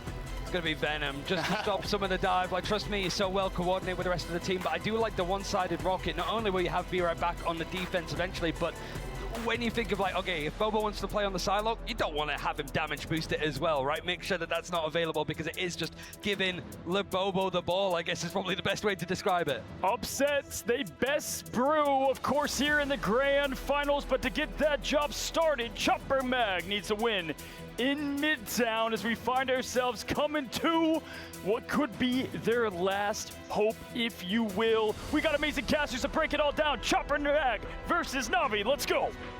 Thank you. Okay. Thank you, my friends, as we start up. Game point here for Na'Vi. Oh, come on. Backs against the wall. Can they battle back? Chat, a lot of these coaches and players are very young. You guys gotta remember that. A lot of these guys are very young. This upcoming map. Crowd, are you guys ready? I wouldn't be surprised if that coach was like, I mean, we saw a player earlier that was 17 years old, so I wouldn't put it past them. Their mental could be in the gutter, Shiv. I mean, you got to look at it that way. Right now, that last map was in their hands, ripped away from them, dude. Like, going into this map, they have to pick the right one, and they're going to Midtown. And this is going to be a lot of fun to watch. You have that triple composition that we've seen so much here on Midtown. And the fight begins right now, electing to stay in this building. We've seen in the past, countered out here by Squirrel Girl, a very rare pick, but does seem to work for that specific strategy. Crystal's going to get popped now, and they are going to elect to drop backwards. Walls for days everywhere. Yeah, I mean, right now they're just kind of waiting to the other side. They don't want to hard contest it. They already gave up that around the corner spawn, so it makes a lot of sense for Chopper Mag to not fully engage on it. Na'Vi surrounding, building up towards that hand of Conchu with Naga. He's built it so quickly. You know how fast this character, Moon Knight, can build it up. He already has it ready, tosses it out. Dude, that's bro. That's fucking crazy, bro. He got ult in like 30 seconds, not even, probably 20 seconds, chat. Jesus Christ. Yeah, Na'Vi at the moment just setting up for that fight. There really wasn't anything to counteract it. Chopper Mag on the back foot. They could have reached in domain, but they used it earlier. Portal out for a fast push towards the ambulance side. And the fight begins again. Skittles holding on to that copy. The God of Mischief now is utilized and actually held as we see a huge strangling prison matched up here by the Omega Hurricane, and everyone is low, but they do escape for the moment with a great cape. And now everybody is still holding on tight, but being driven backwards. Rajaro taking that height, trying to get a few trans here with the Psionic. Nobody seems to be walking that way for the current moment. That was a hard one, too. Oh! Connected for Pethig, and he finds Jerky, but it's traded by Fate. And back and forth as Trust Me now finds Pethig. Bobo going to be switching up here. Uh-oh, but you gave Bobo Psylocke. You give him Psylocke. He's going to pop. Bobo, but Fate shuts that down after the two-piece. I mean, the vanguards of Chopper Mag trying to prioritize the objective, resulting in one of the members of the backline going down. Fate does get grabbed, but he's okay for now. They also throw the Terra Cape, so reach in domain forced on Chopper Mag's side. Portal also built up. Hanaconchu available for Naga. They don't have regen domain for this. Yeah, and they are going to lose Zenstari here from Jerky with a two-piece now on a Skittles on the retake as Duet takes out Jerky. But Pethig's in a dangerous spot, is going to fall there from Crook, and Trust Me on a Bobo, and that should be point one. I'm a little worried right now for Chopper Mag. I mean, that was such a fast hit for Na'Vi. I was just about to say. We've seen every single team, you know, really struggle on that first This point, is looking bad, Chad. This is looking bad for Chopper. I think it might be a 3-0. Seeing Chopper Mag switching off of their defensive hold comp, going back to traditional 2-2-2. He gives up Hanaconchu. We already know that ultimate I think this might be a 3-0. With Storm, but they get off of the Storm. They swap over to the Phoenix, and now they're over traditional, just front to back style. Trust Me on Cap to harass the back line and let Rajaro pop off on Emma Frost, because in the fan phase, he got that through. There's a good strategy to switching up your hero after taking a point and now coming in and forcing the team to figure out a new way to counter you, as Trust Me is already peppering the back line with a Slapped in America. Zenstari with some walls behind. Slapped in America. To blind. Everybody is low, but we will see a potential huge ult here with the Groot hug, but that one does get countered by the invisible boundary from Crook. Yeah, they're walking back into it. Ultimate's built up, ready to go, except Trust Me. They're able to connect onto Pethig. Jerky, huge pick off from him. They walk into a Fate of the World's connected by Skittles with the God of Mischief. So with that, they walk up to the middle of the point. They also have Fidel. So this is going to be a long one. Na'Vi, they built up that Cloak and Dagger ultimate, going aggressive with that Eternal Bond. Yeah, they're going to count to 10 and then commit fully after that dance floor starts slowing down. But now Fidel going to make sure and use that dance floor as Naga takes takes out Skittles. The reset comes through. That's a two-piece now for Naga, who's looking for more. As Fidel falls, and both strategists now for Chopper Mag are out of here. Duep goodbye. Zedstari goodbye. Pethic gets one on the trade, but at this point, numbers are heavily. Oh, Jerky got him right before he got to the health pack. Yeah, Jerky's a really good fucking player. The nail in the coffin right now is Na'Vi could secure a 3 over Chopper Mag for Chopper Mag's side. They need to figure things out, and right now the answer for them is the composition. They're putting Pethic to Daredevil, and they're going Fidel to Ultron. You know, we've talked to the analyst desk about this. Moxie keeps bringing it up, and I'm sure a lot of our crowd notices whenever Ultron is played, because of the nerfs in the recent patch, dude, like, it feels like the team that switches to Ultron is really panicking. Na'Vi. Yeah, I don't think Ultron's good. Every time I see a team run Ultron, I don't think they do well. Yeah, with the removal in terms I don't know, Chad. of Human Torch. They have 4 minutes. 4 minutes to cap the whole third phase, bro. Fidel making that switch though, gonna keep the pressure on. Not a ton. Also, chat, they're running Ultron, Luna heals. Not even a triple support team comp. Your second healer is Ultron? Chopper Max is collapsing right now, dude. Like 3 minutes and 20 seconds left to go. They need something. Bobo, he could be that answer, but they have the invisible boundary. Bobo needs to connect onto a crazy combination onto a backline with a left click, right click dash, but he's gonna have to do it now versus Na'Vi, who have everything in the bank. Yeah, Na'Vi have not stopped rolling. The train is moving, and they cannot stop it. Here comes the engagement. Out goes that Psionic. The dance of the butterfly gonna find Naga early on as Bobo gets one. Here comes that feast. Will that land on the back line? It does. There goes that 30% reduction in healing with a good escape there. And Pethic now gonna retake once more on that Daredevil we've seen success from in the past. There goes that Let the Devil Out, chasing down everybody. Rajaro falls. That's a second. Oh shit! Nice. And Bobo. That's the life they needed. Nobody's also on the flank, so you don't have to worry about a Dark Zero. Sorry, I mean a C9. At the moment, Na'Vi, 2 minutes and 30 seconds left to go on the clock. I mean, they have so much time at the bank against Chopper Mag, who, you know, maybe they can start to string things together here, Ship. They have ultimates, but both of their duelists with the ult are gone. And that was the momentum shift they needed. They are up in ultimates now. They've got to make sure they do not overcommit, because that has been a tough look so far over these last few matches. It looks like Na'Vi is just putting on a clinic here up in the high side. That's Fidel fucking falls cold. there from the switch up as Naga does have that Kraken impact available. Dance floor as Naga gets a pick again on the Duep, trying to pepper the backline. That was a huge thank you. The healing is not there right now. Everything is on Skittles. He pops maybe a dance floor in a moment because Fate's using his. Chopper Mag with his backline of Ultron and in the Luna Snow. Need to keep You want to watch the tournament with me? You want me to grab you a chair? The ult comes through just a little bit too late sure? there from Skittles as Naga gets two. Jerky now on a Fidel. The idea was to hold that Apex Predator. Appreciate it for 5 months, my friend. How you doing? When you lose that many bodies, it's just going to just inevitably make you lose, but slower as we see Jerky take out Skittles. Rajaro onto Bobo, and Na'Vi have not skipped a beat. No, I mean, this is looking over at the moment for Chopper Mag. The web goes down. No, it's not looking over yet. It's not looking over yet, Chad. It's not over yet. It's not over yet. Chad, it might be over. Yeah, I think that's GG's for Chopper. I think Na'Vi just 3-0'd him. Blazing fast time for this map. Yeah, that was insane to witness. I'm telling you what, Na'Vi is looking so yeah, last time they good banned out over these Bobo. last 3 He couldn't maps. play Granted, they anything. did They not lost. get that push there on Central Park through point 1, but even after that, they made him just useless. was I mean, they put him on and Adam. just It was a pretty close game last game, faster. but So yeah. we gotta see. Dove, if Chopper appreciate the Mag can massive find 2 their months, footing, my 'cause friend. at How this you doing? current How you moment, doing? it looks like they're panicking. They are. Right now, you see them. The look in their eyes, hopefully Damn. determined, right? Constantly talking to each other, figuring it out. He You can see they damn, talked he about gave it, but up. He it gave up. was You a- heard it was that? a You tough saw that? map, He like, was the like, answer he not shook his there. head You no, can and see then said, they're I don't know what to trying everything do. Because if you take back a look at the ban It's phase, like, looking, it it's was all looking Fred bad, is chat. banned, It's focusing looking on bad. Emma I feel Frost bad for Psylocke. them. And you know, we talked to J-Mac, right? J-Mac mentioned behind the scenes, Bobo wants certain things banned, like Venom and all these other heroes protected, but Damn, he bro. feels confident in J-Mac, the coach of Chopper Mag, feels very Chopper confident Mag Bobo looks on like the my Psylocke. teammates I get They in need to ranked buy after him we lose time. one fight. They're That's trying to the number one surrender. thing. Bobo and Pethic weren't playing bad. It's just they were collapsing. There wasn't a moment where they could do much because their vanguards would go down, their backline would use a ultimate at a hard time, and it was just a tough map, I think, for the duelists to really do much. We'll see on this map as they could evolve. Maybe as they have time to talk during this little pause that they have, they could figure something out. But like we mentioned, back against the wall, we see Na'Vi do well with it. Can Chopper Mag take the momentum in the last map? Because at the moment, their tournament life is on the line. Chip, Na'Vi are looking to close out, trying to repeat the mid-season finals.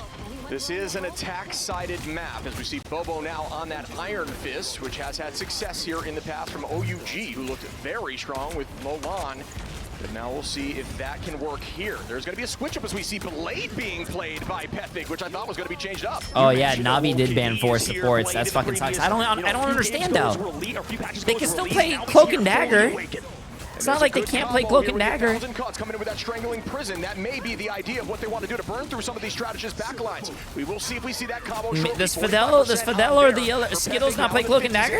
About at 70. They're really walking them towards this. They started on. Struggles into Angela here from Trust Me, who's just consistently messing with the space. And they're able to push this card though. That's the most important thing. If they don't lose any build ults are available for Navi so soon, but they Did you don't get the milk have from any. the backstretch? Got a mission pop by Skittles, waiting to use that Surprised he ult. went back there. Then Starry, a very strong group now as out goes some answers. The dance floor mapped to the invisible boundary. The 1,000 cuts available. Now Zen Starry, the combo goes out. Can they burn through it? And they do as Pethig with the first Damn, Emily just said, what is this, Marvel Zombies? They're all brought back by Naga though. On the It was a good ult. The Groot and the Blade combo, it was nice, but yeah, that is a huge res again, but that just countered multiple ults. When you get that res through and it's successful, and you commit a ton to find those picks early on, it's just more and more value for the defensive side of Navi.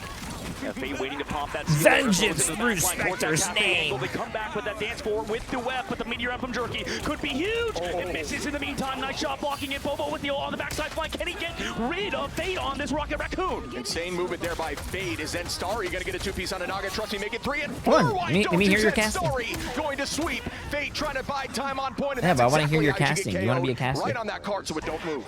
Chopper Mag at the moment. They need to get going, and we mentioned Duep earlier starting off that flank chip. We'll see if they can do it now on the defensive sort of push, but the time make was more for Navi at this point. Doesn't matter for Chopper Mag, however.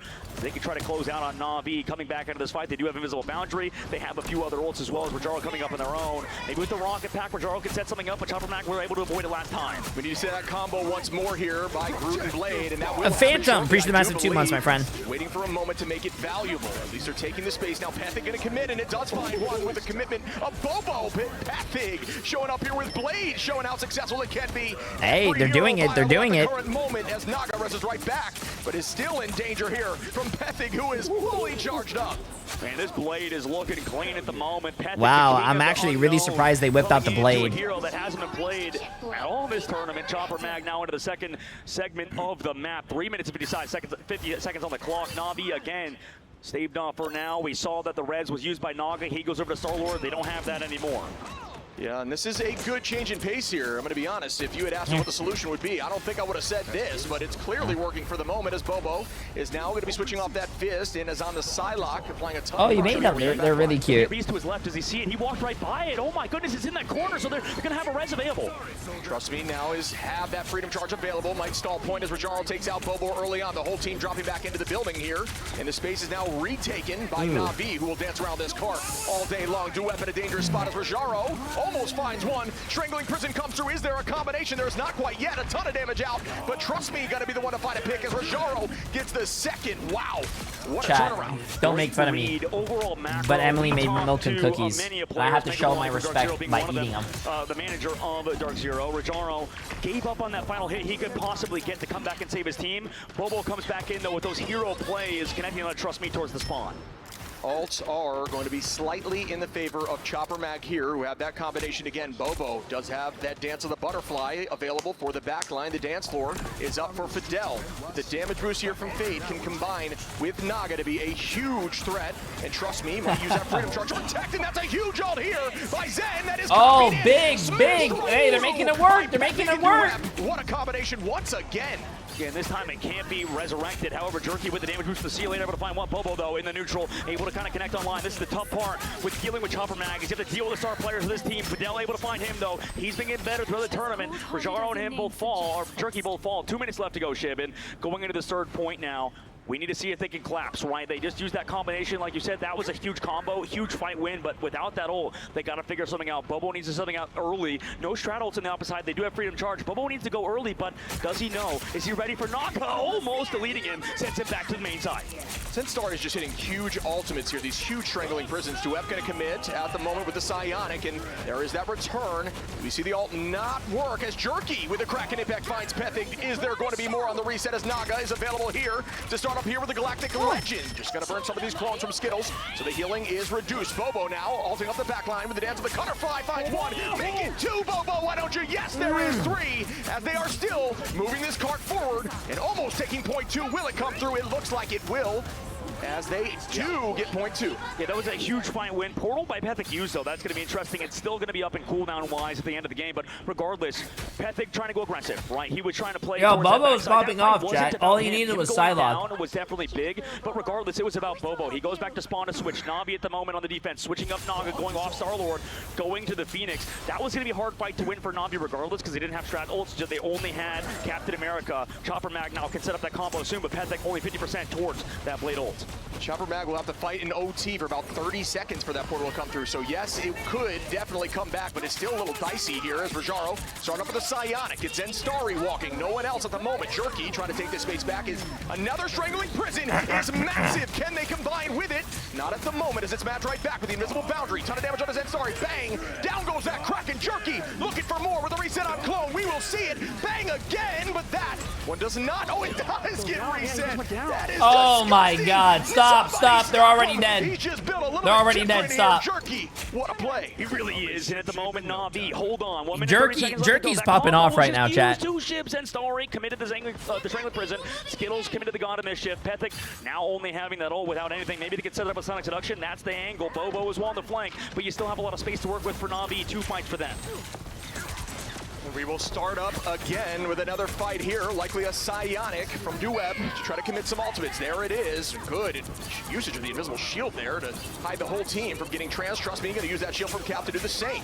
Bobo commits now as the 1,000 cuts comes through, and that's another two-piece with an ultimate combination you maybe don't see every day. Phoenix coming in with the Unsung Inferno. Goodbye to all those shields at the moment. Rajaro taking out Fidel, puts them up.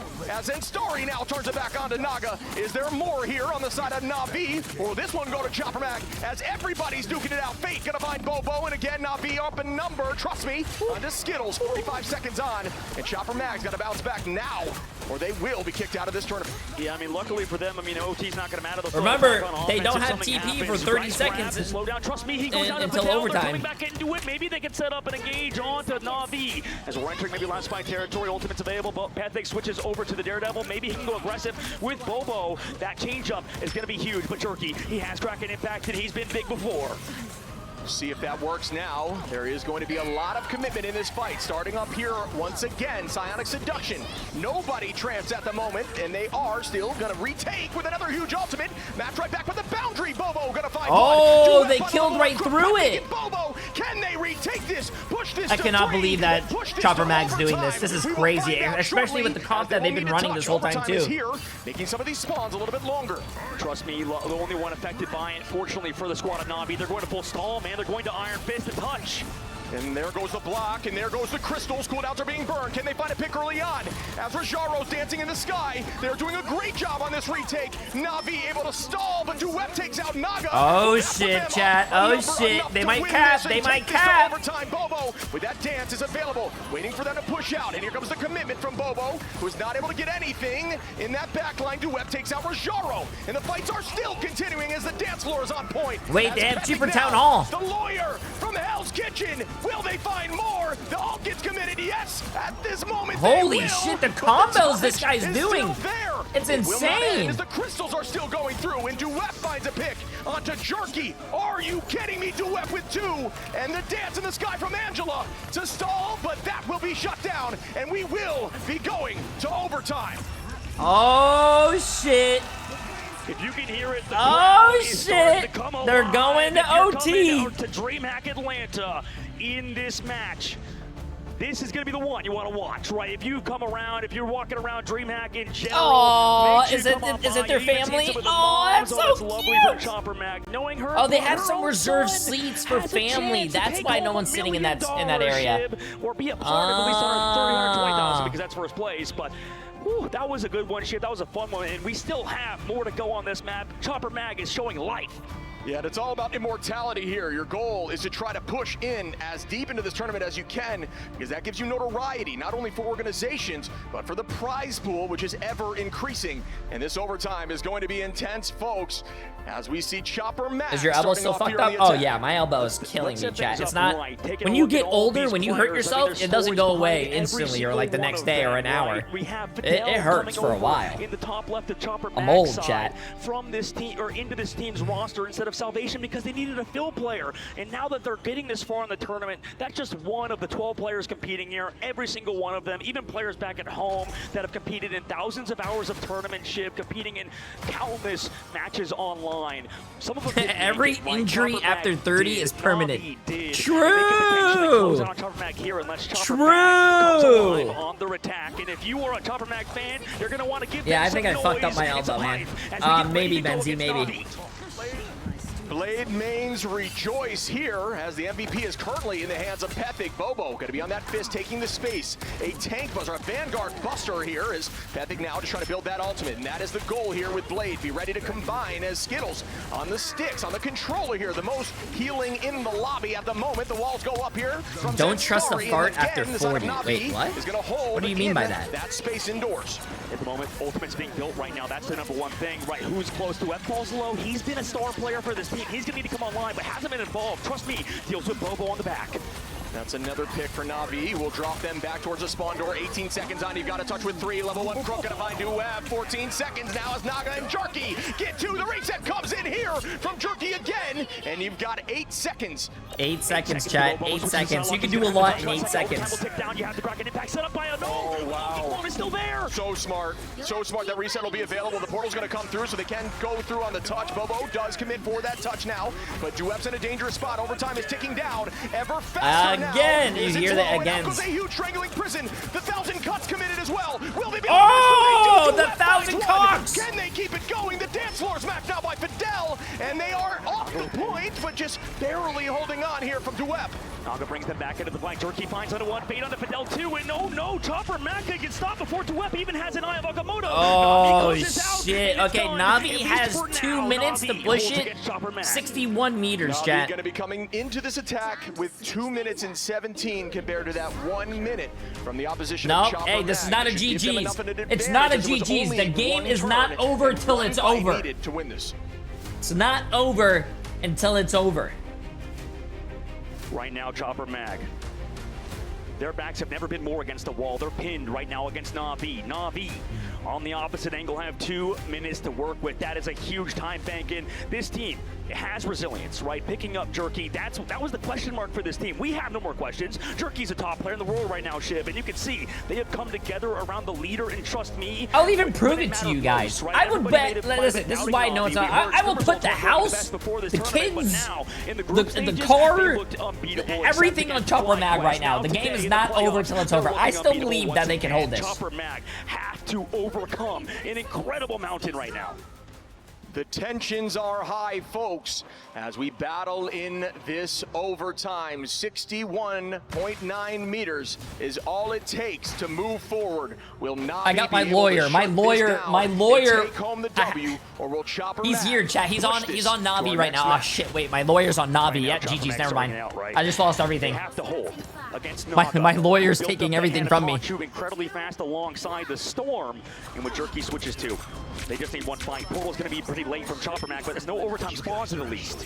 It's difficult to play indoors like that against Naga here on this Moon Knight, which can deal so much area damage already at 20% and climbing, but it's going to be looking towards Zen Star. The team going to relocate here to not allow Moon Knight to do what Moon Knight does. Out goes that bond from Bobo, who's going to use that res to try to keep the team there, but down goes Bobo, down goes Pethic Duep, and it looks like Na'Vi are going to keep this walking. That's another pick as they're walking from Zen Starry goes down, and again, Naga looking so good. Pethic's got to get this portal here quickly. He has to. They're waiting till you pop the cocoon, but it might be too late, and it is. Bobo and crew, Chopper Mag have been eliminated. Na'Vi move on to tomorrow. They move on, or tonight, sorry, in just a second. I need a new place to stream at, though. I just lost everything. Incredibly happy and proud of their crew for very good reason. They're putting on a good show, a good performance. And on the opposite side, same for Chopper Mag, Shib. I mean, I feel we watched the interview at the halftime show. Hey, that means chat. This next game, Meltato. Appreciate the massive 5 gift subs. Absolutely insane, massive W. That means chat. It's going to be 100 Thieves against Na'Vi. This next game is going to be fucking insane. It's the. I have no doubt we will see again in the future. It's the mid-season world's champs. Lower bracket semifinals. To 100 Thieves, the battle to progress. 07 for Chopper Mag, but sadly, that's where their tournament stops, chat. We can talk about them later. They just won, right? They'll be in the next match, so don't worry about them. Their story is not finished. On the opposite side for Chopper Mag, right? They let me give out the channel points. Going home, but they were an unsigned team. That was a close game though. 57% to 43%. That was a 2.4 million channel points go bye-bye. Same thing for Chopper Mag. They had no right. If you put channel points on Chopper Mag, and they were one of the best teams at this tournament, and that is known. I hope you're okay with losing your money. Absolutely, and I have no doubt a ton of new fans are looking forward to seeing this organization. And somebody sign this team. Really? I mean, I was joking with Tasmo. I was like, Tasmo, just sign them. You just lost your team. They're gone. Just make them NB International. I don't know, Shiv. It was an incredible match, a fun one, and I can't wait to see our desk later talk about it. Yes. Na'Vi still moving forward. Obviously, the victors of today. Yeah. They won the midseason coming in to Na'Vi, a new brand, right? A new entire organization backing them, and they look as good as ever. Going against Chopper Mag, back against the wall. I would be scared if I was against Na'Vi right now. Yeah, I'm pretty sure the next match starts here pretty soon. Now, right off this heater of insane play, are going directly into 100 Thieves, who have had a little bit of a break. The conversation now is, will this warm-up situation for them work out against 100 Thieves, or are they a little tired mentally? I will tell you, though, they really look so clean. 3 straight Ws. Maybe they'll keep that ball rolling. One more match today, Shib. Na'Vi is going to have to play it, and they've had a really hard schedule, man. I mean, back-to-back matches coming into this next one. They're going to have to beat an incredibly good team in 100 Thieves who have the backing of the crowd, I'm assuming. And Na'Vi, unlike Citadel, aren't necessarily villains, per se, because they won the midseason. They have a lot of fans, and huge shout out to Citadel for really showing a lot of emotion in that previous series, too. They are an incredibly good team as well. As great players, too. It's just a lot of players are talkative and on social media that definitely can bite you in the butt, but regardless, Na'Vi moving forward, showing that EU is still in it alongside some of these other top teams. These teams are both clutch too, right?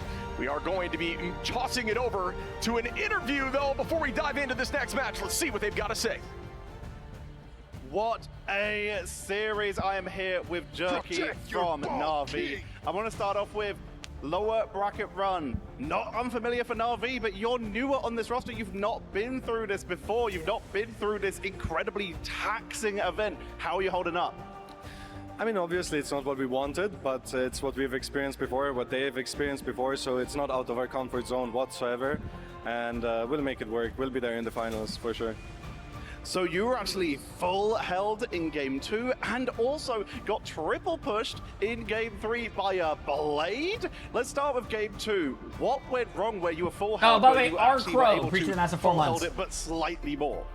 I think we kind of tunnel visioned onto one comp because that comp is really strong. We have the Loki, we have the Mantis, and we have the Adam. It's a really, really strong comp, so we kind of tunnel vision, didn't want to swap one of the strongest heroes around.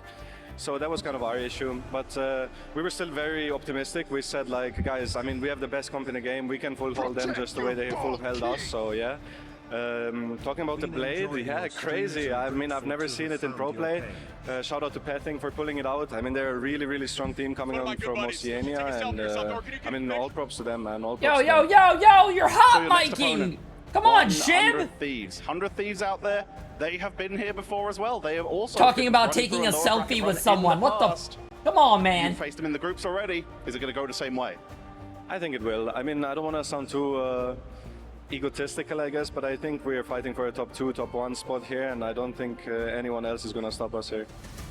And some final words out there to the audience. Na'Vi, once again, continuing to make a lower bracket run. What do you have to say to everyone watching Wins at home? the next tournament? I mean, I think this is the last tournament of this year, probably. It's about to get even better. Because this Marvel Rivals Ignite had their first stage, their mid-season finals, the second stage, and this is the grand finals. And we're gonna head I over think to this the is going to go again analysis next year. to continue the breakdown of this game. Or maybe, I don't know, maybe we run our own tournament chat. I don't know.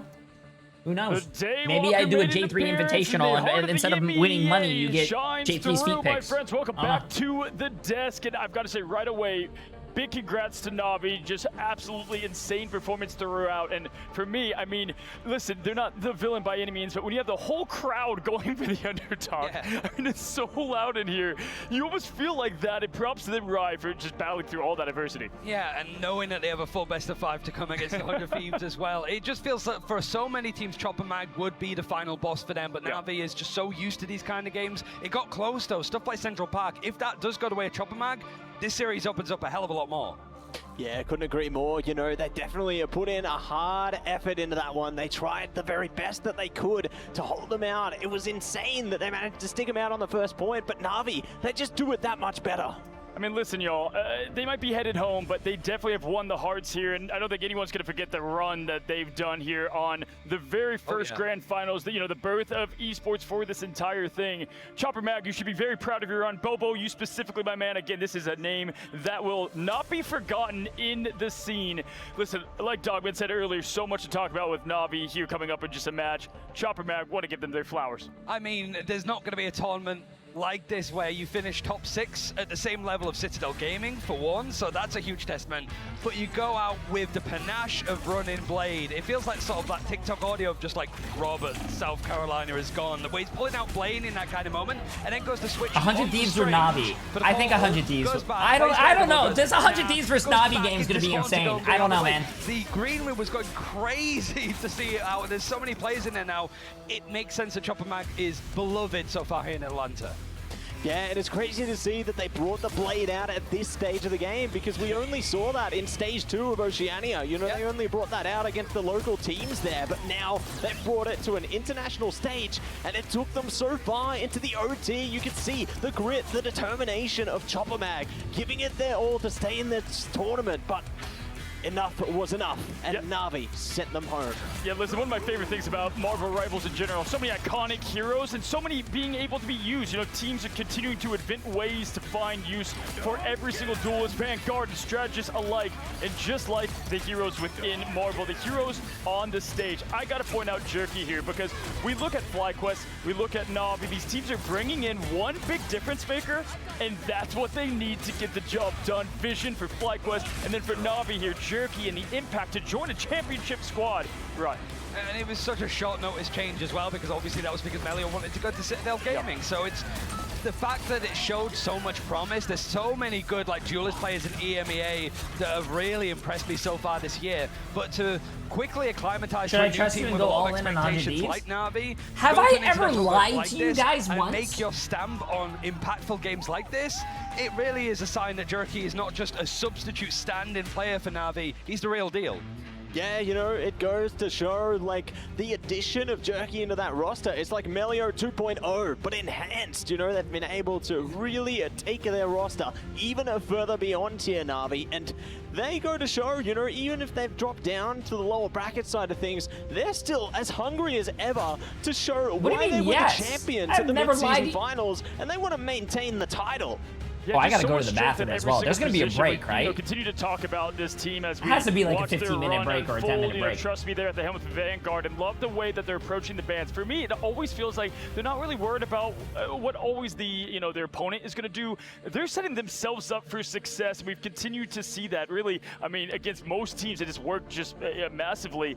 And that strategist backline, right? It is by far one of the most lethal in this entire tournament. It just seems so experienced at this rate. You got the MVP from the mid-season finals as well with level 1 Croc, who I feel like we haven't really had the chance to talk about that much. It just feels that so much of like Na'Vi front to back has been so well disciplined, and teams like Virtus Pro have sort of done the same, right, where they've gone into drafts try not to catch your opponent out more so, but just like, okay, we have a follow through. No matter if they ban out some crazy weird stuff, we have an idea of what we want to make sure that we get, and we just want to limit the options from the opponent. And Chopper Mag, you know, Psylocke was banned out. They know that Bobo was a threat. Take it out as much as you possibly can. And go ahead, Matt.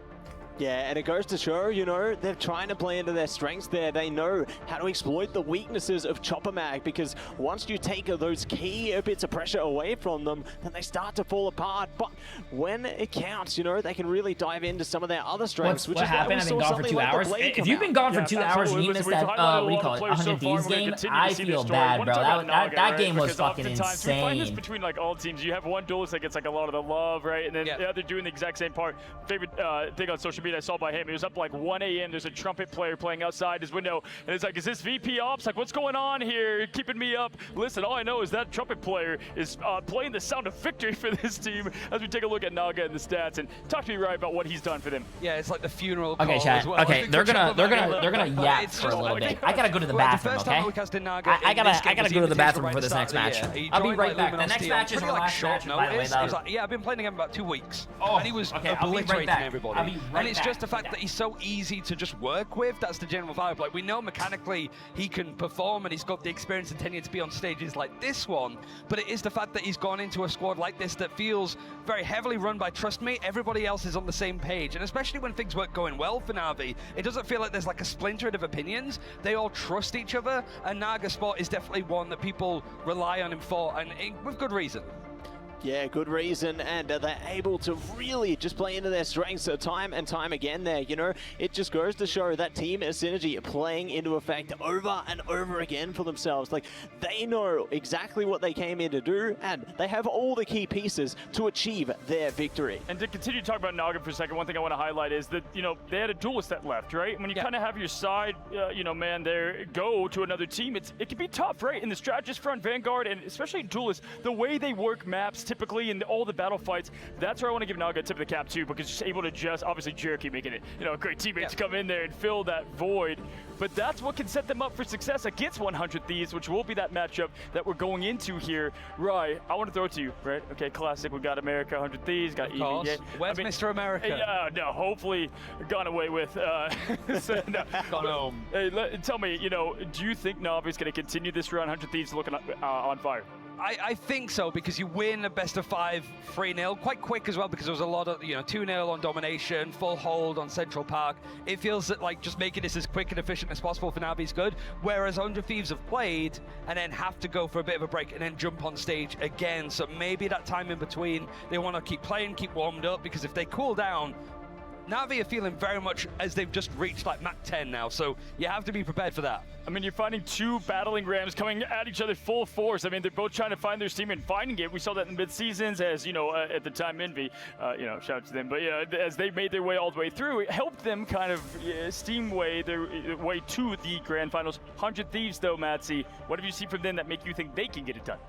Well, you know, I feel like they're on their full redemption arc right now. They've got a spark, and they are just terrifying every step of the way there. They have just been looking unstoppable. I mean, you look at their series when they sent a Citadel home. They were just terrifying, so scary to see what they could achieve there, and now having to take a break between series and coming into it, like I said, this really could come back to bite them.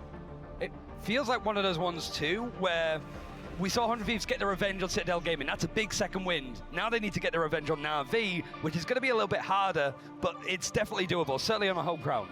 Hey, one thing I want to point out as we take a look at the bracket and the teams that are left. Yep. Right, you notice anything here similar between these teams? Obviously, we have VP and FlyQuest up top, 100 Thieves, Na'Vi. So once again, folks, it is the Battle of America versus EMEA here in the final bits of this bracket, right? We said it earlier, like the top 2 of the top 3 teams that are going to finish at this event were not at the mid-season finals. New fresh faces that have been keen to prove that they deserve to be at these internationals and can win them. But 100 Thieves Na'Vi, it could go either way. I think for Na'Vi, they seem to deal with 100 Thieves pretty easily in groups, I would say. But this is a whole different story now. Both teams, you know, not ignoring the obvious, like they've played a lot of games today, like 5 maps for both sides. It could be a full 5-mapper again, which I don't know who that's going to suit more. Hey, listen, you can battle plan all you want for someone like Tara. It doesn't go according to plan, I can tell you that. And that's where I'm just excited to see the talent, the pure talent matchup between Na'Vi and 100 Thieves, and one of them taking on either VP FlyQuest. No matter how you script it, it's going to be absolute legendary, absolute cinema, as you would say, right? Yeah. And Matsy, you know, final thoughts here as we close in what is this matchup we just saw. Want to give it to the Australian here to, give your last love to Chopper Mag as well. Chopper Mag, you've done everybody proud here in the stadium, here at home as well. You have done the very best you can, proven yourselves. Sign them up. Organizations out there, they are more than deserving of having your support there. They have given it the best run they can, and it's only onwards and upwards from here.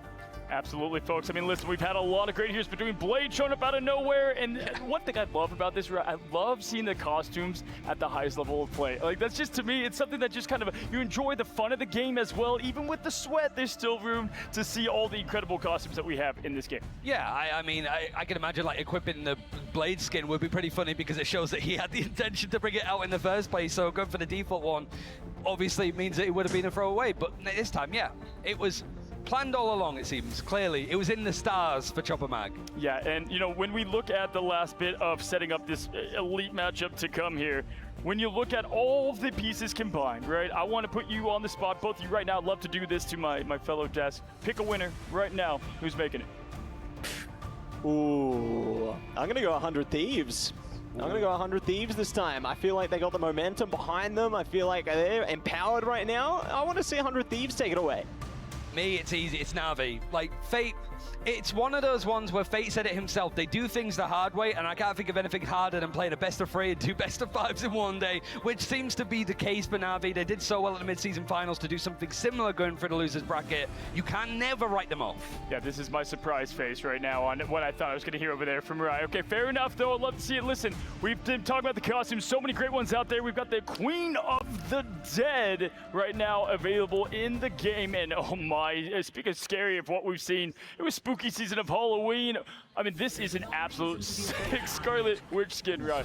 Yeah, I mean, I'm wondering if we're going to be seeing any Scarlet Witch at this rate when we see the Blade come into play instead. But yeah, it's pretty much, alongside the spooky season as we get more into the holiday season now on November the 1st. There's still a chance. Sorry, chat. Sorry, I'm back. Scares and prayers in the right places, but obviously there's a lot of different stuff in. My bad. Again, the most terrifying skin is the big shot Iron Man one that we saw briefly there. I mean, the old scary enough with Scarlet Witch with that voiceover as well, even more terrifying here. And speaking they haven't gone to a break yet, right? No. Coming up in just a moment. The Dream Hit bundle, though, is available. You can go grab it right now. Big percent off it. So if you want to rock Iron Man, Scarlet Witch, feel free to jump in there, grab it your own. And hey, listen, I can't spell. Appreciate the massive 2 months, you never know with all the changes, the teams cooking up there. One of my favorite things, right, in general, and Matt, about Marvel Rivals is how constantly fresh. I'm not gambling yet, Chad. I'm not gambling. I couldn't agree more. They're always refreshing the costumes there. Just when you think there's something new around the corner, it's been a day or two, a week or two. There's something else right around the edge of the corner there. There is always so much great new content, so many great things coming to Marvel Rivals all the time. Alrighty, folks. Well, we gave Na'Vi time to reset, reload for yet another matchup. 100 Thieves versus Na'Vi coming your way right after this quick break. I like how he kicks the screen. It's funny.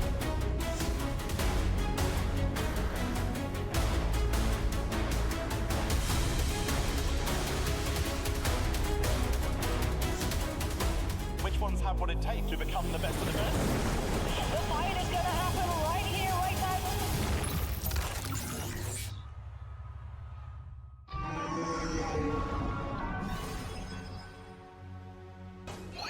Protect your bald king!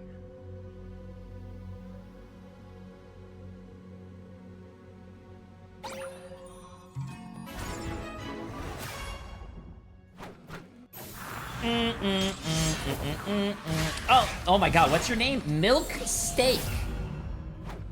What is Milk Steak? I appreciate the massive, what do you call it? Prime sub, my friend. Wait a minute. Milk Steak. I'm afraid to bet on this one because I think it's close. Listen. Just think about it this way. you should put all your money in on this game, because if you win, you make more money. And if you lose, well, just don't think about that. like, that's just that easy. It's just that easy.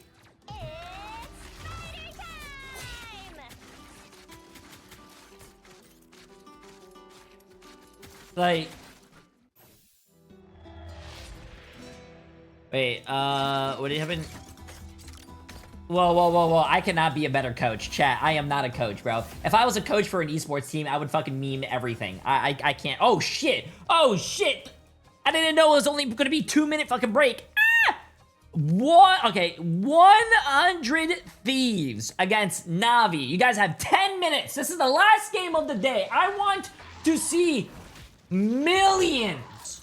I want to see millions, chat. Millions. Millions. Go ahead, chat. Go ahead. Go ahead. Millions.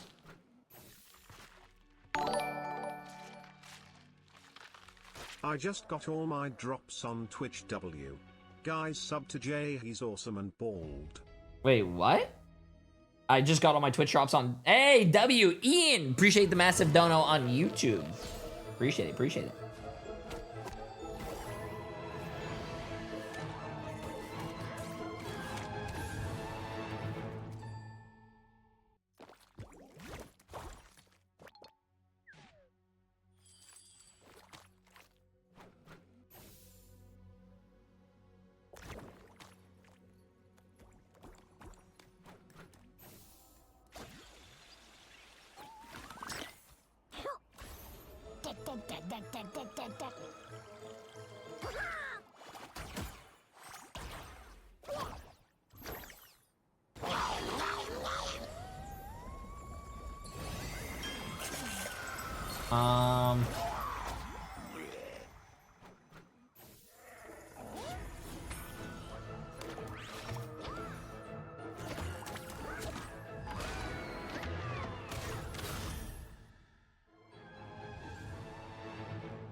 Which ones have what it takes to become the best of the best? The fight is gonna happen right here, right now.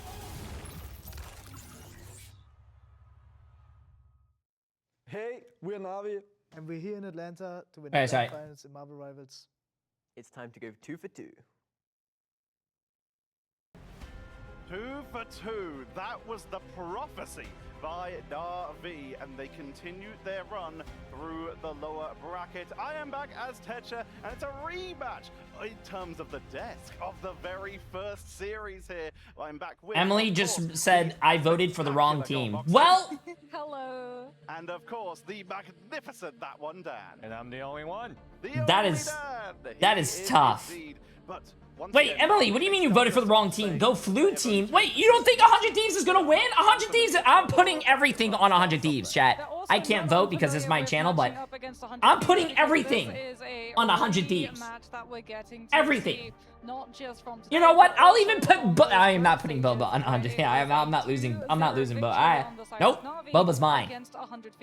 And Dan looking over 210 people so far voted for 100 Thieves. 132 people voted for Na'Vi. Yo, this is a big fucking gamble, chat, but we need more. More. More. We need more people. I don't care if you have 10 channel points, 30. I don't care if you're on YouTube and you don't even have a Twitch account. Make one and join this gamble. Whole best of 5 to cool down. Now their hands are starting to get cold, but Na'Vi with that 3-0 win over Chopper Mag, the momentum is heavily in their favor right now. And let's break that down. Like you mentioned, the momentum is in favor of Na'Vi, but 100 Thieves coming in cold. Moxie, is it worth just potentially being exhausted, or is it worth just making sure that you are warmed up? I mean, some teams, when they do go for these longer days of play, play, having that momentum directly behind them actually means that they're coming into those domination rounds incredibly warmed up, as we've talked about, right? And for domination, first fight matters an awful lot. We don't have an exact percentage, but I'm sure it would be over 75. It's safe to estimate the amount of times that we've seen teams win the first fight, then snowball through the entire rest of the round. And Dan, we just saw the roster of 100 Thieves. You just got to cast them a little bit earlier. Who stood out to you? Who are Na'Vi going to be looking at here and be scared of? As much as I want to say Terra, it is really just the entire team. TTK, Melania, Harvey, you name it. All of those players have been doing their job to make Terra look good. And so I want to say Terra, but you also have to give credit to all of 100 Thieves who have been really, really good at enabling Terra to his full potential. I think Terror as well, because we got to see the Winter Soldier, like Thieves shifted the strategy, which swept the sort of rug out beneath the feet of Citadel, where instead of going for the second save on the Winter Soldier, they went for it first. And I would not be surprised if we see that continue into this matchup. Or if perhaps Na'Vi are able to potentially get that ban in as we move over to I was told to come here from YouTube, so I put 69 on 100 Thieves. In the 69? lower bracket. They are so used to this, but they do have someone who is a little newer on the team. They have, of course, Jerky, and they have Crisis waiting in the wings. Yeah, Jerky, the star player, coming in as the newest member of Na'Vi, and so far he's been able to slot in very, very well. Most notably on that Psylocke, able to get perfect butterfly timings down, and he's just able to cut up any opponent that they face. And Dan, just keep it running for me here. We're going to be heading over to the stage right away. What is your prediction? Who are you looking at here? I feel like it might go all the way. I feel like 100 Thieves might have solved their issues, solved the problem that Citadel gave to them, where Citadel were able to crack the draft that 100 Thieves were able to provide. But 100 Thieves now making their own adjustment, they could really come out on top if they're able to execute perfectly. What does he know, Moxie? He's not from the MEA. What have you got for me? Wait. Okay, I'm consulting the script. Okay, so I think Na'Vi, off of the momentum that they have, win domination. I think Thieves then likely take us over to a map like Convergence and win that, and we get the seesaw effect backwards and forwards. But I think the Thieves only take one map. I think it's a Na'Vi 3-1 victory, as they had the lead against this team in the lower bracket stages. She's a liar. She's a liar. You crazy. She is a liar. Introduce these teams. She's not right. She's a liar. They have liar. Her pants are on fire. Made their way through bracket hell. Atlanta, Georgia, you've been great all day, viewers at home, but now I want to give it all you got for the matchup that ends tonight. One side Na'Vi, the other side 100 Thieves. Let's meet these teams. First up, welcome 100 Thieves.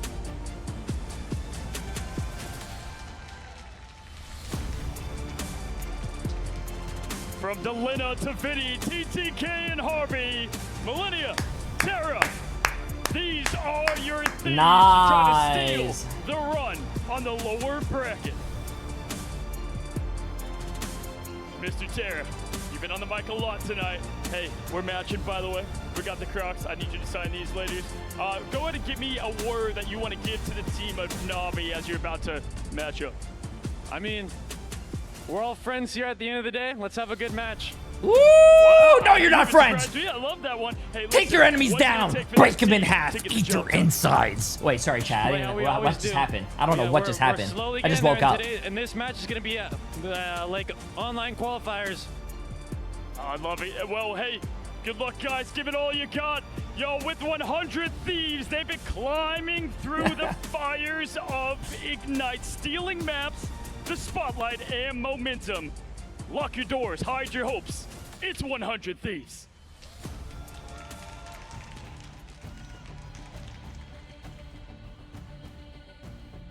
From mid-season dominance to where they find themselves now, breaking through the gauntlet and Cinderella stories, my friends. Please welcome to the stage, Na'Vi.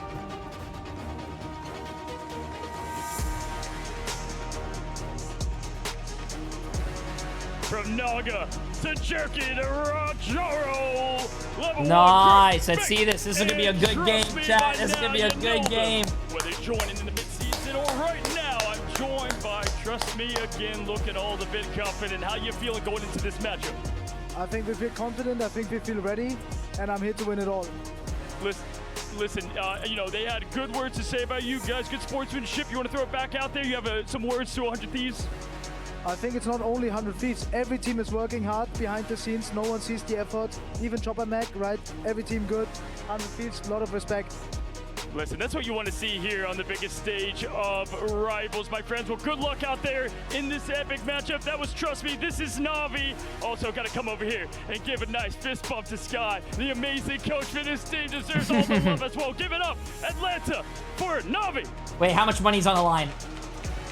7.1 million with 300 people on 100 Thieves. 4.3 million with almost 200 people on Na'Vi. Yo, this is one of the biggest predictions this channel has ever seen.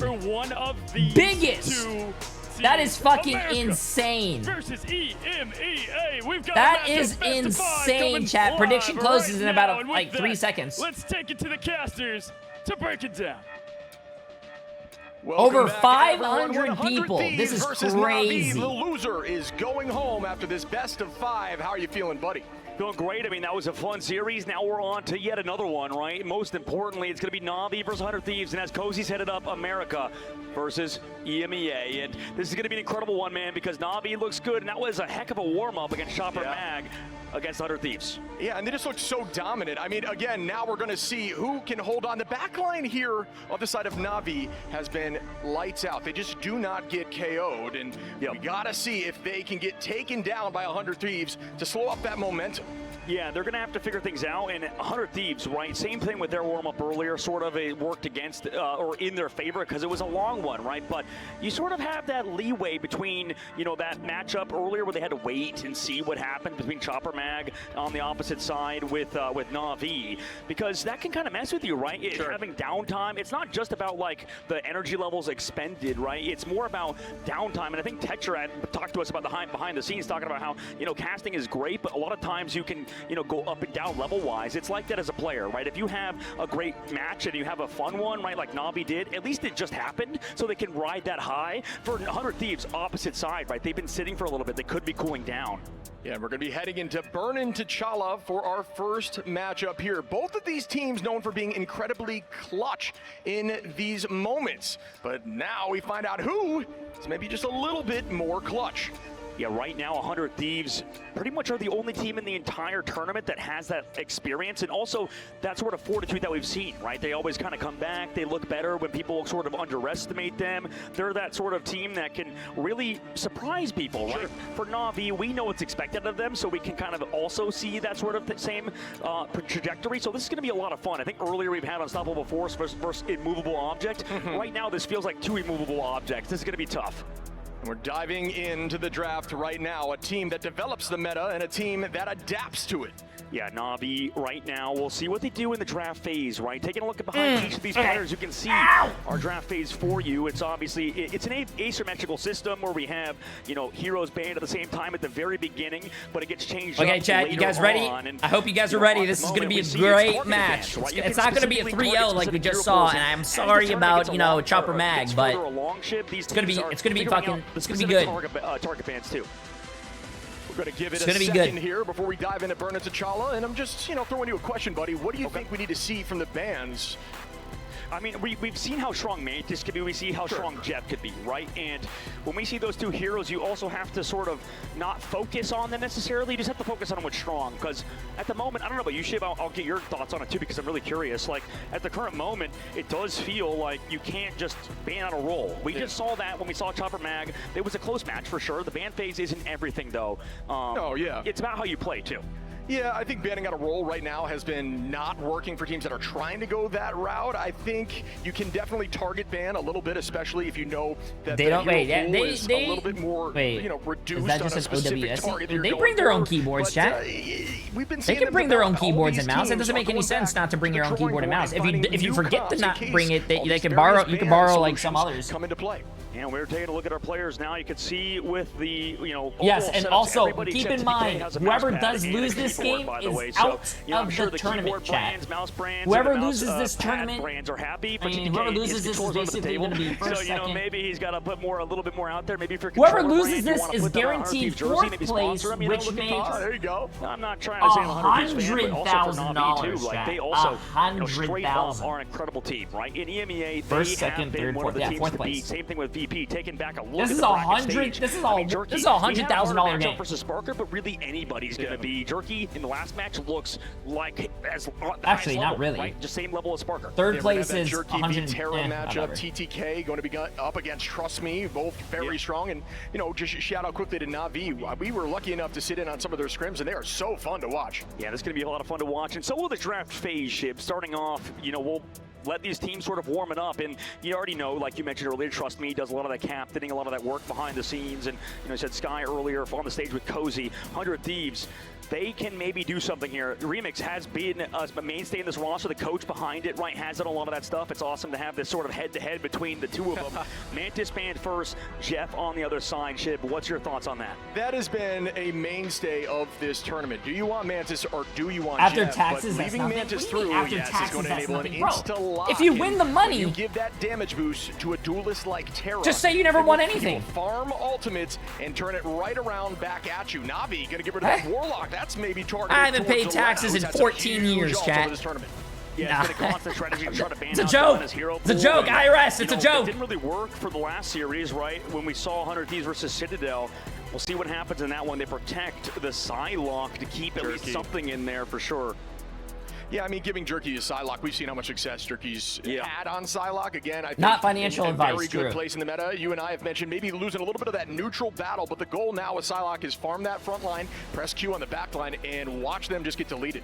The biggest surprise, I think, of 100 Thieves is they go for that Venom ban, and now we here have that same ban at the same time for both of these squads. And the thing for 100 Thieves that's interesting is they get that Mantis. Now, I think that they are a solid Mantis team. They're very good at it. That's probably why Na'Vi on the other side are fine with getting rid of it. They want to get rid of the Jeff. They know that was a problem that we saw in Citadel's matchup. Millennia was popping off on the Jeff. Maybe give them the Mantis this time around and see how they do with it, because you need to learn that sort of thing. I think, for example, a team out of the tournament in Envy didn't really play the Mantis comps that well, so that's maybe why you can concede that. Maybe Na'Vi reads that on 100 Thieves side too. Yeah, Mantis is so strong at this level of play with team coordination, because when you have that damage boost, again, like I was mentioning, you get ults quicker, but it also enables one-shot compositions. And although Mantis may struggle a little bit in terms of burst healing, that's not needed at this level. Teams are not looking to just stand there and farm the front lines. Instead, they're coordinated jumping in, especially in these dive comps where they'll call 3, 2, 1 and commit on a single target. And when you do it quick enough, you're not going to be taking the sustained long-term damage, so you don't need that level of healing. You know what? This is a very interesting comp out of 100 Thieves too. Yeah. I mean, the fact that they just let the Jeff get protected in the second protect is insane. Like, they go for the Venom ban, they go for the Cat ban, that makes sense, but maybe this early is crazy, right? Maybe they're responding to how Na'Vi goes in the protect phase, understanding that, well, Emma Frost is still getting through. They're fine with that team up alongside Jerky. That might throw Na'Vi through a loop, but man, we know Fate is really good at Jeff. You could have taken that ban out earlier. Instead, they prioritized the Vanguards. Yeah, they're going to be looking for some answers here, including using that Kraken impact, likely from Bucky, to try to shut down Jeff in some of those moments. And maybe we'll see what else they want to run. And not sure if they're going to run something like Ultron they have in the past, but that is definitely on the table. Na'Vi likely having Trust Me there with those bans back on Angela. We'll see shortly. And I like this too, because it also makes, Na'Vi think, right? Both teams sort of utilizing the maximum potential of their coaches' brains and their captain's brains with Terra and Trust Me on the opposite side. We're heading into first map, like you mentioned, Jib, Burn of the T'Challa. This is going to be a banger if you are walking around in Atlanta this late at night. Thank you for coming by our booth. If you're watching online, thank you for tuning in. Make sure to get your friends, because it's America versus EMEA. In the losers semi-final, best of 5. Loser goes home. Everything on the line here as we start up in our first fight You can see the team comps on the top. Trust me, is going to be on that Angela. Naga, very strong Star-Lord, does get through here. We'll see how that looks as we start up our first fight with Trust Me. Owning that height, waiting for an angle towards the backline. Bang, in a dangerous spot. Great jump there by Harvey to escape. Yeah, smart move to get back to the team. They're going to kind of go under the ground where this health pack is. Also, they're pressuring out the Vanguards. Vinny forced away using cooldowns early. Also, you have the Emma Frost and Rajaro pushing in. Jerky already Oh man, this game is making me nervous. Elena getting deleted there by both teams have I think both teams have a really good DPS player, chat. Jerky and also Terra. And is playing on the sticks. Rajaro also, this team does have Fate. Navi likely taking pressure on point. Jerky just farming that front line and getting that ultimate, as we discussed. Yeah, I'm going to need to see a little bit more out of 100 of these Vanguards right now. I mean, they're playing the Mantis comp. They want to go aggressive with a damage boost, but TTK gets caught out. Invisible Boundary doesn't save him. Jerky gets the elimination. Yeah, no, they're still just dominating this. The point's still not giving up at the moment, though. Team going to try to elect to hold on, but out goes that dance. Oh, shit, bro. They're looking good, chat. Navi's looking good, bro. Goes down as well. 2% and counting here for Na'Vi. Yeah, we'll see how this continues, but right now the draft phase is looking really smart by Na'Vi in hindsight, right? Right now they put Vinny onto the Venom, they give him that character, he's really strong, and you give him the Mantis too, you get that really powerful kind of combination with damage boosting. Now he's going over to Cap, now Terra's going over to the Bucky, they're swapping off of some heroes. We'll see if it pans out right now. They're going to hard try to play around Terra with this Mantis damage boost. On the opposite side, Na'Vi have a lot of ults to work with. Yeah, they're going to use that Freedom Charge as another solution to some of these ultimates with that reduction in healing across the board. No real mainline power burst healing on their composition, but there's a lot of sustained slow heals. Millennia is going to keep damage boosting to Lena in the sky. Out goes that Psionic on Terra, who's at 11 HP and still holds on somehow. Down goes the Itch Jeff. Does this find value from Fate, who is absolutely disgusting on this hero? Finds a two-piece off of the Angela, and that he's going, yeah, Millennia. Jerky onto Delena, and Fate likely going to get one. Does not with a double dash on, but they're going to reset with the team. Yeah, they have to jump off the map now. Vinny needs to run away, and this is so smart from Na'Vi. I mean, 100 Thieves, they're really good at front-to-back style compositions, and with Na'Vi, don't give him those elims like other teams will do. They run in and just go down for no reason. Na'Vi played it perfectly. Nobody falling, Jerky not he jumped off the map, chat, because his team died. He didn't want to, like, if you stayed alive and they killed you, then you're just feeding ult charge. And you're staggering. Jump off the map, die, don't feed ult charge, and go back with the team. Early pick there, putting him up a number, but 73% already on the points. A dangerous spot. Terra with a nice pick on a Jerky. Harvey onto Trust Me, and they're walking forward now. It's Elena going to keep the pressure. Switch up in composition. Now it's Elena is going to be on that Mantis. Terra on a Rajaro. Full comp switch. Likely what they needed. Bans are actually kind of lame. NFL, NBA, NHL, nor MLB you don't want to get uses picked bans. off. Delena on the Mantis, Terra on the Bucky. You play with your best, you're against the best. These scores are kind of weird. Where Terra can see you, you're going to be a little bit terrified, right? Na'Vi need to keep Jerky alive. They need to also play on off angles. But with this map, as soon as these walls are broken here, there's going to be a lot more space for Terra to work with. That Kraken impact is available as it starts now. Looking at the front line of Rajaro, who's still holding on. Into the back line, Trust Me, finds Terra after that ultimate, and that's a tough look. A huge trade as Millennia now. Taking out Jerky after all, back and forth, but the res comes through here for Jerky. Yeah, that was a smart jump. This just really, I mean, it's not a smart jump. He just throws out his BRB, brings back Jerky into the fight, gives them the advantage. Harvey holding as long as possible. Is he going to have to use the Eternal Bond yet? Not necessarily. He's waiting for cooldowns, but loses Millennia. Is going to just use this to stall point for as long as possible. Looking directly at the front line here of Vinny, who's just going to be playing on point. The whole team and the side of Na'Vi is looking to pick off anyone coming in from spawn, but Terra is back now, but on the Star-Lord. And not off map of Star-Lord, who does have some of that movement. Jerky going to find Elena. Harvey goes down. And Terra and TTK, that's a full wipe right there. Portal play is going to have to come out now. Swamp comes through from Na'Vi. Actually, maybe they don't have to use it just yet. We're going to wait till last second, but I mean, it's tough. 15% left to go when they just respawn. We'll see. Harvey switches to it. No, they know the sun's going to have to come through from Noggin towards the spawn. Can Harvey get the portal off without getting stunned? Looks like it will come through just barely. 4% on, and there is that touch. Full team commitment. Trust Me, dancing on the portal. Just waiting for a play on the back line. Terra in danger there. Naga on the high side, keeping the pressure onto the front line as Trust Me gets a pick on a Terra, and that is a huge pick followed up here. But Evan's Retribution, and Delena is going to be able to find one, but wow, Fate with a two-piece heading off map here is going to find these picks. Yeah, I mean, it secures the end by going off the map. Vinny could jump back, and smart. Jerky closes out. Na'Vi with overtime ticking down have closed down 100 Thieves on round number 1. Oh, fuck. Hey. It's the first. Hey, really it's only the first round, chat. Smart. The fights it's only the first round. Really, no team could win. And at the current moment, that was a big map on Cellar. It's only the first round. We're going to Warrior Falls. This is a map where we know Terra's popped off before. You've seen him. You've casted him for 20 years, just getting Kraken Impact resets. Punisher last stands. Na'Vi on the opposite side.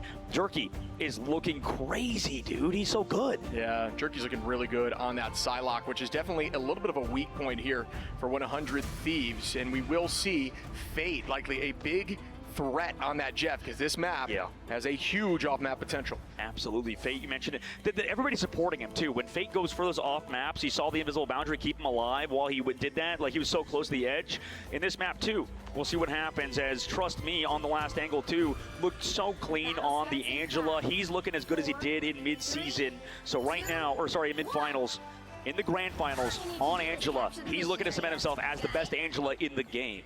Run the tactics again. Teams begin now. You can see the alts on the top here. Rajaro and TTK available with that Psionic Seduction. Jerky does have that Dance of the Butterfly, and we've seen so much success from Jerky this entire series and honestly, this entire tournament. The dance goes out now. The scariest dance in Rivals is followed up there as Millennia gets picked off early on.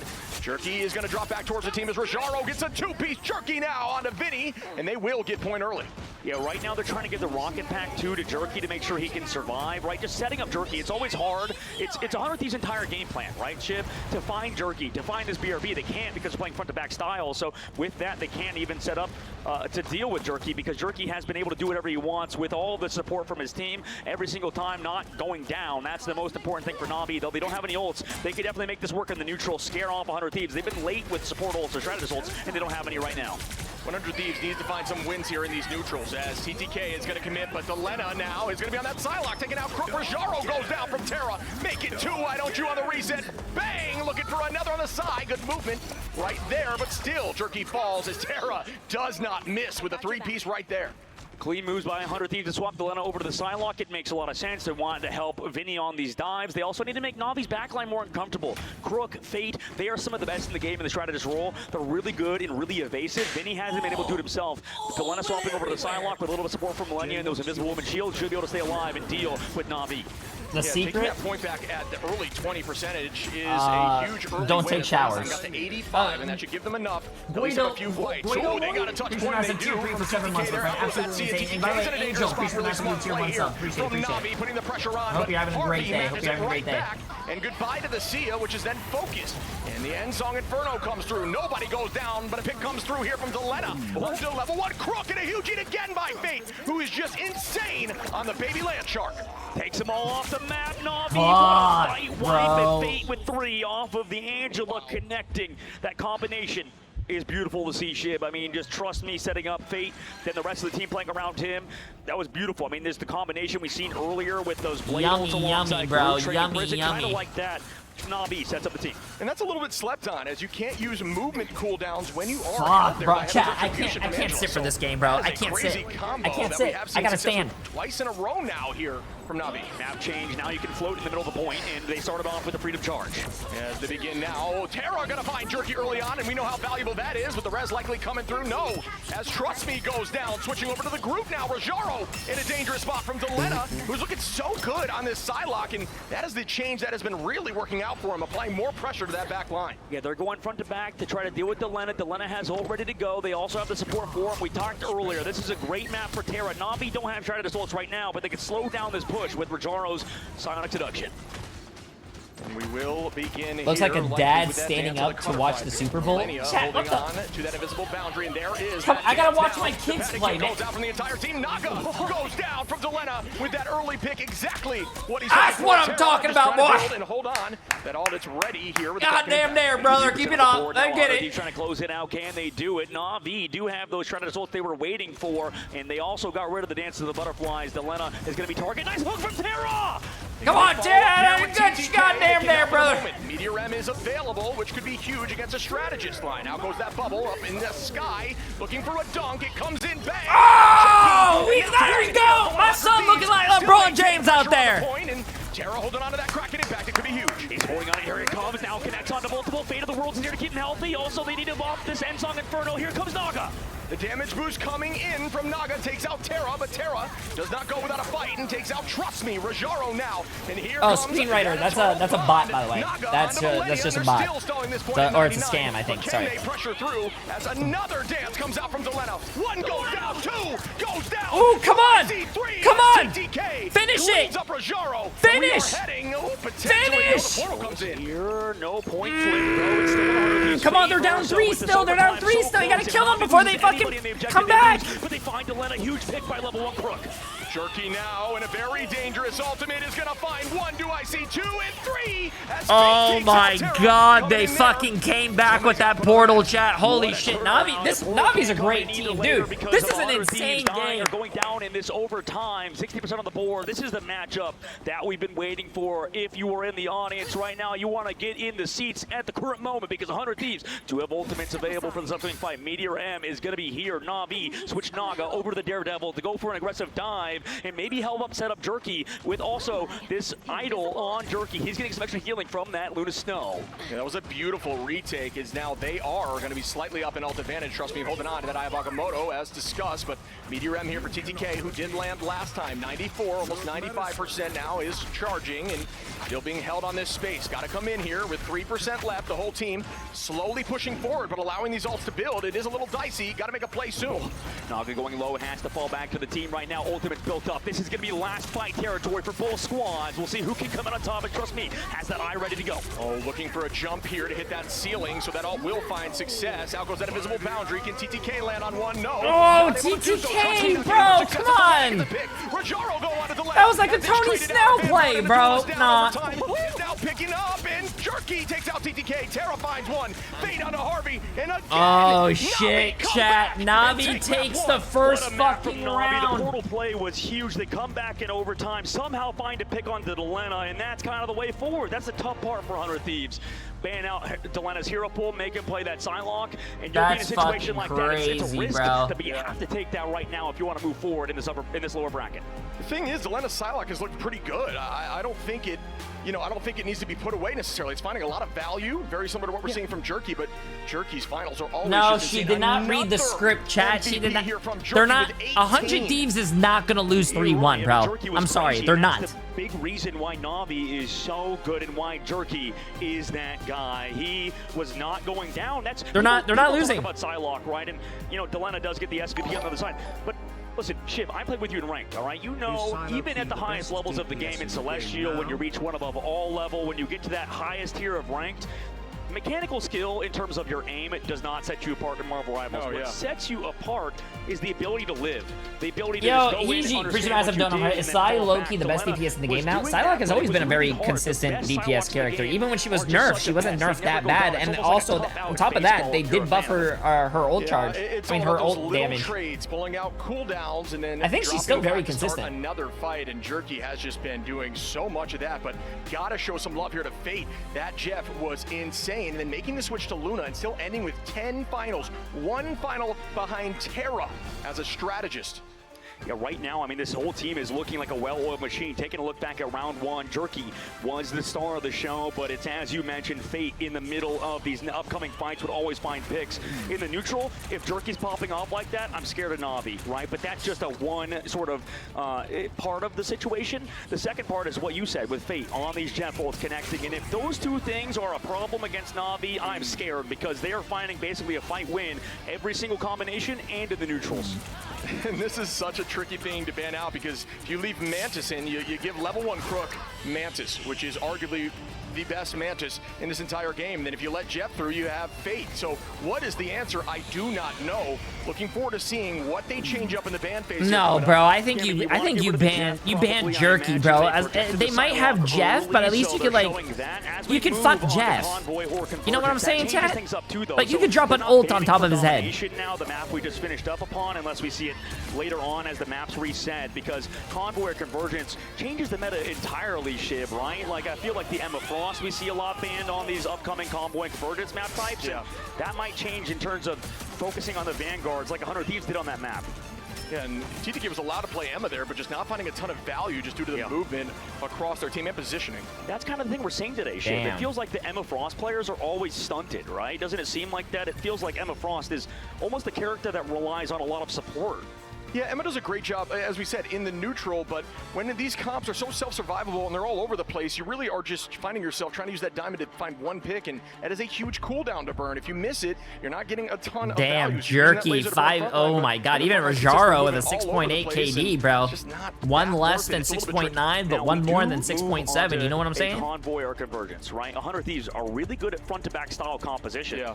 Na'Vi are you were Jeff for Halloween. Where's the self-hatred coming from? No, I was not Jeff. I would be a little scared if you're Team Na'Vi going to Convoy or Convergence because of that fact. Because 100 Thieves can put Vinny back onto Groot. They can put, Vinny back onto heroes that I would say he excels at, right? It's tough for Vinny, I think, to pick up Captain America and Venom because of how hard those characters are to play. And holy shit! For Na'Vi's side, the opposition, they're not going to be able to play. Na'Vi almost did 20,000 more damage, and they also got 3 more final hits. Damn! In front of the big stage, which has been incredibly intense against some amazing teams. Looking at these stats too, Na'Vi obviously doing better in the damage department, but it comes back down to that damage taken stat too, right, Shiv? We see, nearly 20k extra damage taken by 100 Thieves, and I think a lot of that did go into Vinny. It was a really tough map for him on Venom, on Cap, and onto pretty much every other hero. And those finals, 48, that is just that Psylocke story, right?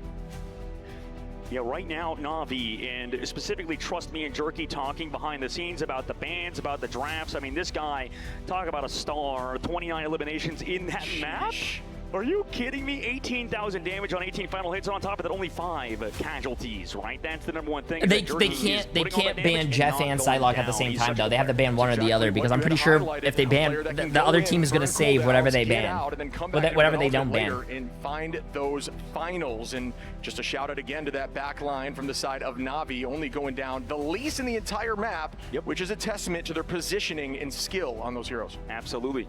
You know what I'm sad about, Shave, just to make it a little bit lighthearted? I'm sad that he's not mewing right now, Jerky. Mewing? Nah, get Dogman. One of the best mewers out there. Get Dogman off the cast, bro. Get him off.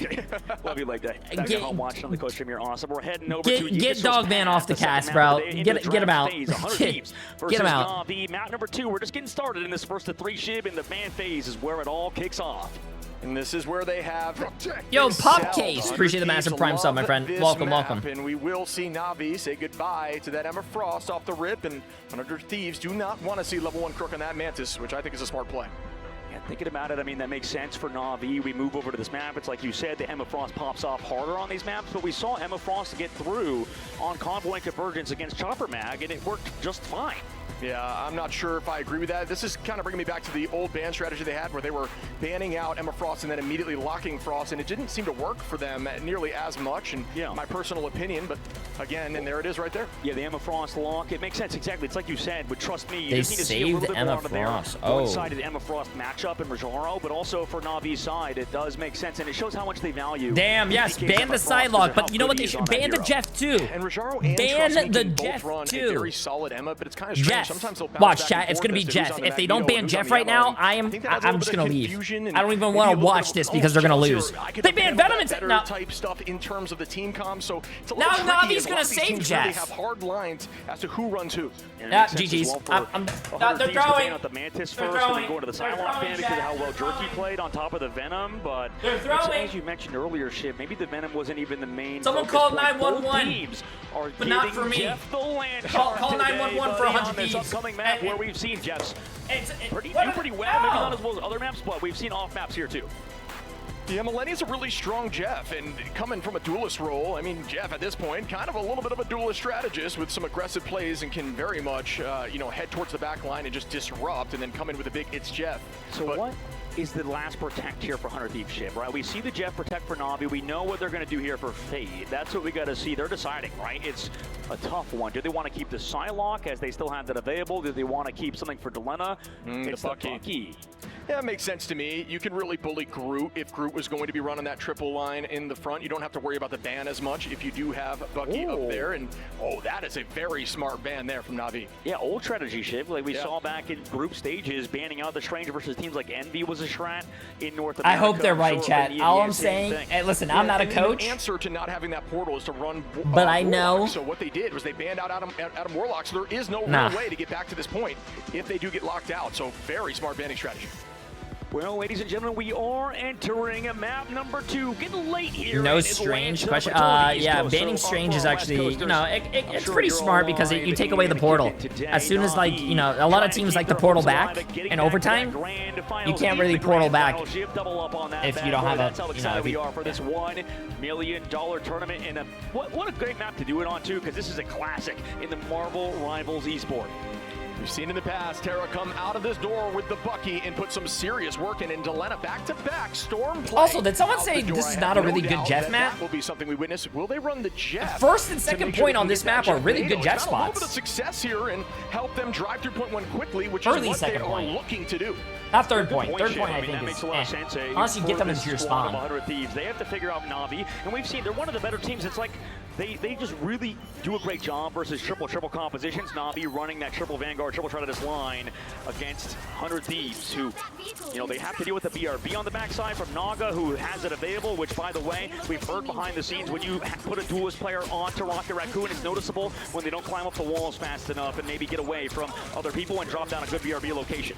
Yeah, I was going to say the BRB locations are pretty much a tell as if they're a duelist player in there. There's a ton of damage onto Jerky with the wall off there. Good play from the side of Vinny to break that LOS. And now they're just going to keep this pressure. TTK finds Trust Me early. And he wasn't close enough to the BRB. Trust Me's the one res in this fight. That means A that they'll be 6 missing big a lot. tacos. Na'Vi Push is the for master now. tier once out, my Another friend. pull from Terra's huge.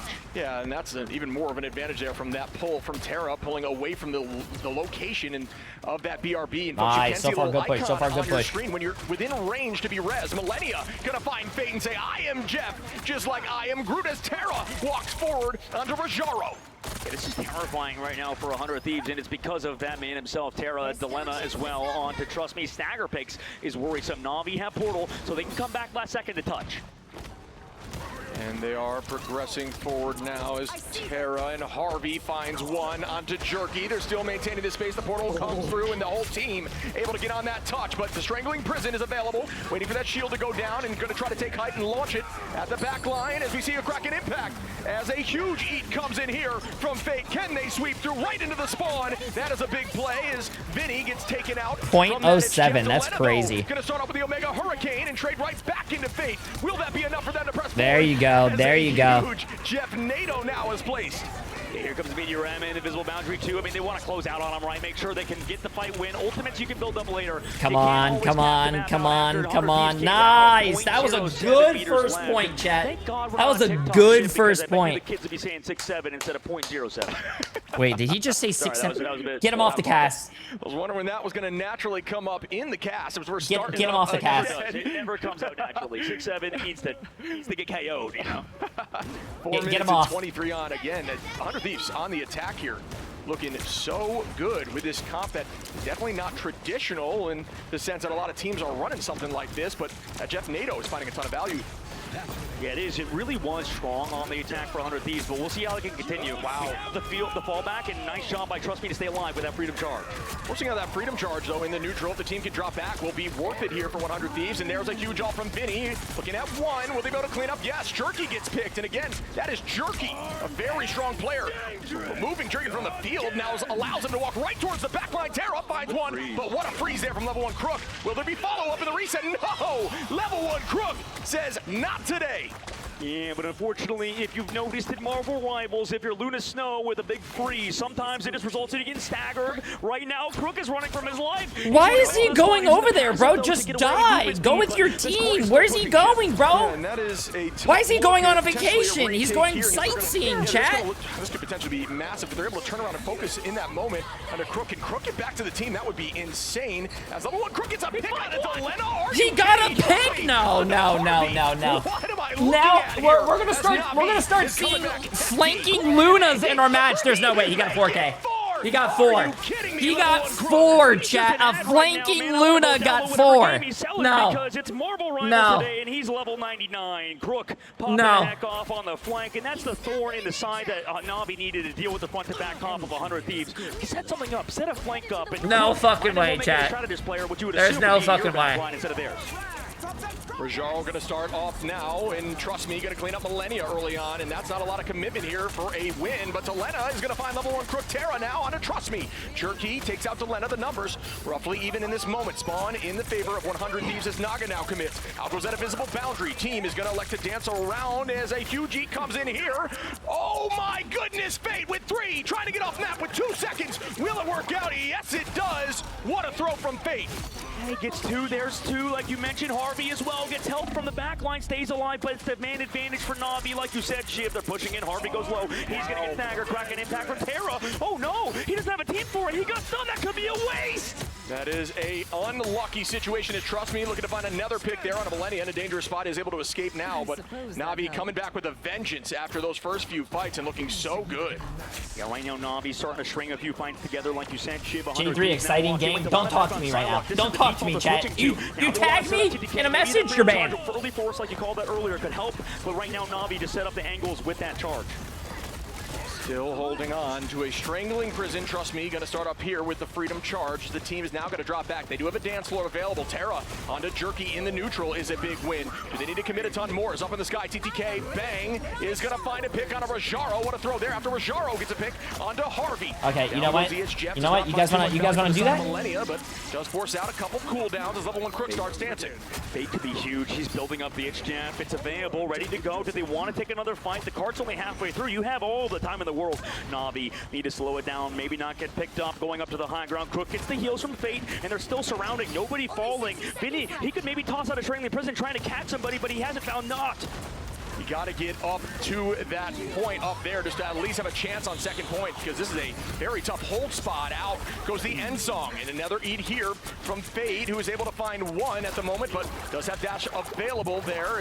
You can see Delena pop out, does fall. Good focus from the side of Na'Vi once again. Trust Me with a pick. Ultimate advantage here for 100 Thieves. It's time with Terra and Harvey. Na'Vi's playing so clean, they're so smart, and on the opposite side, 100 Thieves, not so much, right? The Strangling Prison could have been used earlier trying to find a pick off the Stagger. They're not really, they're playing passive. Na'Vi, huge work from them to set up plays, play proactively, put 100 Thieves on the back foot with 20 seconds left to go. And the fight begins again. Delena is going to launch out with the dance of the Cutterfly. Find 1 as Trust Me takes out Harvey. Again, that early pick onto Harvey from Trust Me has been hugely important as Rajaro drops Vinny. Not able to use any cooldowns with a bunch of CC. Terra finds Jerky though. The reset comes through. Down goes the Jeff from Millennia with 1 in mouth. Off map likely here. Bang. Goodbye to Rajaro. Can they keep this pressure as the rest go down? They can. Oh my God, bro. Up on their own. Na'Vi will be able to stagger. They have Shrouded Assaults and Crook. They have Trust Me with that Freedom Charge. Fate as well. Goodbye time for himself to set up this Jeff. 100 Thieves in overtime are going to rely on a pickoff maybe, and also Harvey in the invisible boundary, but this is going to be close. TTK is going to have to be huge and shut down Fate. And the fight begins again. This would be a huge point take in a situation where they were held for a very long time. Out goes the... Psionic is launched. The invisible boundary is launched. Trust Me here with the Freedom Charge as the damage boost comes in from Jerky. Using that end song in a ceiling so it cannot be bursted with damage boost is so smart. And they find a 2-piece, but TTK is going to find Jerky still heavily down in numbers. Can they clutch up right now? Got to stay on in OT. They don't have teleport as well, chat. They don't have teleport as well. 1 and 2 teammates back towards the point they go as the pick comes through, and that should do it here. That's GR. That's GR right there. They don't have a teleport as well. Oh shit! That looked like the incredibly well-oiled machine we talked about earlier. They are that Doctor Strange ban is really bad for 100 Thieves because 100 Thieves relies on it for their first point hold. Now they don't have a teleport back. That's tough, chat. That's tough. As a cohesive unit, that means on the opposite side, Na'Vi can just think about it, right? They can on their side set up their own angles, know what 100 Thieves win condition is, and that's just to walk forward, rely on pickoffs. And when Na'Vi understand that, they set up not only their duelist and setting up the side of Jerky, but also we saw Rajaro. He was going off on the Emma Frost. He basically had his way with TTK. TTK, we talked about him being one of the best Emmas in the world. It seemed today that Rajaro is looking to claim that throne. The smart play here from Na'Vi is removing that Strange. 100 Thieves have stopped point one multiple times, but removing that Strange completely changes what they're looking to do. Is now likely going to run a different composition, yes, because there is no way to stay in the fight, as we see Vinny and TTK running a more traditional front to back, as you talked about. And it's very interesting, too, for 100 Thieves. Looking at their comp, you said Wait, what are they running? It's because Delena's on Hella. Oh, they're not running the spawn hole. They're not running the 3 tanks, 3 supports, obviously, because they're a tank span, but... not going for that Namor team up, instead opting for the Bucky because of the recent patches, right, Chib? He's so strong now. Yeah, Bucky's in a great place, and we've really only seen this is for 4th place right now, not for 3rd place. The team moves on. Sorry, Jib, but Na'Vi's read it. I mean, they're off of the counter 3-3 composition that most teams run. Yeah, they looked upwards. You can actually get a LOS on the enemy team if you take the height and look out the window. So some of the heroes that can fly up there can get a little peek and tell you what's going on. As TTK, they are going to be playing around that natural first corner. As Rajaro looks for a grab, not able to make that happen. Now goes that invisible shield to keep Rajaro healthy. He's now playing on the right side of point. Jerky just dealing as much damage as possible. Level 1 Crook already at 50% ult charge. Terror right now, trust me, he's just going to drop on Delena. Delena gets the invisible shield forced away, but he's going to get back on that high. Meanwhile, TTK on the main ground, kind of just taking a little bit of space towards that payload, towards that convoy shield to bring Terra back in. The charges from this Bucky have been insane with the pulls, but nobody grabbed just yet. And that is exactly what Rajaro's looking for. Force that bubble out on a teammate and then walk in and get the free tackle as a ton of damage comes out there from Rajaro, looking upwards towards Vinny. As Trust Me is being a huge problem to the back line, finding Millennia again early on. This cap from Trust Me has been wild, and they are still going to sweep the rest of 100 Thieves. You know what? If Na'Vi looks I'm pretty sure they have another touch. I'm a little worried for any team that's going to play against them. Right now, Na'Vi haven't lost a step. Second phase of the map, close out on Has anyone played in this Daredevil? A lot of people actually played Daredevil in this tournament. Such a smart team I right saw now, a lot of Na'Vi Daredevil. More than I actually Maybe imagined. they're not going to touch. Oh my God, 5 minutes, chat. I think this might be an 07. And this is a huge man. I don't know how on the second phase of the map you let Delena pop off. It's going to be so hard for him. Trust me, he's going to be able to shut him down. What do you think about 100 Thieves' performances and so far in the tournament? To be be honest with you, I can't really give you an honest answer. Terra, before this tournament started, Terra was in the hospital, and he's also not feeling good today. So, like, that fucking sucks. But he is playing really well, but, like, I don't know what's going on with them. Cementing himself in the legacy of Marvel Rivals Esports as he closes it out on Vinny. Back to the spawn, 100 Thieves go. Delena switches to Psylocke. I mean, I don't think this is the solution. I think 100 Thieves are scrambling right now. They can't find a play on the Na'Vi, who are just making 100 Thieves run around in circles. I really think the banning phase here is insane from Na'Vi, and it's just coming into fruition. You can really see the impact of not having that Strange in this moment, as now Trust Me is likely going to portal block out here just to try to ensure they could bide more time, and just looking to deal a little bit of damage. He's going to use that to wall off that zone, potentially catching a strategist, but either way, those are excuses. This is a tournament. Brother, I'm just trying to put myself in their shoes. If I was doing a $1 million tournament and I was in the fucking hospital a day before, I would feel like shit. I mean, like, what? The edge of that shield, unfortunately, is going to be low, but just play. That's like, chat, imagine you're going to a job interview for the job of your dreams, and then as soon as you walk into that door about to sit down for your job interview, bang, diarrhea. You can't hold it in. What do you do? Like, I would feel bad for you. It starts dripping down your leg. Hey, GG's, you didn't get the job. The interviewer says, what's that smell? Like, is going to take out level 1 Crook Jerky on a TTK as the trades are once again even. Rajaro, so much pressure here. That laser at 70 charge is going to potentially find another as Trust Me takes out Terra. They can close it out here, Shiv. Terra gone. No BRB to bring it back. Jerky finds Harvey. Jerky, is he the star player that we've been building up to be? Because he's finding pick after pick after pick. And here comes Millennia on the backside. He gets the Emma Frost at the very least. Delena finds Jerky, shutting down the star player of Na'Vi. Just gonna displace as far as possible. Naga finds Vinny. Fate onto Delena. The numbers are dwindling here for 100 Thieves. Another from Naga as Millennia goes down. Out goes that invisible boundary. And they are just playing right on the edge of the card here. Rajaro is behind. TTK gets tackled. Naga again onto Terra is playing obscene. Make it a quadra here from Naga.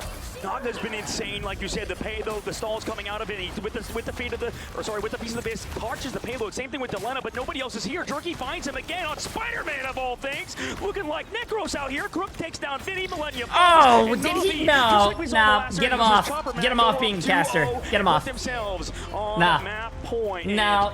Whew, this team is looking good, Chip. Get him out. Confidence is everything at this stage in the tournament, and I'll tell you what, Na'Vi are looking so confident right now. 100 Thieves losing in the ban phase there, in my personal opinion, really allowing this team get him out, chat. Get him out, bro. 100 Thieves win right now. This is the tough part. When we go over to Convoy, you know, that's where you would assume the front-to-back comps would be good, but when Na'Vi's playing that strong, when Na'Vi is as a unit cohesively, we'll look at the stats later, Shib, when they come up on our graphic, because this team is just on another level, and I don't know if anybody can beat them because they are looking smooth. Now, the problem is we can see how they play tomorrow, right? It's today's its own day. Teams always talk about, you know, go next, go tomorrow. It depends on the matchup, right? It depends on the series you have. 100 Thieves, this meta is starting to feel less and less like theirs. We knew how good they were on front-to-back style comps, but we've seen how strong these dive comps have been, and you can see exactly why when teams are this good. In the meantime, we're going to have to take a look at our analyst desk and look back at the series, because I'm curious what their takes are. Well, our takes are going to be interesting because so far Na'Vi continuing their run, but Thieves are still making the work for it, and we have had a lot to talk about in the draft in particular, and I want to throw that over to you, Moxie. Yeah, the draft was really interesting, right? Getting to see the Jeff make it all the way through on the side of Na'Vi, getting to pair up with the Heaven's Retribution of the Angela ultimate. So too was very interesting that the Winter Soldier managed to make it all the way out as well. Yeah, Na'Vi made their adjustment. They were willing to let that Bucky slide farther and farther down. And 100 Thieves, they realized what was going on. They tried to get that duelist down. They do get it, but unfortunately it just never translated to the results they wanted. We also saw a little bit there at the start. We saw 100 Thieves that was like very laggy. the Storm and the Jeff, but they did move away from it a bit, but potentially a little bit of, let's call it trauma for Na'Vi, having had to play against Citadel fairly often. Looking at the rest of this game, though, we saw so many rotations. These teams barely stayed on final picks for the whole time. Dan, what was the wildest pickup for you? That flank by the Luna killing 4 people? Nah. Like, how do you let that happen, chat? Going at it on the Jeff picks, but Fate obviously does come out in the end. The Na'Vi and 100 Thieves just scrapped back and forth, but Na'Vi just had so much more value when it came to these ultimate usages. These ultimate timings have been perfect. Oh, I asked that earlier, Edward. I think a lot of people said now they wouldn't watch it. They need to find a way to get back into the swing of things. Yeah, they were also able to shut down the Kraken impacts, which is absolutely massive. I believe one of them as well was like 95% certain. I tried to go back through the VOD and work it out, playing a little bit of detective. Was down to a carbon crush coming out from Rajaro, being able to pick up I don't know, the ultimate cast had gone on through and that aura had been think applied about it, over though. to the Think ammo. about it. And when the CC was Think about there, it. Na'Vi Imagine the headlines if 100 100 Thieves reverse sweeps. Think about it. Of milliseconds. Think about it, chat. To try and catch that Bucky once he lands to make sure he doesn't continue to get resets. Think about the reverse sweep. For the last couple It could happen. there from Jerky to try and give them a couple extra seconds and to help delay Angela as they flew back in for the CC. But it's the damage where we start to see a little bit of a clearer story. And of course, the damage blocked Rajaro put on a clinic here, Dan.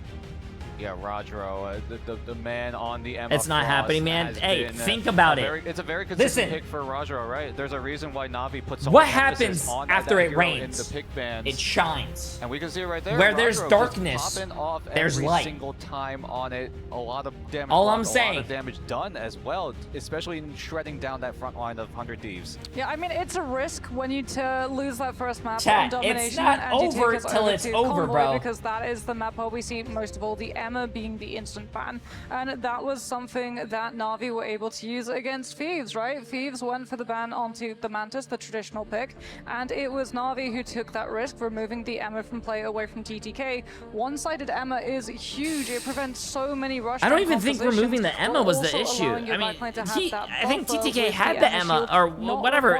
The problem was the second map. They banned the Strange. The Strange was a great ban by We've seen a lot of Na'Vi. focus onto players like Jerky, but Naga is someone just because they're just quietly doing the work who we don't hype up that much. So could you do that for us? I mean, he was brought in, it was, oh my goodness, he was first on Team Peps, was actually where he originated from in his Marvel Rivals run, and he was brought in from a different game, but they prioritized picking him up with that experience. They figured that he would be able to acclimatize faster to the pace of Marvel Rivals and also understand the ultimate economy and positioning, and he got picked up as a Storm player. So the fact that we get to see on Convoy things like that Storm come out into the mix, he's on his home hero.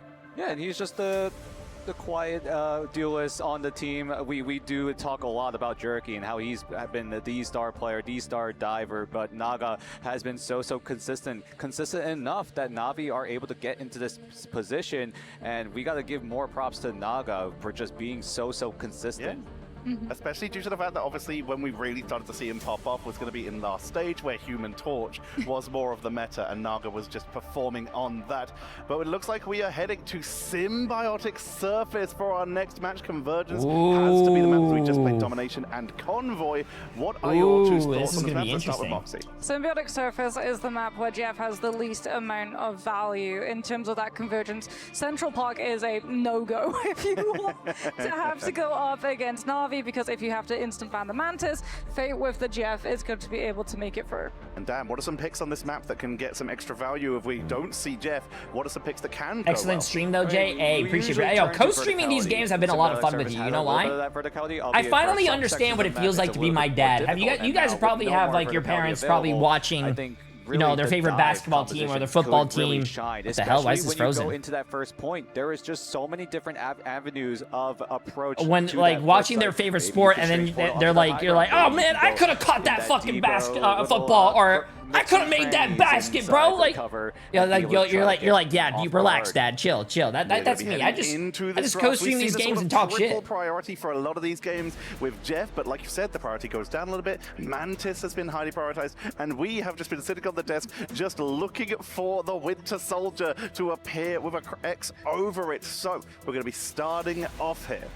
This is also one of Groot's strongest maps when it comes to giving you a little bit of safe passage into those side rooms and also finding those isolation angles, which plays perfectly into the strengths of the Winter Soldier's follow-up on the Kraken impact, as it is going to be the Mantis removed from both of these sides. If a team does want to go for the one-sided Jeff save, they're still going to have to worry about the next fan, however. That's the problem, right? If you want to go for the Jeff, we talked about it just now, the value of Jeff on Symbiotic Surface in particular goes down a tiny bit, where 100 Thieves though. Envy was my favorite team. I wish they were here. They were here, but sadly they couldn't make it out of bracket. Or you want to go for retakes.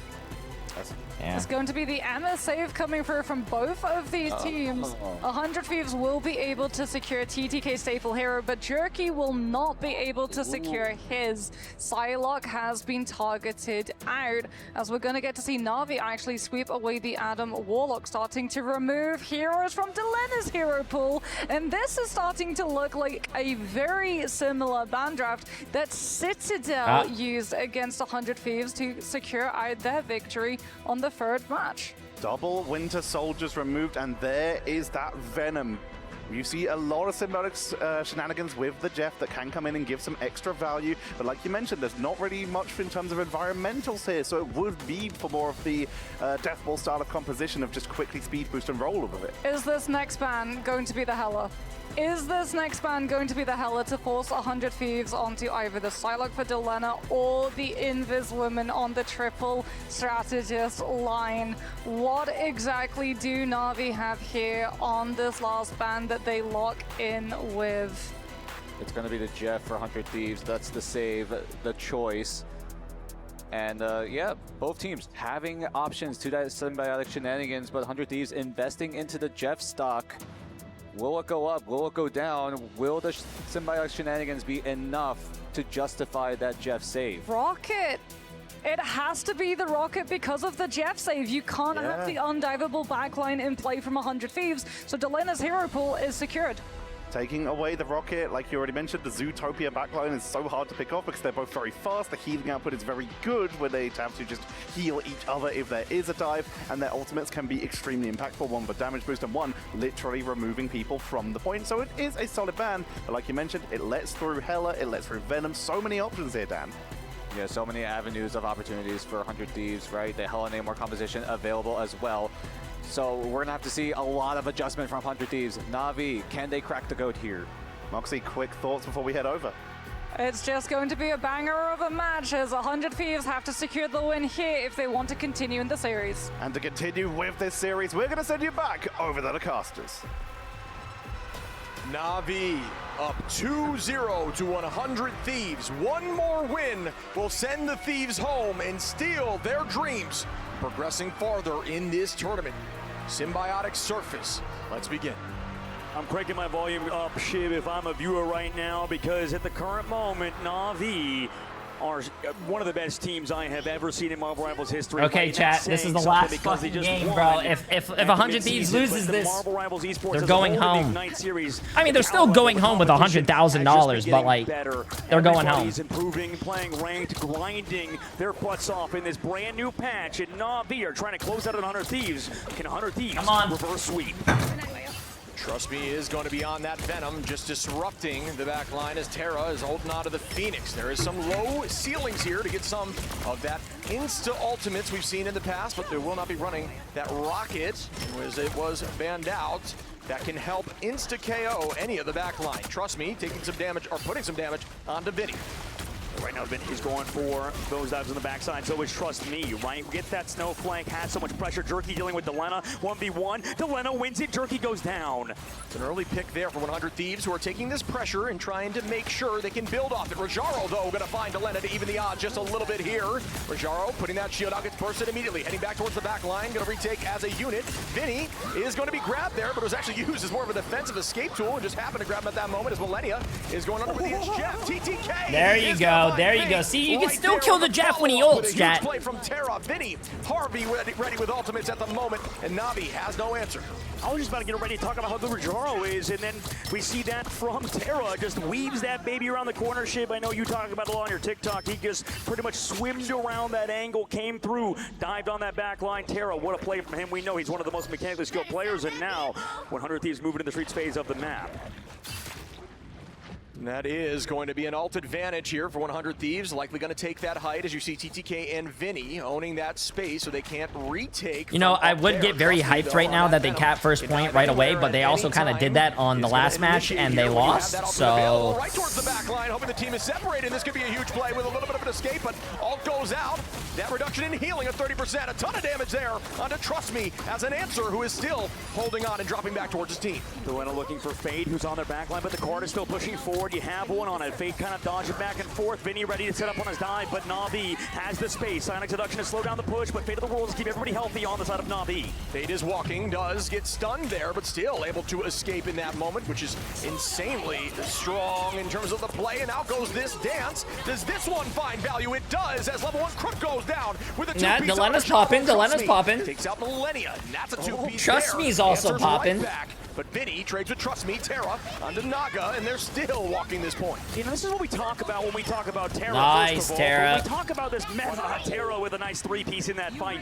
God damn, Terra does not want to go out, chat. Terra does not want to go out. Those first eliminations, you get those first KOs on our Thief's side, but it doesn't matter for Na'Vi. They came back found two. You have to close out. You have to rely on star plays right now on 100 Thieves side for Terra. And that's an early pick there on a level 1 Crook, which is a strategist. So again, Terra looking very strong here on the Phoenix, getting a ton of value. Is this the new answer for this team, which is looking much different right now? Naga is going to start up here with the Devil of Hell's Kitchen, but goes right down from TTK, who punts him into a wall. Yeah, you gotta put the lawyer away, bro. Put the lawyer away. It doesn't matter because the pace of play is too much. TTK on them. Frost is looking clean. Millennia, he eats Jerky, making sure he's out of the fight as well. Na'Vi and Fate specifically can't really find anything. He's just gonna wait it out because it's been a really tough fight. The portal comes out, but is it too late? Millennia does go down. They trade it out. They still touch at 1.55 meters. Now that is going to be a retake here from Na'Vi at the current moment. Terra Terra able to find Rajaro. That was a good portal by Navi. TTK falls from Trust Me, Vinny. Damn, that was a really good portal by Navi. I thought 100 Thieves was definitely winning that point. Good push there, but what a retake by Navi. No more portal cooldown though. Yeah, no more portal cooldown, but that was a really big retake, right? We saw Fate not go in. He's so smart, which is what we talk about. He's one of the best Jeff players. Sure, he didn't get value with that E. You see Jeff players miss their ults all the time, but that's on purpose. That's because Fate doesn't want to go down. We talked about the most important thing in Marvel Rivals is not going down, not getting KO'd, and Fate proves that there. Yeah, if you pull out cooldowns, that's enough value. So as we see right now, Trust Me, going to engage and just try to get eyes all over the place with some slick movement now. Out goes that Psionic here from Rajaro. Everybody on 100 Thieves has ult available almost as Millennia still trying to build up there. Jerky goes up into the sky now on the Phoenix as well. Fate takes out Vinny. Terra onto Trust Me. Both the Venoms are removed. Yeah, right now Terra just running down Jerky. He doesn't even use his ult. I thought he might have had to use it, but the healing by his team is enough. No portal cooldown you brought out earlier. Naga's also still on that Doctor Strange. Remember, folks, when you do use that Psionic Seduction on Phoenix, you do get a second HP, or full HP bar, so essentially a second life here. TTK walking in now towards Trust Me, pulls Crystal. 25% of the HP will be popped when that breaks. And up goes Terra, but it potentially blocked here. No, it's not. Bang. Coming in high. Oh, I think that hit someone. Going to deal some damage, but the answer is up here with the Invisible Boundary. Rajaro blocking that with his Carbon Crush now coming in. Oh, it was the Carbon Crush. Damn. Jerky goes down to Terra. Meanwhile, the damage is there from Delena. Rajaro also falls, and Naga just here to delay for a little bit longer. Can Trust Me find anything? Dodges the Jeff as well, or that was Fate in that fight. Nice shot by Delena to get out of the way, out of the mouth of Jeff, the Land Shark. Algomoto's here. Can he dash away in time? He looks like he does. Naga has nothing else here. No team to back him up, but just Trust Me on the card. Though to stall it out. Jeff in the back line. Can they find anything? It's Millennia to connect onto one. Delena falls, but it may not matter because Terra. Oh, they cut! He does get him. Naga as well to stall it out, but the damage is here from the SWAT. Damn, Terra's fucking killing everything. God damn. Really good rotation from Navi to stay God on the point, damn. but Thieves, way to stay calm and collected. He's fucking killing it right now. Their comms are cleaned up here because they had great target priority and are now walking into point 3. 100 Thieves looking like a refreshed team here with 2 minutes and 3 seconds on the clock. Jerky and Naga have swapped it up. They're going to Hella Namor. This is a comp we know that really likewise play well, but let's see if Navi can play it well too. Sometimes when we see compositional switches like this on the fly on the final point, it can mean the team is starting to feel a little iffy, but again, this team is so talented. We'll see what they're able to do. Trust Me coming in here with the Feast of the Abyss, looking towards Millennia, not able to find too much, looking just at Harvey. Naga follows up, and so does Rajaro, as that is 2, and they will have to retake as a unit, but do have a ton of ults available. I will say, now that we're on this phase of the map, it's long range, so there's a lot of area for Jerky to work with. Same thing with Naga. Also, we know Namor is a natural counter to Psylocke with those squids, you know, especially with the undead squids you get with the Hella team up. Right now, this is a perfect switch up for them. Out goes that Psionic here from Rajaro. Can they get some follow-up? And Delena looking for one in the back line. Terra is going to follow Damn, up on he actually got the Invis woman through the... Wow. I was about to say, I thought that was a wasted ult. Nice. 4 ults used for 100 Thieves, 2 ults for Navi. That is the tell of that story. And 100 Thieves, Vinny has to pop off right now. I need to see something out of him if I'm a 100 Thieves fan. For Navi, everything is kind of free for you right now. If you see a later early, save everybody in the spawn doors. That'd be huge. Going in with the Feast of the Big Fist quickly. Dodge everything. That is not a huge feast. It did buy some space there onto the point, but Jerky and Rajaro are now on point. Trust Me as well, burning out those cooldowns. Up goes Jerky in the sky, the goddess of death, putting Harvey in a very dangerous spot. Who does go down? Terra is going to find Trust Me. Naga finds Terra, though, and now the numbers are back in Navi's favor. Goodbye, Millennia, and they are doing work on this retake with 18 seconds on. We likely will see a hello. 100 Thieves were never going to win that fight. That was a really tough one to win. Navi, great job from them. Jerky going aggressive with that. Goddess of death on top of Fate. Here's the portal play from Terra towards the main side of the objective, but they're going into a whale. Can he block it? Nice. Likely we'll see the strange shield. They have no ults though. They gotta watch out for the whale. Terra is on the high side. Delena, they got a pick though. Saying I am the goddess of death. Oh, it's a huge pickoff from him. Millennia through the backside. Here comes the whale though. Can it trade it? Delena gets live. Oh my god, he lived. Down the backside, takes down Rajaro. He lived. Naga brings it back, but Delena finds him after punishing him. Doesn't matter if he lived. Here under the Millennia trying to walk away from the backline as Rojaro is still chasing here. They got to maintain presence on point. They have one on. No, everyone's falling, chat. Oh, everyone's falling. On a Vinny, and they are up a number again. OT ticking down. This is looking like it will be held by Na'Vi. It's getting intense. I mean, you could see it on both players in their crosshairs, right? You could see the emotion being worn on their sleeves. Damn, hey, that was a very good push, though.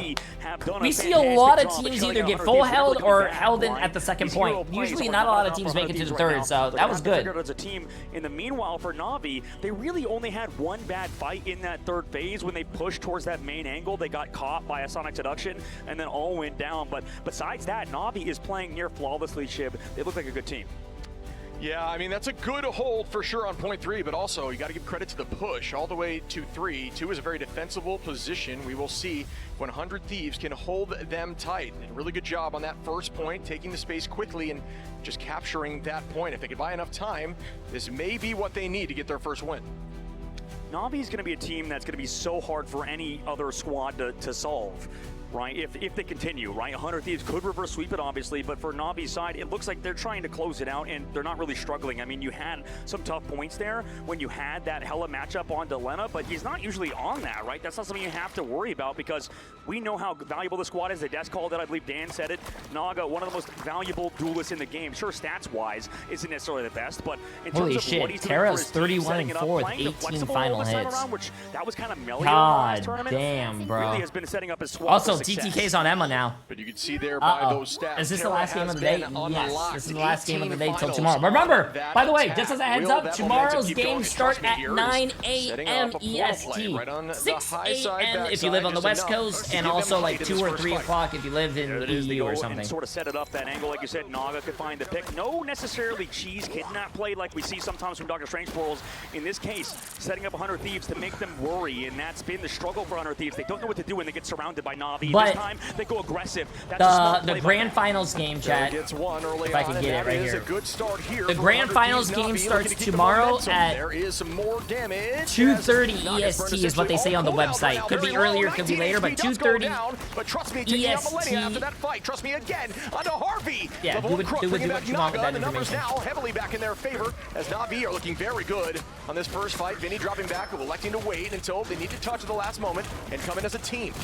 Na'Vi are just kind of clinical right now. Delena falls. Terra does trade Naga at the least, but at the moment, I would have all of my eggs in the Na'Vi basket because they've surrounded 100 Thieves when they're playing a dive comp. Portal comes back from Millennia. Maybe it's too little too late, though. They were about to cap it out. Na'Vi is, and they still look like they're going to do so because this portal isn't going to be enough. The staggers are going to eventually happen, and 100 Thieves are going to eventually be staged off this point. Delena does commit the ultimate. They're able to find one, but is it enough after the Jeffel? And everybody's now capped. close Wow. out. 5 minutes now Na'Vi has in the second phase. 5 of the minutes. map. They had that. When They you're in basically the had the same dance, enough you're time as like not 100 committed on Thieves. point, and that will give them enough to take point 1. A good idea there to try to find some value. It was a last-ditch effort from Delena to try to find some picks, but did not come through.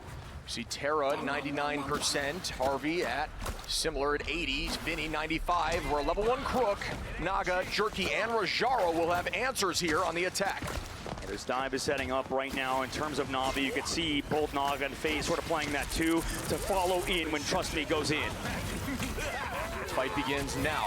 Owning this height, out goes that Sia. There is a huge combination from Terra with a 2-piece coming in with that Ensong Inferno. Looking for 3 there, and yes, down goes Naga. Trust Me falls from Vinny. And what a retake here by 100 Thieves, who were down in ults in that fight. And this is the story of 100 Thieves. Terra putting the team on his back at specific times. It was a big insult on Inferno. It shut down level 1 Crook. See you later. Gets rid of all of the overhealth.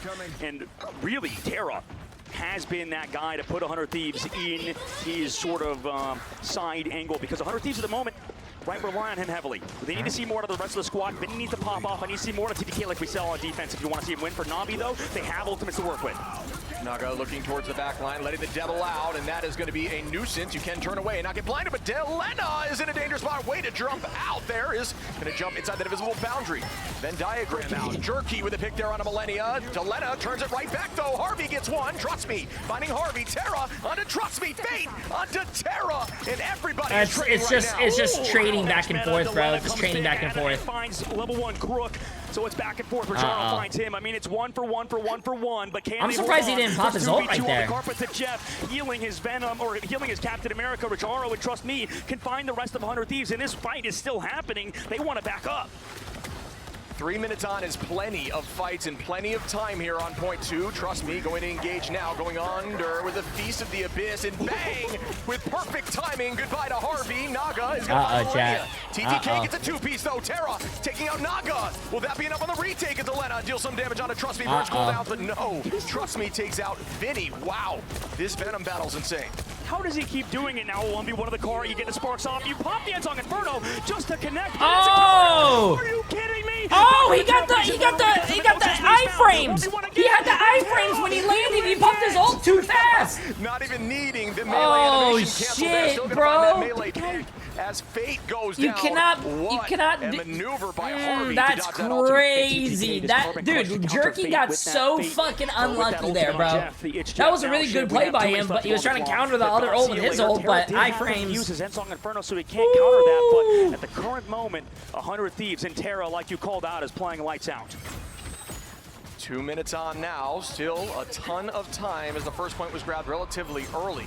Keeping pressure on the height here and always having eyes on point to ensure it is not moving forward. Everybody is battling again. TTK with an early pick there onto Rajaro. Naga has to drop backwards, looking towards anybody in the back. Iframes are basically like, what is it called? Like, what do you call it? Invincible frames, or whatever the fuck it's got. Invincibility, yeah. So like, basically, when like a shark ults, when he's ulting, when you see him swimming under the ground, when you're shooting him, he doesn't take any damage. Or when like Star-Lord rolls in the air, when you shoot him, like, he doesn't take any damage. As well for Na'Vi, relying heavily on Trust Me right now. It doesn't really matter because Jerky falls to Delena too, who's looking amazing on Psylocke. I mean, this is the best we must have seen him play Psylocke in the past year. Delena definitely working on this Psylocke to deepen that hero pool. Has looked very, very strong, as you had mentioned. Ults will be available from Terra, Vinny, Delena, Harvey, as Naga, Trust Me, Jerky, Fate, and Rajaro should have ults in this next fight. Sitting back on the high ground, Ryan trying to start this reverse sweep with 60 seconds left to go for Na'Vi. They want to close it out right here, and it's Naga to try to do so. Naga is dropping backwards again. Delena is going to find one. Terra onto Jerky, not committing too much at the current moment to ensure they can win this fight without overcommitment. Out goes those boundaries, or those additional shield as Naga goes down, and the retake will begin once more for Na'Vi. Delena looking for another pick with Terra, and down goes Rajaro, and we will not see a portal play just yet. We're entering last fight territory here. Shiv, 30 seconds left. Damn, this was a 5-minute hold, chat. Every ultimate for 100 Thieves. You just use that Dance of the Butterflies. Millennia gonna have to try to live versus Naga, who's surely set up for that flank, but it's a few fight wins for 100 Thieves. They're starting to build that momentum.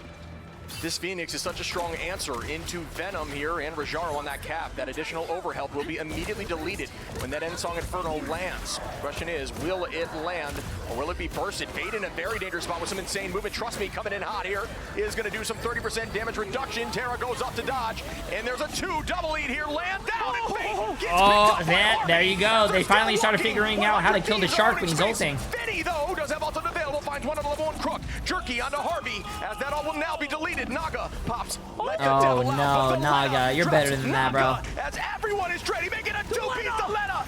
Is it the reverse sweep?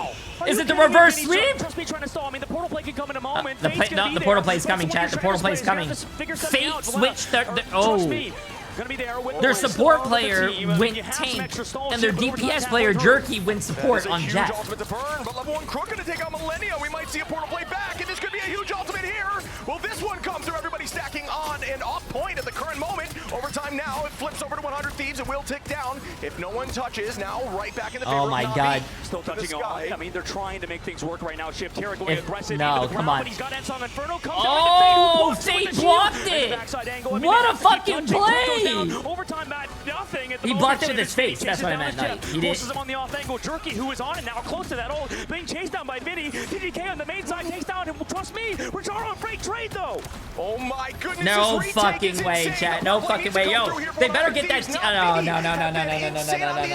Every portal play has gotten value, but we will see it right back here. All it has to be in the last possible moment. This portal cannot be stuffed by the point, as they will try to look right towards the back line. Portal comes through. Team is together. Ult advantage here for Na'Vi. Na'Vi as Jerky now is on that Jeff with a huge Jeff potential. Trust me, goes under. It's huge. Terra, though, finds one early as they are up numbers once more. 5-6, make it 4-6 as Terra takes out Fate. There's that It's Jeff, though, from Jerky. Is it huge? Terra does not find anything there from Jerky, who is low and down. Terra is insane. They're bringing it right back. now, and they will stop Na'Vi.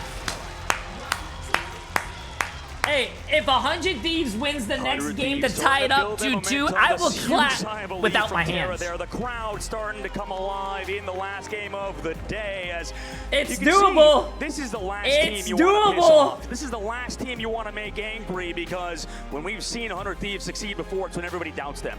Nobody believes in them. 100 Thieves do. Bro. They believe in themselves. Oh, they take a quick 2-0 loss. They come back in that last map, but oh my! Are you kidding me? I mean, look at those stats later on as Na'Vi.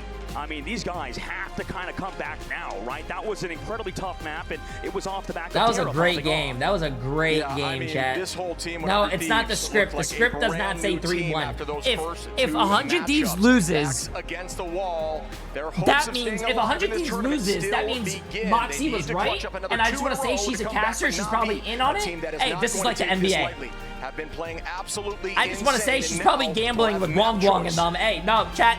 It's all fake. See what they would decide to choose, Shib, because they can choose it's all whatever fake, they man. want. Convoy, convergence, domination, everything is there. By the way, also my voice cracked. Don't say anything about that. Here in DreamHack Atlanta. Thank you all for coming by. The Marvel Rivals Ignite Grand Finals, and this is not the Grand Final, Shib. We're still. Where's TTK's dad? I still haven't seen him, man. This is $1 million tournament, right? If you have friends hanging around this venue, make sure to tell them to stop by. Same Wait, thing for another Twitch, right? massive Twitch 10 gifted from Hardstuck Platish on YouTube. Absolutely insane, my friend. I appreciate it. Are you kidding me? 60 KOs there, 35 finals. 60 eliminations, 35 final. I'm trying not to be biased. We don't have American Man here, all right? But of course, right now, this is genuinely, when we watched our games in North America, this is the last team that you can never count out, because they always sort of, they get better when they're angry, right? Yeah. This is a team that whenever they're down, they sort of trigger that competitive spirit, and that maybe comes back from the background that Terra has in hockey and so with some of these other guys in sports generally. I mean, I know that they can sort of come back from these mental situations when you're more angry, you're more in the mode, I guess, for competition, because in esports, right, it's a mental game. You're utilizing your arm, in this case, your thumbs if you're TTK, but, you know, you have to utilize that brain. You have to sort of trigger that sort of fight or flight game mode, and it's hard to do that when you're playing a game, right? You have to sort of involve yourself physically, and what better way to do that than going down 0-2 and getting pissed off at each other? Yeah, Bruce Banner to Hulk, we like to say, buddy, and they surely showed up like the Hulk. God damn, bro. God damn. Was a this ton is of a fun game. To watch, but I'm excited. Thieves did it right back at them and came in hot with that Phoenix. I want to see what they could do in this upcoming map, right? I talked to you, Shib, in the past, right, with a couple, hours playing professional hero shooter genres. There's times when you have to yell. There's times when you have to get pissed off. You know, as a competitor, right? Yeah. When you play a ton of soccer, a ton of these sports, Shib.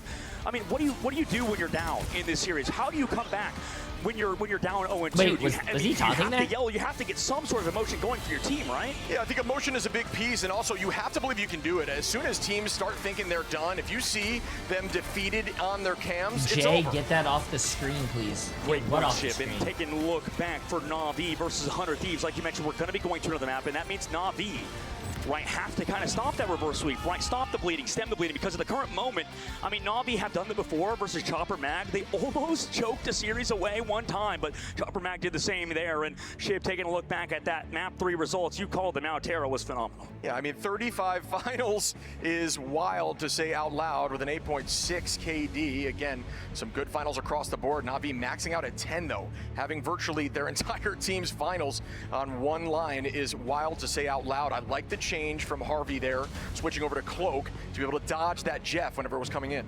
And I know that stat watching isn't the best thing, but if you take a look at Vinny versus in TTK versus Trust Me in Rajaro, you know, we were talking to Mega Milani about this. Damage taken 35. is a big stat, right? But there's more to it just that. But regardless, you can see he played a lot better final there. hits. Way less damage taken. Same thing with TTK on the opposite side for Trust Me. They were just feeding. I hate to be that guy, but they had 44,000 damage taken. Trust Me usually doesn't play like that, right? He was doing a ton of damage, but you talked about it earlier. What is all the damage good for if you can't even do it often? 8.4 or I think KD? Phoenix was a good answer there to that overhealth. As we look over to our next map shortly, it's going to be Hall of Dajalia Convergence. Hall of Dajalia is a great map, too, for both of these squads, right? For 100 Thieves, they're going to try to have to deal with Na'Vi on this map type. A huge shout out to you, those of you still in attendance this late at night, especially in Atlanta DreamHack. So it's a pleasure having you all here. This is the last match of the day, but the grand finals is still coming up tomorrow, Shib, and we still have 3 games tomorrow, too. I can't believe we get to watch so much Marvel Rivals in person. But this is going to be interesting. TTK's dad was in the middle. We really get to see a lot out of the squad. Are they going to result on? Are they going to sort of fall back on Namor, Hella? There's so many questions I think out of the ton of this squad. Yeah, I think the switch there again from Phoenix was the answer they were looking for from all this overhealth of that front line of the Venom, for example. We'll see Na'Vi remove that Jeff and 100 Thieves remove the Mantis. KD which is is again not a kill major death, your kill surprise, death but ratio. we will have the ability to see 100 So it's Thieves like how many kills you have divided by how many deaths you had. So let's say you had 10 kills and you had 1 death. Well, your KD is going to be 10, right? 10 divided by 1. To mix it up. You don't want to just play the same stuff every time. We know if you how had good Mantis 10 kills and 5 deaths, well, 10 divided by 5, you know, it's Jeff is so strong. We know how those ultimates can connect and land flush a lot of the times. You really have to counter it sometimes with Emma, like we saw with TTK. I think TTK had a good read on Fate, and that's why they want to stick with this Emma matchup on their side, make sure it's unmatched on this next map. So they're reading what Na'Vi are putting down the Florida and map, trying to counter chat. with their own picks and bans. But Jerky will have access to that Psylocke, and we've seen what what we're that starting. means We're starting the next for game. the Let's get it. backline of 100 Thieves. It means running consistently for your lives right there. And goodbye to the Mantis. Oh, by the way, Edward as well on YouTube. I appreciate the massive 5 gifted subs. You're absolutely crazy. This is the last one out of both teams, right? So 100 Thieves with their protect. We'll see what they want to go for. It's going to be a 100 Thieves needs to win this, chat. 100 Thieves needs to win this. So far, this time it's the Captain America. They need to set and up Na'Vi. the right choice because Na'Vi saved the Psylocke. Erratic, appreciate the massive 3 months. Captain America's definitely a comfort pick for him. Na'Vi saved Psylocke. You know, it makes a lot of sense to go for that Cap, knowing that they probably want to ban another dive tank. Yeah, and the odds of the group being banned out are so I think low. 100 Cap is just far more oh my god, I think 100 specific Thieves meta. is going to ban Jeff. But these have been more consistent comps and locking in the Venom there from Na'Vi. Yeah, they want to set up Trust Me on Venom, right? This is a matter of, can 100 Thieves repeat what they did last map, right? They get that Phoenix open, they have the Bucky open, they also can't play the Starl or Terra. We've seen play that previously. The TTK Go controller and Lapper on desk. I'm pretty sure on his lap. I've never seen him play on his desk. Oh, the man Bucky. Oh, so that means Jeff is going to be in the game for Na'Vi. So they're mixing it up, trying to throw out that Jeff ban first, but they still resulted in doing a very similar ban phase that they did earlier. Leaving Delena still on Psylocke is interesting for 100 Thieves. On their angle, it's going to be interesting to see how they deal with Jerky on Psylocke 2. Where the hell did that and we will begin shortly, folks. Hall of Dajalia Convergence. Na'Vi needs one more to take this home. 100 Thieves needs to go back-to-back here to counteract and potentially move forward heading towards those finals. Taking a look at the player cams today, you can see all of these guys. I think Trust Me pointed it out and called it out well, better than I ever could when he walked out. He said every team here is scrimming and practicing countless hours, more than you could even realize as an audience member. How many hours they put into this game, how many sleepless nights they have because of a lost scrim, because of a terrible scrim block and a terrible day. And they come back, they have the mental fortitude to come back in this game like a lot of us do in life, Shib. So 100 Thieves, can they do it? Can they come back against Na'Vi, or can Na'Vi strengthen their fortitude and hold on this map? Bro, no one comes close to even near Terra. Stop with the comparisons. Terra is a generational DPS. The one in a lifetime kind of shit. Yeah, but have you ever heard of Jay3? We've seen this team in the past use the rocket jump to take the right side height together. We'll see if 100 Thieves have done their homework. It looks like everybody is going to do that once more with that rocket jump. This is their consistent strategy. A push here from something like Invis could be huge, but no, the team is not caught them on this high side. Waiting it out, Naga presses out the side of Vinny for now. Trust Me on the flank, matched by Terra, who was incredible last series. Meanwhile, he backs off for now. Trust Me ready to go for that in the back line, but they're setting up their angles. If Trust Me's countered on this Vanguard roll, we'll see if it happens, but Terra still has to deal with a huge chunk of HP. Fight begins once more. The whole team dropping back as Jerky is going to find Harvey early on, and that is a huge pick onto a strategist, a mainline strategist that will keep your team healthy. TTK in a dangerous spot. Oh man, they have a lot of point presence. Now in a dangerous spot. Jerky, what a shot there. Oh no. This is the problem. You're going to at this mismatch Psylocke in terms of the duel. Trust me, takes down Millennia too, and on that height with the Luna Snow, they were able to take an incredible off angle there. That was the fastest first point in pro play that I have ever seen. Through in terms of whenever he gets damage from Terra, able to heal him up. So Naga now ahead in that Ensong Inferno play. Also Jerky able to set up so many consistent dives with his Venom player. Yeah, don't give Jerky Psylocke from what I'm seeing. It is wild. Great tracking there as Rajaro now owning this space, trying to break down a little bit of this building to open up an LOS here, dropping back towards the team now to move this cart forward in the streets phase of this map. There comes that dance, and Harvey's very low. Millennia the same. Oh no, stop. Jerky says, I'm not done Stop. yet. A three-piece. Let them live, Jerky. Let them live, bro. Just that guy, like you said. They try to dance with the butterflies. Wait, Delena. They find Crook and Fate. Is that enough? No, Naga shuts it down. The dance of the butterflies. Goodbye. Send down. That butterfly had about as short of a lifespan as a real one, Ship. The retake will begin now again. Millennia holding on to a different dance floor as Terra has that Ensong Inferno. That has been a good answer to some of these big ults, but Rajaro is now on that Magneto instead of the Cap, so that overhealth will not be as impactful. Trust me's engagement. There comes that combination, looking for the 1-2 punch. Can't boost anymore. Bang, it is gonna find them very low, and that would be an early pick onto a clone. Well done by Delena to hide in plain sight. I mean, he ducked around the corner to at least dodge to see you later, but here comes Naga in the top with the Ensong Inferno, shuts down Millennia too. Numbers now up for Na'Vi, already heading into point 2, and this looks like the team we've seen from map 1 and 2 as 100 Thieves are playing on their heels, dropping backwards now. Out goes that invisible boundary from Harvey. The walk down here from Vinny now is going to deal some damage, but not be enough to counteract some of these strat line ultimates. Playing it slow, Terra with that slow play, able to find Jerky on the high, just sort of taking this sort of off angle in the third person perspective, but Jerky brought back by the BRB. Huge job by that Rocket to put down a good BRB. Eventually Terra, Trust Me falls to Terra, and meanwhile Delena on the opposite angle doing well. The bubble forced, but Trust Me's gone.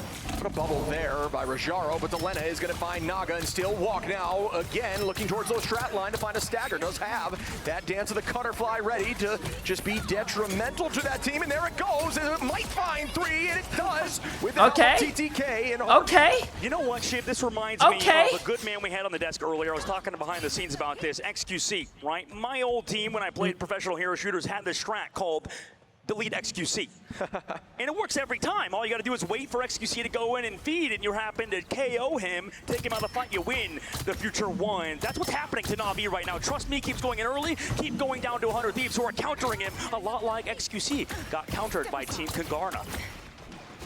And they are going to start another fight now, waiting for that engagement from Trust Me, who's very close to bro, ultimate. Jerky is gonna start up here with that why did I'm gonna say this, chat? Why did Unk need to bring up his childhood from 25 years ago, bro? Finds one walking. Do I see 2? I do. On a level 1 Crook, who's now low and goes down. Good commitment there by TTK and Vinny, who are still looking to find more. Terra onto Rajaro. Terra again. Nice. Jumps off the reset. Terra's so good, man. I mean, what else could you say, Shib? I mean, he and the rest of the squad. You wouldn't get it? Of course I wouldn't get it, because I'm young and hip, bro. I'm 21 years old. Resultant Jerky popping off a little bit more. He's the 15 years ago, I wasn't born. Back into it alongside the dimes of Trust Me. Did I pass the vibe check, chat? 6-7? Opportunity here from Terra and Millennia, where we'll see Ohio? and Trust Me have Riz? the same opportunity with Venom and the Feast of the Abyss, both of which can be very scary to a back line or anybody 275 HP and below. What's 9 plus 10? Now, and what a stun there on a Millennia 21. right before he can press the Q button. What a play. Yeah, you know what I'm saying, chat? My name is Jeff. I mean, the damage output by him, now Naga has the height to do whatever he wants. Oh no, you disappeared, all right. Right back. That trade did not work out in their favor. Jerky now at a Terra, and that could be enough here for them to take this point, and the dance floor comes through. The dance floor comes through, but it might be too late. I mean, the Meteor M's about to slam down on the Millennia. No, it comes back to the card. Wow. But it might be too little too late regardless for 100 Thieves because of Na'Vi setting up in the overall mega height almost. Really good movement there by Millennia to come back and keep the team healthy once more. Harvey is going to be in trouble, and same with Millennia again. Jerky is looking so good. Rajaro is going to find Vinny, and TTK goes down to Jerky, who is playing once again lights out on this hero. I don't know what they have on this camera, but this camera is awful. Understanding that It's so choppy. Naga on that height, able to find the pickoffs on the back line. Everybody's being focused on Vinny, but Harvey, he goes down in the middle of his ultimate, uses his invisible boundary, gets picked off by Naga. This guy's coming online. Naga as well, the guy we talked about on Na'Vi, who also can match Terra, but he has to right now. Now it's point 3 with 2 minutes on here, folks. TTK starts with the Psionic. Looks towards level 1 Crook, who will not be walking now. Looking to try to make that happen at the very end. Still didn't work out. Vinny takes out Jerky, and that's a number in their advantage as Elena finds 1. TTK makes that 3, but the res comes through. Nice, nice. Don't die, though. Don't die, don't die. And they're still holding on to that freedom charge. And listen, if you're a scrub that can't aim like a lot of people in this game, you have that Psylocke bikini skin because it was so amazing in our shop. But What? Yo, what's Dogman saying, bro? Why is there no filter on him? He just called the whole fucking Marvel Rivals community shit. Yo! Instead of 8 swings, roughly 9 in terms of damage, but he's just, what the fuck, man? Exact 8 swings just in terms of raw damage. That is the number. Trust me, comes in with a huge Feast of the Abyss. Down goes Millennia. TTK with a follow-up. Jerky and Naga are going to follow up on a Harvey and Terra. And wow, what a combination off of Trust Me. You might have retold a story about XQC, but I'm so sorry, Trust Me. I didn't mean to compare you to that guy because you are one of the best players on Venom. We've seen at mid-season that he is the GOAT of this game so far. He not only brings the brains to this squad of Na'Vi, but the mechanical skill. 40 seconds left to go, Ship. 100 Thieves. They're going to have to stop right now, but Na'Vi has a combo. And out goes another dance. Jerky takes out Millennia and Harvey. This combination has been so consistent. They cannot stop falling to Jerky. Terra finds 1. Oh, he needs heals. Fuck. As that's turned right back at him. Delena does have 1 ult to come back heavy. Millennia with the dance floor and Harvey as well. But again, they've got meters on the location here. There comes Vinny now. He's going to start up. Does have 25% to ult, so they're just going to try to hold for 9 seconds and hopefully win this OT. And Naga on the left side has to deal with his backline. He's doing so far. I mean, with the time against the wall, or time running out, rather, Meteor and hat from Majaro has to land flush on a Millennium. Wow, what a combo. Wow. Naga, what a shot. Use that to burn shield. Wow. Majaro is just cleaning up here in the neutral after ultimate, and that is going to be everyone on 100 Thieves. And Na'Vi are going to keep this pressure on the point. Stalling for as long as possible. TTK goes down, and that should do it. Na'Vi, 3. Huge closeout from Team Na'Vi. I mean, they took the entire time, but that doesn't matter when you close out the entire map. We've seen it done before where teams will just cap out in overtime. We've seen specifically on Convergence that it can happen, right? You don't have enough time in the bank a lot of the times to make things work long term. Trust me, sure, went down to the streets phase 2 or 3 times, but it didn't matter because eventually they came together around Naga, found their pace of play, stopped kind of going in. 100 Thieves don't have anything to really match that. Maybe they can set that up on the offense versus Na'Vi. But Na'Vi on defense, we've seen them before. They really do a good job at shutting out 100 Thieves whenever they want to sort of take any angle shift. Yeah, 100 Thieves got to clutch up. You've seen it time in time again in ladder, but it's a very different story here at this level of play. Na'Vi seemingly coming back from a potential ban loss, or how it looked there on Clintar, but yeah, they're looking so good again. 17 finals, 10 for Naga. This team. This is looking tough, Chad. I don't know what to say. Map 1 and 2. I'm at a loss for words. This isn't how 100 Thieves plays. One of the kings of this game. There's a reason they're here. This isn't how usually they play. In America, right? These guys traveled across the globe from different parts of Europe, right, Shib? And now they are here against the 100 Thieves and want to crush the hopes and dreams of the American fans in attendance today. And for Na'Vi, they've done it before in China. Can they do it again here in Atlanta? All you need to do is capture the mission. Here comes the initial fight, trust me, just scouting, essentially telling the team what they are going to be running and ready to stop them. Backline, it's actually going to elect to drop back towards the team and protect for the moment. Rajaro going to break down some of these structures to open up the LOS, and everybody else coming right down main. Psychi Live, they're going to take the height. I still believe in them, chat. Come on, stop. You have to keep believing in them. Setting up Come right on. now for 100 Thieves, where Terra is on that back left angle. Vinny trying to control this top right, but he's getting poked out so much. Also, doesn't have that idol. Seeing that, dropping down. Vinny has to play on the health pack super well, has to live, and does so. He's gotten 3 health packs in a row. How did he do it? Still goes down. Damn, bro. Is going to be able to clean that up from Vinny, and the team is already owning this space as the point is starting to move forward. TTK trying to get there, but no, Naga is going to find Delena and put them up 2 numbers until that spawn comes through. Jerky just walking down now and pressing them backwards. They are going to have to retake as a unit, and that is exactly what they'll do. Yeah, the idol probably on Terra, or sorry, on Delena. Meanwhile, for Na'Vi, able to sustain for longer. We know how good Venom can be in the hands of Trust Me. Never went down. Same thing for opposite side for Vinny, though. His struggles have been on these dive vanguards. In that case, it was pointed out by the side of Na'Vi. Stalling now as the next fight comes through. TTK again up in the front line space, but the back line is where the issue is, as the dance of the Cutterfly is going to find one from Delena, and Jerky takes out Millennia, excuse me, as Spade brings back they're doing well, they're doing well. Trust Me, and again, coming in hot here with the Unsung Infernal. Basketty for 55 months, absolutely insane. I appreciate it. Naga available, goes up into the sky, will come down heavy, and boom, here it comes, and very low, but able to escape there is Delena. Yeah, it's about having less weaknesses right now. Naga falls to Delena. We talked they're gonna about duelist they're gonna get the TP down. Playing Rocket Raccoon can struggle sometimes. You saw that they had the dance floor towards point, but instead of driving towards his own dance floor, doesn't live. And with this, I mean, you have the portal plays, Meteor on the backside. Maybe if you can group at 6, you can come back in, but it's gonna be rough. Delena now onto Naga. Rajaro goes down. Delena with a 2-piece here in this neutral Terra onto Jerky from the portal. There we go. They got it. They got it. 4 minutes, chat. 4 minutes. 4 minutes for the sweep phase. Swapping Fade over to the Rocket Raccoon and also Naga back over to the Phoenix. It's hard because, like we were mentioning in the previous fight, how they lost that ship is they could have just dove back into the dance floor, stay alive, but instead he dashes up towards the air. Now he's going back over to Phoenix, a little bit more comfortable of a role. 100 Thieves still playing that 2-2-2 style. In the meanwhile, we have Invisible Bounty ready to go, feed him charge for the side of 100 Thieves, but Na'Vi, they've got nothing. What an incredible strong neutral. Jerky building towards that dance of the butterfly. It'll be the first ultimate, but likely will be countered by that invisible boundary. Delena holding on to that ult as well as engaging directly onto the back line. Oh! 1 and 2, looking a lot like what we saw here from Jerky. Oh, okay, Delena, okay. Delena looking very strong. Good shit by Delena, okay. Do I see one more? Okay. Good shit, Delena. Delena is just turning into Timothy Johnson before our very eyes. And we saw Delena pop off on Sideline before. Wait, what to is this it? level, like you mentioned, shit, beautiful plays out of him. Good shit. They only used 1 ult for that fucking team win, too. That was really good. That was really good, chat. That was a great play by Delena. The butterfly. Terra has the Unsung Inferno.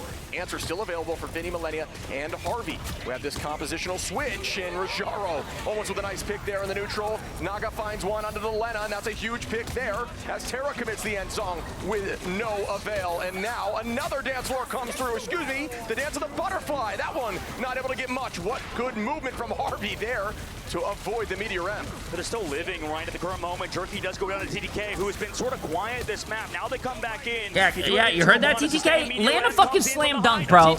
Yeah, that's what I'm talking about. Naga still owning this space with a few meters left to get point 2. Fate gonna bring that's what I'm talking about. Can they cap? If they cap this, chat, that's gonna be massive. Pressuring this backline, not allowing them to look forward. One goes down. Level 1 Crook as Naga gets 1. TTK. Oh my God, get this off, get this off. It's like 30 FPS. Jesus, my eyes. Trading for days, but this will go 100 Thieves way. What a touch. Oh my God, what a stall by fucking Na'Vi though. Na'Vi is crazy. Getting better as Cap as the series goes on, and then Naga sort of stepping it up too. This is them 100 Thieves, that is, sort of figuring out the squad of Na'Vi, downloading them, but it took a long time. We're at 3 minutes and 22 seconds left in this third phase. In order for them to have a chance, Shib, they need to full cap, because if they do, we will be entering yet another attacking phase for both squads.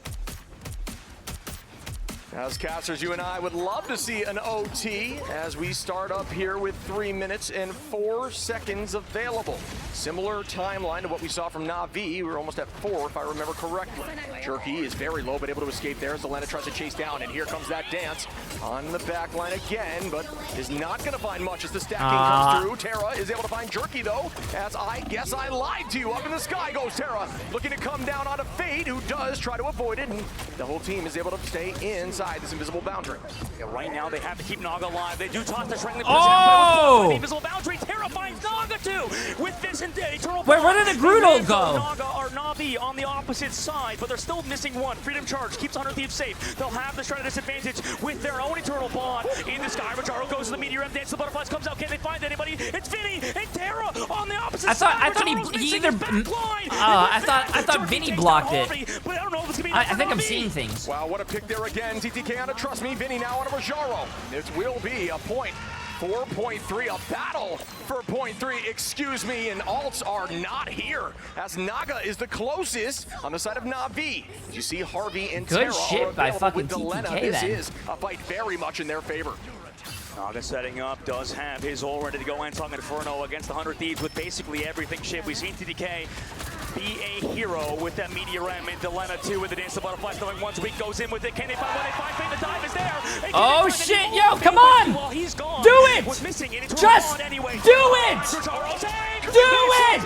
Can they find anything? Just do it! Oh my yo! Capped out with a minute and 30 on the clock. Yo! More time for 100 Thieves here, as we'll see Na'Vi only with a minute in overtime compared to that 2:28 Oh for 100 my Thieves. God, they're This doing it, is chat. Exactly what you see sometimes in ladder, folks, where you say, hey, we push right through, and then it happens right back at you.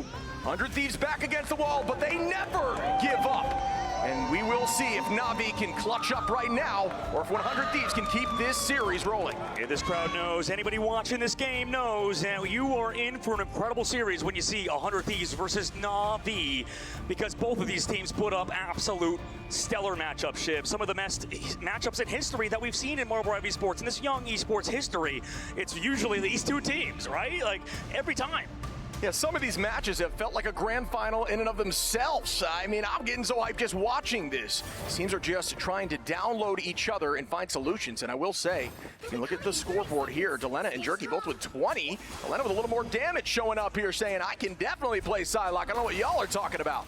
Now, we'll say this is boding well, I think, for Team 100 Thieves, and I know that they really prioritized keeping Vinny alive in that previous game. Delena also was able to pop off, and that's what you want to see if you're a 100 Thieves fan. For Na'Vi, I feel like still a lot went their way. The only negative is that Jerky was still going down, and we talked about how good he was at not going down, not being a casualty earlier. This time, he's being hard focused by 100 Thieves.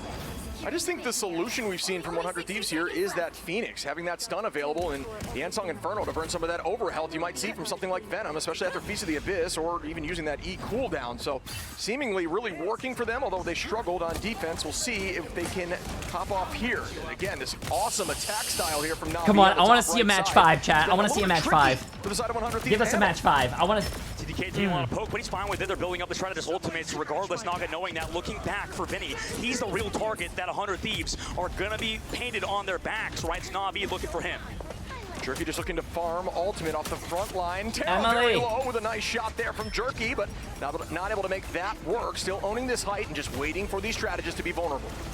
And these comps are sort of hit squads. Jerky is one of them. Finds Harvey. Terra does trade back Rajaro. Is it enough, though? It might be. Rajaro brought back, but they fought 2 lives. Delena and TTK take them down. Jerky falls, but Crook trades it back onto Delena. Oh shit. Touch comes through, and that's another pick by level 1 Crook, and they are up again in numbers as Vinny drops backward towards the team. The foreplay coming in here from Millennia, and that's going to put them down a strategist until a switch Hold the comes line, through. chat. Hold the line. Hold the door.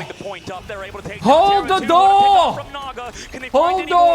Missing one of their star players on 100 Thieves side. Na'Vi have set themselves up for success, as they have done in the past. Ensong Inferno is being built up. Millennia, the strategist you talked about earlier, is dove upon and sent back to his spawn. Meteor M has been done in panic. I don't think it's going to find anything because the bubble was there from Rajaro, and the team is playing around this point. Have built up 2 ticks. They find the portal cooldown is run out, and Na'Vi are about to cap this first point. About as clutch as you can be, Na'Vi are going to be able to take point 1. Yeah, the loser is eliminated, chat. Loser is out of the tournament. Na'Vi, who did not overcommit in that fight, and that is exactly what they needed to do. But again, 100 Thieves will have this is actually really bad too. Actually, 100 Thieves is going to have about 3.5 ults. Na'Vi is about to have 4.5 ults. They have 4 ults right now. They're almost close to Jerky. Because they have the rocket uncontested, rather. The dive comes in for, Trust Me sets up on the high ground as he's pushed away. Cooldown's out. They want to dive on him again, but this time he knows that he's the target focus and turns it back onto Delena. Jerky's here also to help heal. Can they find anything else in this overtime? They can full cap. The Storm's also been used. Rajaro Jaro has Meteor M. Oh, but what a fade there from Harvey, who's going to ult in. Terra is going to get bursted out of the sky in that Ensong Inferno. Everybody pressing the Q button now. Vinny and Delena holding on until this ends. Fate does have that Sia, which can be very impactful, especially with potentially Jerky here, and there comes that combo potentially. Out goes an invisible boundary. Delena is going to find one. Jerky onto Millennia, and two onto Harvey. Level 1 Crook now onto Delena. And wow, Oh no, bro. Oh, this gonna is... keep this thing walking here as Terra, no, and Vinny now find two, but trust me, on a Terra. And they use the Freedom Charge too because, I mean, the rocket advantage has been so big, Shiv. I mean, every fight we've seen a res come through from that BRB to bring them back, whether it's Rajaro, whether it's Trust Me, whether it's Jerky, doesn't matter because the Rocket Raccoon advantage. This is bad, bro. Navi is looking like a really great team right now, chat. They're looking like a really good team, but 100 Thieves needs to step this up if they want to win, bro. This is bad. We're getting into a very bad territory for them. We'll see if he can close it out in the second phase. TTK and Delena need to pop off. Massive overtime push here from There's no Navi. support ults. You gotta pop off. You gotta pop off. You gotta pop off. You gotta pop off, bro. As Harvey goes down now. No, I said you guys have to pop off. What's going on? Oh my. This is GG's. It's GG's, chat. Too much here as Vinny and Delena are trying to find the back line, and they do please, but it is going to This give is them enough to GG's. get point two.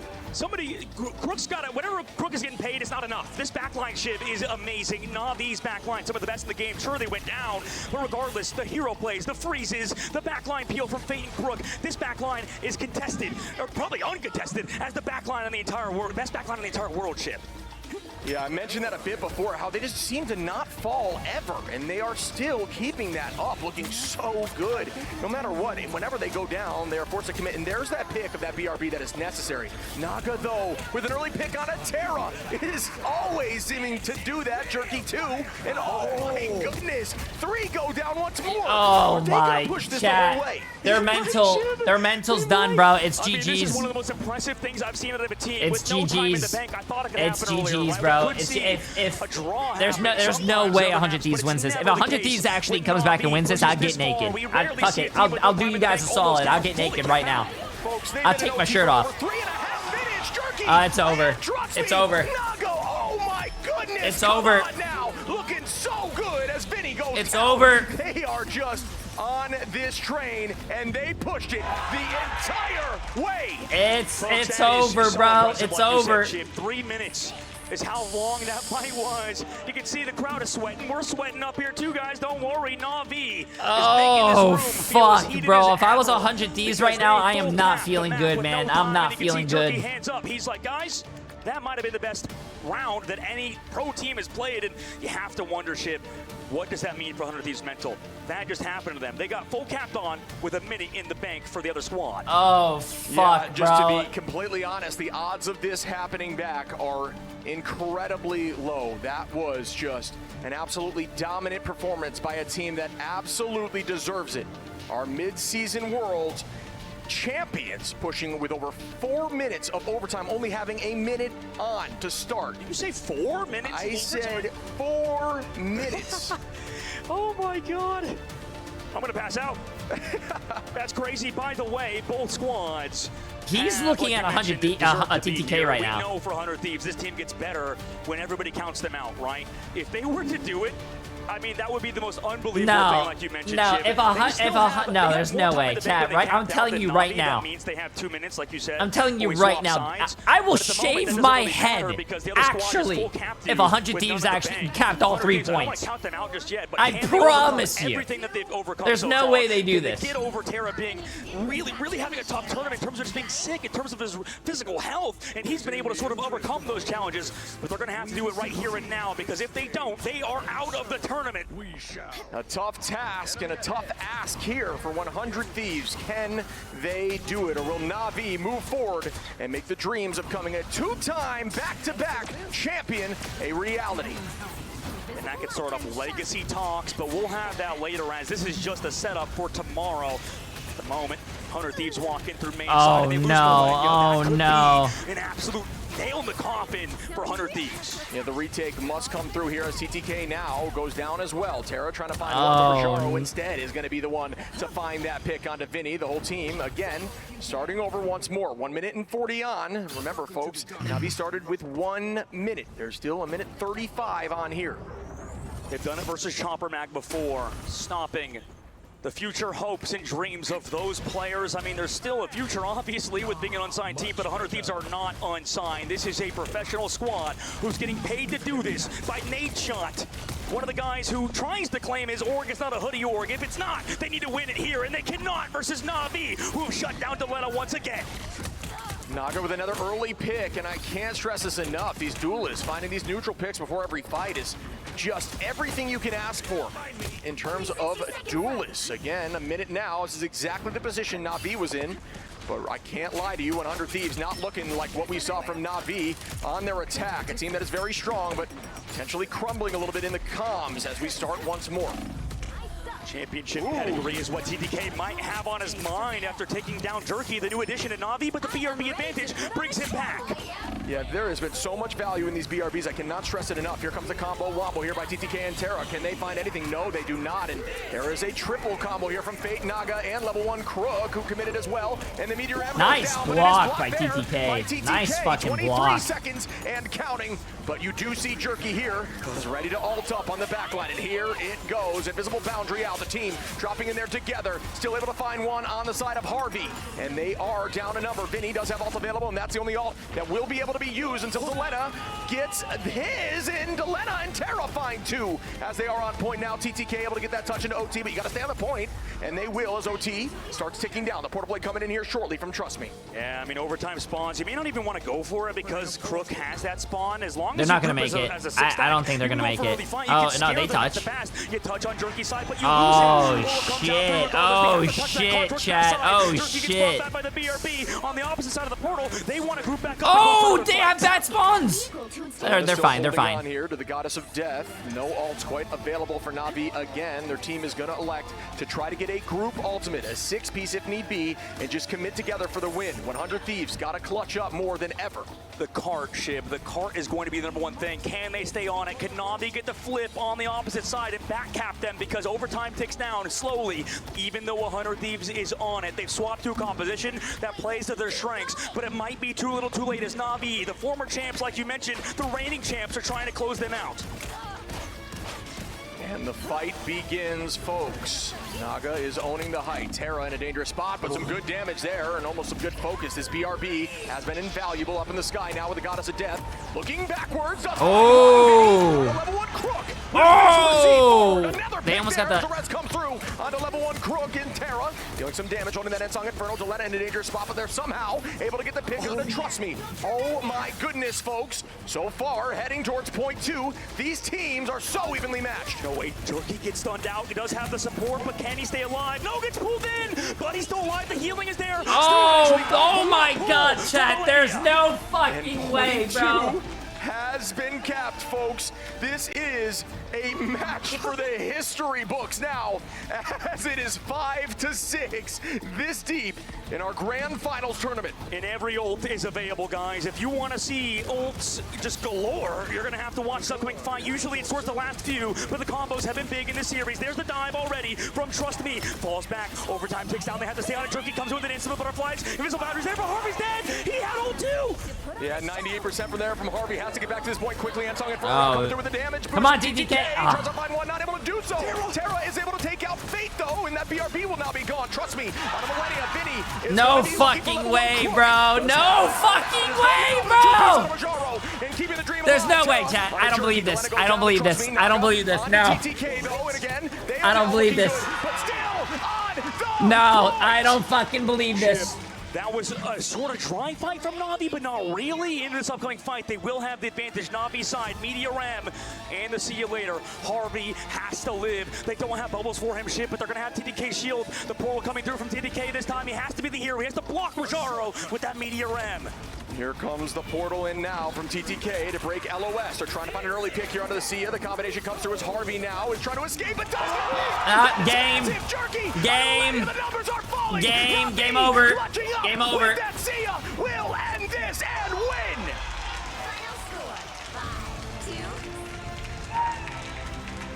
God damn, bro. What a fucking game. Semi-finals. We still have 3 more games for you guys tomorrow, so don't worry if you're in the crowd. We will be right here in Atlanta, Georgia, in Na'Vi 100 Thieves. Man. It's a shame they're going home, but Na'Vi are them. I mean, they won the midseason, now here at the grand finals, and look unbeatable. Damn, bro, they almost got it, man. They fucking almost got it. Closer match than it should have been. Jerky with 32, looking very good. But yeah, I have Na'Vi to thank to not shave my head. Too early in some of those fights. And to not get naked. Gotta love to see the sportsmanship here, though. Absolutely. Everybody coming through, shaking hands, nothing but respect behind the scenes. We know how hard these teams fight. You heard Trust Me say it earlier. I'm sure we'll hear him again in the interview, or Jerky, or whoever it is. It doesn't matter because these guys deserve it. Give them a round of applause. That was only one of the first matches that we're going to see in the future, and it's also that was one of the best matches we've seen. Is now. I mean, they won the entire thing under Rad, but Jerky coming in this roster, showing up as a star player has been massive. But everybody coming together, playing around their vanguards. We saw how good their strategists are. This team is going to be scary, and I know that we saw Flying Quest play well. We know we saw BP play incredibly strongly versus Na'Vi. I think these top 3 teams we have left bro. are the top 3 teams. 100 Thieves in there for sure, but right now these top 3 teams are looking as good as they ever have in the history of Marvel. God, I mean, I can't believe that was a 5-6. Fuck, chat. Absolute movie right there. These teams playing their hearts out, getting ever closer. That was a good fucking game, man. $320K prize. And I know it's looking at level 1 Crook, obviously one of the best backlines. He might be, at least on camera, some of the best strategist plays we've seen. There's a lot of strat plays that are unnoticed. Invisible shields blocking ults, you know, strat players getting freezes in terms of on Luna Snow. You see huge fades, like you called out earlier out of these Cloak and Dagger players on Harvey, but I mean, this backline is so good in Fate level 1 Crook. I mean, there's a reason why he was the finals MVP at the midseason, and he had an incredible performance today. Nothing but flowers for level 1 Crook. We've joked about him being the level 99 Crook, but there's nowhere else for him to go. He's level Infinity Crook at this point. Yeah, and then you got to look over at Trust Me, who's just consistently diving onto that backline and disrupting them. We keep seeing them getting bursted with that combination of Jerky, and they could not escape